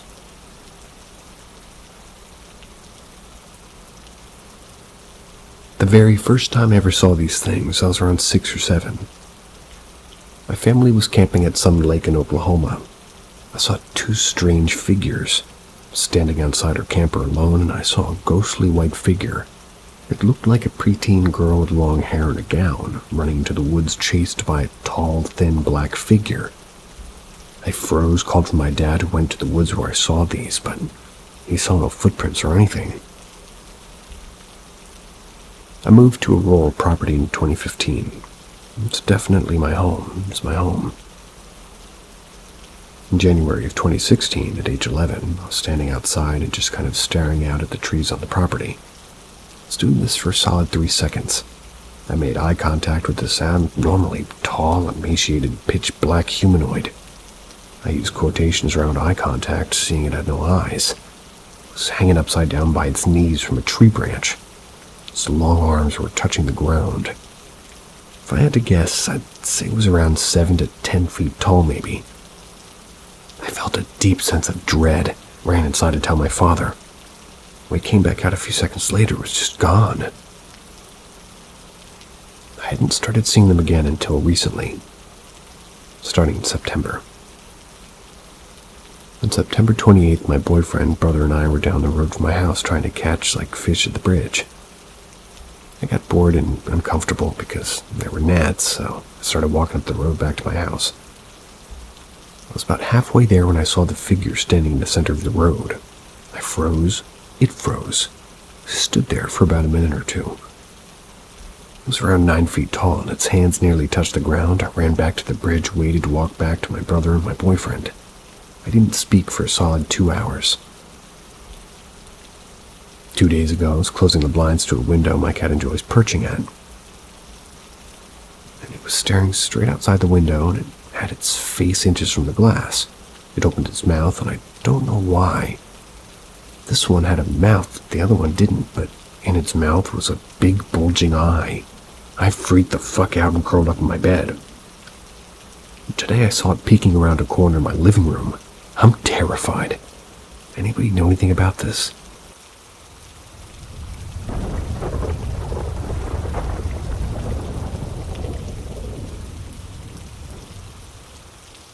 I feel guilty that I didn't tell my boyfriend about one of the entities in his house. Back in September, I saw 2 different spirits in my boyfriend's house. I only told him about one. Now I think the other is messing with his family because they weren't prepared for it. The first one I saw was almost certainly an angel. It was tall and faceless and like paper-white figure with a pair of huge wings that wrapped around its body. I saw it standing at the top of the staircase like it was watching over everyone. It was vivid. I stared at it for a pretty long time. Then I blinked and it was gone. I told my boyfriend about it and he was happy to hear it.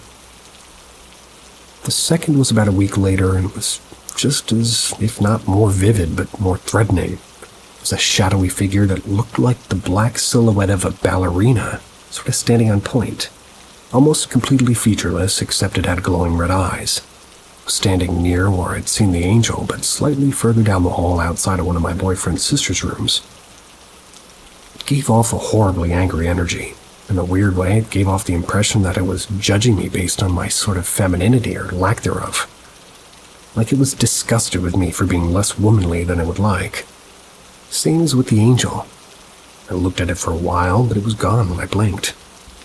I wanted to tell my boyfriend, but whenever I tell him about previous negative supernatural experiences, or even make jokes about anything other than good spirits, it makes him really uncomfortable. Having seen the angel just a few days prior, I figured his family was protected, so I didn't even bring it up.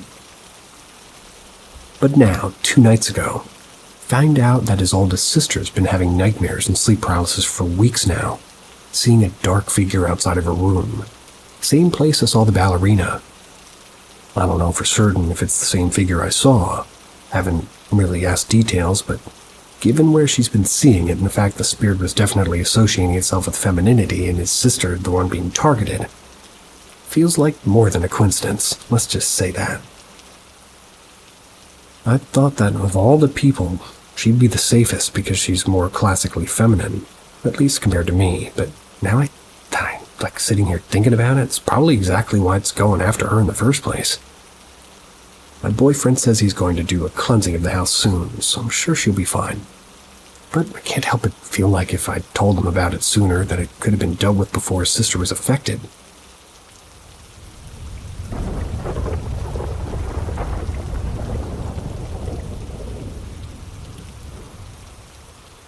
The Barracks Haunting.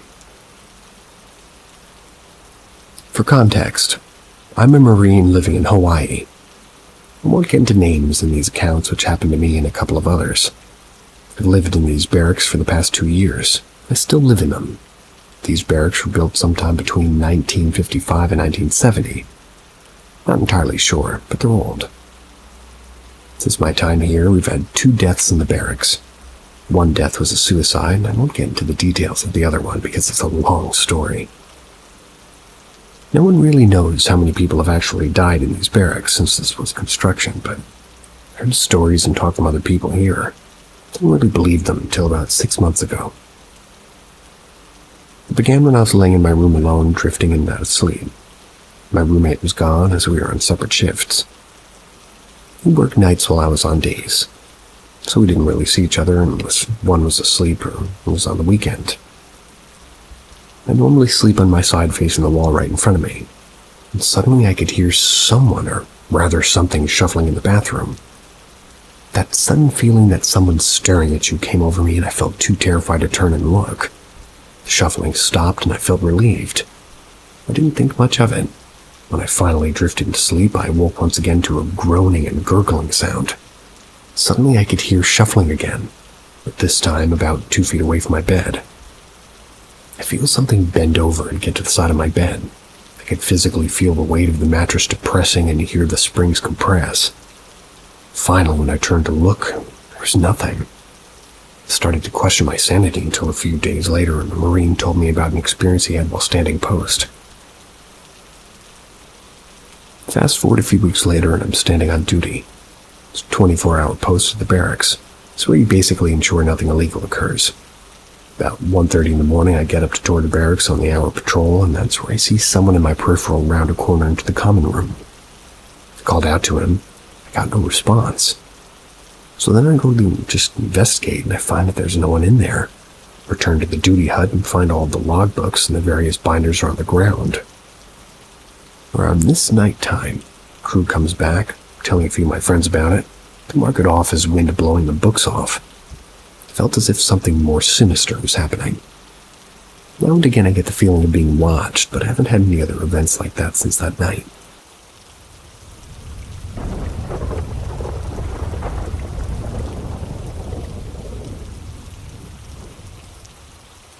Ghost Town or Alternate Dimension?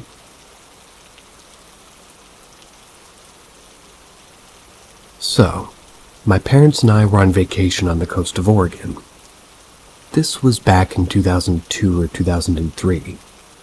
I was around 14 years old. We were driving home, and on the way we drove through Newport, Oregon. We thought we might stop somewhere to eat before leaving the coast. We drove into Newport to find an area that might have restaurants, so we saw a spot that was down a small hill to get to with some storefronts and restaurants. It was very close to the water. We drove down there and I instantly got goosebumps and I felt nauseous. I remember feeling like we really shouldn't be there. It was the strangest feeling. I was listening to my Walkman and I remember I turned it off because I was so concerned. I was looking around and everything just seemed like just gray. Like the color had been drained from everything. Now I know Oregon looks a lot like, but this was different. It felt weird. I told my parents we should keep driving. They saw a restaurant and insisted that we stop. Well, we did, but only my mom and I got out of the car to walk inside and check if they were open, since everything seemed so quiet. My parents weren't freaked out like me, but they did notice the quietness and that there wasn't anything going in or out of the restaurant. So we walk inside. I swear to God, every single person in the restaurant looked at us. My mom was pretty much oblivious to all of this. She asked the front person if they were open, and they said yes. I was looking around and everybody seemed weird, like their eyes had a blackish gray tint and they didn't want us to be there. When we walked back and got in the car, I convinced my parents that I hated it here. I did not want to eat here, and we had to go. So, thankfully, we left. I remember as soon as we drove back up that hill, a feeling of relief came over me like we were back where we were supposed to be. We drove to another town to stop and eat. Couldn't even eat my clam chowder. I was still feeling so nauseous. And it may be worth to note that until this point, I'd never had any glitch or paranormal or spiritual experience of any kind. So this was very out of the ordinary for me, and I'll always remember it.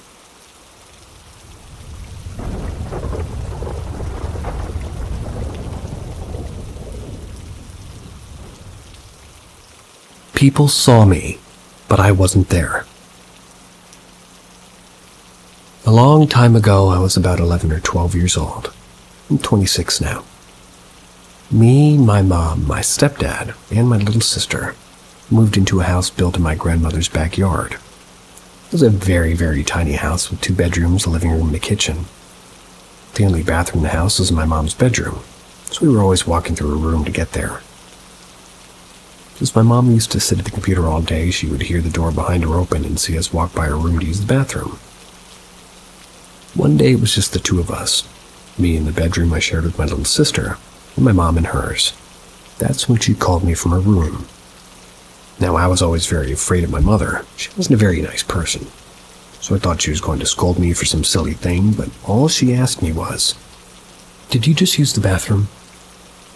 Thought it was some kind of trick question, but answered truthfully. I had used the bathroom that morning, and even entered her room after that. She then told me that she saw somebody like me, short and thin girl with long curly hair, walking past her and going to the bathroom, but never came out. That's why she called me over. She thought I was in there. I was sure I hadn't got in there, so I was actually a little bit scared. Well, a few years later we were in the same house, but it underwent some changes. The rooms were reversed. Where the bedrooms used to be, there was now the living room and the kitchen, and instead of the living room and the kitchen, there were the bedrooms. This made it easier to use the bathroom since it was now in the kitchen and not in her room. I remember one day inviting my cousin to sleep at my house. She woke up first and went to, go on the sofa, listen to some music. Came back a short time later and woke me up. She looked very, very scared, but she didn't say anything. It was only when my mother woke up that she told us that she saw someone leaning over the back of the sofa where she was lying. Someone with long curly hair that disappeared in the blink of an eye. For a moment, she said that she thought it was me. She remembered that I was sleeping in the bedroom and went back there to check. My mother then told her the story about the bathroom girl, and from that point on, I became known among my family as the ghost of the house. Does anybody have any explanation for what might have happened? And by the way, we moved shortly after, and there have never been any reports of me haunting others again.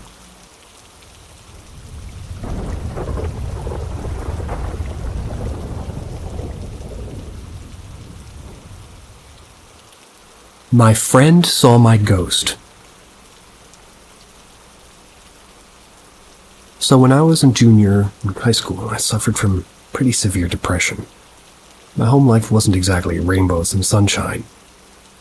It was nearing the end of October, and it was nearing the end of, well, pretty much everything. My school was throwing a homecoming dance. I didn't really want to go, but my friends convinced me. I won't go into great detail, but the night ended horribly. It was the straw that broke the camel's back, as they say. Fast forward to the next morning. I woke up all puffy-eyed and feeling absolutely hopeless. My mom and brother left to the store, leaving me home alone. I didn't waste a minute. Went into the medicine cabinet, grabbed all the pill bottles I could in my arms, and went all in. Last thing I remember was pulling up to the ER. My mom tried to get me out of the seat. It all happened so fast. I didn't text my friends I loved them, and I didn't indicate in the slightest what I intended on doing, just nothing. Clearly, my attempt didn't work, as I'm writing this now, but while in the hospital I had a seizure. This may be important later, but after a few days in the sort of psychiatric facility, I was allowed phone calls. So I called my best friend and told her what happened. Well, she was shocked. Rumors were flying around school, per usual at the small private school, that I was pregnant. My mom pulled me out of school and all this other stuff. One guy was joking to a group of people, my two best friends among them, that maybe I died, which is super funny, I know, but my best friend P said that she felt a chill run down her spine as soon as he had said it. She gave him an earful. My other friend sort of pulled P aside and they started discussing what could have happened. A told P that thought that he was making me walk down the street a couple days before and tried to yell at me. The person didn't turn or respond. B said that she had an awful feeling in her gut that something was very wrong. I often forget that this happened, because understandably I want to put the past behind me. It was a long time ago. But I saw a post of A's earlier today and thought how odd it was that somebody as rational and realistic as him to see what he did. Feel confident enough that it was me to share what he saw it with. Makes me wonder if my soul was in sort of an in-between state, just wandering around, or maybe I did die. I just switched into a reality where I lived. Spooky stuff.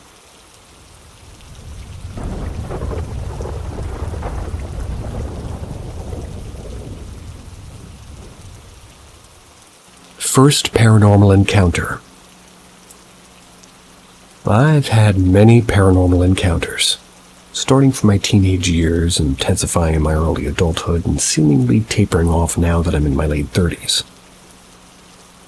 The first experience that I remember, I was in 9th grade. I was coming home from school. My parents are both working, so usually I'm home by myself until late dinner. I usually get the rice started in the rice cooker and thaw the meats. And this afternoon I was extra tired from wrestling practice, and I was relieved when I came home and heard rustling in the kitchen. The faucet turning on and off. I didn't actually look in there to see who it was, but I assumed it was my mom because something she'd always get home early from a restaurant job, and sometimes they'd have private events and they'd send some wait stuff home. I turned the corner to the bathroom and yelled out to her, "Can you wake me up in like an hour? I want to study for a test tomorrow." I heard her say in a raspy voice, "Okay." Thought nothing of it. Maybe she's feeling a little bit sick. I woke up from the landline phone ringing, and cell phones in the early 2000s were available, but we were poor, so only the adults had them. It was my mom asking me if I wanted the leftover food from the restaurant. I told her, "Did you go back to the restaurant for leftover food?" She said no. She's been working the whole time. Chills ran down my back. It was twilight and the sun was setting, so the whole house had an eerie semi-darkness to it. I told my mom to hurry up home, please. I didn't lock my bedroom door so I could see into the dark hallway. I jumped up to go lock the bedroom door, turn on the light, open the window, turn on the radio. everything to drown out the silence in the dark. Eventually, my dad got home first. I was so relieved to see him, but I didn't know if I should tell him what happened. Waited till dinner time to slip in case that I thought my mom was home early and was doing something in the kitchen. She denied it, and I concluded that I must have imagined the whole thing. But I know I didn't. Someone was in the house wrestling in the kitchen, turning the faucet on and off, imitating my mom in this raspy voice. I thought that it, understood my own language. No relatives that we knew were going to come over, nor did they have the keys in the house. To this day, I still don't know what it was or how it mimicked my mom's voice, but it wasn't the only spooky thing that happened in that apartment, but it was the first and spookiest.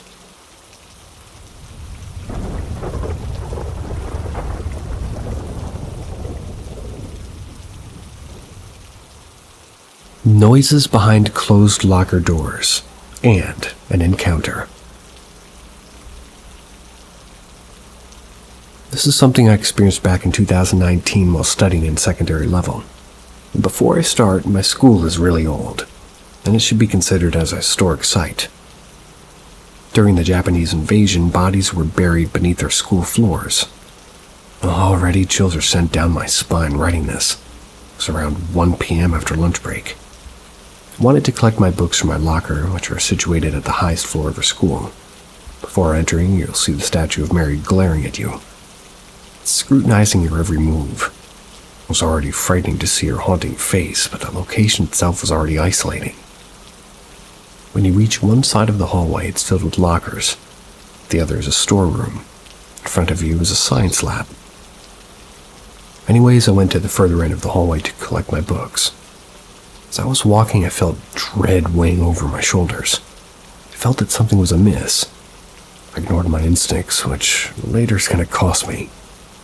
I sat on the floor, just taking my sweet time removing books from the locker. I heard footsteps. They were made from a heel within the science lab. The sound was extremely loud as the floors were made of wood. I paused, really tried to focus on the sudden noise. It grew louder with each passing minute before it coming to a halt. I peered into the classrooms in the lab, but nobody was there. The sky grew gloomy. I stood there waiting for somebody to appear, but after minutes of waiting, there was no sign of teachers. In fear, I paced toward the exit. After a few steps, I heard voices of children laughing and running around right behind me. This was odd since children shouldn't even be here as a secondary school. The noise wasn't even from outside since it was a Monday and there weren't any physical activities on the field of the day, or the first day rather. I sped up my walk and suddenly all the lockers in unison were making loud, brash noises from inside, like the inside. I jumped 10 steps, almost broke an ankle, and ran back to my classroom, cried in front of everyone. Everybody thought I was hysterical. And I never went back up again. Told my classmates to bring my books from upstairs. In my final year, no joke, my locker was situated on the lowest level as well, but different building. I'm lucky.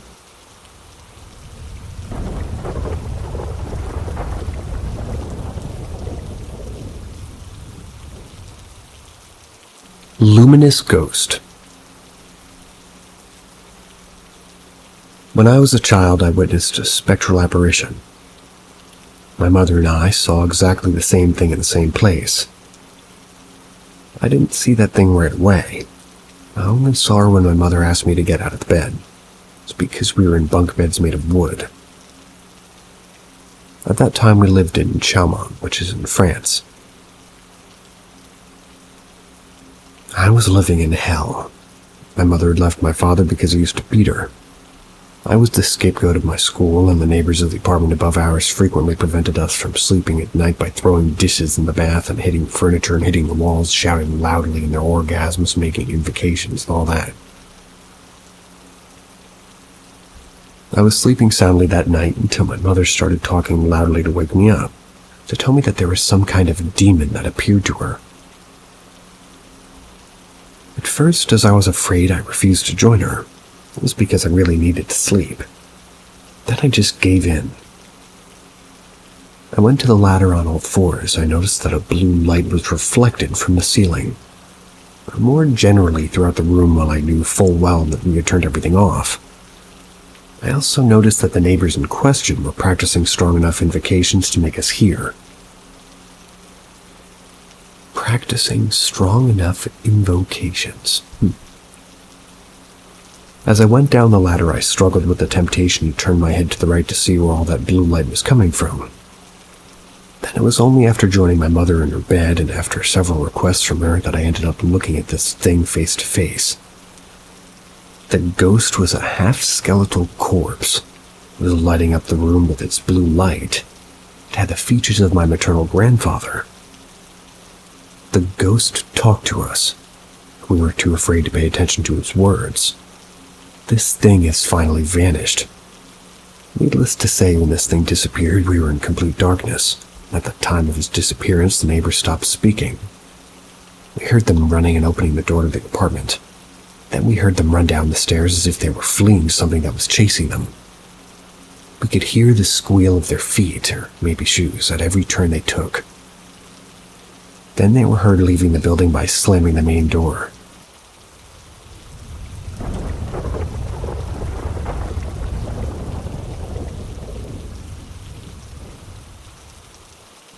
I saw something strange years ago, still not sure what it was. I don't want to get into the full story because in truth, I still get uneasy just talking about it. That said, about 3 years ago when I was in college, I was working late on a project for class. It was somewhere between 10 and 11 p.m. I stepped outside for a smoke. The art building was in a well-lit area near some of the woods outside the campus. I got this terrible feeling that something was wrong, and I looked up and I saw a patch of something darker than the shadows that surrounded it. It was about 20 or so feet away from me. When I saw it, I got this terrible feeling of dread. Just knew that it was old. So old, ancient.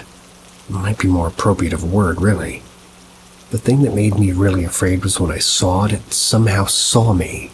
When it noticed me, I could feel its starvation. It felt ancient, starving, and that I would do for a meal. And then it glitched. When I saw it glitched, it phased out. It didn't feel like it wasn't from the earth, and again it felt ancient. So ancient that it felt like it had always been part of the woods, part of the earth. And when I say it glitched, it was 20 feet away, and then it was 18, then it was 16. As it got closer, I could see it was put together wrong, terribly. It was bone thin. I couldn't see if it had anything to call skin to begin with. It was on 4 limbs that seemed to be all angles connected to something I guess would be a spine. When I say it somehow noticed me, it's because as it got closer, I could see that there was no head, not even a neck. Its front limbs connected to a spine and something like collarbones, but there was nothing to suggest anything shoulder up. I was able to get out, obviously, but I still don't know what it was. I've seen posts and stories about things similar, crawlers, but nothing without a head. I can't stress enough, it's the detail about what it looked like I remember the most. It did not have a head, and it did not have a neck. I don't think it ever had anything like a head.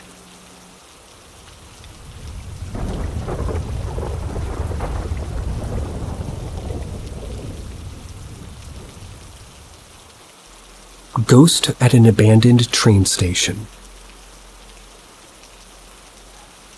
So this happened in 9th grade, and after school me and my friends would usually take the tram to get home. And on this particular day it was only me and one of my good friends. Usually we get off the city center, connect with another bus, but on this day, for some reason, we chose to take it to the end stop. We were tired and sleepy from school, I guess. And so we did. But this had now added an hour or so from our already long day, so we were rather keen on getting back home. Though me and my small bladder needed to use the toilet pretty urgently, but luckily my friend knew that there was an old metro train station just beneath where we had gotten off, and this station had a medium-sized red building that served as sort of a waiting area, I suppose. It was a pretty cloudy day outside. Inside this building or house, the lights were off. Not a single soul to be seen, just some ironic foreshadowing. The lighting inside the toilet was fluorescent as well. All this just really sat like with an eerie ambience. I could do my business, but in the midst of all that, I hear my friend just completely breaking down. She screams at me to hurry and to come out. Laugh it off, thinking that she was being dramatic or maybe even playing a prank on me, which wouldn't be crazy and plausible in my defense. But I do eventually come back out and she hits me with, "I just saw a ghost." I'm just stood there thinking, what has gotten into this girl? She's delusional. She stood her ground and guided me to a mirror that was attached to a door. Told me to just stand there and wait. Not even 3 seconds later, this ghost, who was clearly an elderly man, he was like a train driver uniform as well, he comes obliquely from behind and just floated forward, like straight forward through the door. It all happened very quickly, and so at that point, I'm just screaming my lungs out and we spring for the exit. It was a very intense and very interesting set of events, to leave it at that. I've never been opposed to ghosts existing. On the contrary, actually. But I've also found it hard to believe that the present themselves present themselves. At least so similar to real humans. But now I know at least.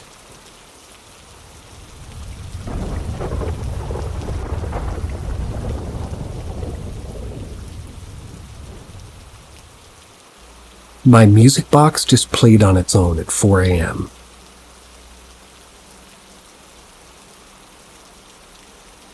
I just wanted to post this here since I'm up. 30 minutes after this happened, and I don't see myself falling asleep anytime soon. To give some background, my boyfriend gifted me one of those mechanical movement music boxes a while ago. First, we played it pretty often. It was a cute song from a movie that we both adore. But for at least a month now, it's been sitting on a shelf next to my bed unplayed. Recently, I've been feeling some weird energy next to my side of the bed. I'm an empath. I tend to be sensitive to energies. But in all honesty, when it's time to go to sleep, I try to dismiss it because who really wants to have ghost activity? Not me. Hard pass. Plus, I love horror films, and I binged a series recently and assumed I freaked myself out with it. At least a little. But some nights it's been harder to ignore. It's been scary. Well, rather, I've been scared to get up and use the restroom. That's how bad it is. One night I even switched places in bed with my boyfriend because the gaze of it felt so strong. I've had moments where I think I see something in the dark but dismiss it because it's too frightening to acknowledge. My boyfriend even had a bout of sleep paralysis in which he dreamt that I asked him, what was behind me. Tonight I struggled again with the fear and anxiety. I eventually managed to drift in and out of sleep, at least until 4. That little mechanical movement music box started to play the tune entirely on its own. My boyfriend and I were startled awake. I was disoriented and thought his alarm was going off. Immediately we turned the light on. We both were pretty much freaked out that he'd been able to go back to bed. But we did burn some sage and did a blessing to try to ease my mind, which hasn't been particularly effective as I'm writing this now. I looked at the little box and tried to see if there was any way it could have done what it did on its own. I got no answer. You have to twist this little knob at the bottom twice for it to even play. I don't know, you guys. I want to be wrong because the idea of something in my home, despite all my protecting charms, is really frightening. Hopefully the sun comes out soon so I can feel safe to sleep.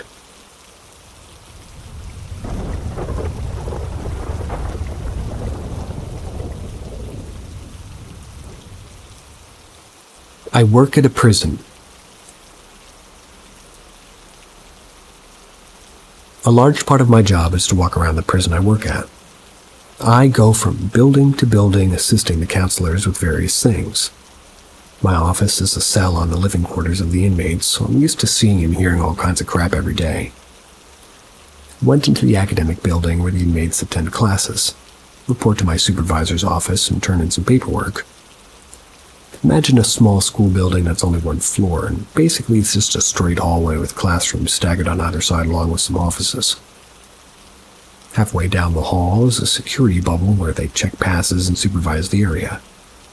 I walk by and have a quick banter session with the COs on duty and my coworker. They informed me that she was going to work in my office, because her computer wasn't working apparently. I head down to the other end, school, to the room I need to. It's on the complete opposite end of the entrance of the building. I enter the office, closing the door behind me. It had a shatterproof window and set into it and a similar window next to it. I said hello to the 4 women that worked there and stood at the table just a few feet from the doorway, facing the door. I begin to sort some papers. If you work in a prison, you'll learn to never be comfortable with your back to the door. Begin thinking about my interaction with M. Well, my M, whoever that is. And all of a sudden, I feel weird about my sudden urge to look out the window in front of me, like I knew something bad was going to happen. I look anyway, and I see a woman. She looks kind of faded and gray. Couldn't tell what she was wearing because I looked away so fast, but she had untamed, dark, frizzly, curly hair and light skin. She was looking in the window at me, and after looking away, I had like goose flesh. Goosebumps. Felt cold sweat, but forced myself to casually look back and saw nothing. The correction center is all male now, but it's also been a women's facility and a mental ill children's facility in the past. I've seen things before, but not in years, and not with this strong, terrifying feeling. I'm used to being on guard all day for safety reasons. This really threw me for a loop.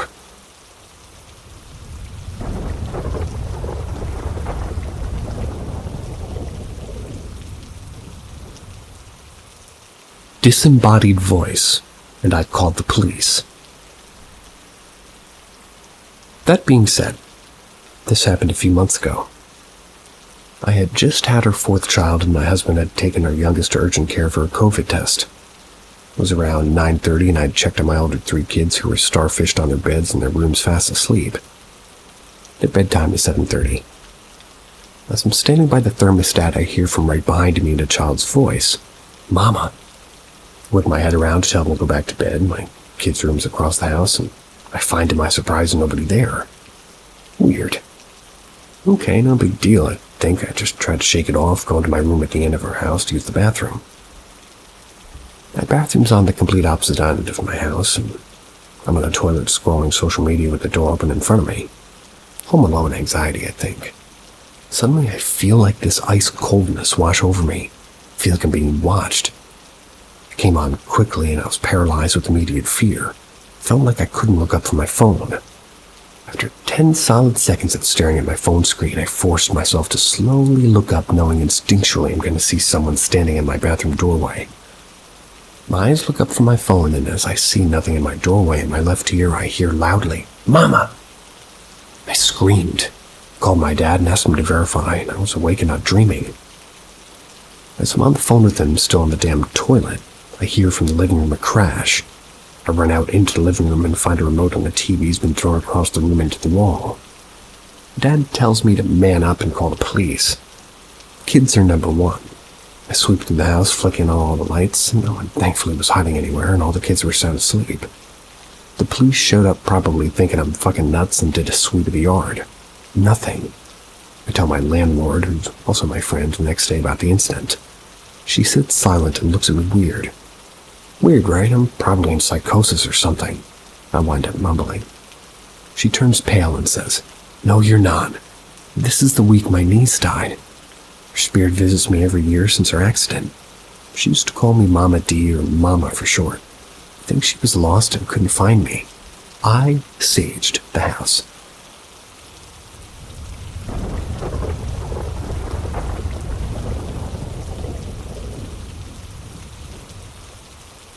Someone's outside of my bedroom door. Now to this day, I still can't explain what happened this night. It was around 11 o'clock, and I was winding down for the night. I did my normal nightly routine, which included using the restroom and leaving a light on in the bathroom. Important later. I do this so I can see better when I'm going to use the bathroom in the middle of the night. So I climbed into bed and prepared to go to sleep. Not even 3 minutes into me laying down with my eyes closed, I hear very clearly the voice of a woman whispering into my ear, "I'm here." At that point, I shot up out of bed. But before I could do anything else, I hear footsteps walking up to my door, stopped right outside of it. Now, this could have been a random noise, but what's worse is that I would see the shadow of 2 feet standing just on the other side of my door. That was due to the light coming from the bathroom. At this point, I could barely move from a seated position, and I was in my bed. After about 5 minutes, I decided to turn on my TV, so I had some background noise.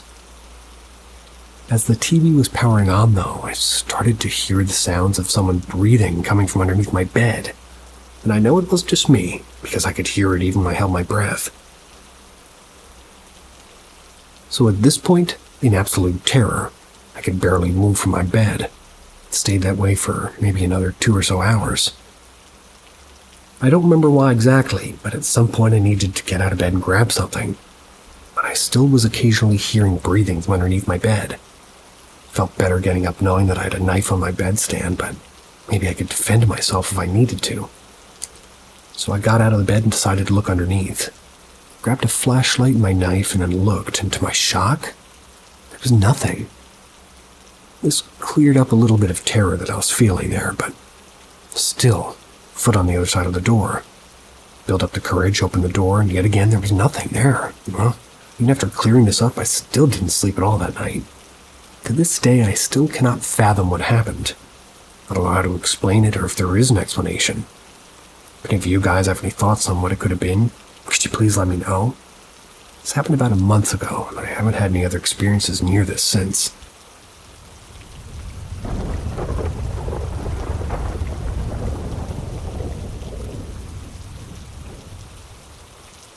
Something very weird is happening to my grandma's phone. I can't explain.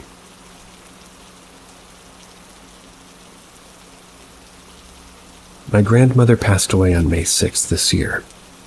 Long deathbed. We were able to say our goodbyes and promised we'd see each other again.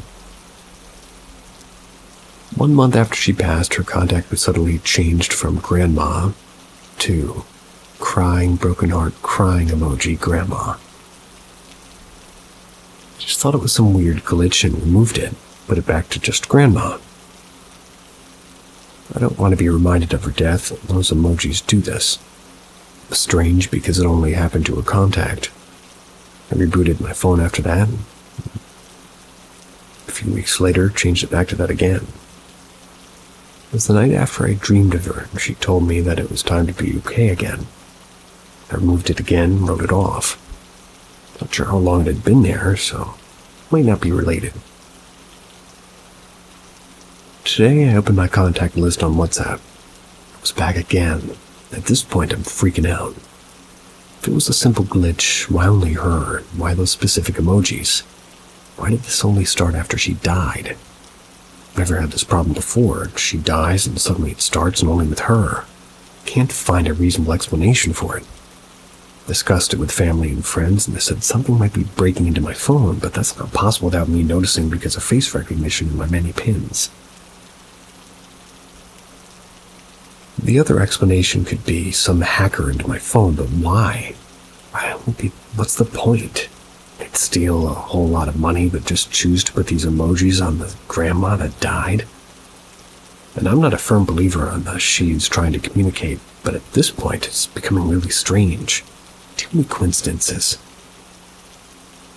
And something else, a few weeks before she died, I taught her how to save a contact on a phone and edit existing contacts. The only thing I taught her about her phone, which adds to the weirdness of it all. And no, somebody on her phone is not changing it. That wouldn't influence how I would have saved her in mine.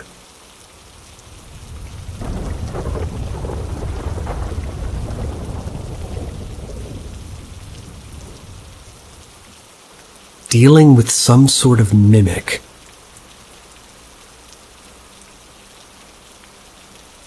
I recently received a framed print of Roses by Croyer.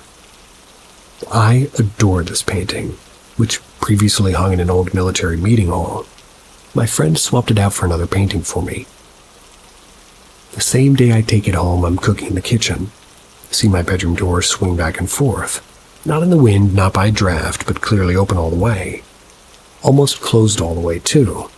Call for my brother without taking my eyes off it, and as soon as he walks up to me and turns, stops dead in the middle of a 45-degree angle. Just a little while later, I'm at said friend's house watching her daughter, who's 14. I send the kid to go get groceries, 10 minutes away. That's why I'm cooking and stuff. I'm singing to myself and just enjoying the moment, and I'm headbanging and shit goes. All I want to say is that they don't really care about us. Michael Jackson. Nice. And clear as a bell from the other side of the house, from my friend's bedroom, I hear a kid's voice, repeating the line to me. I call out for her and then literally call her on the phone, and she picks up and says, "I can't talk, I'm at the register." When she did come home, we checked her bank details, which confirmed she paid the minute after I called her. Me and my brother move and get an apartment. I have a friend visiting and she's in the bathroom and I'm cooking. I always have like a tea towel over my shoulder when I cook to wipe hands and counters and utensils. I hear the bathroom door open and my friend walks behind me and she yanks the towel where it hangs down by my back. I turn and go, "Hey!" But she's not there. And he yanks again. I turn and there's nothing. I say out loud, "Seriously, stop!" And a minute later, my friend comes out from the bathroom and asks who I'm shouting at. My brother says he'll hear me calling for him while I'm not at home. And after the event with my friend's daughter, my friend started seeing a shadow man in their own bedroom at night. My mom thinks it's some sort of mischievous child teasing me because I don't feel threatened. But what the hell do I do? It's more spooky than scary at the moment. Then I worry it'll escalate.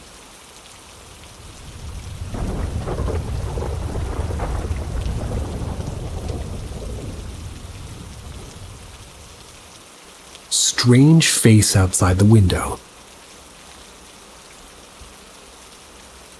My family has two people, me and my mother. My mother's a teacher and she teaches literature in high school. I was still in middle school and I was a student at the time. There was a moped driving outside of my house, beeping incredibly loudly. And usually after a stressful day, my mother would go out with her friends.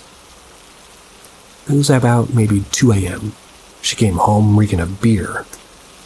And on the occasion of her wearing nice clothes, she wanted to take pictures for her. The front of my house is mostly a large glass door with iron bars crossed to make a frame. She modeled in front of the door, and after a while I reviewed what I'd just taken. Everything seemed so normal until one picture that I noticed something strange. There's a white streak behind the glass door next to my mother's face. I try to take a closer look. Unmistakable, it's a face. A white face with two black eyes looking straight to the camera in a creepy way. So black that it seems to just be an eye socket, and like a toothless wide mouth. Everything seems to be twisted in the center of the face. I have a feeling that this is not something that should exist, like I just saw something I shouldn't have, but it is clearly appearing right in front of my eyes. I started to feel cold, and the more I looked, the more scared I became. My mother noticed, and I wanted to see what it just looked like what I just took. I told her that there was someone behind the door. She yelled at me and called me nonsense. But I know my eyes don't deceive me, and of course her reaction confirmed everything. Her face darkened. She immediately sobered up, told me to remember to close and lock the door, turn off all the lights, and tell me to go to my bedroom.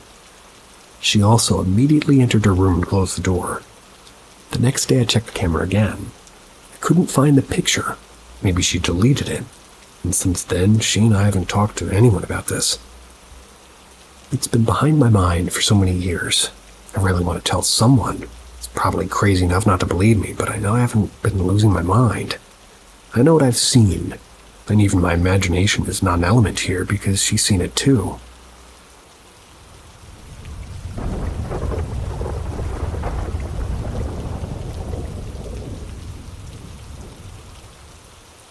A weird moth. Now, the events around this aren't spectacular. We were 12 and 14. Our mom had taken us to talk to one of our neighbors about their less than legally modified ham radio setups. It was being picked up over our entertainment system speakers. I gather some of it was less than safe for work.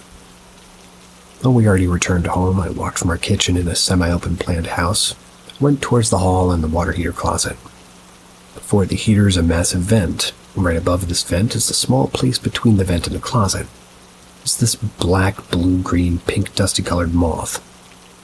The pinks and greens formed slightly zigzagged stripes straight across the wings, It's about the size of a deck of cards, but the wings about twice that in length. When I was younger, I thought it was a butterfly. In hindsight, it looks more like a moth. I've never been able to really identify it. I just remember turning back toward the kitchen for a second, going back to walk toward the hall, and this weird moth had vanished. Kid me assumed it had gone to the vent, because where else is it supposed to go and I wasn't looking?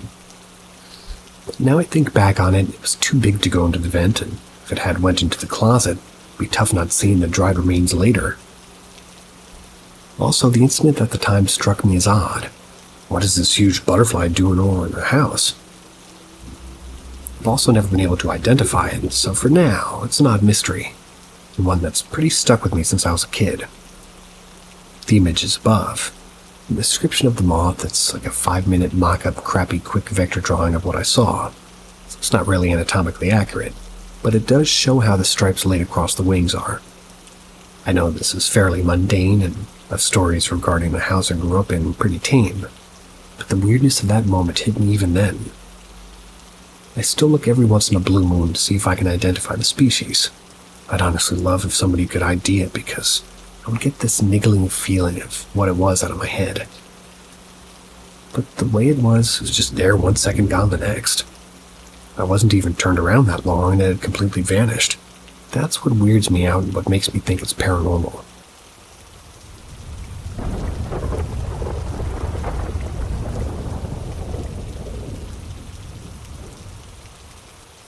Dad said something followed me back. Well, to start from the beginning, I've recently started working at this new area in my country that's famous for weird events. I kid you not, every single day here is like an ambulance blazing past at least some part of the day, or the bus is a couple of crazies either screaming or singing their lungs out. But yeah, off topic. The office I'm in connects to the toilet by a long corridor. The toilet itself, however, always leaves us with an oppressive feeling. In my 3rd week, I was in there alone, facing a urinal against the wall when a shadow swept up behind me. Nowadays, this happens so... well, I guess you could just say it happens so often I barely register it anymore. But a few days ago, I went to take a colossal shit. That's when every other urinal, toilet bowl, and tap randomly went off, despite this being a non-censor washroom. I've never wiped so fast in my life. Anyways, last night was the weirdest. Just reaching home, I opened the door and saw my father watching TV in the living room.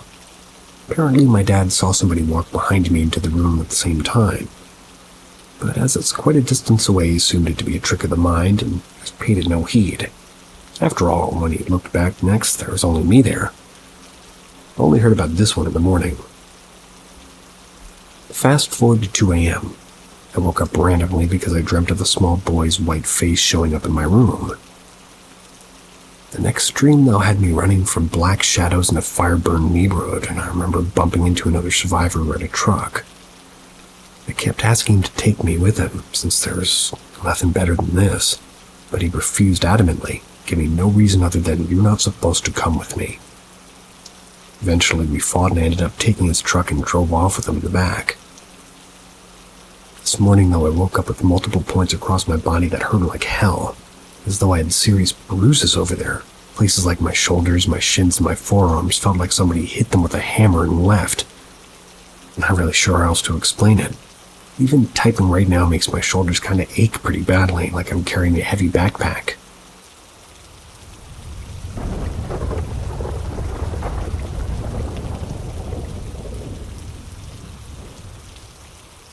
A night worker at a hospital. Phone call from the other side.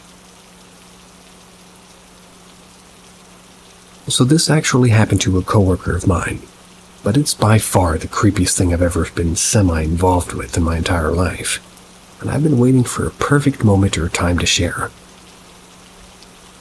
This was a few years ago now, but I worked in a hospital. There's privacy laws, so I just wanted to give, some time to be safe. So I had this coworker, and we'll call him Jack for the sake of the story. I trained Jack. I worked with him quite a lot. One day I came to work, I actually think it might have been around the holidays, and he told me that he'd had a phone call that really creeped him out. We work in a call center, so transferring patients and employee calls. He said that a patient had called in the early hours of the morning, just wanting to speak with the nurse in charge. As is protocol, Jack took the patient's name, doctor's name, phone number. He then told the patient the nurse would call him back as soon as possible. The patient asks her to hurry, sounding in great distress according to Jack, and insisted that he was having cardiac arrest. We aren't allowed to give medical advice of any kind, but we are allowed to encourage patients in distress to call 911 or to go to the ER. So Jack did so, but the guy insisted on waiting for the nurse. Jack put the guy on hold, not wanting to make him wait, and called the nurse. While waiting for her to call back, the line dropped. When the nurse called back, Jack gave her the information and moved on with his night. The nurse shortly called back and asked Jack to repeat the phone number. He did, and he said that must be the wrong one. She was getting one of those "this number isn't assigned to anyone" messages. That's when she tried to call. She decided to look up the patient's file to confirm the number herself. Only problem is the patient died over 20 years ago. The phone number, by the way, was correct. Jack had checked it with the caller display while on the call, so it's definitely the number the patient called from. Despite the number being out of service and the patient being dead for over 20 years. To this day, we still don't know what happened, or how that was possible.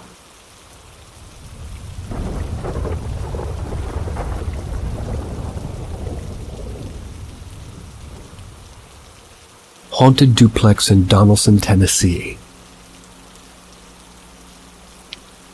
When I was going to school in Nashville, Tennessee in the mid-2000s, I lived in a 2-bedroom duplex in Donaldson, Tennessee. The other side of the duplex was occupied by the landlord's mother.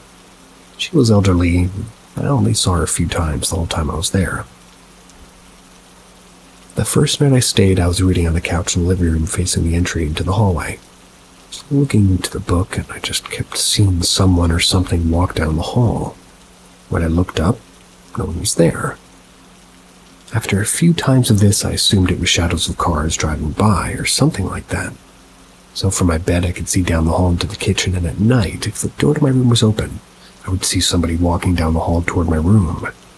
I would get up, turn on the lights, and nothing. Needless to say, I was kind of spooked. I entertained friends a lot for parties and gatherings, and people would leave abruptly with no explanation. This happened a lot. One night, my partner was visiting, and we were listening to music in the living room. He kept staring at the entry to the hall. I could tell he was nervous. I said to him, "You see something, don't you?" He tried to brush it off, and that's when he told me he kept seeing a woman walk up and down the hall, and she was curious about what we were doing. I told him I'd seen her too. Thought she was harmless. Later that night, when we went to bed, we were both awakened by loud noises. When I opened my eyes, I saw a green streak of light floating above my partner, and it quickly moved out of the room and disappeared into the hall. We both saw this. We were both so scared we left and got a hotel room for the rest of the night. The next day, we just kind of, stayed there until we had the courage to return. After that, we never saw anything again. But I heard a woman's voice almost daily. It seemed to mock me when I was on the phone. I thought it might be my neighbor's voice traveling through the walls until I learned that she had fallen. I hadn't been living there for a few months. Whenever I'm in Nashville, I drive by this place and I'm always tempted to knock and talk to the new occupants. Never have yet.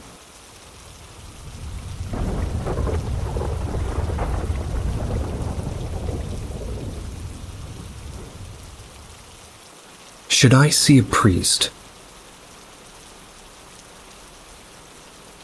A few years ago, my boyfriend and I took a spontaneous trip one night to a supposed haunted road that's just outside of our city.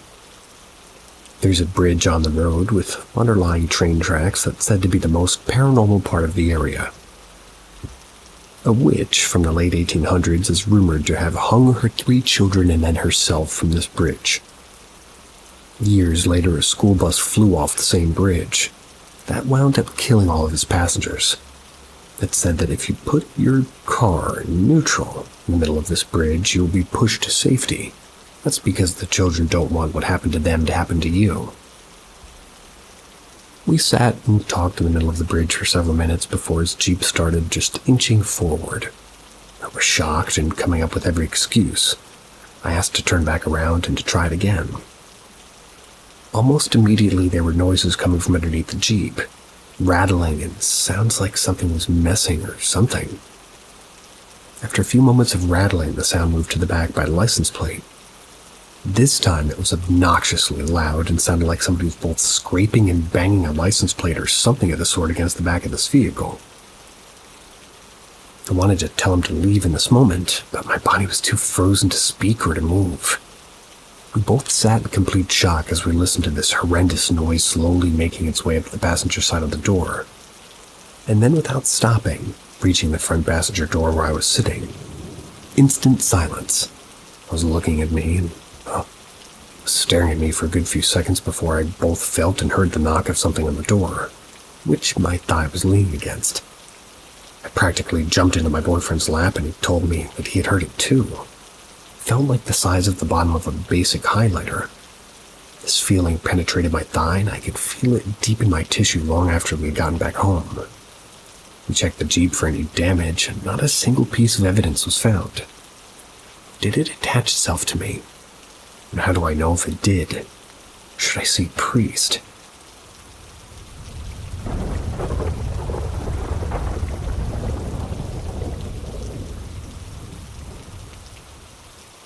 The ghost of the girl who hanged herself.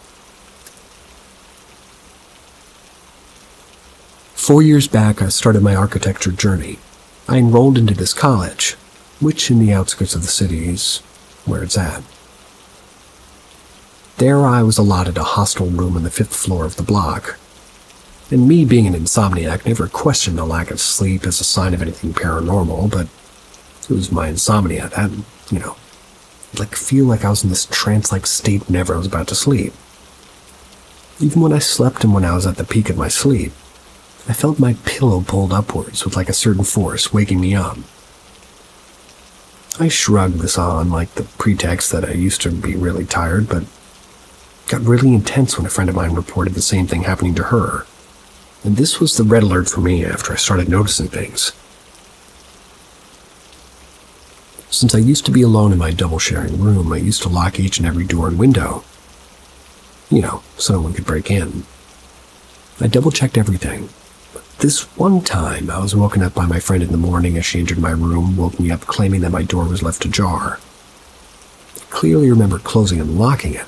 There's been a lot of reports from my other friends of seeing shadows passing through my door when I've heard knocking on my door and there wasn't anyone.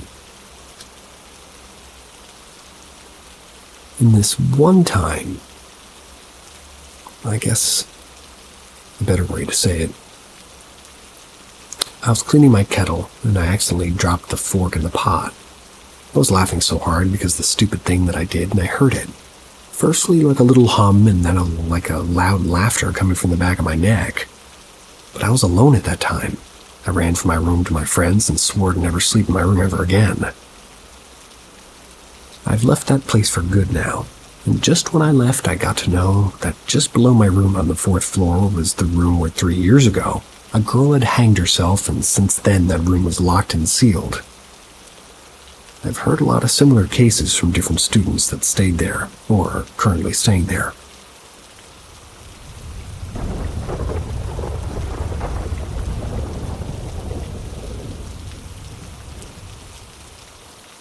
Do you think that houses have their own energy?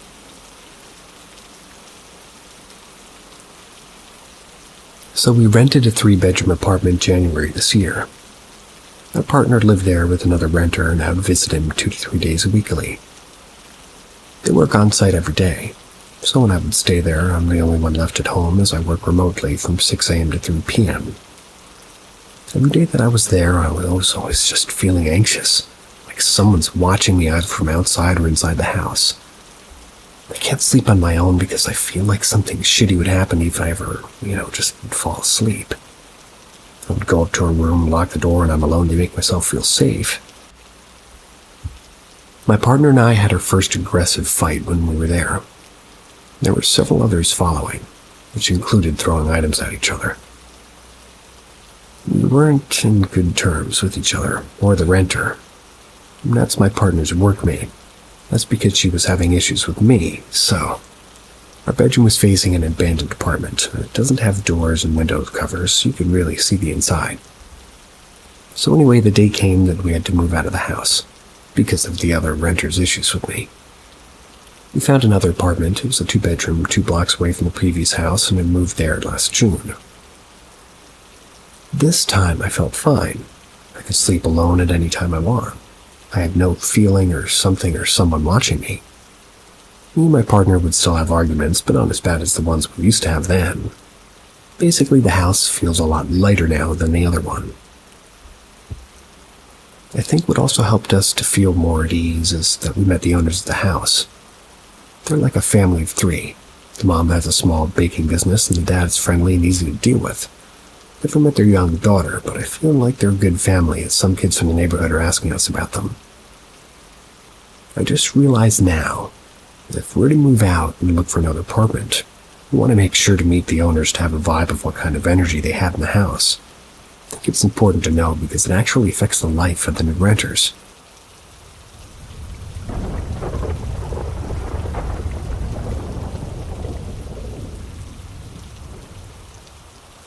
Have you ever had an encounter with the Hat Man? I wanted to share my experience and was curious if anybody else has gone through someone similar. Back when I was a young kid around 7, I used to live in a house where various odd things would happen. But one of the events that occurred that was by far the creepiest was when I encountered someone that I now, as an adult, have learned is known as the Hat Man. It was late at night.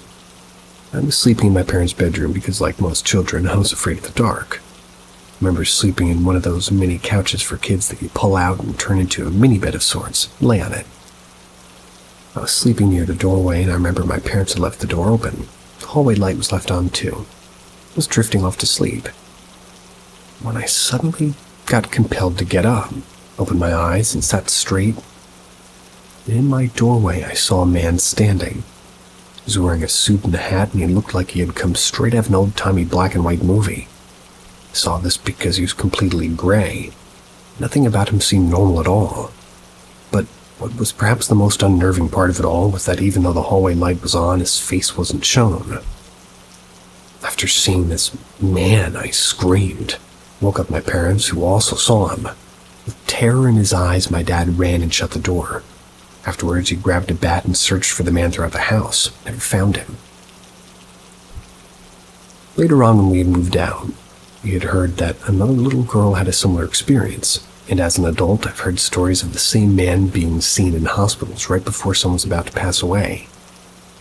I also have seen similar renditions of the Hat Man in scary TV shows. I don't know the origins of this particular supernatural entity, nor do I know why my family and I had seen him. So I was curious to know if anybody's had a similar experience, or happen to know more about this particular subject. And also, have you guys ever seen a show on Netflix called The Hauntings of Hill House? There's a man in there who looks kind of like the Hat Man. It kind of scared me when I saw that. It was so unexpected.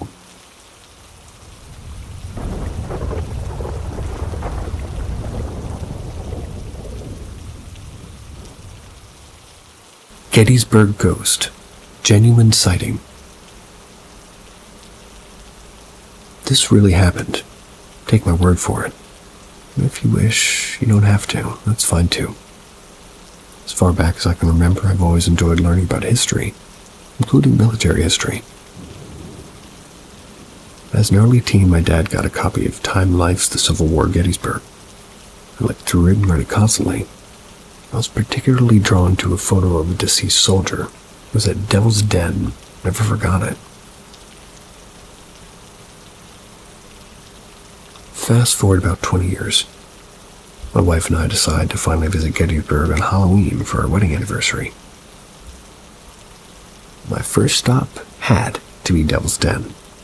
Gettysburg Military Park had tons of one-way little roads, and the road towards Devil's Den had a few. We missed a turn or something. We got lost. It was approaching evening, but not dark yet. It was overcast with a little drizzle.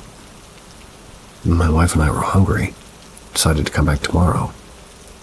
Driving back into town, I pulled up to a deserted road that was only about a 4-way stop. This is where we saw it.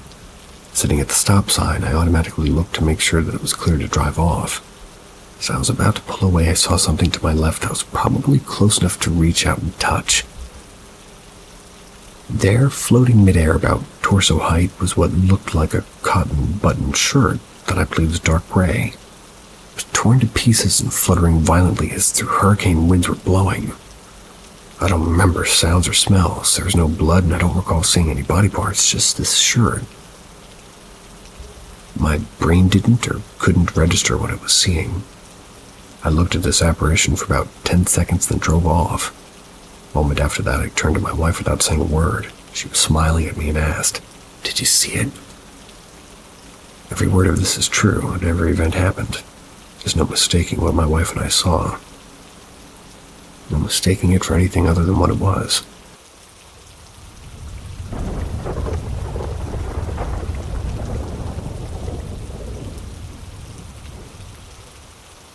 My imaginary teacher. Weird thing is, Matut was not real. I know there's a lot of stories with imaginary friends, but this one is, I think, curious rather than scary. I grew up on the jungle side of my country, a zone very close to Brazil with my grandparents.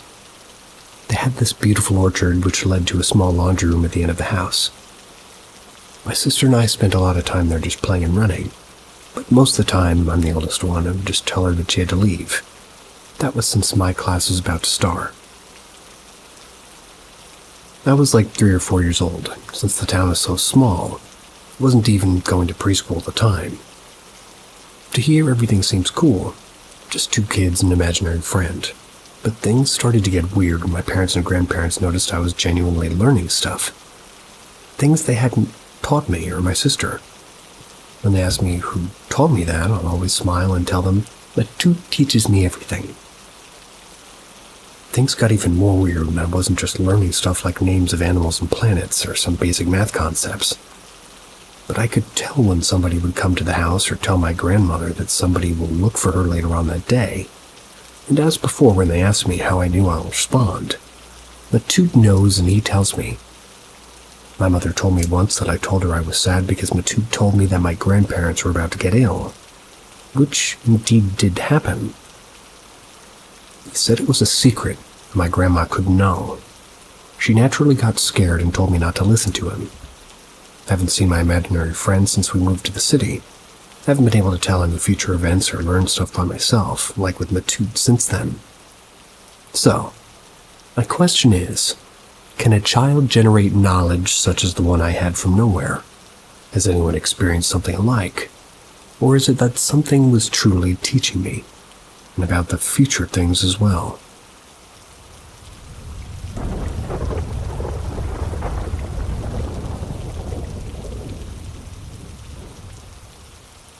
I used to have a ghost in my house, but it left us, and I miss it. So we moved into this house in like 2012. First couple days here is when I first saw this thing. I was sleeping in my mom's bed and I looked over towards the door and I saw a black shadow float across the doorway into the kitchen. One time it yanked my arm when I was sleeping. Another time my dog was whining at my closet and I saw another black shadow sitting in there. Throughout the years, there were several occurrences of things disappearing, doors being opened, like I'd hear footsteps in the other rooms, weird little things like that. Mind you, it's a small house. Then one day I started hearing somebody whispering into my ear. It stopped me dead in my tracks. Sometimes it was like a "hey," or my name being loud and quickly whispered in my ear, clear as day. Someone would just walk up beside me and just did it. It sounded like that. Sometimes I'd even say, "What?" out loud, but never actually did. This was a regular occurrence for a couple of years. Kinda got used to it, even though I was pretty creeped out. Eventually I started feeling like the spirit was trying to communicate with me. I think it was trying to get me to notice and felt like it really was trying to scare me. Well, probably wasn't. But one day I was getting ready to go out with my friends, maybe 3 or 4 years back. My friend started walking out the front door while I was back by the dark laundry room throwing something in the trash. As soon as my friends walked out the door, it said my name into my ear in the most clear and loudest way I'd ever heard it. I physically jumped and immediately ran as fast as I could out the front door to my friends.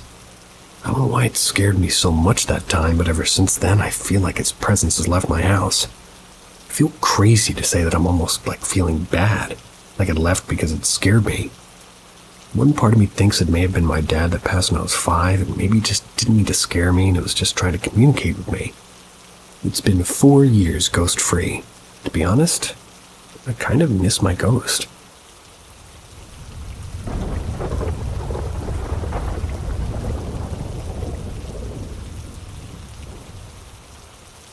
Very polite ghost. I used to live near a place called Battlefield. So back in the 1400s, a small conflict happened there, and now there's a church located in the middle of where the battle took place. One day my dad took me there, and as we're looking around, I see a tall man come up to me. Has like a full-on conversation with me. Told me about the church and the Bible. I looked around and my dad was in a different room, so I sit in one of the rows and keep listening. A good part of the conflict is that the church was attempted to set on fire but was put out quickly. And as I hear footsteps from the room my dad was in, I look up to him. He's the biggest frown I've ever seen, like inhumanly sad frown, and his clothes looked a lot more rugged and destroyed, now with patches and poor sewing. He looks down, the frown disappearing into like a smile at me. Frowns again, walks off to a room where they kept a perfectly preserved organ. My dad comes back to see me, and I start telling him about the man I saw. The organ room has no way out. I never saw him leave, so I take my dad to go see him, and he's not there. Gone entirely. He left quickly as he didn't really believe me.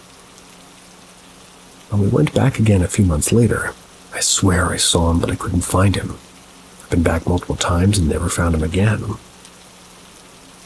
However, after I did some research into the church, I find that when they attempted to burn the church down, 2 people were made to it died in a tunnel under the church that was supposed to be their escape route. But the end was blocked. One of their legs was burned, which caused them both to burn to death inside. Guess where that fucking tunnel was? It still is to this day. The fucking organ room. I keep telling my parents that I swear this man was real, and no one believes me, and I'm skeptical myself as I was only about 7, but I remember every little word perfectly. If anybody wants an exact transcript, I'll happily put it in as a comment.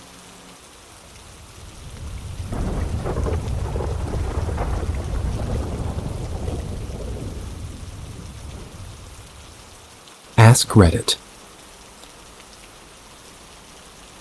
At my dad's funeral, my sister, my aunt, my dad's sister, and we all sat around the table discussing various things. One of the things we talked about was my cousin's funeral. This was my aunt's daughter. She died about 12 years prior. She was hit by a drunk driver while on vacation with her grandparents in Myrtle Beach. Suffered an internal decapitation. She was dead on arrival. She was 10 or 11 years old, going into 5th grade. My sister was 8, and I was 5. I don't remember too much about her, or really the funeral, to be honest. However, my sister told the story about how she and a friend had gone to play at the playground where my cousin had gone to school. While they were playing, they saw a little girl hanging out around them, but never came up to them, never saying anything. Both my sister and her friend were freaking out. The girl was wearing jean short overalls, white flowery tee, and had long brown braided into, 2 pigtails. I chimed in and said that girl must be really poor. Not able to buy new clothes because when I would play there and went to that elementary, that little girl was there and she would follow me around the playground. My friends all saw her too, and they thought it was just weird. For some reason, she didn't really weird me out. I just thought she was shy and wanted friends. She was always wearing the exact same outfit my sister described and had long brown hair braided into pigtails. This is when my aunt, who's now in tears, chimes in. Turns out that my cousin was buried in a brand new pair of blue jean overalls, a white tee with flowers on it, with long brown hair braided into pigtails.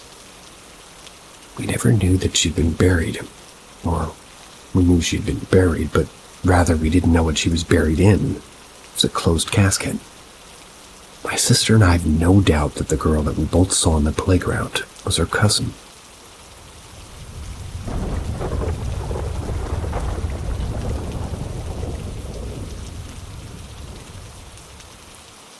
Weird meeting in Italy. My cousin's friend named Bob decided to spend his summer vacation in Italy, far from the big cities. He chose to stay in a small remote village nestled in the mountains. Unfortunately, I don't really remember the name. This village, made up of stone houses eroded by time, was populated almost exclusively by elderly people. The place had a special atmosphere, full of mystery and melancholy. The first night as he was getting ready to go to bed, Bob thought he saw a blurry figure behind his bedroom door. At first, he thought it was an illusion. Due to the fatigue of the trip, he didn't pay attention to it and fell asleep. The next evening after the day spent, Bob went out to get some fresh air. He then saw an old lady walking slowly in a deserted street, accompanied by a small dog. The place wasn't necessarily well lit. Bob couldn't distinguish the features of the face of this lady correctly after that. He just looked at her and she continued her walk, soon disappearing in the shadow of an alley. The next morning, Bob started a conversation with an old inhabitant of the village. This old man then told Bob a story.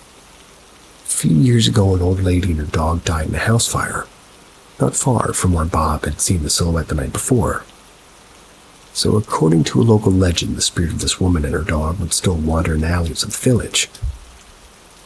Fortunately, I don't have a continuation of the story, and not the direct return of Bob. It's the only thing I know of the story. So how to explain this night vision?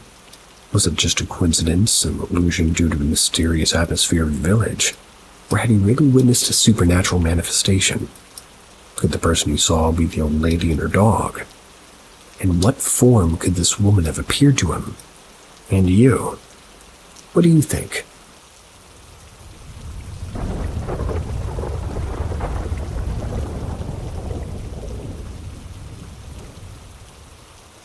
Odd office. Army camp. My office is actually based in an army camp, and for the past 4 to 5 months, weird shit's been happening on my floor, which is level 3. My boss's lights randomly turn on and off, which isn't such a big deal if the lights were actually faulty. We've double-checked them, 8 times? Everything's been peachy, though. There's been a number of other events that work me up. 1. We keep our formation flag in one of the rooms in the office. One of my duties is to make sure the flag always looks unobstructed by miscellaneous items and to keep the surroundings free of obvious crime. As I was doing my rounds one evening, I heard somebody knock on the wall. Mind you, this is a solid concrete wall, so an audible knock's gotta be pretty hard. Swiveling around, I'm positive I saw a dude, made out of a white fuzzy crap, sort of peeking out at me from behind the wall. Noped out of there in 5 minutes, reported sick the next day. 2. I was doing regimental duties in the office next to mine about a month ago. That's when nature called. This happened around 11:58 and I was closing several of the books. Now the toilet is based outside around the curve of the corridor. When you open the door, you're met by a wall that doesn't connect all the way around to the ceiling, leaving about a quarter of the length empty. It serves as a partition to one of the cubicles. Well, as I was saying, nature called, so I had to rush out to the toilet to take a huge dump. Upon entering, I shit you not, pun not intended, there was a kid sitting on top of it. Didn't look like some of the grudge crap. The kid looked real enough. Couldn't tell what gender it was either. Besides those 2 occurrences, there had been minor things happening too, like hearing clapping while there's no one else in the office. Office computers logging in themselves. My boss is convinced it's some Chinese feng shui issue. Maybe.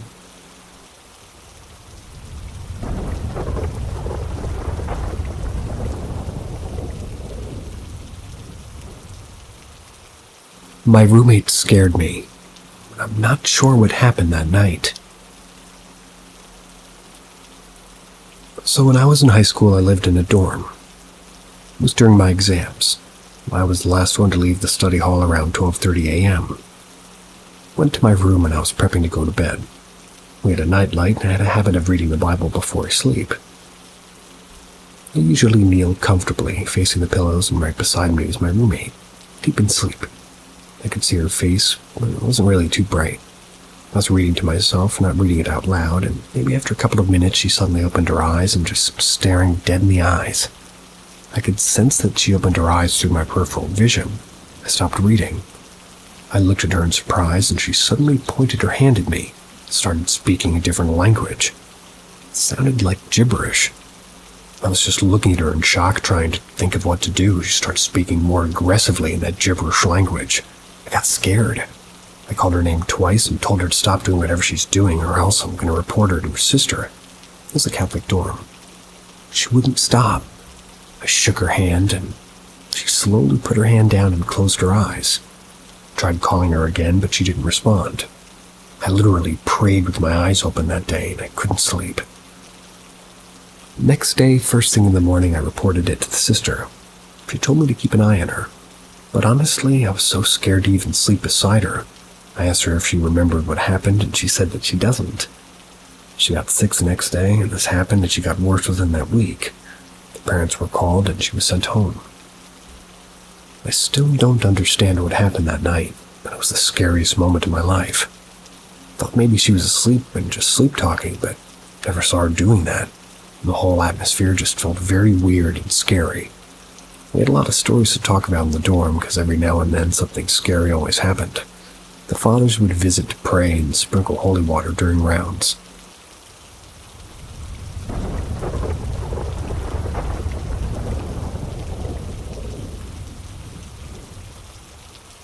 Experience with mimics before or after moving houses twice.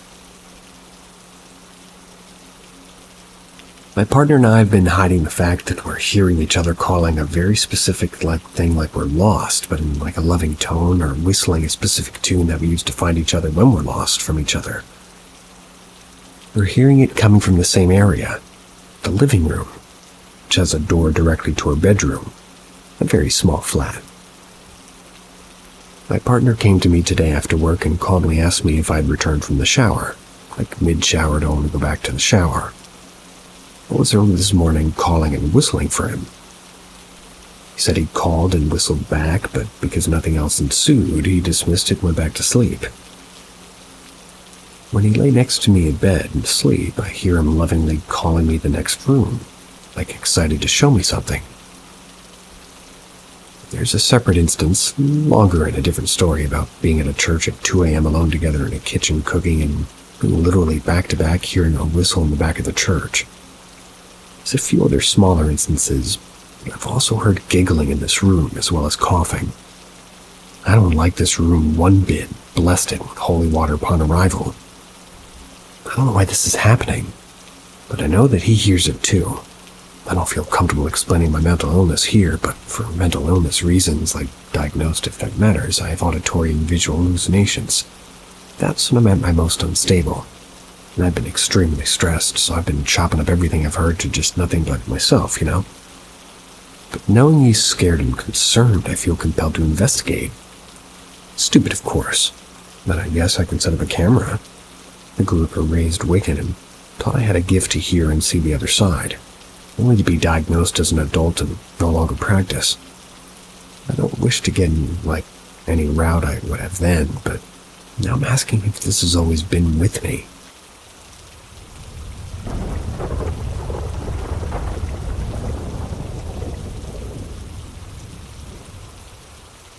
My best friend's cousin spoke to me.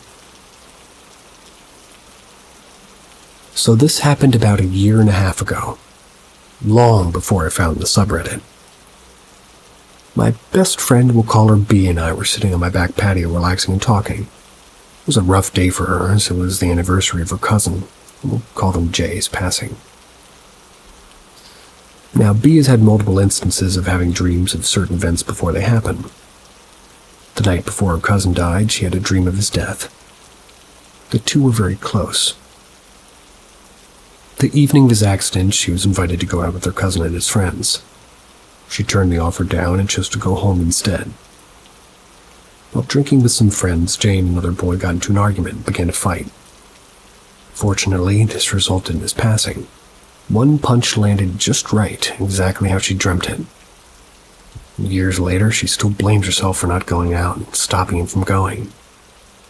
They were extremely close, and the loss hit her very hard.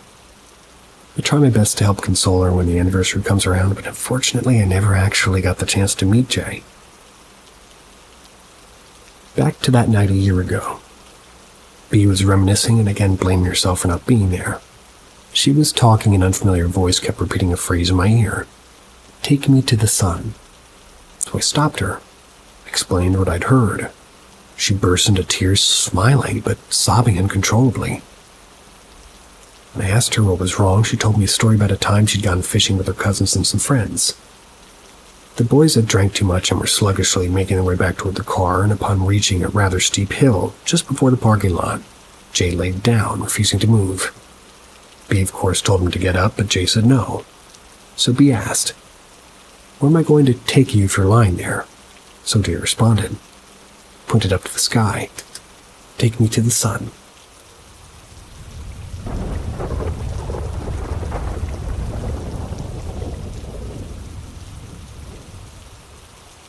Human Service Agency Ghost.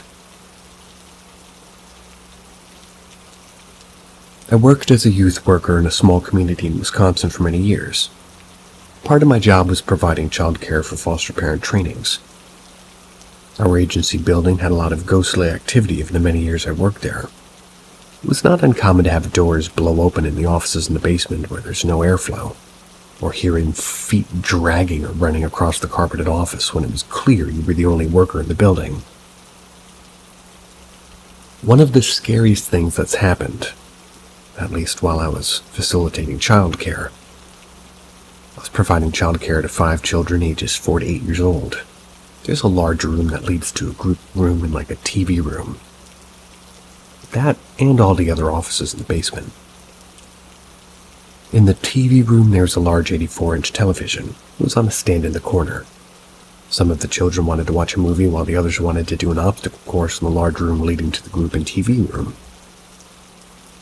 The kids had turned the lights off in the TV room and were standing in front of the TV that lit the room like a movie theater. I was standing in between both rooms just to keep an eye on everybody while my coworker was using the restroom. Suddenly, the children in the TV group room started yelling, "There's a man in here! There's a man in here!" They pointed behind the TV. I hurried into the group room to see what appeared to be a large male wearing thin gold glasses. They had a starter hat. They were standing behind the television. I noticed that as I got closer, the light reflected off of the starter emblem on his hat, the thin gold-rimmed glass. As I walked closer, the man disappeared. The children that were still alerting me to the man in the room became quiet. We all couldn't believe what had just happened. I assured the children that I saw the man too. No one said anything for the rest of the time.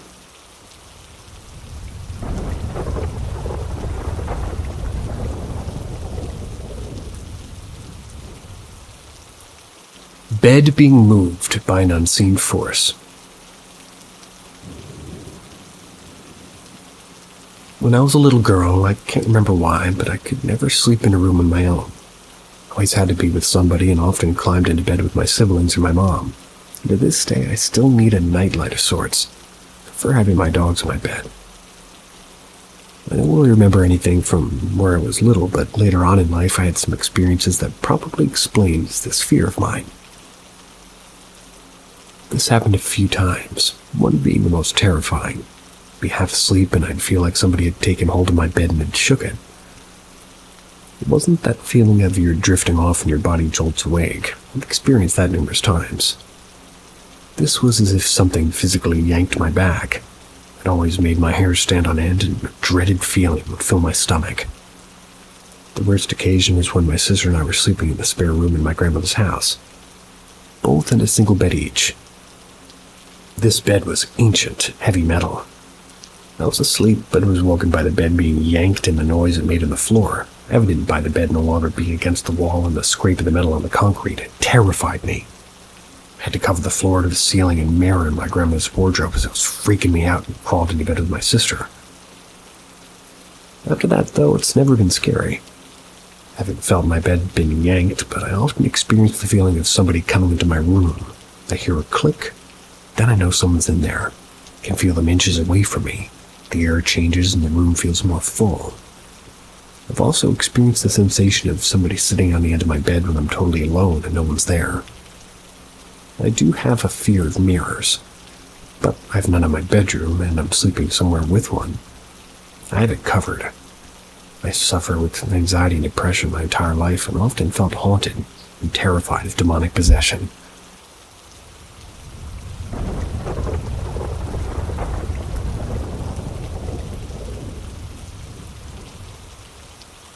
Why I believe in the paranormal. I was about 9 years old. My dad, me, and my siblings went on a vacation to my grandparents' house that's so far away from home. And to visualize the setting, my grandparents' house was half renovated with the living room and upstairs room. It was a deteriorating ancestral house, but the kitchen and bathroom and upstairs were used as a boarding house with few rooms. The backyard was still the original house, not renovated at that time. Everything was still in construction, so the TV was in the kitchen because the living room was a mess. It was midnight. We were watching a TV show with two of my cousins and my sister and my aunt. We'd laugh so loud at the shows and during the, advertisements, cracking jokes. And after a while, suddenly there was a very loud noise from upstairs. It sounded like kids running around. Thought it was my aunt's, children playing, but we didn't even, have time to react or shout at them because this loud noise came downstairs. I think the best way to describe it was like a brown-colored wind or smoke speeding. There were these stomping sounds down the wooden stairs. It passed by the TV and into the sink where the glasses in the rack rattled. We were still frozen in shock and fear and confusion. The wind came back from the sink and past the TV again and up again the stairs with the stomping feet noise sounded like it was in a hurry. The frames were hanging on the walls of the stairs and they were shaking. One of them even fell. I couldn't believe at the moment in my life that I just witnessed something that I can't explain. I've told the story to a lot of people. Some didn't believe me, some did.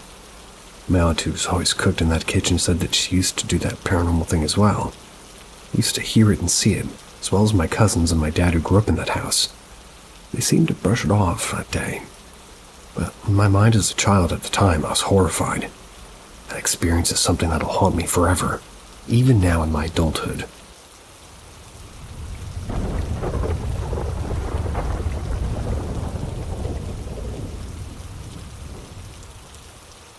Strange experience last night. Me, a 34-year-old male, and my wife, female 32, are holidaying in Turkey. We're staying in a modern hotel. Last night I woke up to what felt like our bed shaking. My wife was asleep and my mind jumped to maybe a small earthquake as I'd experienced one a few years ago in Bali. Checked my phone quickly and the time was 3:03 a.m. I turned my phone screen back off, the room was pitch black, and at the end of the bed I thought I could see the outline of a figure standing still. I flicked the bedside light on and nothing was there, as you'd imagine. I then got up and had to look out the window down the road by the pool area. Still had the thought that maybe there'd been a small earthquake. My wife woke up at this point and asked what I was doing. I said I felt the bed shake and I was looking outside. I didn't mention the figure as I didn't want to freak her out. She rolled over and went back to sleep. I stayed awake for about 20 minutes and then must have fallen asleep again too. This morning when we'd been awake for a while, my wife and I said that she had a crazy dream experience in the night. She wasn't sure if she'd been awake or asleep, but she said she was aware of someone holding both her hands as she lay in bed and could hear what sounded like an older man singing in her ear in Arabic or Turkish. She said she had the feeling that somebody was sat next to her in the bed, but didn't say anything and flicked her bedside light on. This was a little bit weird, as at that point I hadn't mentioned the figure I'd seen. She said that this has happened after she woke up to me looking out the window and I was asleep at this point. So we'll have to have been at least 30 minutes or so later. I feel there are many explanations for all this, but just thought some people may find this interesting. We've been in the hotel room for 4 days and 4 nights so far. 3 more nights left.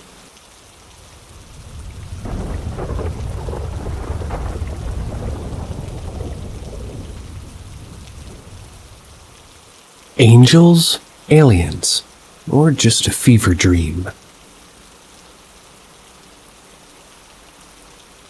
In the same home from my previous post, see note below, but in one of the upstairs room I was dealing with pneumonia at about age 12. My illness came on fast and strong, but the symptoms were such that they actually thought I had meningitis for a while. Anyway, this was my first bout with lung disease. Certainly not my last, unfortunately. It was really intense. One night when I was running a fever, I woke to what was like 2 presences in my room. They were like orbs. Like they had these really dense centers where you could feel like the gravity. It was like they had their own gravitational pull. It was radiating out from those centers like a light or an aura, I don't even know. But it was something radiant. And similar to my first post about the spooky ghost or demon guy, it was like they had their own light source. So I was just staring at them like, what the fuck? And then they started speaking to me. I swear I could hear it. But it was also just in my brain, and they said, "You need to drink water now." I just laid there, honestly, in terror. Finally, I bucked up and ran out of the bed to my mom, woke her up and told her what was happening to me, which she replied, "You're just dreaming, go back to sleep." Part of what makes me feel like this was real and not just a fever dream is that I was terrified of the beings being in my room, like understanding that it wasn't normal. Even though they were trying to help, it didn't feel like some happy little hallucination. And also, if it was real, the urgency to which these beings told me to drink water makes me wonder if I was close to death or something. Why would something project into my room if I was just casually dehydrated? Anyway, thoughts? Similar experiences.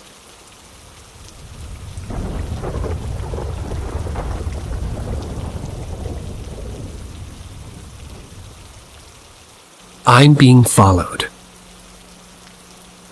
I'm living with my parents in a mountainside. I was always caught up in a paranormal mess.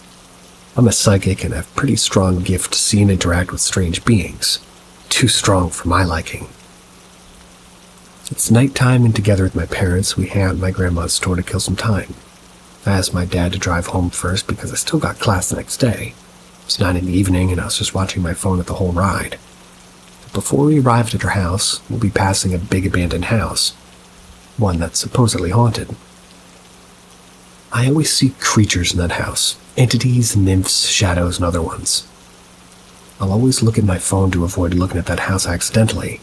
But when her motorcycle passed at the front of that veranda's house, I saw a woman wearing a long night white gown, like sitting comfortably in the veranda with her eyes watching me from just above my head.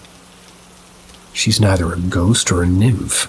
She's not glowing, she's not pale, she looks like a human. I didn't react. I only told my dad when we arrived at our house. I told him what I saw and he advised me not to wander around. He leaves to go get my mom. He knows that I can handle this kind of situation, but went to eat using my phone as a distraction, ignoring the chilling auras of my surroundings, but suddenly I feel that someone is touching my hair, like gently caressed it repeatedly. I knew something was off. I'm alone that time, and we only have one neighbor who isn't at home. That's when I guessed that the woman followed me in her house. I was afraid at that time while feeling her fingers dug into my scalp and caressed me like a child. Then I said, "Don't touch me, just scare me." The moment I said those things, her hand slowly letting go and then she's gone. But because I just acknowledged her presence and just announced that I can see the likes of her, other beings around my house started to cause a stir.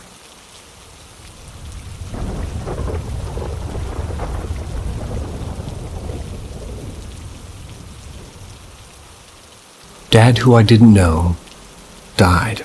Maybe left me a parting gift.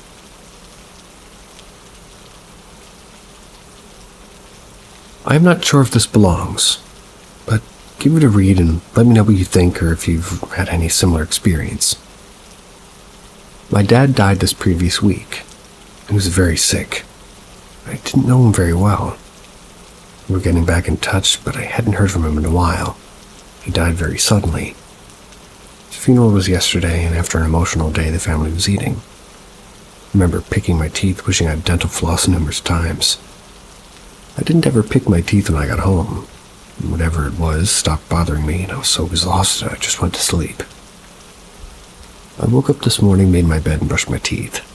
Keep dental floss picks in a bag by my sink, untouched by cats, but still didn't floss, and then I showered. Left my room, came back, and there was this dental floss pick on my bed. Thought it could have been my cat getting one from behind the trash because they're crazy. Must be real. I haven't flossed in a while, and the floss was completely unused. It was placed on my bed in a way like somebody put it there for me to find, not thrown carelessly. And this just happened. Just walked into my room and stared at it, inspected it, threw it away because I felt crazy for even thinking about his spirit doing that. And I sat down and cried. It was just such a weird thing. I don't know how it got there. I'm really struggling to believe that my cats did it. Is it possible that this was a ghost or spirit, like a parting encounter, or was it a gift? It's a strange gift. Dad's funeral was last night, and after the service meal, I needed dental floss the next morning under mysterious circumstances. There's an unused dental floss pick on my bed, and then I cry.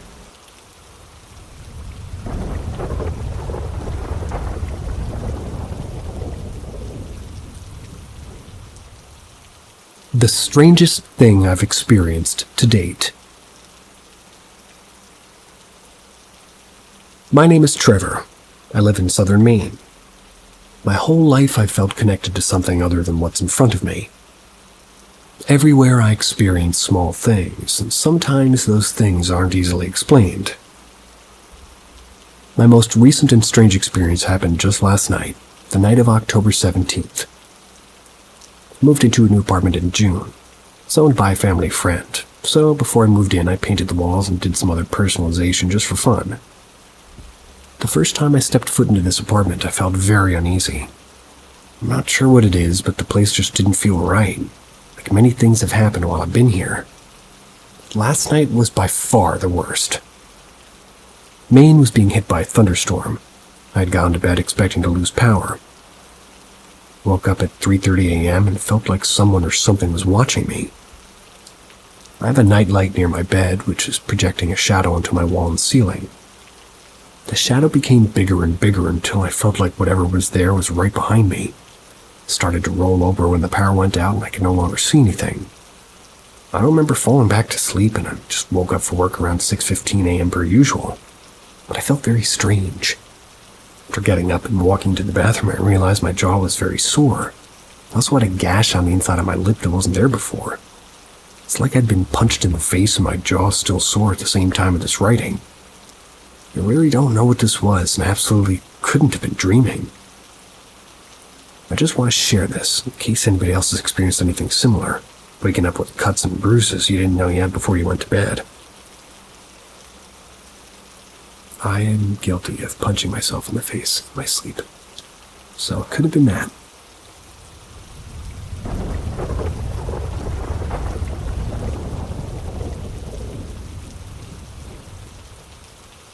Saw something in a reflection, but not in real life. So I was laying in bed, my cat was sitting on my chest, and above my head on the wall were two rectangle art pieces. I was petting my kitty, and we were exchanging slow blinks, because I love her. Then she starts looking at something on the wall above my head. I tilted my head back to look and didn't see anything of note, and I looked back at my kitty. She's still looking intently at something on the wall. I'm sure I said something like, "What are you looking at, pretty girl?"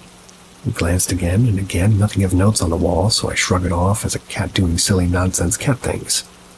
I kept petting her. Then I look in her eyes, and in the reflection of her eye, I can see the two paintings. They're distinct as the only two things on that wall, but I can see something in between them. I glance up again, and nothing's there, look back in the kitty's eyes, and there's something there in between the two paintings. So now I'm really focused on the reflection in her eyes. and I'm sure it goes without saying that reflections of this nature aren't very detailed, so I'm really struggling to figure out what the heck I'm looking at between those paintings. Then whatever it is ran off. I saw it move in her eye, and then she moved her head toward the direction it ran a split second later. Hopped out of bed and took a good look at the area, and there's nothing there. Because of how ambiguous reflections are, I can't really say to describe it was relatively cat size.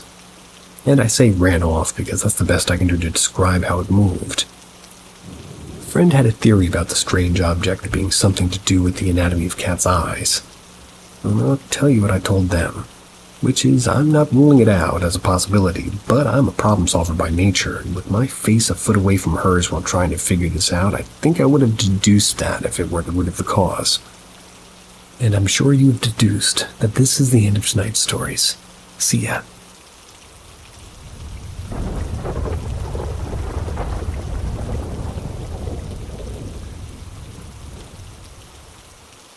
Door closing by itself in a friend's house. This happened about 10 years ago and I was still in high school. I wanted to know your guys' thoughts because this experience is still something I can't explain.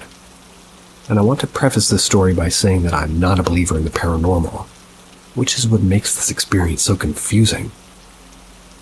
So I'd like to have some time of logical explanation. When I was 17, my friend was living with another friend at his grandmother's house. He grew up in a rough home with an abusive and neglectful mother, so he experienced very unstable housing. He'd been telling me about some unsettling experiences that they'd been experiencing at the house. One was a display case of porcelain dolls that his grandmother had, and their heads would move by themselves. Another was hearing the sound of a music box playing during the night. They didn't own the music box. I was extremely skeptical of all of his claims because both were abusing drugs at the time, and both were taking high doses of cough syrup and getting high, probably abusing other substances as well, so from this I didn't really believe what they were telling me.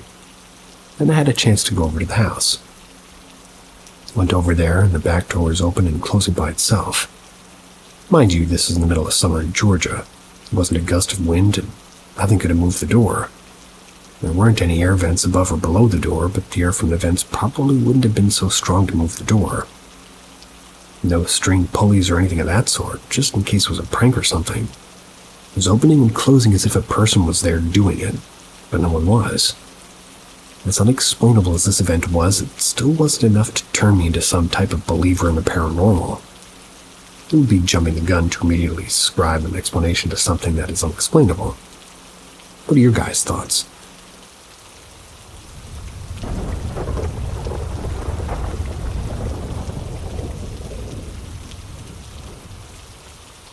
This happened today, 20/08/2024.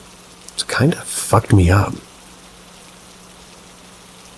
I was around my boyfriend's today and he was asleep, so I went downstairs to go out in front for a cigarette. His mom don't like smoking in the house, so of course I go outside. Tyler's, my boyfriend's brother, and his mate was there, and he was just talking in the living room because my boyfriend was asleep. I'm just sat there talking to my boyfriend's brother and his mate out there nowhere. Reese, my boyfriend's brother's mate, just says, "Did you see that?" to Bailey, my boyfriend's brother, says, "Yeah, what the fuck?" I just look confused at them both and I say, "What? What the fuck are you going on about?" They both saw something go from the bottom of the stairs all the way to the kitchen. Something falls in the kitchen. I ask if it could have been the cat, but both Bailey and Reese say, "No, it was tall." I said, "What use bullshitting?" We all got up and go to the kitchen. There are the cats in the kitchen, most likely the whole time. Bailey and Reese go to the dining room and say how cold it is in there. Anytime I've been in there, it's genuinely a lot colder than the rest of the house, and none of the windows are ever open. I've only ever seen a window open once, and it's probs the creepiest place in the house other than my boyfriend's room. To be frank, and of course, I've slept in there. You always feel like you're being watched or someone's looking at you, etc., both in the dining room and in Tyler's room. I've been told so much about this house and how many disturbing things have happened there. Disturbing as in ghost-like or haunted house type of things. It seems as though something has maybe followed them from their old house to their new house, but possibly not. Could it be me? Something like this has happened in almost every house I've gone to. Something following me or attached to me. Can anyone explain?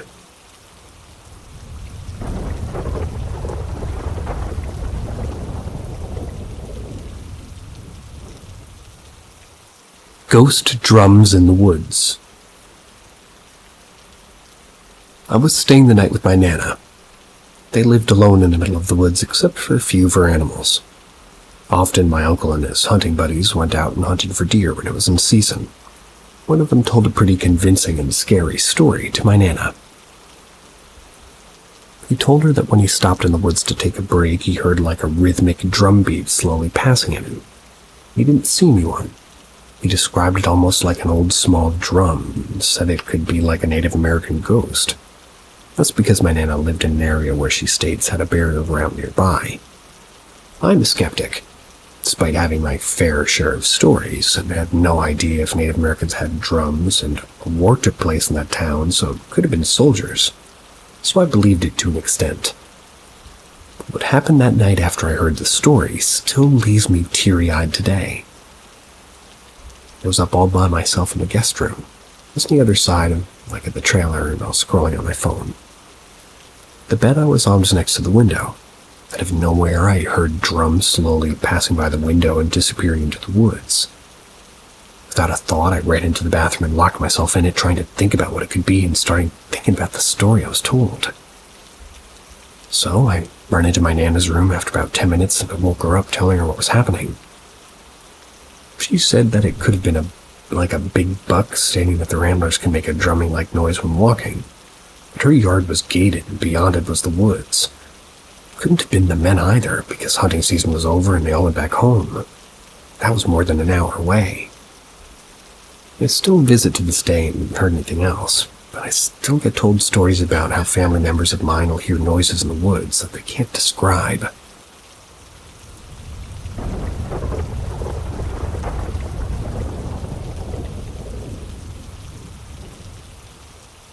There's a specific spot I keep experiencing paranormal encounters, but I think I'm just being paranoid. I find myself walking down the same road relatively late at night more often than I probably should be. Paint a picture, this is roughly 200 yards of straight road. Like one side of the road is an assisted living home and a big 3-story building that's probably not been worked on while I've been alive. I've seen people inside of it, and I know for a fact it's an operation, but it's just one of those places that give you the spooks. The other side is just a wall of trees that stand between the main road, about 10 minutes walking through it. No way of lighting it. Would be very easy to get lost in the dark if we got in there. Looking into the woods, well, seems pretty hopeless.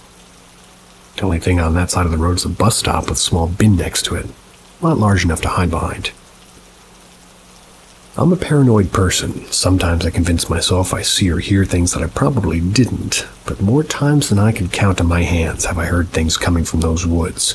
Voices, cracks, once or twice a sort of yelp. Never have I believed or seen anything in those woods, but not that I haven't thought I've seen something. But the other night I walked down that road and I was putting a song on my phone. Looking up, I see a small figure run behind the bins by the bus. Looked about 4 feet tall, but it was hunched over. As I approached the bin, it was covered mostly by the darkness. I don't really see anything, but noted that there's a bush directly next to it. I know nothing about paranormal activity. If this sounds like something I'd be curious to know, I'm willing to give more details on things I've seen or heard before, or even give more details on the thing I saw. But no more details from me. See ya.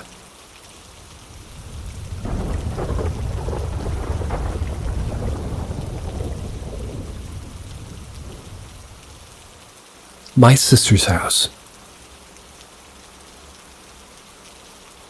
So this was a few years ago, but I thought I'd share because to this day, it's one of the scariest things that's ever happened to me. Basically, a few years ago, my sister lived in this house, and it was a huge house, 3 stories, 5 bedrooms. It was a house share. At the time, my sister was the only one living there, so all the other rooms were vacant. My sister's bedroom was on the ground floor next to the kitchen. One night I was staying there with her and she'd gone to bed a couple of hours ago and just suffering with insomnia at the time. So I was in the kitchen just talking on the phone. It was like 3 a.m., I think. While I was on the phone, I got this horrible, overwhelming feeling of being watched. It was like something, like not someone, like something was in the room with me. Whatever it was, didn't want me there. Tried to ignore it and try to continue my conversation a few more minutes, but it got to the point where I just straight up just didn't feel safe. Told my friend I'm going to bed. Hung up the phone. I went into my sister's room and she'd always told me to lock the door behind me, even when there's nobody else in the house. It's a standard lock that just had to be turned, so I did and grabbed my blanket and lay on the floor to sleep. I'd only been laying there for a minute or two when I heard the sound of a lock clicking and the door creaking open. Suddenly that feeling of dread was back. Took me a minute, but I finally built up the courage to turn around and check. Door was wide open. That was while I was staring at the door and I couldn't see anything, but I could literally feel this thing watching me. I was frozen. Finally managed to reach my hand out to shake my sister awake, and she only had to get up and close and lock the door. I physically couldn't. I was just too afraid.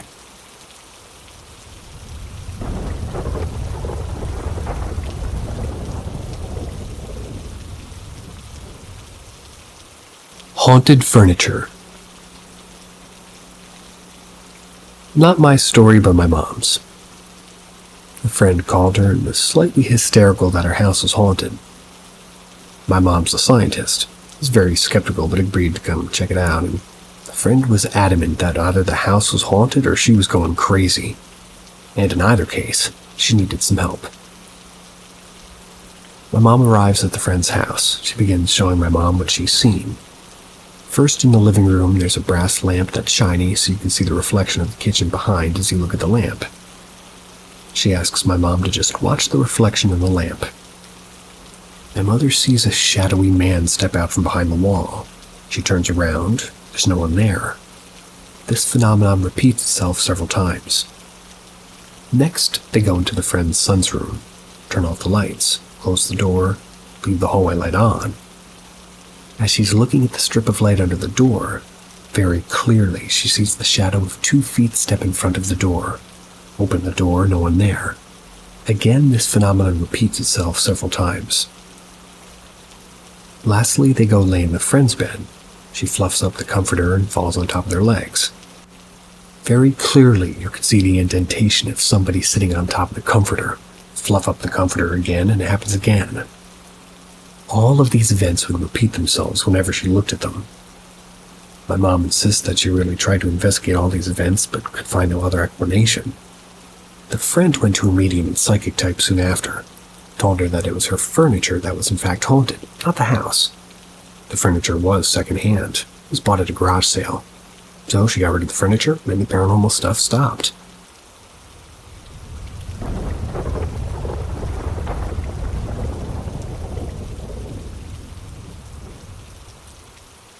What the fuck did I witness?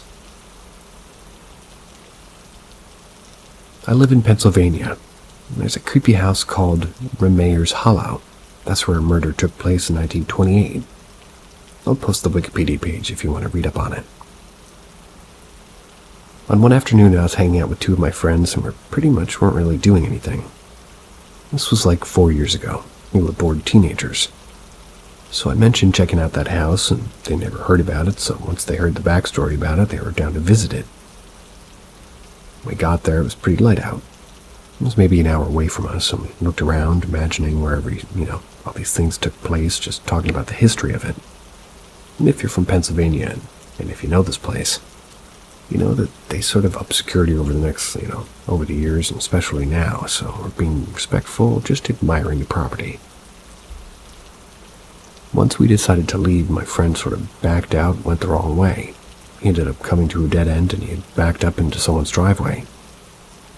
I was in the back seat and he had my head looking out the back window to make sure he was all good, and out of nowhere I saw this woman, long black hair, piercing black eyes, and a white dress staring at me.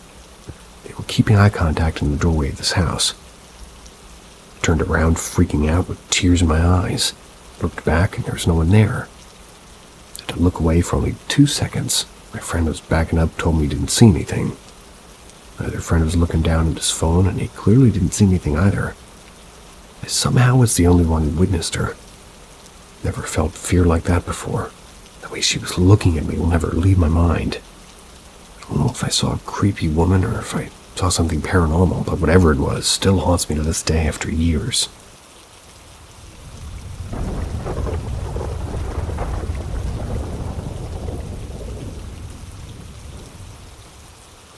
Communication with the spirit realm.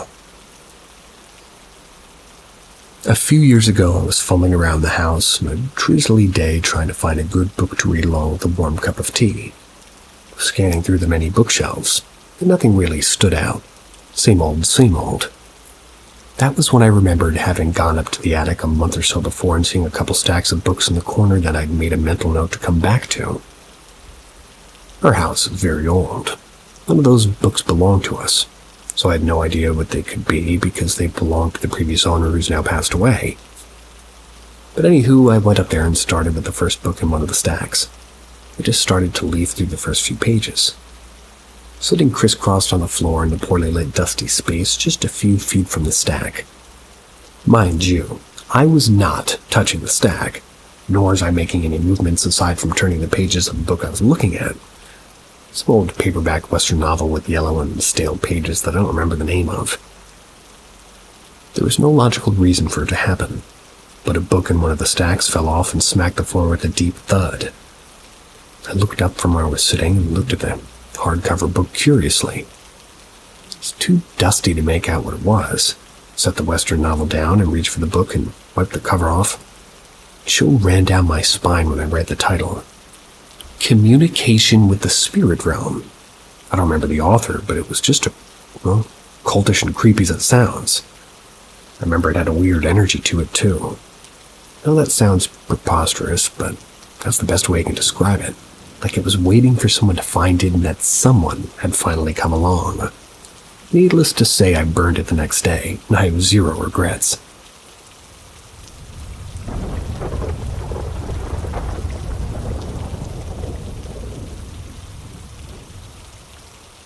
Puff of white odorless smoke appeared in front of my daughter.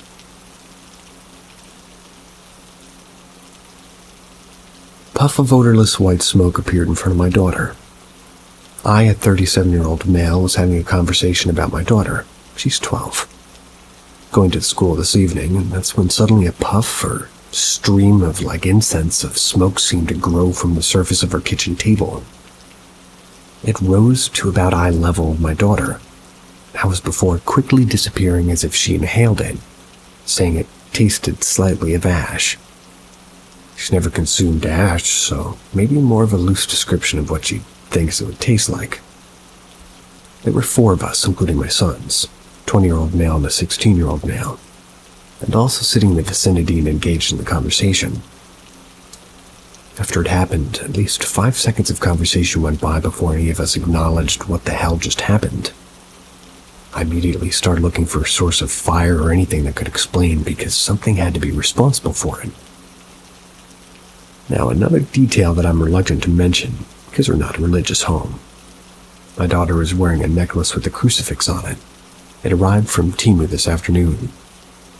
That necklace snapped at the clasp maybe a minute prior to this event. We never would have thought anything of it being a cheap piece of costume jewelry, but just a weird cherry on top. We're not scared, we're just confused. But we all saw it. Perfect clarity. My wife was the only one who didn't, and at this point, she's just annoyed that we all seem to be losing our minds. There's an excitement and a fear lingering. What do you think?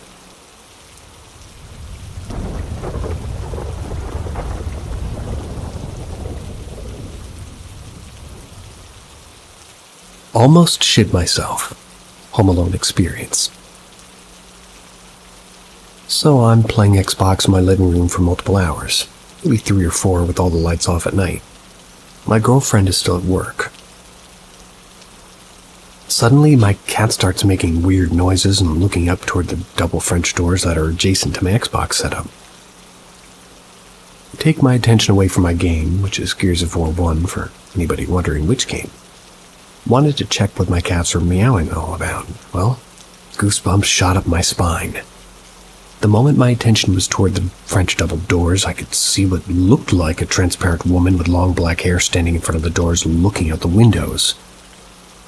My heart started racing and I shrieked. You know when you're on your phone or on your PC for extended periods of time with the brightness maxed and no blue light glasses when you look away into the darkness? Like the light from the screen is still imprinted in your mind's eye. I essentially chalked it up to that, but in Gears of War 1 multiplayer online, there isn't a woman with long hair and a white dress or anything like that. A few weeks later, we had a pool party. Nearing the end, I was in a conversation with my girlfriend's mom, whose black cat had recently passed. She told me that when her cat passed, she had a vision of her cat transforming into a woman with long black hair. We live in an end suite of the parents' place. Was this vision the woman I saw in front of the double French doors? Am I just seeing blue light? Not a lot of experience with the paranormal or ghosts in my life, only the other time when I was younger at my parents' house. I heard doors slamming when I investigated. None of the windows were open and nobody was home.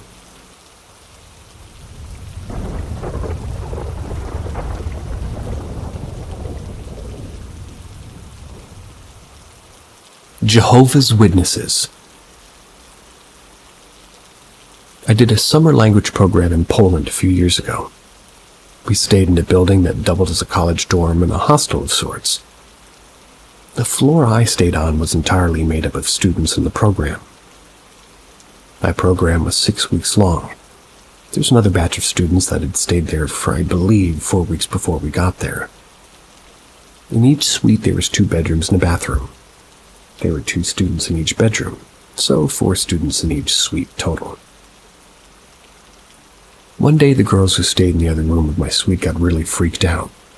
Said they were taking a nap and woke up to see 2 men in suits staring at them. The men said that they were looking for an African priest who was supposed to be staying there, and after realizing he wasn't, they handed them Jehovah's Witness pamphlets. Now that's all weird enough, but you needed a key to get into the suite, and the doors locked automatically behind you. A few days later I was taking a nap and I'm a very deep sleeper. I guess I woke up from the feeling of being watched. Lo and behold, I see 2 men in suits staring at me. They matched the description of the men my suite mates saw, including the one man being black. And if you've ever been to Poland, you know that there just aren't many black people. They then tell me that they're looking for an African priest who's supposed to be staying there, handed me a Jehovah's Witness pamphlet. I saw the men, talked to them with only a few feet between us. They appeared to be flesh and blood, but for some reason I never asked them about what had happened to my suite mates a few days prior. I still have no idea what to make of this.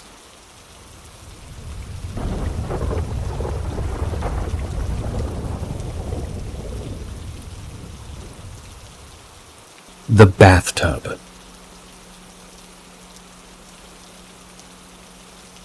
Shortly after moving into the new house, my wife constantly complained the water would become red every time she took a bath, and not for reasons that you would assume. She didn't drink Kool-Aid in the bath either. She also told me that she'd begin to feel very alien, or, as she would say, unlike herself, while lounging in the tub, as if something were overtaking her body. Oddly, I didn't share this experience. It only happened to my wife. After a plumber told us her pipes weren't rusty while scratching his sweaty beer belly, I took it upon myself to contact the previous owner, which wasn't the easiest task to perform. I had to bug the crap out of the real estate company until they gave me his information. A mild-mannered, heavily bespectacled septuagenarian answered the door, and I rang.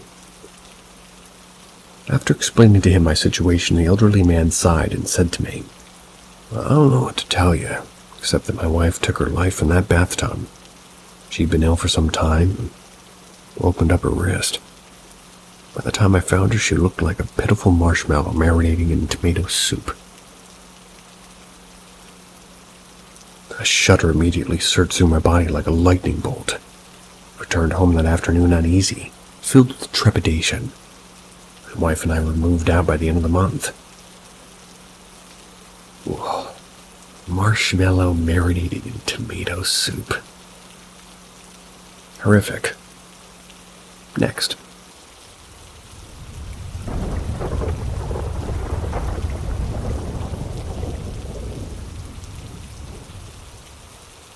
I feel like I'm being haunted, but I don't know by what.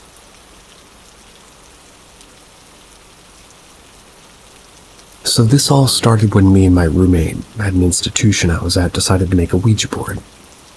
Nothing much happened, but the main thing that freaked me out is that I decided to throw a curveball. As for the name of my dead pet cat, that was because nobody in the room knew his name, which was Emerson. Spelled out E-M-E-R. Before my roommate cut it off, my other roommate claimed to be psychic. Said that I didn't want it to be near my bed anymore. Okay. Later that night, or the night later, I started to fall asleep. I felt something petting me on my head, and my little sister claimed right before or after I left to go she heard scratching and thudding. The same thing when I came back. I continued to see things that look like they're there, but they're not. I also was beginning to fall asleep once, and I hear what sounded like a teenage female's voice, not much older than me. I'm 16, and it whispered, "Good night." I also recently heard a thud come from my boiler room inside my basement while I was down there. I'm not sure if it's a spirit that's looking out for me, or maybe it's another variant or form of a spirit or demon that sort of has an affection or an attachment. As well as these weird dreams I've been having, I'm also wondering if spirits can contact people through dreams. When I've been touched, it feels soft, sort of tingly. I'll keep this updated as the situation progresses. I need advice. I don't know what to do. Try to use the term spirit because I've heard that they don't like to be called ghosts.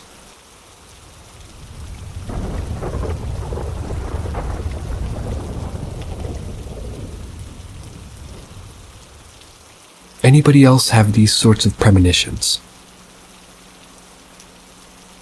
I don't dream a lot, but when I do, the dreams are usually very weird.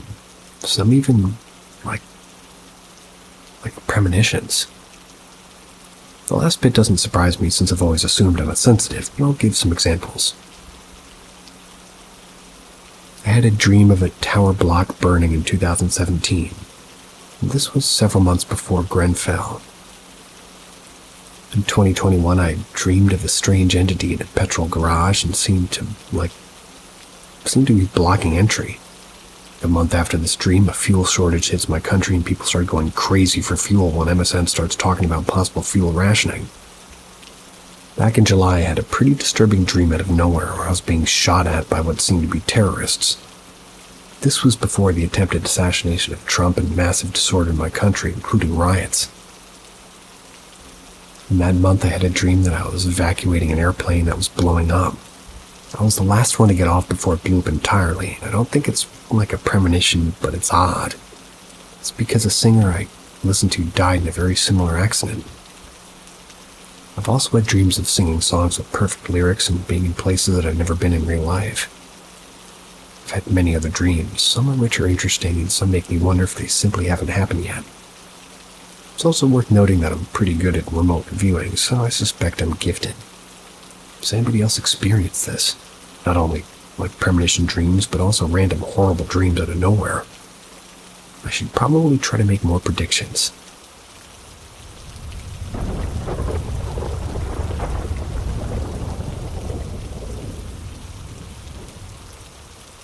Friendly ghosts or still ghosts? When I was 19, I spent the night at my boyfriend Jay's house.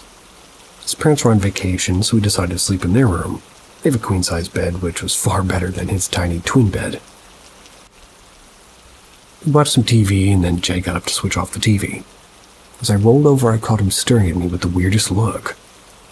I asked him what was wrong, and he said it was nothing, went to bed. I woke up at around 3 a.m. to a little ghost girl standing next to the bed. She had short black hair and was gray, kind of like a black and white movie. Freaked out and started screaming and shaking Jay to wake up. She was just disappearing. I turned back around. The little girl reappeared, now with a flower. I still continued to scream and she disappeared again. Jay finally woke up, asked what I saw, and I told him. I didn't want to talk about it, fearing that she might come back if I talk about her. I didn't sleep the rest of the night. The next morning, Jay asked me again what I saw. I told him I wanted to just wait until I left that house to talk about it. He looked me dead in the face and said, "Did you see a little girl with short black hair?" I froze and asked him, "How did you know?" I had never told him what I saw.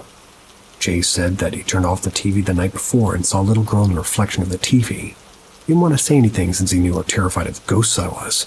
But when I started screaming, he knew what I saw.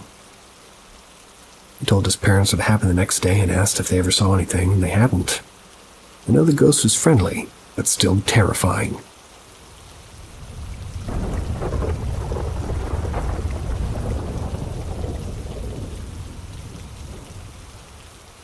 The hospital elevator experience.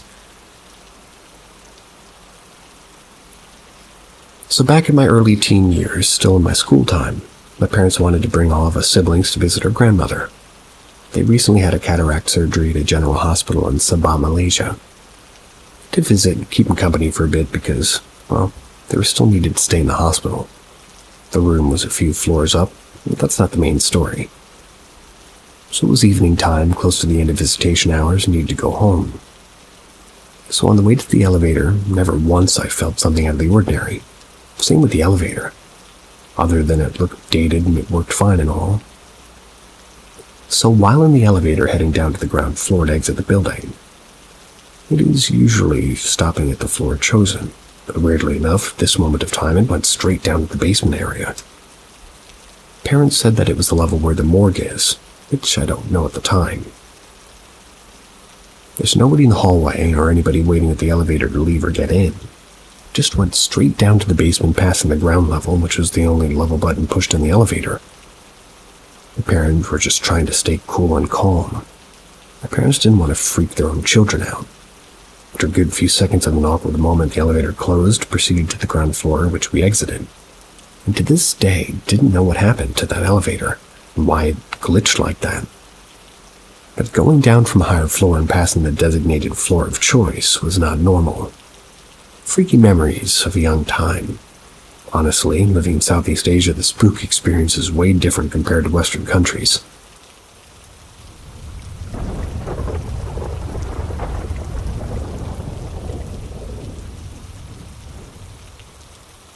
Years ago when I was a kid, my mom and I lived in this old apartment in Massachusetts. One day when I was watching TV while she was cooking, all of a sudden she starts to scream and yelling for me to come over and look at this. Well, I ran over. She was standing right by the dining room table, which was empty except for a blue plastic cup at the end of it. I was confused and asked her what the hell was going on. She didn't say anything, she just picked up the blue cup and set it down at the other end of the table. As soon as she put it down, the cup slid over all the way to the other side of the table by itself. It stopped right at the edge. I jumped back perplexed. My mom picked up the cup and did it again. Again a third time. I've always liked technology and science, and I grew up to become an engineer. So rather than being scared, I tried to figure out a rational explanation to this. Picked up the cup and looked at it closely. I looked under and around the table. The table was spotless. There was nothing else there. It wasn't a trick. There were no wires or magnets or anything of the sort. I tried the same thing with other objects and nothing happened. It only happened with the particular blue plastic cup. I eventually tried it while looking directly at the cup, literally 2 inches away from it, followed its path. The cup would actually vibrate as it moved, and did so in such a way that you could only notice it up close. And to this day, I'm not sure what caused the cup to move. That wasn't the only strange thing I experienced in that apartment.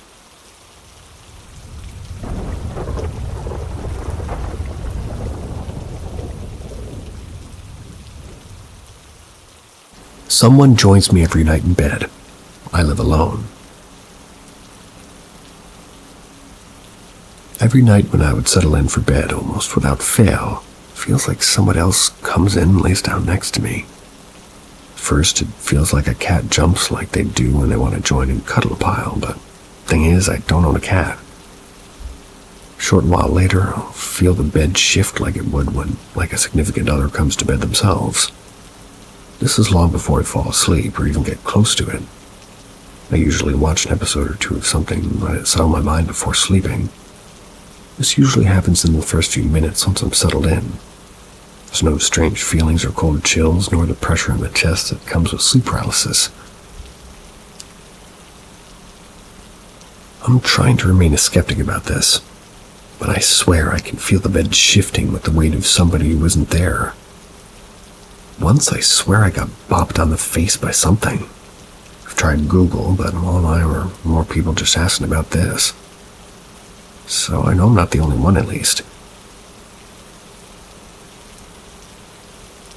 Is there a name for this phenomenon? Is it like a normal part of sleep? It's far from disruptive in my life, but it's piqued my interest in a very Fox Mulder sort of way. It might also be worth noting that I work the night shift, so I end up sleeping most often during the day. It doesn't matter what hour I go to lay down to sleep. That always happens. No matter what hour you guys are going to sleep, sweet dreams.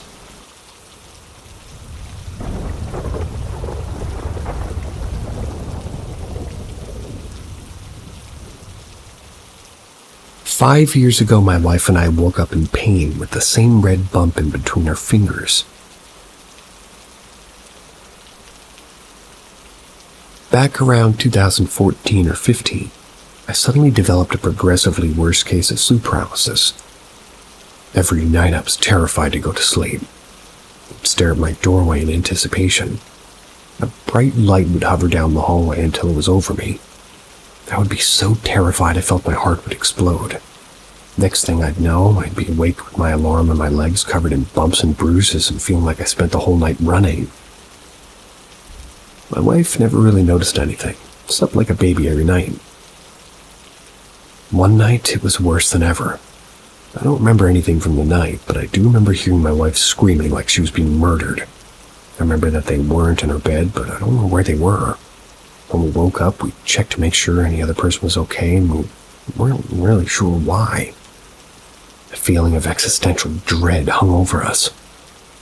We also both felt like we'd been beaten, like hurt, despite having no bruises. Above the rest of the pain was what we both noticed was a sharp throbbing pain in our left hands between our fingers. We both had a new bright red bump that hurt to the touch. Chalked it up to marks of a mosquito bite and happened to get them in the same spot. Maybe our pain was due to being a bit late and drinking too much wine. 5 years later, the bites are still as red as it was the day we got it. Anybody ever heard or experienced something similar?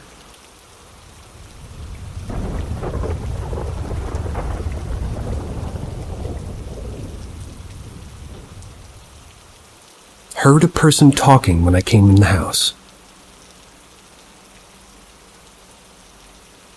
My husband and I live in a ranch-style home. The woman that previously owned the house with her was her husband that was killed in a car crash. We lived here a couple of years with nothing. Then I started noticing an unexplainable perfume smell in one of our guest rooms. I chalked it up to an old spill or something, but the room has been completely remodeled and the smell comes and goes. My mother was placed in that room during her hospice in fall of 2018, and my father-in-law was also there for his hospice in the spring of 2019. Both passed in that same room. My mother was ready to be with her Lord and Savior while my father-in-law fought death and was so very scared until the end. Since we continue to have the perfume smell, which can now be smelled in both guest rooms, I've seen a smallish figure walk across the hall from the bedroom to the bathroom. We've seen multiple shadow figures. A couple of days ago, I was home alone and walked next door to the neighbor's dinner and grabbed the mail from the box, and as I came in the door, I was sorting the mail and it made it to the counter. I set the mail down, and before I realized, I heard someone talking from down the hall. As soon as it registered, I looked up. Talking stopped. Due to past trauma, I'm extremely vigilant person. I didn't realize until a couple hours later that I never checked the house for an intruder. Totally not like me at all. It's like I normalized the voice and I didn't feel threatened. And as a bit of a side note, all the windows were closed and no tech was playing. Interested in hearing your thoughts.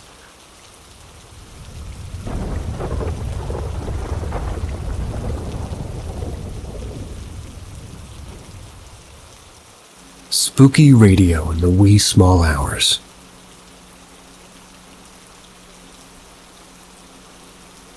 Some years ago, my wife and I bought a semi-detached bungalow. It was like a fixer-upper, you could say. It hadn't sold for a couple of years as there was an eccentric old man in the adjoining bungalow who was really strange.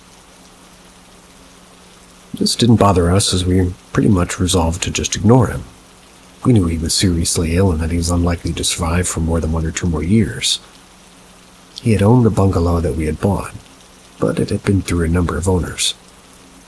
But he resented the fact that we lived there and hated us making any alterations. He would seek revenge. He'd do this by putting a radio against our bedroom wall and playing loud opera music at 3 a.m. We said nothing about this. Eventually he died and were left in peace. The bungalow was sold to a young couple with a family who didn't move in immediately as the place didn't have, mains and water and a few other necessities of life. The couple were handed the keys and started to move building material inside for, a modernization project. 2 days later, my wife and I were in bed and we heard the, operatic music coming through the wall again. And this happened, hasn't happened in 18 months that the property had been empty. Went to see the new owner a day afterward and asked him if he had a radio that he had left in overnight, maybe. Well, yeah, they have a radio, but it was turned to Radio 1, which is modern music, and more disturbingly, it wasn't even plugged into the socket. Had the spirit of my ex-neighbor returned to haunt us?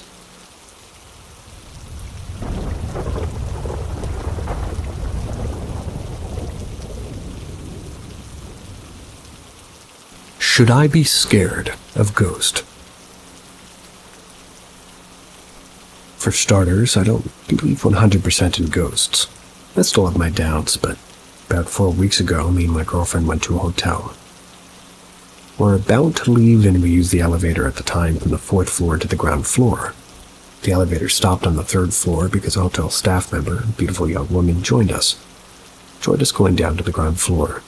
She smiled and greeted us as a hotel staff member should. My girlfriend started acting weird and insisting on using the stairs instead. At first, I thought my girlfriend was jealous.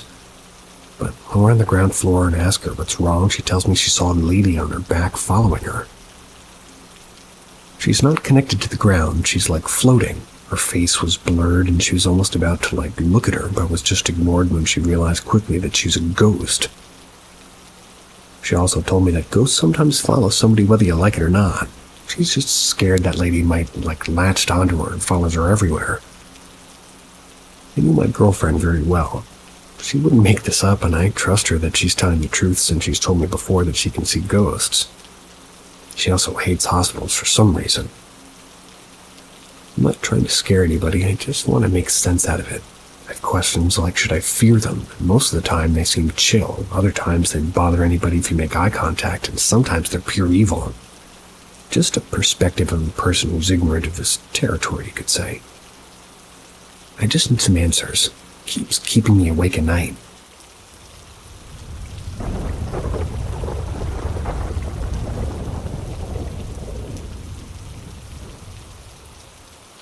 Great-grandfather visited me. This occurred while my grandmother was in home hospice for dementia. This was sometime between losing her ability to walk and not understanding conversation. To put into some perspective, my grandmother's in a room towards the back of the house while my bedroom's closer to the front. The kitchen's toward the front of the house as well, so there's a decent space between my grandmother's room, my bedroom, and the kitchen. I was laying in bed one night. I was hearing deep breathing. I have a dog, and I thought maybe he was snoring or having difficulties breathing. But it wasn't coming from where he was, which was in my grandmother's room. I return, lights are turned off, and I hear that breathing again. I hold my breath, and the breathing continues. That's it. Freaked me out enough to turn the lights on. I said a full rosary and had a really uneasy sleep. The next morning, I whispered to my mom what happened in the kitchen. My I don't remember her reaction other than telling me I needed to tell it to go away. I go with my mom to my grandmother's room to help bathe and feed her. At some point she apologizes to me. She said that her father just wanted to look at me and he didn't mean to scare me. That's it. Really minor visitation. Towards the end of my grandmother's life, there were more visits from her relatives and friends. There were sometimes shadows, even geckos. You'd get a feeling of not being alone. It never felt scary, but beyond that first surprise at least. I think when she died, her father took her away.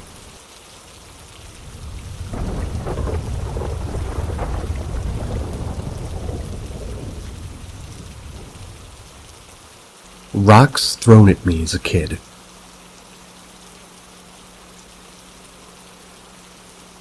This experience happened when I was 12 years old.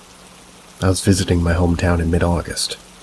My friends were already back at school, so I decided I would take a walk at one of the monuments at the top of the town. As I'm walking around, I can hear the distinct sound of rocks hitting other rocks. They sound pretty close, but it's in the middle of the afternoon and it was sunny, so I just dismissed it and thought it was my imagination. I was there for about 10 minutes. The whole time I was there, I could periodically hear the clacking of stones nearby.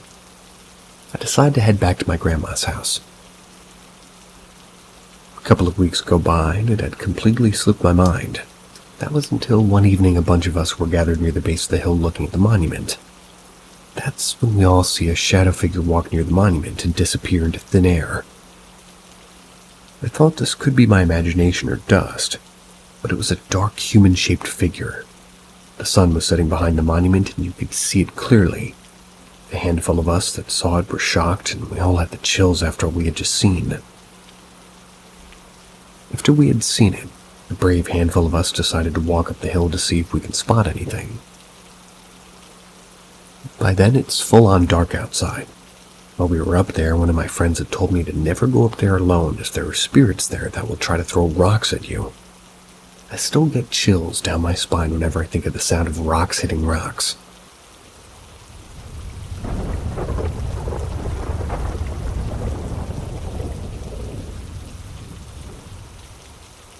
Chopped, floating, and bloody hands. I was a child, maybe 7 or 6. I love going out in the forest to find nests of birds and play. For starters, the place we live is haunted.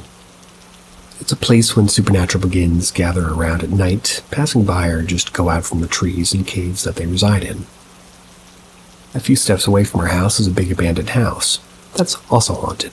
I'm a psychic, by the way. The forest I decided to venture is above the abandoned house. It's still bright, probably 10 in the morning, where the birds sing out loud. I was looking for nests and birds. I'm not afraid when I saw dead remains of an animal hanging in the trees above me, because it's just an unfortunate animal, till the time when I decided to look at the front. I was greeted by a hand, and it's not a normal one with a body. It's the hand of a person who's already like a teen or an adult due to its size. It's full of fresh blood dripping to the soil in front of me. It's floating and its palm is open. At the center of the palm lies a silver circular thing. It looks like a coin, but it's so shiny even though it lies in blood. It doesn't get dirty. The hand probably wants me to accept that silver, but I ran and just frantically go into our house, not glancing at those bloody hands. My grandma said that I will gain something extraordinary if I accept that coin. It means that the owner of those hands wanted to give me something. But if you're in my situation, would you accept that silver from that bloodied hand? Yeah, probably. Gotta eat.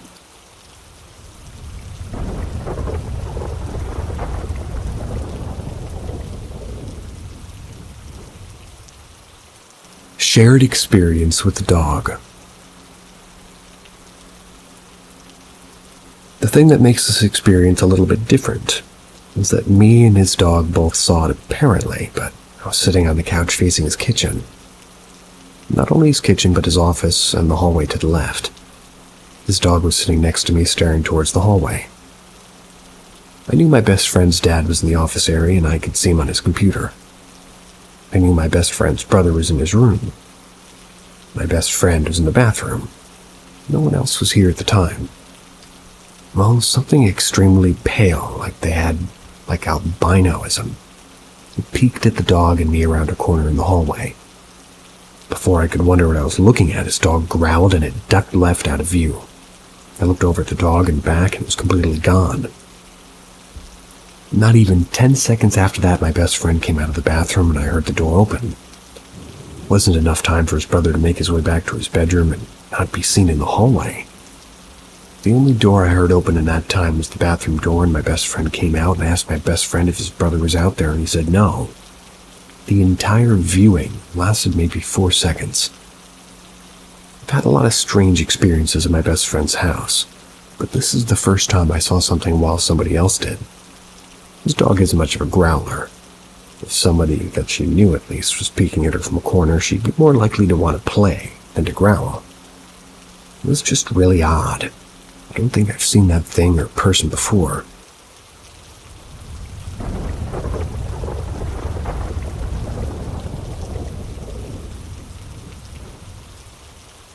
Lamest ghost story ever.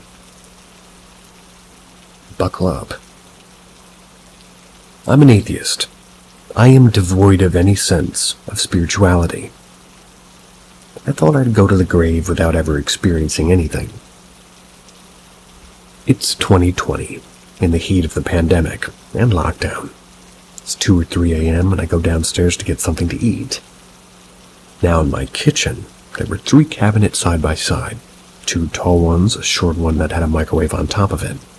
The space in between these cabinets was very small. Next to the microwave is a new loaf of bread.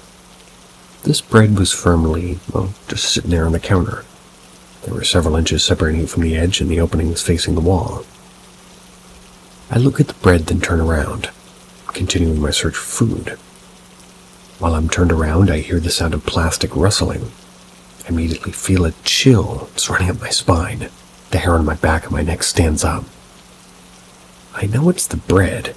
I turn around and the bread's fallen. It's now facing my direction and it's wedged between the tall and short cabinet. This was completely impossible. How did it fall? It felt like there was something in the room with me. I looked around, started laughing. Is somebody there? The bread was so firmly on the cabinet, and again there were inches separating this from the edge. It's the lamest thing ever, but I still get spooked thinking about it. I have absolutely no explanation for it.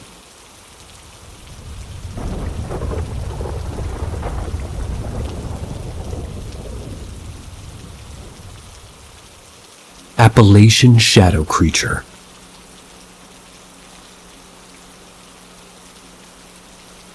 I'm not sure if this is the right place to post this, but I'd like to know if anybody has seen something similar.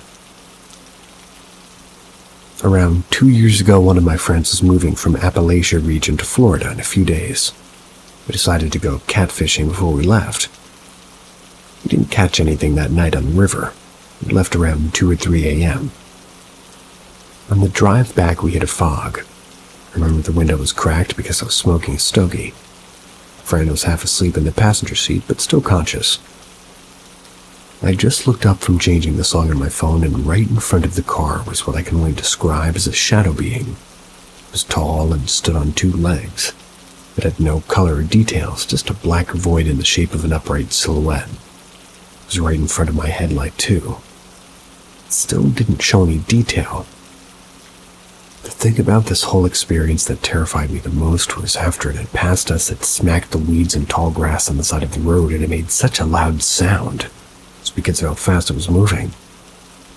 Hearing that noise after what I just saw sent a chill down my spine. My friend and I didn't say much except to confirm to ourselves that we had indeed saw what we had just seen. An Appalachian shadow man. I've never seen something like that before or since. Please comment if somebody has seen something like this. It'd be interesting to get more insight on what I saw that night.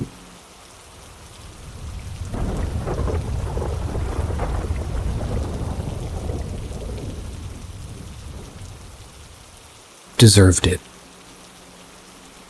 My 2 friends and I work and sometimes sleep in an army camp.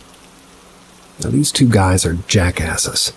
I say this because sometimes when there's others bathing, like to be childish and turn off the lights and leave them off so others have to go out naked and turn them on again. Just yesterday, both of them stayed in while I went home. On the way home, I stopped by one of my friends' houses to pick up a spare uniform for him. I met his mother. They asked me if her son was doing something funny, replied that other than being somewhat of a prick, not exact words, he was fine in my books. She explained the reason that she asked was that an hour before she went to sleep the night before, something whispered in her ear, "Your son wants to be like me," or something like that. I admit I was spooked, but as there wasn't any other related happenings, I just said thanks and I went home. Went to the camp today to pass my friend the uniform. We both started to tell me that they were just bathing yesterday when the lights started to flick on and off. They described hearing the switch flick up and down. It does make a pretty loud click. They were assuming somebody was just getting even. They shouted vulgarities and that they would hunt the guy down and pee in his boots. 5 minutes later, it dawned on them that the rest of the company was on an outfield training exercise for 3 days. The entire building was empty at the time. Since they were the only ones manning the office, kinda had a good laugh when I heard about it, though I'm making a mental note not to go to the toilet alone from now on.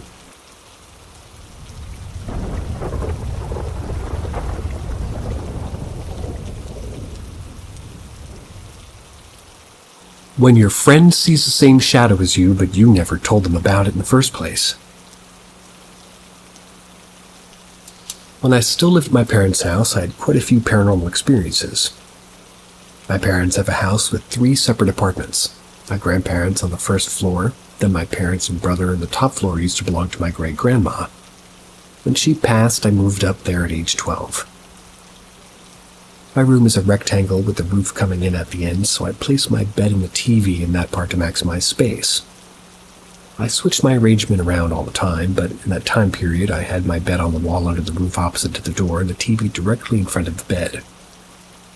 Every time I laid on my bed and had the TV on but looked at my phone, I saw a shadow, like rushing across left of the TV no matter what time of day. I always thought it was just the corner of the eye thing, like an optical illusion, so I never told anybody or gave any more attention. One day a friend stayed over and we laid in bed watching TV, both on our phones, and it happened again as usual. Thought nothing of it until my friend asked me if I saw that shadow. My jaw dropped. It still gives me shivers just thinking about it. After I rearranged my room and just switched the bed and TV, so now the bed's on the wall and the door, it never happened again. So when I moved out, it also never happened, and in general, nothing paranormal really ever happened after moving out. My grandpa built the house, and only my great-grandma passed in it. I still wonder what it was.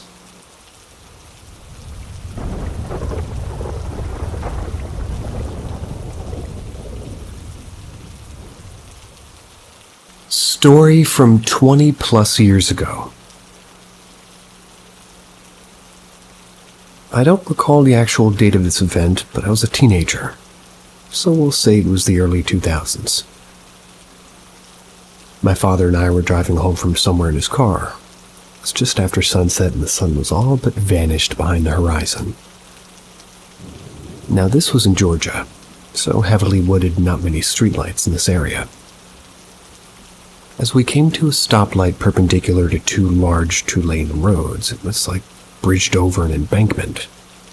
We saw the road was empty, just kind of both were sitting quietly. As we did, an older, maybe 60s or 70s dark-colored 4-door vehicle with its lights off careened down the road, then went straight through the guardrails of the bridge and disappeared. Kind of sat there for a minute thinking I was hallucinating.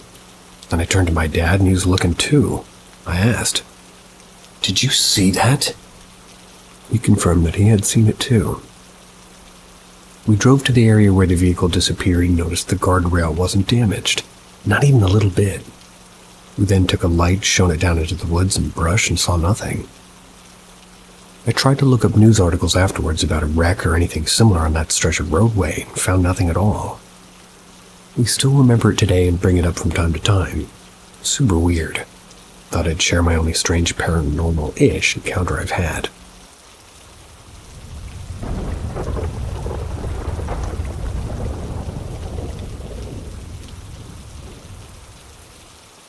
transported from a public bathroom. This just happened to my husband, so it's pretty wild, but he wanted me to share it. We were shopping at an outlet mall and went inside Starbucks to charge my phone for a second. Sitting in a chair right beside the restrooms charging my phone. I'm directly beside it, so there's absolutely no way I could miss somebody walking in or out. They would have to walk directly in front of me on their way out, and they'd have to be in my field of vision clearly. So my husband went to use the restroom.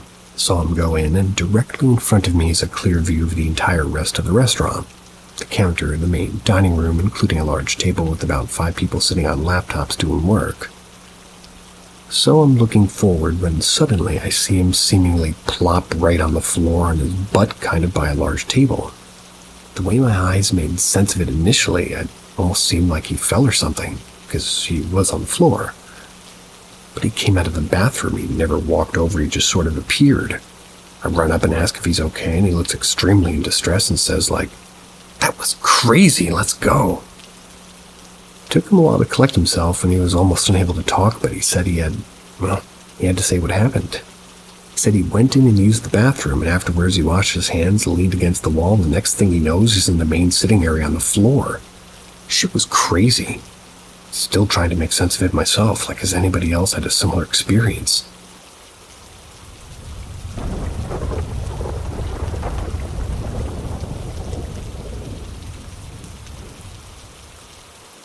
The house where a man killed himself. So when I was about 9 or 10, I lived in this trailer with my nana, brother, and my dad in the middle of the woods. We had neighbors, which were other trailer owners. I can't exactly remember if the house I lived in, like a man killed himself over his homosexuality, or the neighboring one. But I've had 2 major paranormal encounters there. We're going to start off light with this one. I was chilling in my bedroom, which was next to the bathroom. Both doors to both the rooms were wide open. As I was sitting on the floor playing with my doll, I looked up and I saw a shadow of a man walking out of the restroom, so I called, "Dad?" I got up and walked toward the restroom, and I didn't see anybody there, no one in the restroom. And if it was my dad, there would have been nowhere to turn other than down the hallway, which I obviously would have been able to see and heard him walk down. This second encounter is a lot more scarier, because everyone was there for it. I'm not sure how the night began, but I believe it was because my nana started talking about the man who shot himself. We got to the conversation about ghosts, and then our small dog started flipping out barking at the corner of the living room. We all stared in disbelief because he'd never done this before. He'd go quiet, but whenever he said the word ghost or dead, he'd start yelling again. That whole night felt weird. We all believe in these kinds of things, and left it at that. Left it that it was probably him.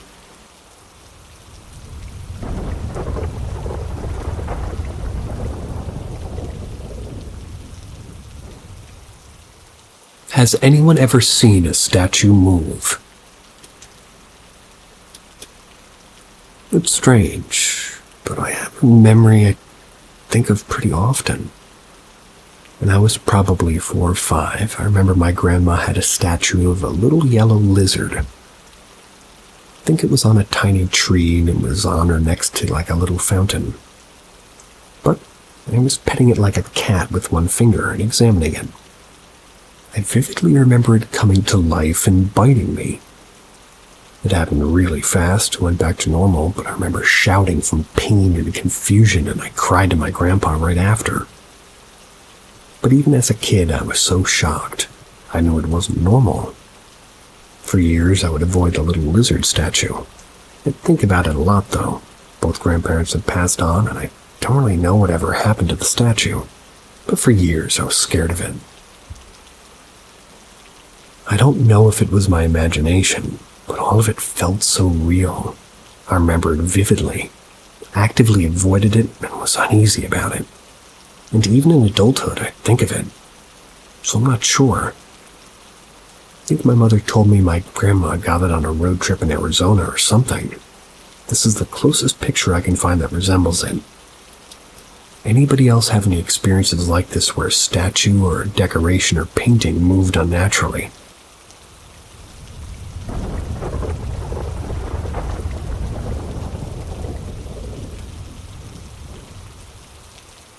My grandmother's creepy story.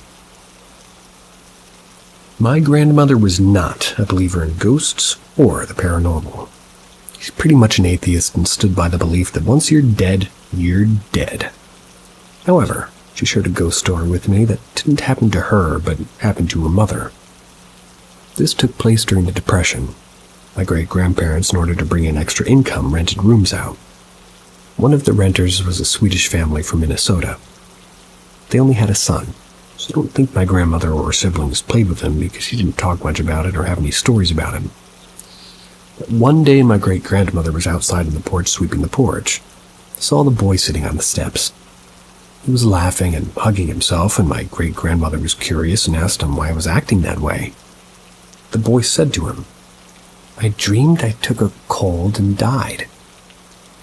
That's all he said. The great-grandmother relayed that she thought he was just being weird and didn't really think anything of it. Sometime later, the family ended up moving back to Minnesota. They kept in touch with my great-grandmother because she's also of Swedish descent and could speak the language, so it was a no-brainer that they'd connect. About a month after they moved back to their home state, they wrote to my great-grandmother, telling her that their son had caught pneumonia and had in fact passed away recently. That was the only time my grandmother was creeped out by something like that. I don't blame her.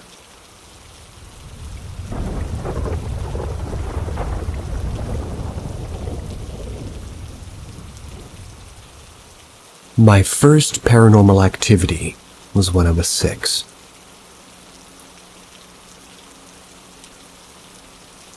I was always afraid of ghosts, but I liked the thrill of something I can't see. For as long as I can remember, whenever I had a nightmare, it was ghosts or demons. I never really watch any scary movies because I'm too scared, even as an adult. Anyway, I used to have a television in my room. Sometimes in the middle of the night, it would open full volume on a TV static screen. I had a bunk bed at the time and slept on the top. I remember clearly covering my ears and crying for my mom for her to come and close the TV because I was too scared to do it myself. It happened a couple of times over a few months. My mom thought it was me just doing it for attention. She would come angrily and de-plug the television. The last time it happened, my mom yelled that she was not coming. After a few minutes of crying, I went down the ladder and pulled the plug myself. I swear the television didn't go off. It took like 10 or 15 seconds of me looking at the plug in my hand to the television still full volume. Finally turned off and I was so scared. The next day I told my mom I didn't want to have a TV in my room anymore. I never got one again in my bedroom.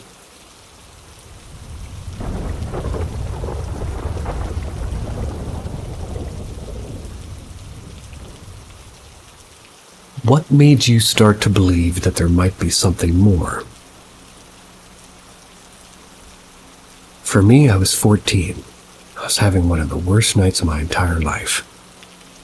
I was having a particularly brutal episode of harm OCD. I was considering SH just to stop the thoughts. In desperation, I looked up some Bible verses.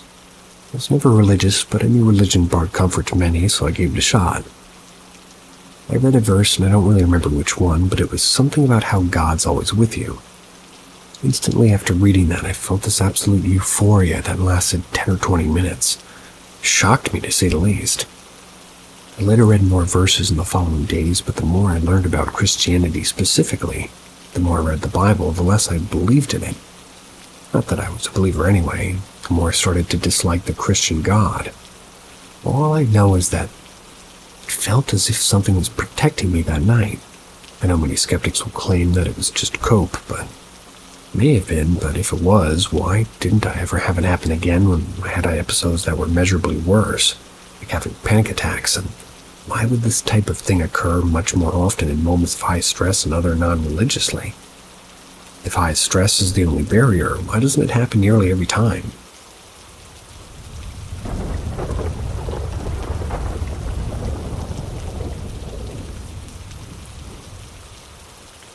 Love vigilantes. A friend of mine, we'll call him Doug. They own a split-level house in a suburb of Dallas. Every time me and a mutual friend of mine would visit, we would experience strange things. Doug would laugh us off. He was not superstitious and didn't believe in those kinds of things. It is odd to note that he's been the house's only owner, and no one's died there. And using an online database, whose name escapes me, I was able to see like an aerial view of the land going back many years. No other structure stood on that plot for generations.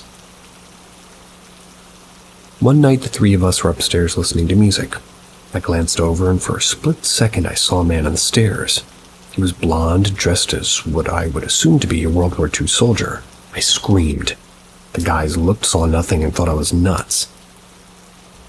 Later that night, me and the mutual friend were laying in the guest bed in the dark and just talking. Suddenly, my phone starts playing Love Vigilantes by New Order. I love New Order, but I've never played that track specifically. In the morning, our mutual friend looked up the lyrics, and it's about a man who comes home from a war, only to discover that he's actually a ghost. I wasn't really sure what to make of this, but was it a ghost, a coincidence about my phone?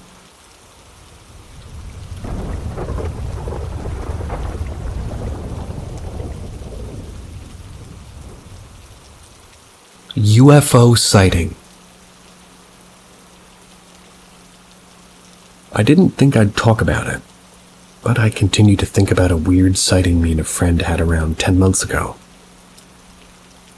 One night, me and two of my college friends went to try our school's archery club. They held meetings at a building around 15 minutes from campus. When we drove back, it was around 8 p.m., and since it was winter, it was dark out. The three of us started walking back to our dorms from the school parking lot, and we were having a pretty normal conversation until one of my friends, L, they looked up and asked if we saw something in the sky. Me and my other friend A looked up. First I didn't see anything, but then I noticed a large oval shape that was just slightly darker than the sky around it. The shape was moving pretty fast to the left, and so I only saw it for like a few seconds before it was out of sight. A said that she didn't see anything at all. L said that he saw the same shaped object flying fast to the left, but he said he also saw the lights, which I didn't.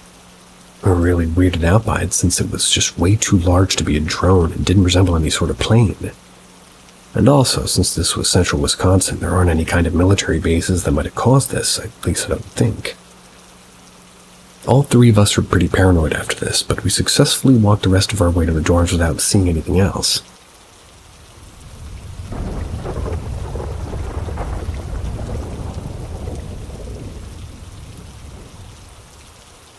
I heard my husband and myself talking outside. Something weird happened yesterday. We're at our summer cottage in the forest. Closest neighbor is about 1 kilometer away from us. I've seen people walking on the road only one time in these 3 years we've been here, so we pretty much were alone. I was sitting outside when I heard my husband's voice asking a question. I could hear only mumbling and words here and there, and he was further away from me. Then I heard a female's voice. To be honest, it sounded like my own voice. I was answering him. What? My husband repeated his question again. Something about a list we were making that day, and the voices stopped there. I went looking for my husband because for a moment I thought a stranger had wandered into our cottage and was talking with him. Found him inside. He said he didn't talk to anybody or see anybody. He was just chilling on the sofa. So the logical side of me tells me it was just some joggers that we never, see here. Maybe it was some kind of echo from our previous conversations. We were talking earlier about a list that we were making that day. Is it possible there could be some kind of semi-scientific explanation, like a distortion in the time continuum or something? Very confusing nonetheless, and I'm sure it was our voices.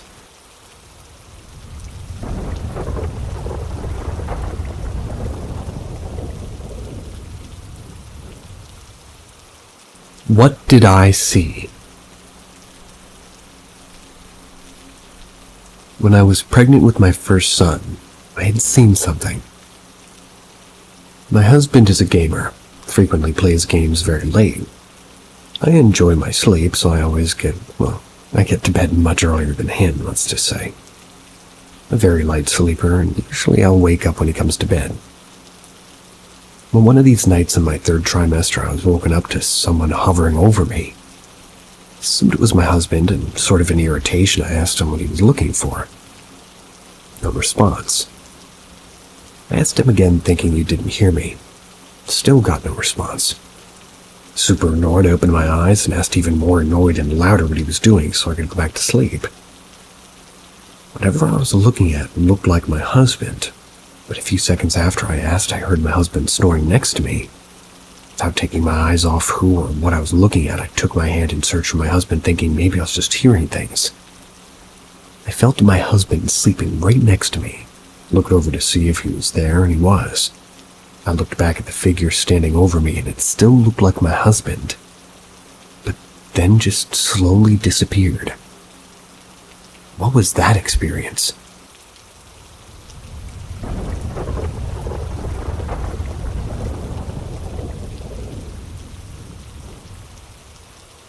Time jumping or stopping. About 15 years ago, I went to visit a cousin. Me and him hang out with some friend who live in the block. It's about 7 p.m., starting to get a bit dark. We came back to the house and we were alone waiting for his parents to return to the house. We decided to watch a movie while we waited to see if we were going to be out to eat some dinner and what was going to be on the plan. All of a sudden, I felt sleepy. That's what happened. I felt like I slept for hours. Suddenly it was sunny again. My cousin was asleep on the sofa next to me and the movie on the TV was paused. The movie that we were watching was on a channel and he didn't have like a DVR or it wasn't a DVD or anything. The whole place felt like a lot of pressure, like somebody was pushing. I could barely move. I stand and walk to the bathroom like really slow, like something was pushing me back. I pee, washed my hands and my face, and I came out of the restroom. All of a sudden, it was dark. My cousin and uncles were in the kitchen table. I was freaking out and I never understood what the hell happened. It felt so uncanny, and every time I remembered it was just like I get anxious. Has anyone experienced something like this?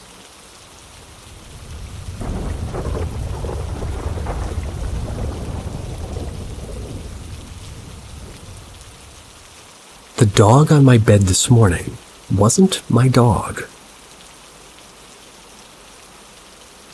I woke up this morning to the smell of sage, briefly remembering asking my brother what he was doing and his explanation being something like, I walked in and got chills, so I'm saging a room. Thought I was remembering some weird dream or something, but nope.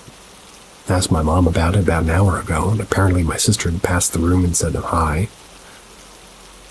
She said hi, at least to what they thought was my dog laying on my bed with me. I just kind of glanced over at her. She went to the living room after that and saw my dog, and one she thought was on the bed with me, in the living room with our other two dogs asleep. So after that, I guess she told my brother who came to see me, got the chills the second they came into my room, so they went and grabbed the sage and just kind of cleansed my room. Cleansed.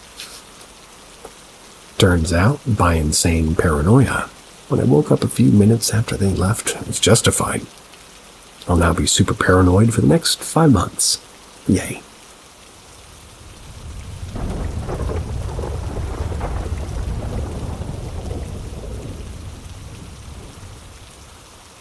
I heard a choir late at night. I'm pretty agnostic when it comes to the paranormal, but I figured I could talk about something strange that happened a few days ago that I still can't explain. It was around 2 a.m. I went to the bathroom to brush my teeth. All of a sudden I heard really clearly, as if it was happening inside the house or the bathroom, a choir of men singing for 3 or so seconds. Then it stopped. Figured it would have been some family member playing video games, but they were all asleep. Maybe it could have been the neighbor, but he doesn't like singing either. He's a really quiet individual. So that leaves me with the question, was it my imagination playing tricks on me late at night, or did it really happen? I literally heard it as if a choir of men were singing in the bathroom and it was really clear. They didn't sing any specific words either, so what do you guys think? Also, none of the people in my neighborhood sing, and I live in a pretty quiet neighborhood too. It isn't near any auditorium or church, and the way they were singing sounded like a religious choir, so I really cannot explain how this happened at 2 in the morning.